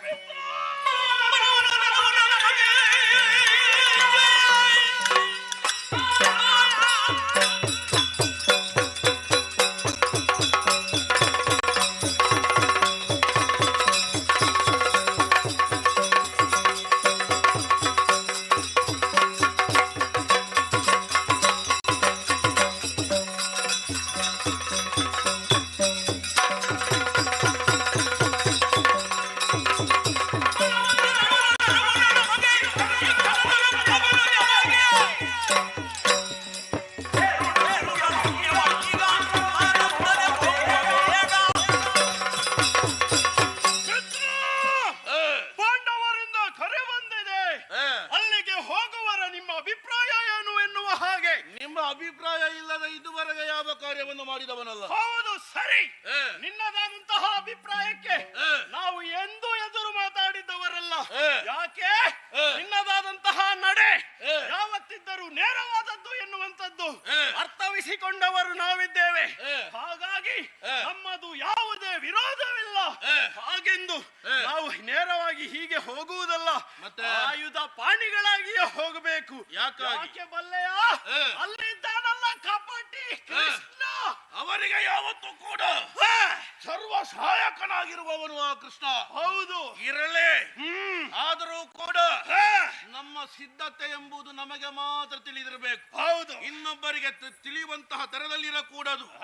ಪೂರ್ವ ಸಿದ್ಧತೆಯಿಂದ ನಾವೆಲ್ಲರೂ ಒಂದೇ ಮನಸ್ಸಿನಿಂದ ನಡೆಯೋಣ.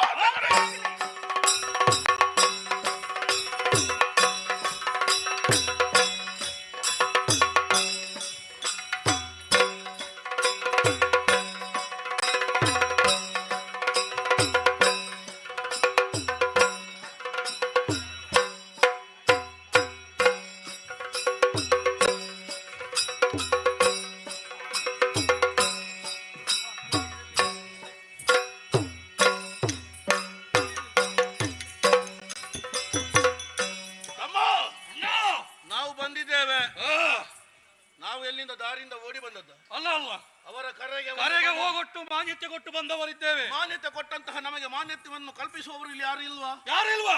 ಬನ್ನಿ ಬನ್ನಿ. ಏನು ಇಲ್ಲದ್ರು ತಂದ್ರೆ ನಮಗೆ ವ್ಯವಸ್ಥೆ ಒಂದು ಸರಿ ಇರಬೇಕು. ಇದೆಲ್ಲ ನಿಮಗೆ ನಿಮಗೆ ಅಂದ್ರೆ ವ್ಯವಸ್ಥೆ ಮಾಡದಿದ್ರು ನಮ್ಮ ಮನೆ ಅಲ್ವಾ? ನಾವು ನಿಮ್ಮದೇ. ಇಲ್ಲಿ ಕಾರ್ಯಕ್ರಮ ನಡೆಯುವುದೇ ನಿಮ್ಮ ಮುಖದಲ್ಲಿ. ಕುಳಿತುಕೊಳ್ಳಿ. ಇದು ನಿಮಗೆ ಕಾಲಿಗೆ ನೀರು ಬಂತ? ಕಾಲಿಗೆ ನೀರು ಅಲ್ಲ, ಕಾಲು ಅಂದ್ರೆ ಕುಡಿಯುವುದಕ್ಕೆ, ತೊಳೆಯುವುದಕ್ಕೆ ತೊಂದರೆ ಇಲ್ಲ. ಬಾರದಿದ್ರು ನಾವು ವ್ಯವಸ್ಥೆ ಮಾಡಿಕೊಳ್ತೇವೆ. ನಿಮಗೆ ಕುಡಿಯುವುದಕ್ಕೆ ಬಿಸಿ ಬಿಸಿಯೇ ಅಲ್ಲ, ನಾವು ಬರುವಾಗಲೇ ಕುಡಿದು ಬಂದದ್ದು. ಹೌದಾ? ಅದು ನಿಮ್ಮ ಮುಖ ನೋಡುವಾಗಲೇ ಗೊತ್ತಾಗಿದೆ ನೀವು ಬರುವಾಗ ಕುಡಿದೇ ಬಂದದ್ದಂತ. ಅಂದ್ರೆ ವ್ಯವಸ್ಥೆ ಉಂಟಲ್ಲ ನಿಮ್ಮ ಊರಿನ? ಮಾತಲ್ಲಿ ಏನೋ ಒಗ್ಗಟ್ಟುತನ ಉಂಟು. ಎಲ್ಲ ಸರಿ, ವ್ಯವಸ್ಥೆ ಎಲ್ಲ ಸರಿ ಆಯ್ತಲ್ಲ? ಬಾಯಾರಿಕೆ ಬಂತು. ನಿಮ್ಮನ್ನು ಸ್ವಾಗತಿಸುವುದಕ್ಕೆಲ್ಲ ಕಲಶ ಕನ್ನಡಿ ಎಲ್ಲ ಹಿಡಿದೆಲ್ಲರಿದ್ದಾರೆ ನಾರಿಯರು. ಸ್ವಾಗತ ಎಲ್ಲ ಅದು ನಮಗೆ ಮಾತ್ರವಾ ಬರುವವರಿಗೆಲ್ಲರಿಗೂ? ಬರುವವರಿಗೆಲ್ಲರಿಗೂ ಇಟ್ಟಿದ್ದಾರಲ್ಲ, ಕಾಲಿಗೆ ನೀರು ಹಾಕಿದಾರಲ್ಲ, ಏನು ತೊಂದರೆ ಆಗ್ಲಿಲ್ಲ. ಇನ್ನು ನೀನು ಇದುವರೆಗೆ ಕಾಲಿಗೆ ನೀರು ಬರುವುದು ಬೇಡ. ಇಲ್ಲ, ಬರುದಿಲ್ಲ.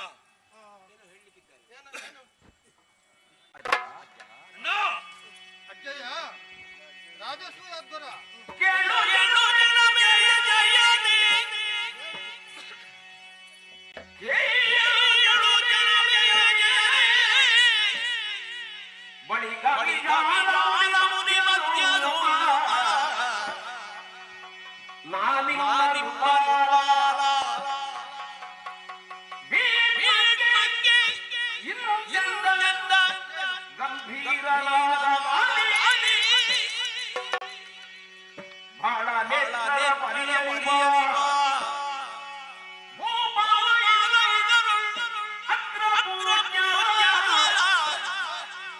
ಬೇಡಿದರೆ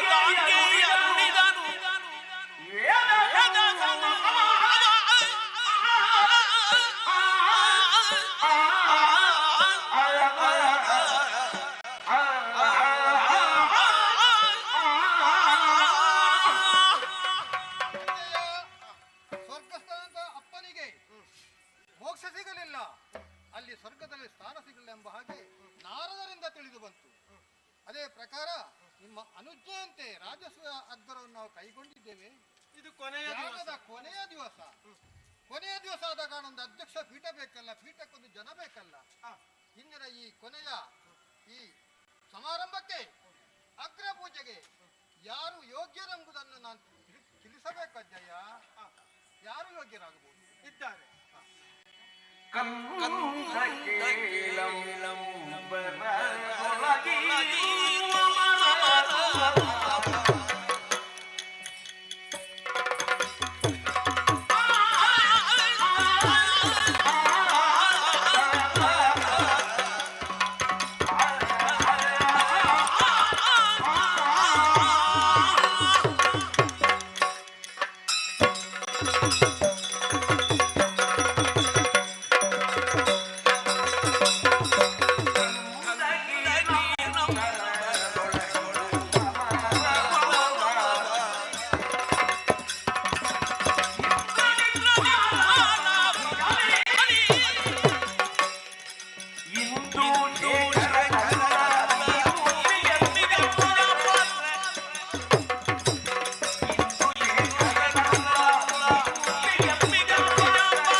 ಸರಿಯಾದ ಪ್ರಶ್ನೆಯನ್ನೇ ಕೇಳಿದ್ದಿ. ಅಗ್ರಪೀಠದಲ್ಲಿ ಅಗ್ರ ಪೂಜೆಯನ್ನ ಸ್ವೀಕರಿಸುವುದಕ್ಕೆ ಯೋಗ್ಯತೆ ಉಳ್ಳವರು ಯಾರು? ಅಯ್ಯ, ದೇವಲೋಕದ ಕ್ರಮವೇ ಬೇರೆ. ಮುಕ್ಕೋಟಿ ದೇವತೆಗಳ ಮಧ್ಯದಲ್ಲಿ ಹಾಗೆಯೇ ಸರ್ವಲೋಕದ ಸರ್ವಜ್ಞ ಪೀಠವನ್ನು ಅಲಂಕರಿಸಿದಂತಹ ಪರಮೇಶ್ವರನೇ ಅಗ್ರ ಪೂಜೆಗೆ ಶ್ರೇಷ್ಠ ದೇವಲೋಕದಲ್ಲಿ. ಹಾಗಿದ್ರೆ ನಮ್ಮ ಇಲ್ಲಿ ನೋಡು ಅಂತ ಮುಖ ಉಂಟಂತ ನೋಡು. ಬಂದವರಲ್ಲಿ ಯಾರಿಲ್ವೋ? ಈ ಮುಖ ಆಗ್ಲಿಕ್ಕಿಲ್ಲ, ಪೂಜೆಗಾಗ್ಲಿಕ್ಕೆ. ಇದು ತೃಪ್ತಿ ಆಗ್ಲಿಕ್ಕಿಲ್ಲ ದೇವರಿಗೆ. ಸ್ವರ್ಗ ಸಿಕ್ಕದಿದ್ರೆ ನಿನ್ನ ಅಪ್ಪನಿಗೆ ಸ್ವರ್ಗ ಸಿಕ್ಕ. ಪ್ರಾಮುಖ್ಯವಾದಂತಹ ಕಾರ್ಯಕ್ರಮ. ಈ ಮುಖ ಹೇಗೂ ಆಗದು. ಬೇರೆ ಯಾರು ಯಾರನ್ನು ಯಾಕೆ ನಾವು ಹರಸುವುದು? ಶಿಕ್ಷೆಗೂ ರಕ್ಷೆಗೂ ದಕ್ಷನಾಗಿ ಸಕಲ ಲೋಕವನ್ನು ಸಂರಕ್ಷಿಸುವ ಸಕಲ ಲೋಕದ ನಾಯಕನಾಗಿ ಮೆರೆಯುವಂತಹ ಯಾವ ಗೋವಿಂದನೇ ಪೂಜೆಗೆ ಅರ್ಹನು. ಗೋವಿಂದ ಅದು ಅವರು ಯಾಕೆ ಆಗಬೇಕು? ಅಯ್ಯ,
ಮೇರು ಶಿಖರ ಎಷ್ಟು ಪವಿತ್ರವಾದುದು, ಎಷ್ಟು ಕೀರ್ತಿಯನ್ನೆತ್ತಿರುವುದು, ಅದೇ ರೀತಿ ಪ್ರಖ್ಯಾತನಾದಂತವನು ಗೋವಿಂದ.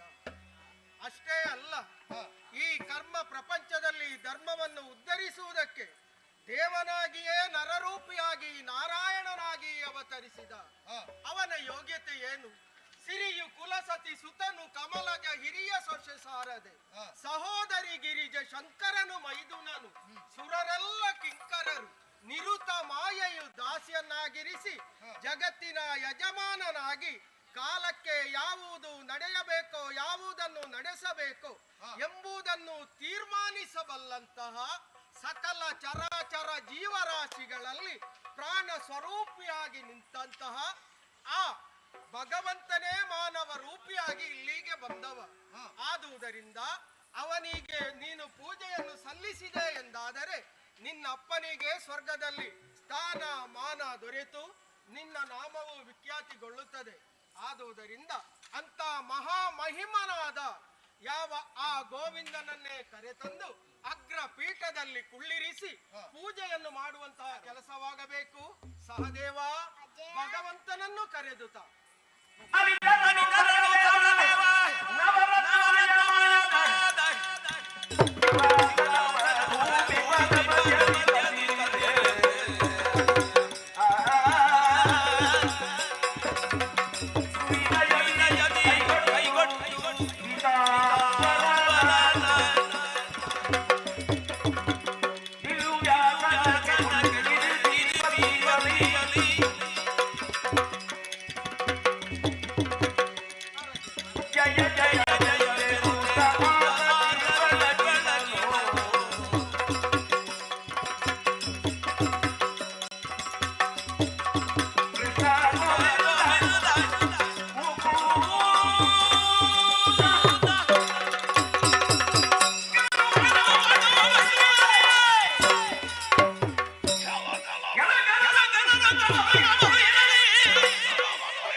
ಇನ್ನು ಶುಭ ಕಾರ್ಯ ನಡೆಯುವುದಕ್ಕಿಲ್ಲ ಎಂಬಂತಹ ನೆಲೆಯಲ್ಲಿ ನಾವೆಲ್ಲರೂ ಆತುರದಿಂದ ಕಾಯುತ್ತಾ ಇದ್ದವರು. ನಡೆದಂತಹ ಘಟನೆ ಏನು? ಇದನ್ನು ಕಂಡಾಗ ಸಿಟ್ಟೆಂಬುದು ನಖದಿಂದ ಶಿಖದವರೆಗೆ ಏರುತ್ತಿದೆ. ಸರಿ, ಅರ್ಥ ಆಯ್ತು ನನಗೆ. ಕೆಲವರು ಪಾಂಡವರ ಮೈತ್ರಿಯಲ್ಲಿ ಕೆಲವರೆಲ್ಲ ಯಾಕೆ ಮಾತಾಡದೆ ಕುಳಿತಿದ್ದಾರೆ? ಯಾಕೆ ಈ ಕಾಲದಲ್ಲಿ ಸದ್ಯಕ್ಕೆ ರಾಜಕಾರಣಿಗಳಾದವರು ಪಾಂಡವರು ಅವರಲ್ಲಿ ಸಂವರ್ಧವನ್ನು ಬೆಳೆಸಿಕೊಂಡೇವು ಅಂತಾದ್ರೆ ನಮಗೆ ಏನು ತೊಂದರೆ ಬರಲಿಕ್ಕಿಲ್ಲ. ಅವರಿಗೆ ನಾವು ಚಿರಋಣಿಯಾಗಿ ಕಾಲವನ್ನು ಕಳೆಯಬಹುದು ಎಂಬುದಾಗಿ ಕೆಲವರು ಕುಳಿತಿದ್ದಾರೆ. ಅಸಂಬದ್ಧ ಪ್ರಲಾಪಿಗಳು. ಅದಕ್ಕಾಗಿ ನಾವು ಬೆದರುವವರಲ್ಲ. ಮತ್ತು ಕೆಲವರಿದ್ದಾರೆ ಕೃಷ್ಣನ ಬಲುಹಿನಲ್ಲಿ, ಕೃಷ್ಣ ಲೋಕ ಮುಖದಲ್ಲಿ ಪ್ರತ್ಯಕ್ಷ ದೇವನೆಂಬುದಾಗಿ ಕಾಣುವಂತವರು. ಅವರು ನಂಬುತ್ತಾರೆ ಬಿಟ್ಟರೆ ನಾವು ನಂಬುವುದಕ್ಕೆ ಉಂಟಾ? ಅವರು ಯಾರು, ವ್ಯಕ್ತಿಯವರು, ಅವರ ಯೋಗ್ಯತೆ ಏನು ಅರ್ಥ ಮಾಡಿಕೊಳ್ಳುವಂತಹ ಸಾಮರ್ಥ್ಯ ನಮಗಿದೆ. ಮತ್ತು ಕೆಲವರು ಅನುಚಿತರ ಭೀತಿಯಲ್ಲಿ ನಾವು ಬಂದಿದ್ದೇವೆ, ಊಟ ಮಾಡಿ ನಮ್ಮ ಕಾರ್ಯವನ್ನು ಮುಗಿಸಿ ಹೋಗುವ. ಮಾತಾಡಿ ನಾವು ಯಾಕೆ ಕೆಡುಕಬೇಕು? ಕೆಟ್ಟೆವು ಅಂತಾದ್ರೆ ಲೋಕಮುಖದಲ್ಲಿ ಬದುಕಿಕೊಳ್ಳುವುದಕ್ಕೆ ನಮಗೆ ಸಾಧ್ಯವಿಲ್ಲ. ಆದರೆ ಈ ಶಿಶುಪಾಲ ಎದ್ದು ಇದನ್ನು ಸಹಿಸುವುದಕ್ಕೆ ಸಾಧ್ಯವಾಗದೆ ಅಡಿಗಡಿಗೆ ಮಸಗಿದನು. ಯಾಕೆ ಮಸಗದೆ ಉಳಿತಾನೆ? ಇವರಿಗೆಲ್ಲ ಬಾಯಿ ಬರುವುದಿಲ್ಲ ಅಂತಾದ್ರೆ ಮಾತಾಡುವಂತಹ ಹೊಣೆ ಯೋಗ್ಯತೆ ಈ ಶಿಶುಪಾಲನಿಗಿದೆ. ಮಾತಾಡುವ ಸಂದರ್ಭದಲ್ಲಿ ನಾವು ಮಾತಾಡಲೇಬೇಕು. ಹೋದೆ ಉಂಟಾದ್ರೆ ನಾವು ಇದ್ದು ಏನು ಪ್ರಯೋಜನ? ಇಷ್ಟೆಲ್ಲ ಹೇಳಿದಂತಹ ವ್ಯಕ್ತಿಗಳಿಗಿಂತ ಕಡೆಯಾಗಿ ಹೋಗುತ್ತೇವೆ. ಈತ ನನಗೆ ದಾನವನ್ನು ಕೊಟ್ಟವ ಯಾರು?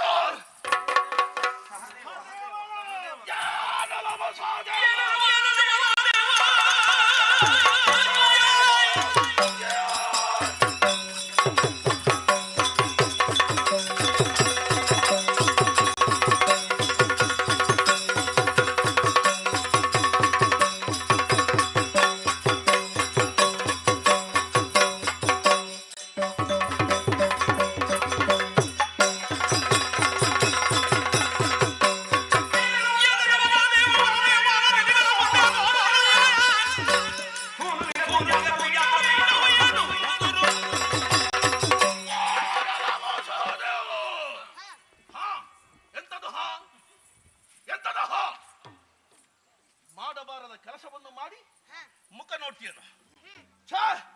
ಇವ ಮಾಡಿದ ಕೆಲಸದಿಂದ ಏನಾಯಿತು ಗೊತ್ತೇ? ಸ್ವರ್ಗದಲ್ಲಿ ನಿನ್ನ ಅಪ್ಪನಿಗೆ ಸ್ಥಾನ ಸಿಗಲಿಲ್ಲ. ಅದಕ್ಕೆ ಬೇಕಾಗಿ ನೀವೆಲ್ಲರೂ ಸೇರಿ ಮಾಡಿದ ಕಾರ್ಯಕ್ರಮ. ಹಣೆ ಬರ ಕಟ್ಟವನೇ, ತುಂಬಿದಂತಹ ಸಭಾ ಮಧ್ಯದಲ್ಲಿ ಅನೇಕ ಗಣ್ಯ ವ್ಯಕ್ತಿಗಳಿದ್ದಾರೆ. ಇವರೆಲ್ಲರ ಮುಂದೆ ನೀನು ಮಾಡಿದಂತಹ ಕಾರ್ಯ ಏನು ಯೋಗ್ಯವಾದದೆ ಹೇಳು. ನಿನ್ನ ಅಪ್ಪನಿಗೆ ಈಗ ಸ್ವರ್ಗದಲ್ಲಿ ಏನು ಯೋಗ್ಯವಾದಂತಹ ಸ್ಥಾನ, ಆ ಸ್ಥಾನಕ್ಕೆ ಏರಿಸುವುದಕ್ಕೆ ಮುಂದಾಗುವಂತಹ ವೇಳೆಯಲ್ಲಿ ನೀನು ಮಾಡಿದ ಕೆಲಸ ನೋಡಿ ಅವರನ್ನು ತೆಗೆದು ಕೆಳಗೆ ಹಾಕಿದ ಹಾಗೆ ಮಾಡಿದೀಯಲ್ಲ. ಯಾಕೆ ಈ ರೀತಿಯಲ್ಲಿ ಮಾಡಿದೆ? ನಿನಗೆ ಪ್ರಪಂಚದಲ್ಲಿ ಸಕಲವು ಅರ್ಥವಾಗುವಂತಹ ಯೋಗ್ಯತಾವಂತರಂತೆ. ಏನೋ ಅವ ಸಣ್ಣವ.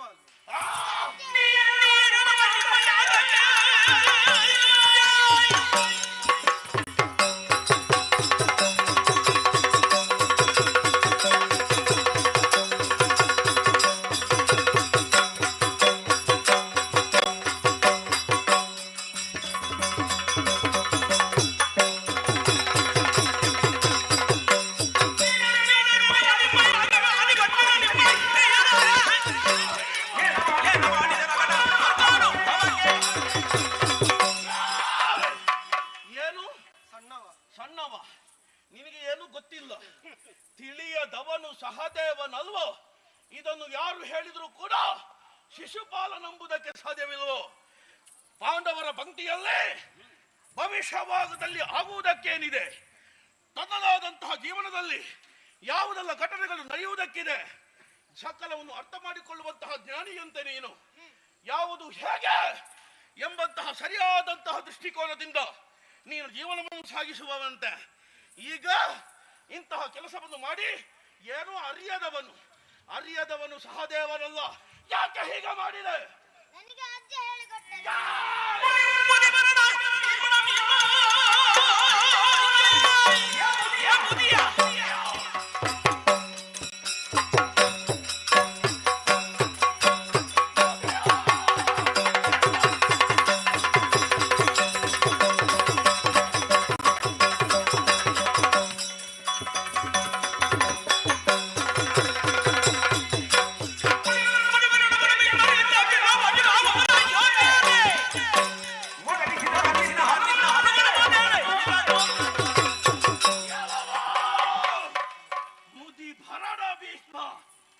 ಕಾಡು ಹತ್ತಿರವಾಗ್ತಾ ಉಂಟು, ಊರು ಹೋಗು ಅಂತ ಹೇಳ್ತಾ ಉಂಟು.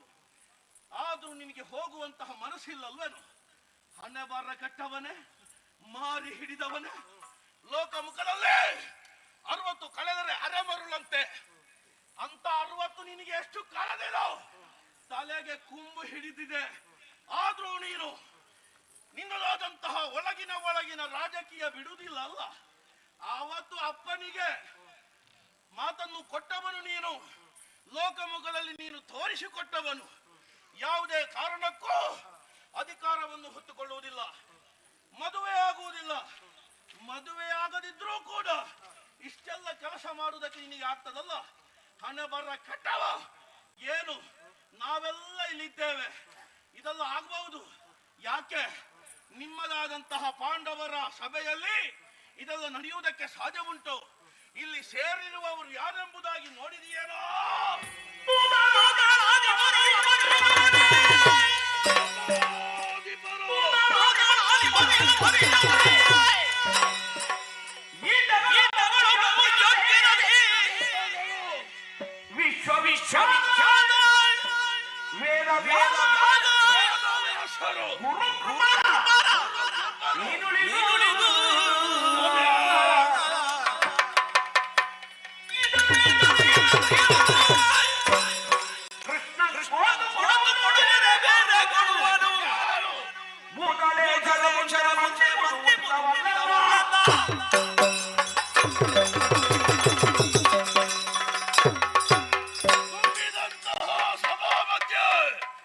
ನಿನಗೆ ದೃಷ್ಟಿಕೋನವೆಂಬುದು ಇಲ್ಲವೇನು?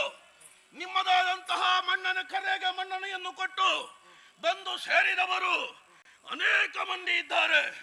ಎಂತಹ ಎಂತಹ ಯೋಗ್ಯತಾವಂತರು. ಹಾಗಿರುವಾಗ ನಿನಗೆ ಗೊತ್ತಾಗದಿದ್ರು ಅವರ ಬಗ್ಗೆ ನಾನು ಹೇಳ್ತೇನೆ. ನೋಡು,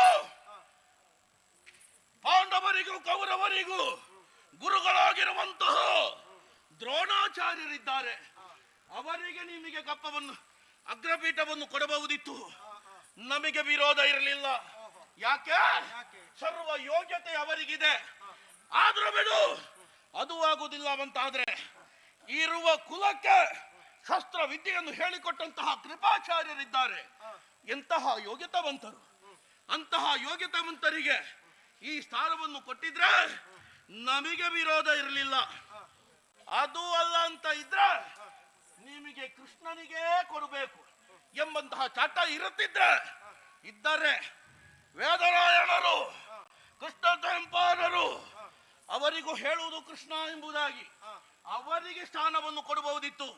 ಕೃಷ್ಣ ಎಂಬಂತಹ ನಾಮಕ್ಕೆ ಒಂದು ಯೋಗ್ಯತೆ ಬೆಲೆ ಸಿಗುವುದಿದ್ರೆ ಅವರನ್ನು ನೋಡಿದ್ರೆ, ಇದನ್ನೆಲ್ಲ ಬಿಟ್ಟು ನೋಡು, ಆ ಕೊನೆಯಲ್ಲಿ ಅಶ್ವತ್ಥಾಮರಿದ್ದಾರೆ. ಪ್ರತ್ಯಕ್ಷ ರುದ್ರನಂಶಂತೆ ಆ ಅಶ್ವತ್ಥಾಮರಿಗೆ ಆ ರೀತಿಯ ಅಗ್ರಪೀಠವನ್ನು ಕೊಟ್ಟಿದೆಯಂತಾದ್ರೆ ನಾವು ವಿರೋಧಿಸುವುದಕ್ಕಿರಲಿಲ್ಲ. ಆದರೆ ಈ ಗೋವಳನಿಗೆ ಅಗ್ರಪೀಠವನ್ನು ಕೊಟ್ಟಿದ್ದೀರಲ್ಲ, ನಿಮಗೆ ಇವರೆಲ್ಲ ದೇವನಾಗಿರಬಹುದು, ನಮಗೆ ದೇವನಲ್ಲ. ಇದನ್ನು ನಾವು ಸುಮ್ಮನೆ ಬಿಡ್ತೇವೆ ಅಂತ ಭಾವಿಸಿದ್ಯಾ? ವಿರೋಧಿಸುವ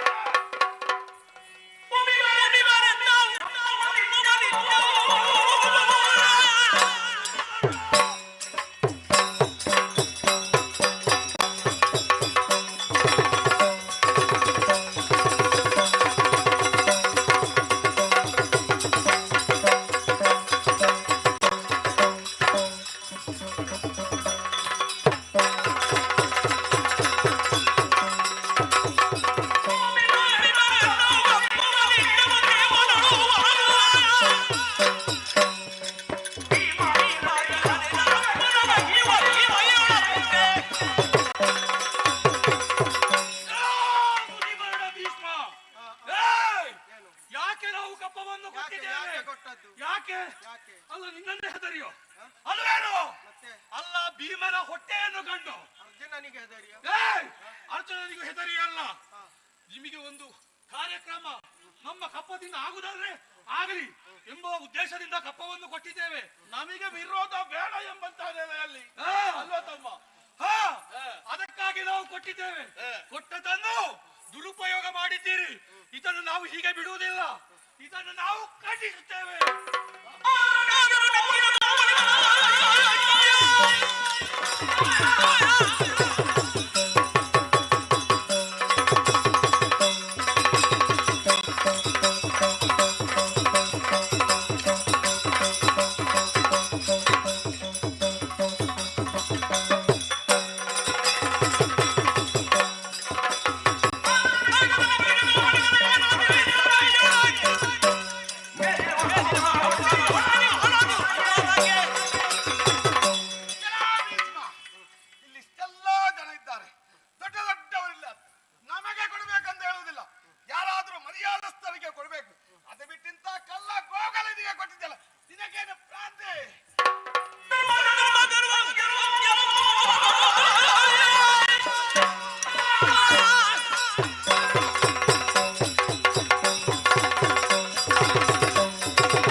ವ್ಯಕ್ತಿಗಳು ಇರುವಂತಹ ಈ ಪುಣ್ಯ ಸಭೆಯಲ್ಲೇ ಯಾವನೋ ಒಬ್ಬ ಹೇಗೆ ರಾಜ್ಯಕ್ಕೆ ಗೋವಳನನ್ನು ಅಂತಹ ಪೀಠದಲ್ಲಿ ಕುಳ್ಳಿರಿಸಿದ್ದೀಯಲ್ಲ, ಇದನ್ನು ನಾವು ವಿರೋಧಿಸುತ್ತೇವೆ.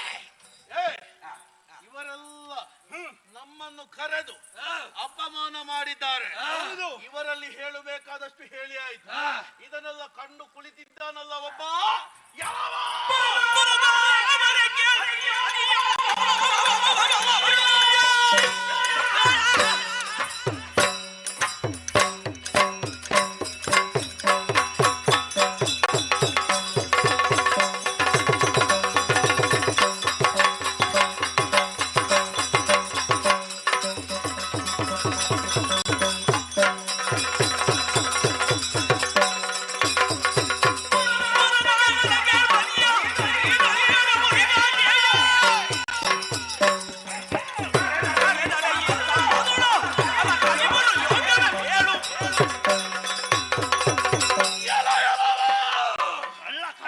ಕೃಷ್ಣ,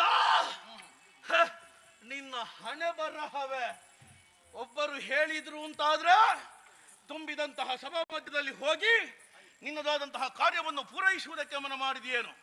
ಹಣೆ ಬರ ಕಟ್ಟವನೇ, ಗೋವಳನೆ, ಏನಿದ್ರು ಕೂಡ ಆ ವಾಸನೆ ಬರುವಂತಹ ಆ ತಂಗಳು ಅನ್ನ, ನಿನ್ನೆಯ ಅನ್ನವನ್ನು ತಿಂದು ಬದುಕುವಂತಹ ಜಾಯಮಾನದವನು. ಮತ್ತೊಂದು ಉಂಟವನಲ್ಲಿ ಊದುದು, ಸರಿಗಮ, ಪದನಿಸ. ಇವನ ಇದರಲ್ಲಿ ಆ ಪಾಪ ಹೆಣ್ಣು ಮಕ್ಕಳನ್ನು ಮಂಕು ಮರಳು ಮಾಡಿಕೊಂಡು ಅವರ ಬಲೆಗೆ ಸಿಲುಕಿಸಿ ಅವನ ಸುಖ ಅನುಭವಿಸುವ ದರಿದ್ರ ಪಿಂಡ ಇವ ಆಗಿರುವಾಗ ಇವನು ಕುಳಿತದ್ದು ಹೇಗಾಯಿತು ಗೊತ್ತೇ? ಹೇಗಾಯಿತು? ಧ್ವಜಸ್ತಂಭದ ಮೇಲೆ ಒಂದು ಕಾಗೆ ಕೂತ ಹಾಗೆ ಕಾಣ್ತದೆ. ಹಣೆ ಬರ್ರ ಕಟ್ಟವ ಅವ ಮುದಿಯ, ಅವನಿಗೆ ತಲೆಗಟ್ಟಿ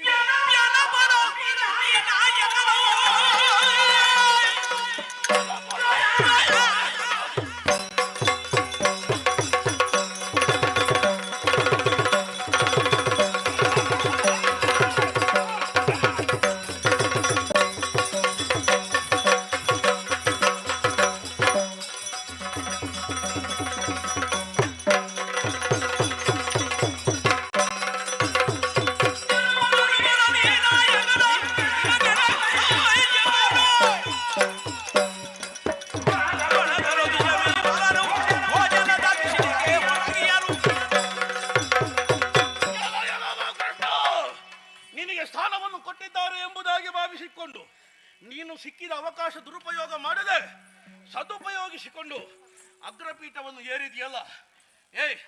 ನೀನು ಅಗ್ರಪೀಠ ಏರುವುದರಲ್ಲಿ ನಮಗೆ ವಿರೋಧ ಇಲ್ವೋ? ಆದ್ರೂ ಯಾಕೆ ಈ ರೀತಿಯಲ್ಲಿ ವಿರೋಧಿಸಿಕೊಳ್ಳುತ್ತಾ ಇದ್ದೇವೆ? ಇವ ಒಂದು ರೀತಿಯಲ್ಲಿ ಒಂದು 4 ಜನಕ್ಕೆ ಹೆಚ್ಚು ಬೇಡ, 4 ಜನಕ್ಕೆ ಇವೊಬ್ಬ ನಾಯಕನಾಗಿದ್ರೆ ಒಂದು ನಾಯಕನಾದ್ರೂ ಒಪ್ಪಿಕೊಳ್ಬಹುದು. ಅದು ಒಂದು ಗ್ರಾಮವನ್ನು ಕೇಳುವ ಒಂದು ಗ್ರಾಮಸ್ಥ ಅದು ಆಗಿದ್ರೆ ಅದನ್ನು ಒಪ್ಪಿಕೊಳ್ಳಬಹುದು. ಇವನು ಜನಪನೂ ಅಲ್ಲ, ನಾಯಕನೂ ಅಲ್ಲ. ಯದುಗಳಿಗೆ ರಾಜತ್ವ ಇಲ್ಲ ಎಂಬುದಾಗಿ ಅವತ್ತ ಯಯಾತಿಯ ಶಾಪವಾಗಿದೆ. ಆದರೂ ಕೂಡ ನಿಮ್ಮದಾದಂತಹ ಬಾಹುಬಲದಿಂದ ಅದನ್ನು ಸುಳ್ಳಾಗಿಸಿ ತೋರಿಸಿಕೊಟ್ಟಿದ್ದೀರಿ. ಆ ನೆಲೆಯಲ್ಲಿ ನೀನು ಈ ಪೀಠವನ್ನು ಏರುವುದಕ್ಕೆ ಮನಸ್ಸು ಮಾಡಿದೀಯಂತಾದ್ರೆ ಅದೆಲ್ಲವೂ ವ್ಯರ್ಥ. ಕೆಟ್ಟವನ ಹೆಣ್ಣು ಹುಚ್ಚ, ನಿನ್ನನ್ನು ಹೀಗೆ ಬಿಡ್ತೇವಂತ ಭಾವಿಸಿದೀಯಾ? ಇವರೆಲ್ಲರೂ ನೋಡಿ ನಿಲ್ಲುವವರು. ಯಾಕೆ? ಇವನಿಗೊಂದು ಮಾಧವ ಮಾಧವ ಅಂತ ಹೇಳಿದ್ರು ಸಾಕು. ಈ ಗಡ್ಡ ಬಿಟ್ಟವನಿಗೆ ಒಂದಾದರೂ ಕಪ್ಪು ಕೂದಲು ಬೇಕಲ್ಲ ಇವನ ಮುಖದಲ್ಲಿ.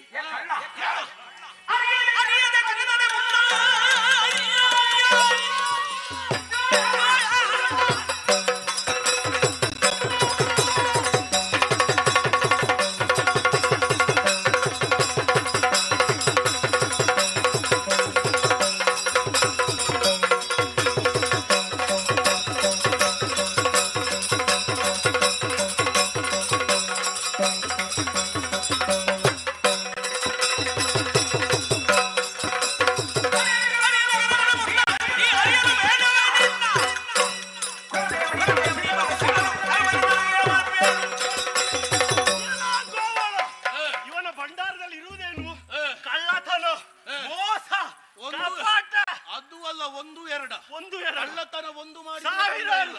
ನೀರಿನಲ್ಲಿ ಸ್ನಾನ ಮಾಡುತ್ತಿರುವಂತಹ ಸ್ತ್ರೀಯರ ಸೀರೆ ಕದ್ದವ ಕಳ್ಳ. ಮಿತ್ರ, ನೀನು ಅದು ಹೇಳ್ಬೇಡ, ನನಗೆ ನಾಚಿಕೆ ಆಗ್ತದೆ ಕೇಳಲಿಕ್ಕೆ. ಅಲ್ಲ, ಇಂಥವನಿಗೆ ಇಂತಹ ಪೀಠ ಆಗ ಅಯೋಗ್ಯ. ನನಗೆ ಅದೇ ಆಗದ್ದು. ಆ? ಇನ್ನು ಹೀಗೆ ಬಿಡುವುದೋ ಮಿತ್ರ? ಇನ್ನು ಹೀಗೆ ಬಿಡುವುದಲ್ಲ. ನೀನು ಮಾತಾಡು. ನೀನು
ಏನು ಮಾಡೋಣ?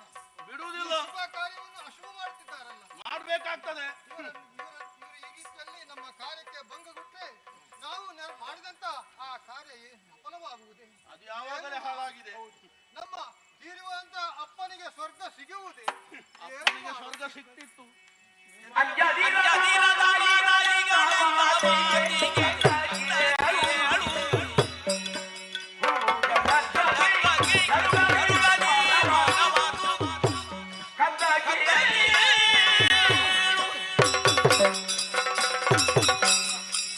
ಧರ್ಮಜ, ಹೆದರಬೇಡ, ಧೈರ್ಯಸ್ಥನಾಗಿರು. ಯಾಗವನ್ನು ಹಾಳು ಮಾಡ್ತಾರಲ್ಲ. ಈಗ ಐರಾವತದ ಮೇಲೆ ದೇವೇಂದ್ರ ಏರಿ ಹೋಗ್ತಾನೆ. ಅದನ್ನು ನೋಡಿ ಕೆಲವು ಗ್ರಾಮ ಸಿಂಹಗಳೇನೋ ಚರಪರ ಮಾಡ್ತವೆ. ಅದರಿಂದ ದೇವೇಂದ್ರನಿಗೆ ಏನಾದ್ರೂ ಕೊರತೆ ಆಗುವುದಕ್ಕುಂಟ? ಅವಮ್ಮ ಭಯಗೊಳ್ಳುವುದು.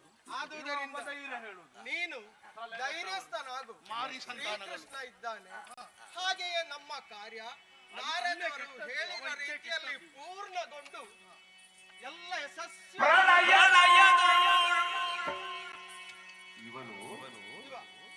ಏನಜ್ಜ? ಆಲದೆಲೆಯಲ್ಲಿ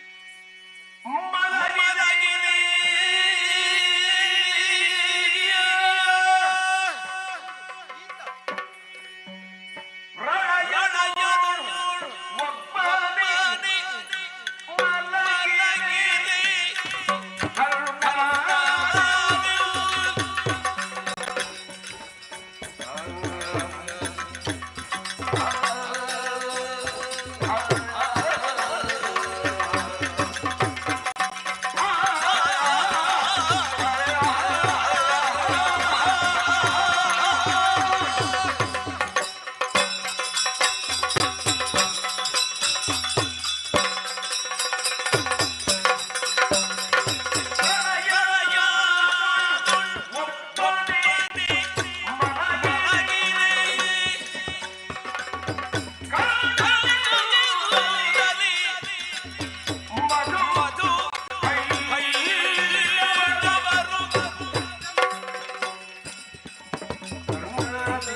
ಧರ್ಮಜ, ಈ ಶ್ರೀಕೃಷ್ಣನ ಯೋಗ್ಯತೆ ಏನು ಎಂಬುದನ್ನು ನಾನು ಚೆನ್ನಾಗಿ ಅರ್ಥ ಮಾಡಿಕೊಂಡಿದ್ದೇನೆ.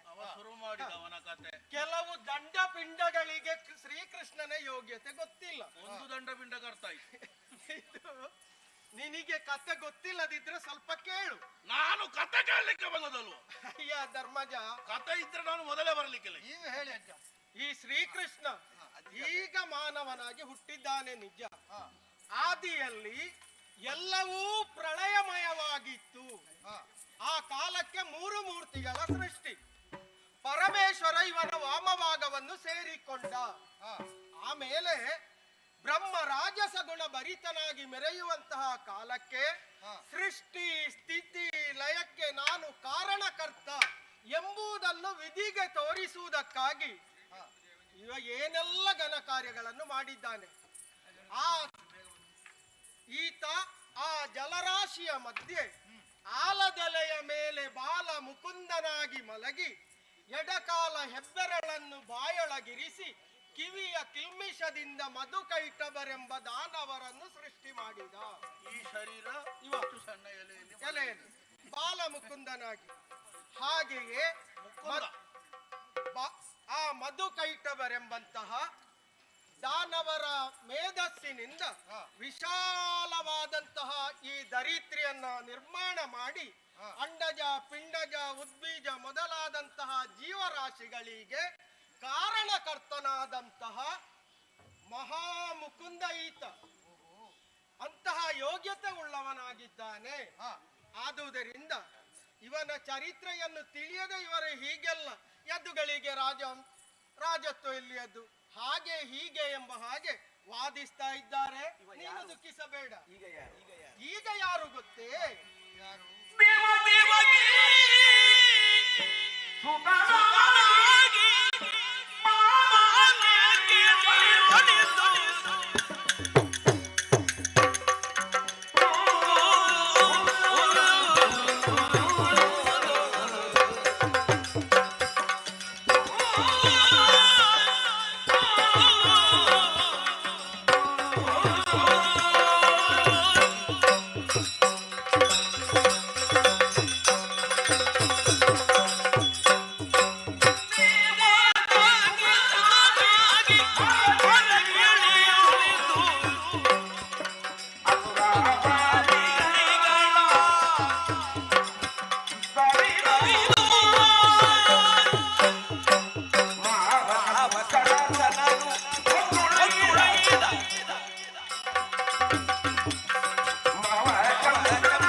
ಸೂರ್ಯನಲ್ಲಿ.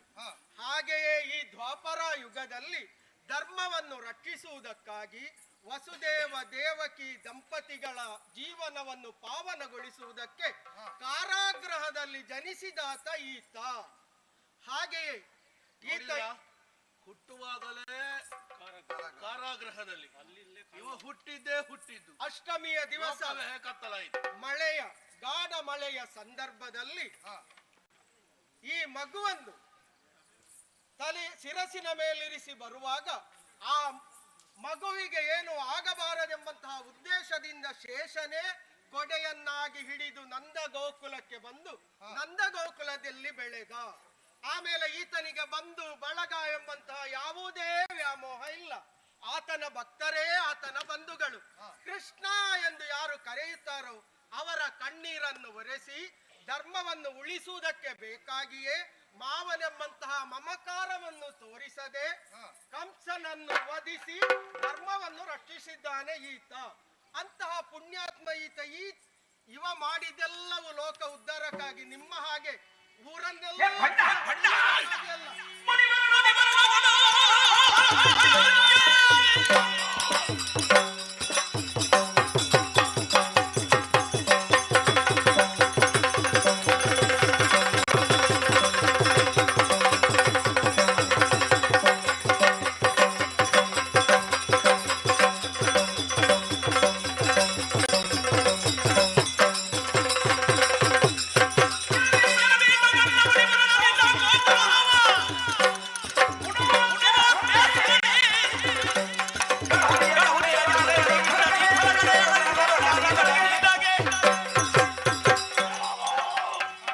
ಬಂದ ನೀನು ಕತೆ ಹೇಳುವುದಕ್ಕೆ ಪ್ರಾರಂಭ ಮಾಡಿದ. ಶ್ರೀಕೃಷ್ಣ ಚರಿತಾಮೃತವನ್ನು ಸವಿಯಿರಿ. ನಿನ್ನ ಮನೆಯಲ್ಲಿ ಹೋಗಿ ಹೇಳ. ತುಂಬಿದಂತಹ ಸಭಾ ಮಧ್ಯದಲ್ಲಿ ಮಾಡಬಾರದ ಕೆಲಸವನ್ನು ಮಾಡಿ ಇವ ಕೃಷ್ಣ ಕತೆ ಹೇಳ್ತಾ ಇದ್ದಾನೆ. ಅದನ್ನು ಕೇಳುವುದಕ್ಕೆ ನಾವು ಬಂದದ್ದ. ಏ ಸುದ್ದಿ ಬರದ. ನೀನು ಬಾಯಿ ತೆಗೆದ್ರೆ ವಾಸನೆ ಬರ್ತದೆ. ನಾನು ಮಾತಾಡಿದ್ರೆ ಹಾಲಾಗಿ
ನನ್ನದಾದಂತಹ ಕಾರ್ಯದಲ್ಲಿ ನಿರತನಾಗಿರುವಾಗ ನಮ್ಮ ದೇವರಿಗೆ ಬೈತೀಯ, ನನ್ನ ಅಜ್ಜನಿಗೆ ಬೈದೀಯ, ನಿಮ್ಮ ತಲೆಯನ್ನು ಪುಡಿ ಪುಡಿ ಮಾಡ್ತೀನಿ.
ಬಂದಿದ್ದೀರಿ? ಅಲ್ಲ ಹಣೆ ಬಾರ ಕೆಟ್ಟ. ನೀವೆಲ್ಲ ಇಷ್ಟು ಗಡಿಬಿಡಿ ಮಾಡಿದ್ರೆ ಹೇಗೆ? ಸ್ವಲ್ಪ ಕೇಳಿ. ಎಂತ ಕೇಳುವುದು? ಪ್ರಾಯದವರಿಗೆ ಸ್ವಲ್ಪ ಗೌರವ ಕೊಡಿ. ಯಾವ ಪ್ರಾಯದವರು ಇಲ್ಲಿ? ಭೀಮಸೇನ, ಅಜ್ಜ, ಆಯುಧಕ್ಕೆ ನೀನು ಕೆಲಸವನ್ನು ಕೊಡಬೇಡ. ಓ ಈ ಶಿಶುಪಾಲ ಇದ್ದಾನಲ್ಲ, ಓ ಇವನಿಗೊಂದು ಮೂಲ ಉಂಟು. ಇವನಿಗೆ ಈ ಪಾಪಿಗ ಮೂಲ ಮೂಲ ಸಂಗತಿ. ನೀನು ಹಾಗೆ ಇವನಿಗೊಂದು ಮೂಲ ನಿನಗೆ ಸಂಗತಿ. ಅಕ್ಷರ ಜೋಡಣೆ ಬರದಿದ್ರೆ ಅಂತ ದೊಡ್ಡ ದೊಡ್ಡ ಶಬ್ದ ಹಾಕಬೇಡ. ಇಲ್ಲ, ಹಾಕುದಿಲ್ಲ. ಅಯ್ಯ, ಇವರು ಇಲ್ಲಿಯವರಲ್ಲ, ಮತ್ತೆ ಇವರು ಮೂಲತಃ ವೈಕುಂಠದಲ್ಲಿದ್ದವರು. ಕೇಳು, ಸ್ವಲ್ಪ ಕೇಳಿ. ಹಾಗೆಯೇ ಜೀವನದಲ್ಲಿ ವೈಕುಂಠದಲ್ಲಿ ಜಯ ವಿಜಯರೆಂಬಂತಹ ದ್ವಾರಪಾಲಕರು. ತಮ್ಮಂದಿರೇ ಕೇಳಿದ್ರಲ್ಲ, ಹಾಗೆಯೇ ಕಥೆಯ ಒಂದು ಭಾಗ, ಸನಂದಾದಿಗಳನ್ನು ಕಥೆ ಎರಡು ಭಾಗ. ತಡೆದು ಶಾಪವನ್ನು ಪಡೆದು ಚರಿತ್ರೆಯಲ್ಲಿ ಜನಿಸಿದ್ದಾರೆ. ವೈಕುಂಠದಲ್ಲಿ ಮಾಡಿದ್ದಿದೆ ಇವ. ಇದೆ. ಎಡೆಯಲ್ಲಿ ಮಾತಾಡ್ಬೇಡ, ಅವರಿಗೆ ಅಲ್ಲಿಯೂ ಇಲ್ಲಿಯೂ ಅದೇ ಕೆಲಸ, ಬೇರೆ ಏನಿಲ್ಲ. ಹಾಗೆಯೇ ಶ್ರೀಹರಿಯಿಂದ ಬೇಡಿ 3 ಜನ್ಮವನ್ನು ಪಡೆದು ಈ ಕರ್ಮ ಪ್ರಪಂಚಕ್ಕೆ ಬಂದವರು. ಇವರ ಮೊದಲನೇ ಒಂದು ಕಳೆಯಿತು ಜನ್ಮ. ಯಾವುದದು? ಹಿರಣ್ಯಾಕ್ಷ, ಹಿರಣ್ಯ ಕಶ್ಯಪ. ಓಹೋ, ಅವರದ್ದು ಮುಗಿಯಿತು. ಆಮೇಲೆ ರಾವಣ ಕುಂಭಕರ್ಣ, ಎರಡನೆಯ ಜನ್ಮ ಕಳೆದು ಹೋಯಿತು. ಜನ್ಮ ಇದು ಇವರ 3ನೆಯ ಜನ್ಮ. ರಾವಣ ಕುಂಭಕರ್ಣ ಮುಗೀತು. ಅಜ್ಜ, ಏನು ಬರ್ಲಿಲ್ಲ ಆದ್ರೆ ಶಿಶುಪಾಲದಂತ ಮಕ್ಕಳು ಮುಗೀತಿತ್ತು. ಈಗ ಮುಗಿದ ಅವರು ಹೇಳಿದ ಕೇಳಿದ್ಯಲ್ಲ, 2 ಜನ್ಮ ಆಯ್ತು. ಇದು ತ್ರಿಜನ್ಮ. ಇದು 3ನೆಯದ್ದು. ಇವನ ಮೂಲಕ ಇನ್ನೊಂದು ಕಥೆ ಉಂಟು. ಇವ ಹೇಗಿದ್ದ ಜನಿಸುವಾಗ? ಇವ ಕೇಳಿಕೊಳ್ಳಿ, ಎಲ್ಲರ ಹಾಗಿರ್ಲಿಲ್ಲ ಎಲ್ಲರ ಜನಿಸುವಾಗ. ಹಾಗೆ ನಾನಿದ್ರೆ ಶಿಶುಪಾಲ ಆಗ್ತೇನಾ? ಇಲ್ಲ, ಇವ ಜನಿಸುವಂತಹ ಕಾಲಕ್ಕೆ ಇವನಿಗೆ ಹೆಚ್ಚಿನದಾದಂತಹ ಒಂದು ಕಣ್ಣಿತ್ತು ಹಣೆಯಲ್ಲಿ. ನೋಡಿದ್ರ ಮೂರನೆಯ ಕಣ್ಣು. ಸಂಬಂಧ ಕೇಳಿದ್ರ ಲೋಕಮುಖದಲ್ಲಿ 3 ಕಣ್ಣು ಇರುವುದು ಪರಮೇಶ್ವರನಿಗೆ. ಅದು ಬಿಟ್ರೆ ಆಮೇಲೆ 2 ಕರಗಳಲ್ಲ, 4 ಕೈಗಳಿಂದ ಶೋಭಿಸ್ತಾ ಇದ್ದ. ಗೊತ್ತಾಯ್ತಲ್ಲ? ವೈಕುಂಠ ನೀವು 3 ಕಣ್ಣುಗಳು 4 ಕೈಗಳು ಅಂತ ಹೇಳಿದ್ರಲ್ಲ, ಒಂದು ಕಾಣುದಿಲ್ಲ ನನಗೆ. ಅದಕ್ಕೊಂದು ಹಿನ್ನೆಲೆ ಇದೆ. ಇವ ಜನಿಸಿದಾಗ ಈ ವಿಚಿತ್ರ ಜೀವಿಯನ್ನು, ಅರ್ಥಾತ್ ಈ ದಂಡಪಿಂಡವನ್ನು ಹೇಗೆ ಸಾಕುವುದು? ದಂಡಪಿಂಡ ನೀನು ಮಾರಿ ಹಿಡಿದವ. ಹಾಗೆ ಪ್ರಾಯ ಆಗಿದ್ದು ಮಾತ್ರ ಇವನ ಅಕ್ಷರಗಳು ಸರಿ ಬರುವುದಿಲ್ಲ. ನೀವು ನನಗೆ ಪ್ರಾಯ ಆಗಿ ಏನಾದ್ರೂ ತೊದಲು ಬಂದಿತ್ತು. ಹಾಗೆ ಇವನ ತಾಯಿ ಬಂದವರ ಕೈಯಲ್ಲಿ ಇಲ್ಲೆಲ್ಲ ಮಗುವನ್ನ ಕೊಡ್ತಿದ್ಲು. ಯಾಕಾಗಿ? ನಾರದರು ಹೇಳಿದ್ರು, ಈ ಮಗುವನ್ನು ಬಂದವರ ಕೈಗಳಲ್ಲೆಲ್ಲ ಕೊಡು, ಹೆಚ್ಚಿನದಾದಂತಹ ಕಣ್ಣು ಹಾಗೂ ಕೈ ಯಾರ ಕೈಯಿಂದ ಬಿದ್ದು ಹೋಗುತ್ತದೋ ಅವರಿಂದ ಇವನಿಗೆ ಮರಣ. ನಾರದರ ಮಾತಿನಂತೆ ಬಂದವರಿಗೆಲ್ಲ ಈ ಮಗುವನ್ನು ಕೊಡ್ತಾ ಇದ್ರು. ಇದು ಬೇರೆ ಯಾರು ಅಲ್ಲ, ಕೃಷ್ಣನ ಸೋದರತ್ತೆಯ ಮಗ. ಹೌದಾ? ಹಾಗೆ ಈ ವಿಚಿತ್ರ ಜೀವಿಯಾದಂತಹ ಭಾವನನ್ನು ನೋಡುವುದಕ್ಕೆ ಶ್ರೀಕೃಷ್ಣ ಅತ್ತೆಯ ಮನೆಗೆ ಹೋದಾಗ ಅತ್ತೆ ಮಗುವನ್ನು ಶ್ರೀಕೃಷ್ಣನ ಕೈಯಲ್ಲಿ ಕೊಟ್ಟದ್ದೇ ತಡ ಇವನ ಹೆಚ್ಚಿನ ಕಣ್ಣು ಹೋಯಿತು, 2 ಕರಗಳು ಮಾಯವಾಯಿತು. ಎಂತಹ ದರಿದ್ರ ಹಿಡ್ದವ ಅಂತ ನೋಡಿದೀಯ? ಅವನ ಕೈಗೆ ಬಿದ್ದ ಮೇಲೆ ನನ್ನ ಇದ್ದದ್ದು ಹೆಚ್ಚಿನದೆಲ್ಲ ಹೋಯ್ತಂತ ಅಲ್ವಾ? ಹಾಗೆಯೇ ಇವನ ತಾಯಿ ಕೃಷ್ಣನಲ್ಲಿ ಕೈ ಮುಗಿದು, ಮಗು ನೀನು ನನಗೆ ದೇವರಿಗೆ ಸಮಾನ, ನನ್ನ ಮಗುವನ್ನು ರಕ್ಷಿಸಬೇಕಾದಂತಹ ಹೊಣೆಗಾರಿಕೆ ನಿನಗೆ. ಆಗ ಕೃಷ್ಣ ಒಂದು ಮಾತು ಹೇಳಿದ ಅತ್ತೆಗೆ, ಅತ್ತೆ ಅವನನ್ನು ನಾನು ಕ್ಷಮಿಸ್ತೇನೆ.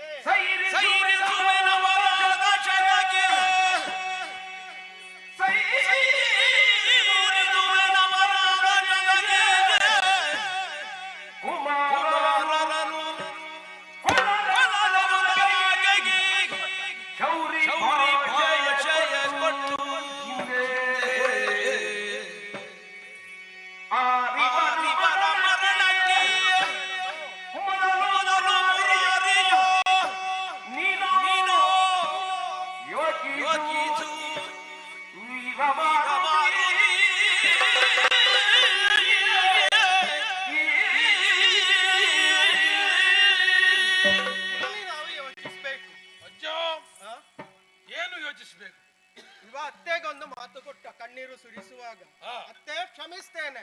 ಎಷ್ಟು? 100 ಅಪರಾಧಗಳನ್ನು ಮಾಡುವವರೆಗೆ ನಿಮ್ಮ ಮಗನನ್ನು ನಾನು ಕ್ಷಮಿಸ್ತೇನೆ.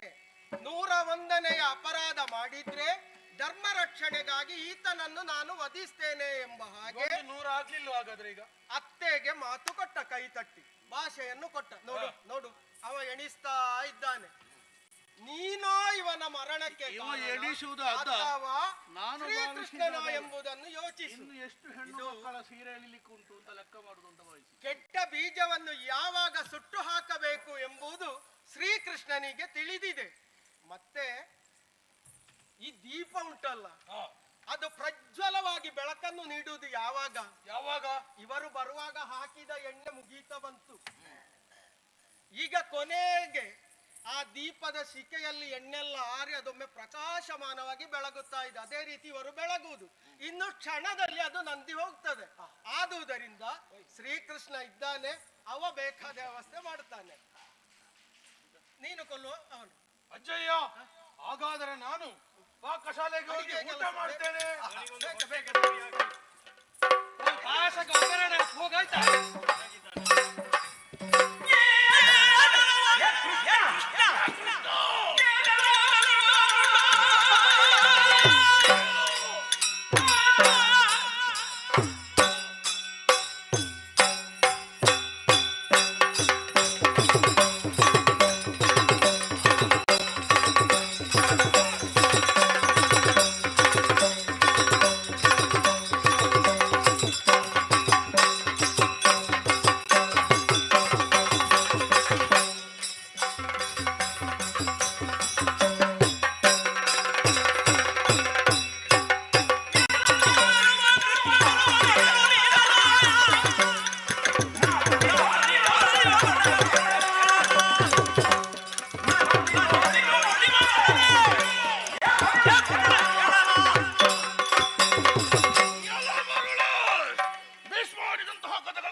ನೀನು ನನ್ನನ್ನು ಕೊಲ್ಲುವ ಭಟ ಎಂಬುದಾಗಿ ಅವ ಹೇಳಿದ್ದಾನೆ.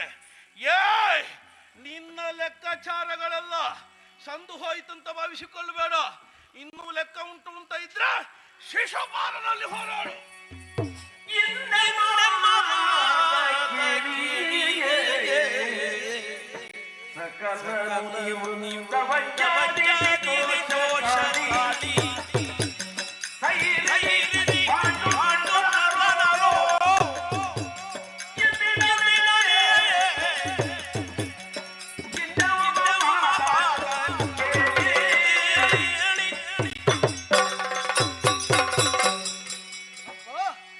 ಎಲ್ಲರೂ ನನ್ನ ಮಾತನ್ನು ಕೇಳಬೇಕು. ಬಾಯಿಗೆ ಬಂದಂತೆ ಶಿಶುಪಾಲ ದಂತಪುತ್ರರು ಬೈಯುತ್ತಾ ಇದ್ದಾರೆ. ಯಾರು ಯೋಚನೆ ಮಾಡಬೇಡಿ, ನಿಮ್ಮ ರಕ್ಷಣೆಗೆ ನಾನಿದ್ದೇನೆ,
ಮಾನ ಕಳೆಯುವುದಕ್ಕಾಗಿ ನಿನ್ನ ಶಿರವನ್ನು ಕತ್ತರಿಸುವುದಕ್ಕಾಗಿ ನಾನೇ ಬಂದಿದ್ದೇನೆ. ತಡೆಯುವ ಎಲ್ಲ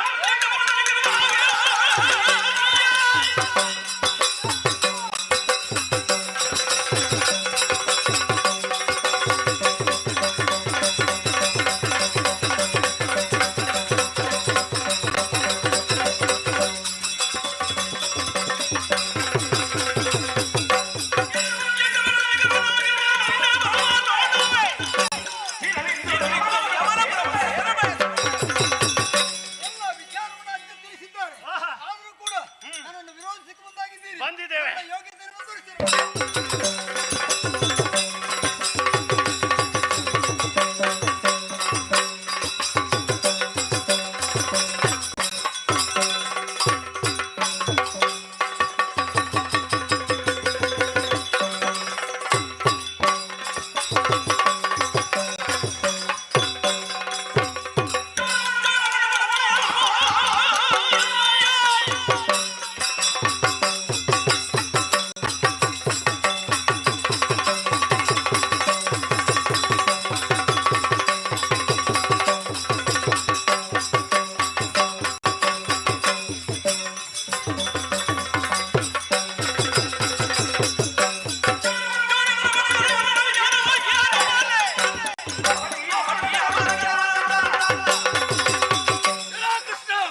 ಹಣಬಾರ ಕೆಟ್ಟವನೇ. ಸಗಣಿ ಹೊಂಡದಲ್ಲಿ ಬಿದ್ದು ಆಗಲೇ ಸಗಣಿ ವಾಸನೆ ಬರ್ತಾ ಇತ್ತು. ಅದನ್ನು ಹಿಟ್ಟು ಚಕ್ರಪೀಠದಲ್ಲಿ ಕುಳಿತಿದ್ಯಾ? ನಿನಗೆ ಯೋಗ್ಯತೆ ಇಲ್ಲ.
ನೀನೇ ಸಿಗಬೇಕಾದವನು.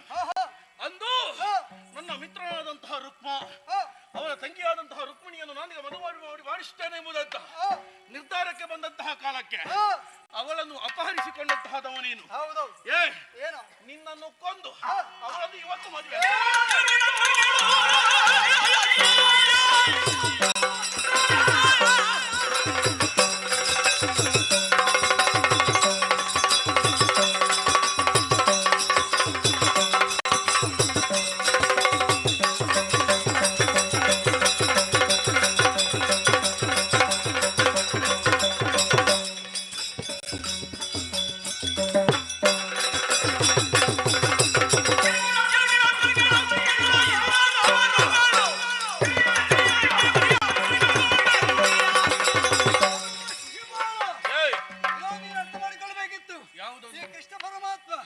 ಜಗತ್ತಿನಲ್ಲಿ ಹುಟ್ಟಿಕೊಂಡದ್ದು ಯಾಕೆ?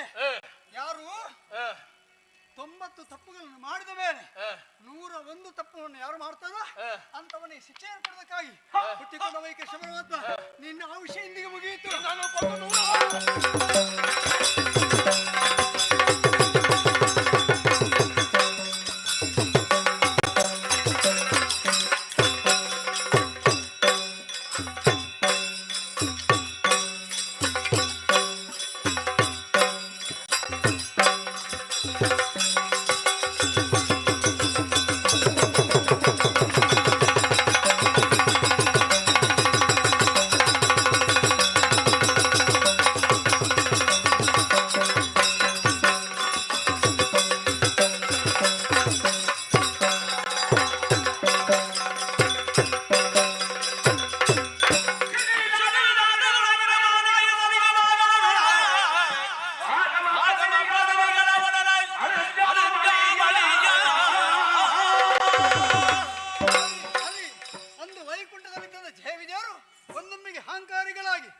ಕಳಿಸಿದ್ರು. ನಾನೇ ಶಾಪವನ್ನು ಕೊಟ್ಟೆ, ಭೂಲೋಕದಲ್ಲಿ ಅನ್ಯಾಯವನ್ನೇ ಮಾಡ್ತಾ ಇರಬೇಕೆಂಬುದಾಗಿ. ಅದೋ ಅದೋ 1ನೇ ಅವತಾರವಾಗಿ ಹಿರಣ್ಯಾಕ್ಷವಾಗಿ ಹಿರಣ್ಯಕಶಿಪವಾಗಿ ಹುಟ್ಟಿಕೊಂಡ್ರು. 2ನೇ ಅವತಾರವಾಗಿ ರಾಮನ ಕುಂಭಕರ್ಣನಾಗಿ ಹುಟ್ಟಿಕೊಂಡ್ರು. 3ನೇ ಅವತಾರವಾಗಿ ಶಿಶುಪಾಲ ದಂತವರ್ಗರಾಗಿ ಹುಟ್ಟಿಕೊಂಡು ಅದೋ ಇವತ್ತಿನ ದಿವಸ ವೈಕುಂಠದ ಬಾಗಿಲನ್ನು ತೆರೆದಿಟ್ಟಿದ್ದೇನೆ. ಆ ವೈಕುಂಠವನ್ನು ಸೇರಿಕೊಂಡಿದ್ದಾರೆ. ಹಾಗಿದ್ರೆ ಇದೊಂದು ಪುಣ್ಯ ಪ್ರಧಾನವಾದ ಕಥಾನಕ. ತ್ರಿಜನ್ಮ ಮೋಕ್ಷ ಎಂಬ ಈ ಕಥೆಯನ್ನು ಯಾರು ಆಡುವುದಕ್ಕೆ ಅವಕಾಶ ಮಾಡಿಕೊಂಡಿದ್ದಾರೋ, ಯಾರು ಆಡಿದ್ದಾರೋ, ಯಾರು ನೋಡಿದ್ದಾರೋ, ನೋಡಿದಂತ ನಿಮಗೂ ಆಡಿದಂತ ನಮಿಗೂ ಆ ಭಗವಂತರು ಆಯುಷ್ಯ ಆರೋಗ್ಯ ಭಾಗ್ಯವನ್ನು ಕೊಟ್ಟು ಆ ಮಲ್ಲ ಶ್ರೀ ದುರ್ಗಾಪರಮೇಶ್ವರಿಯು ಆಯುಷ್ಯ ಆರೋಗ್ಯ ಭಾಗ್ಯವನ್ನು ನಮಗೆಲ್ಲರಿಗೂ ಕೊಡಲಿ ಅಂತ ಕೇಳಿಕೊಳ್ಳುತ್ತಾ ಈ ಕಥೆಗೆ ಮಂಗಲ ಮಾಡುವ ಭದ್ರಂ ಶುಭ ಮಂಗಲಂ.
ಆತ್ಮೀಯ ಭಕ್ತರೇ, ಇದೀಗ ಚೌಕಿಯಲ್ಲಿ ಮಹಾ ಮಂಗಳಾರತಿ ನಡೆಯುತ್ತಿದೆ. ಆದ ಕಾರಣ ಇದರ ಕಾರ್ಯಕ್ರಮದ ಪ್ರಾಯೋಜಕರು ಈ ಊರಿನ ಭಕ್ತಾಭಿಮಾನಿಗಳು ಚೌಕಿಗೆ ಬಂದು ಶ್ರೀದೇವಿಯ ಕೃಪೆಗೆ ಪಾತ್ರರಾಗಬೇಕಾಗಿ ತಮ್ಮಲ್ಲಿ ಕೇಳಿಕೊಳ್ತಾ ಇದ್ದೇವೆ.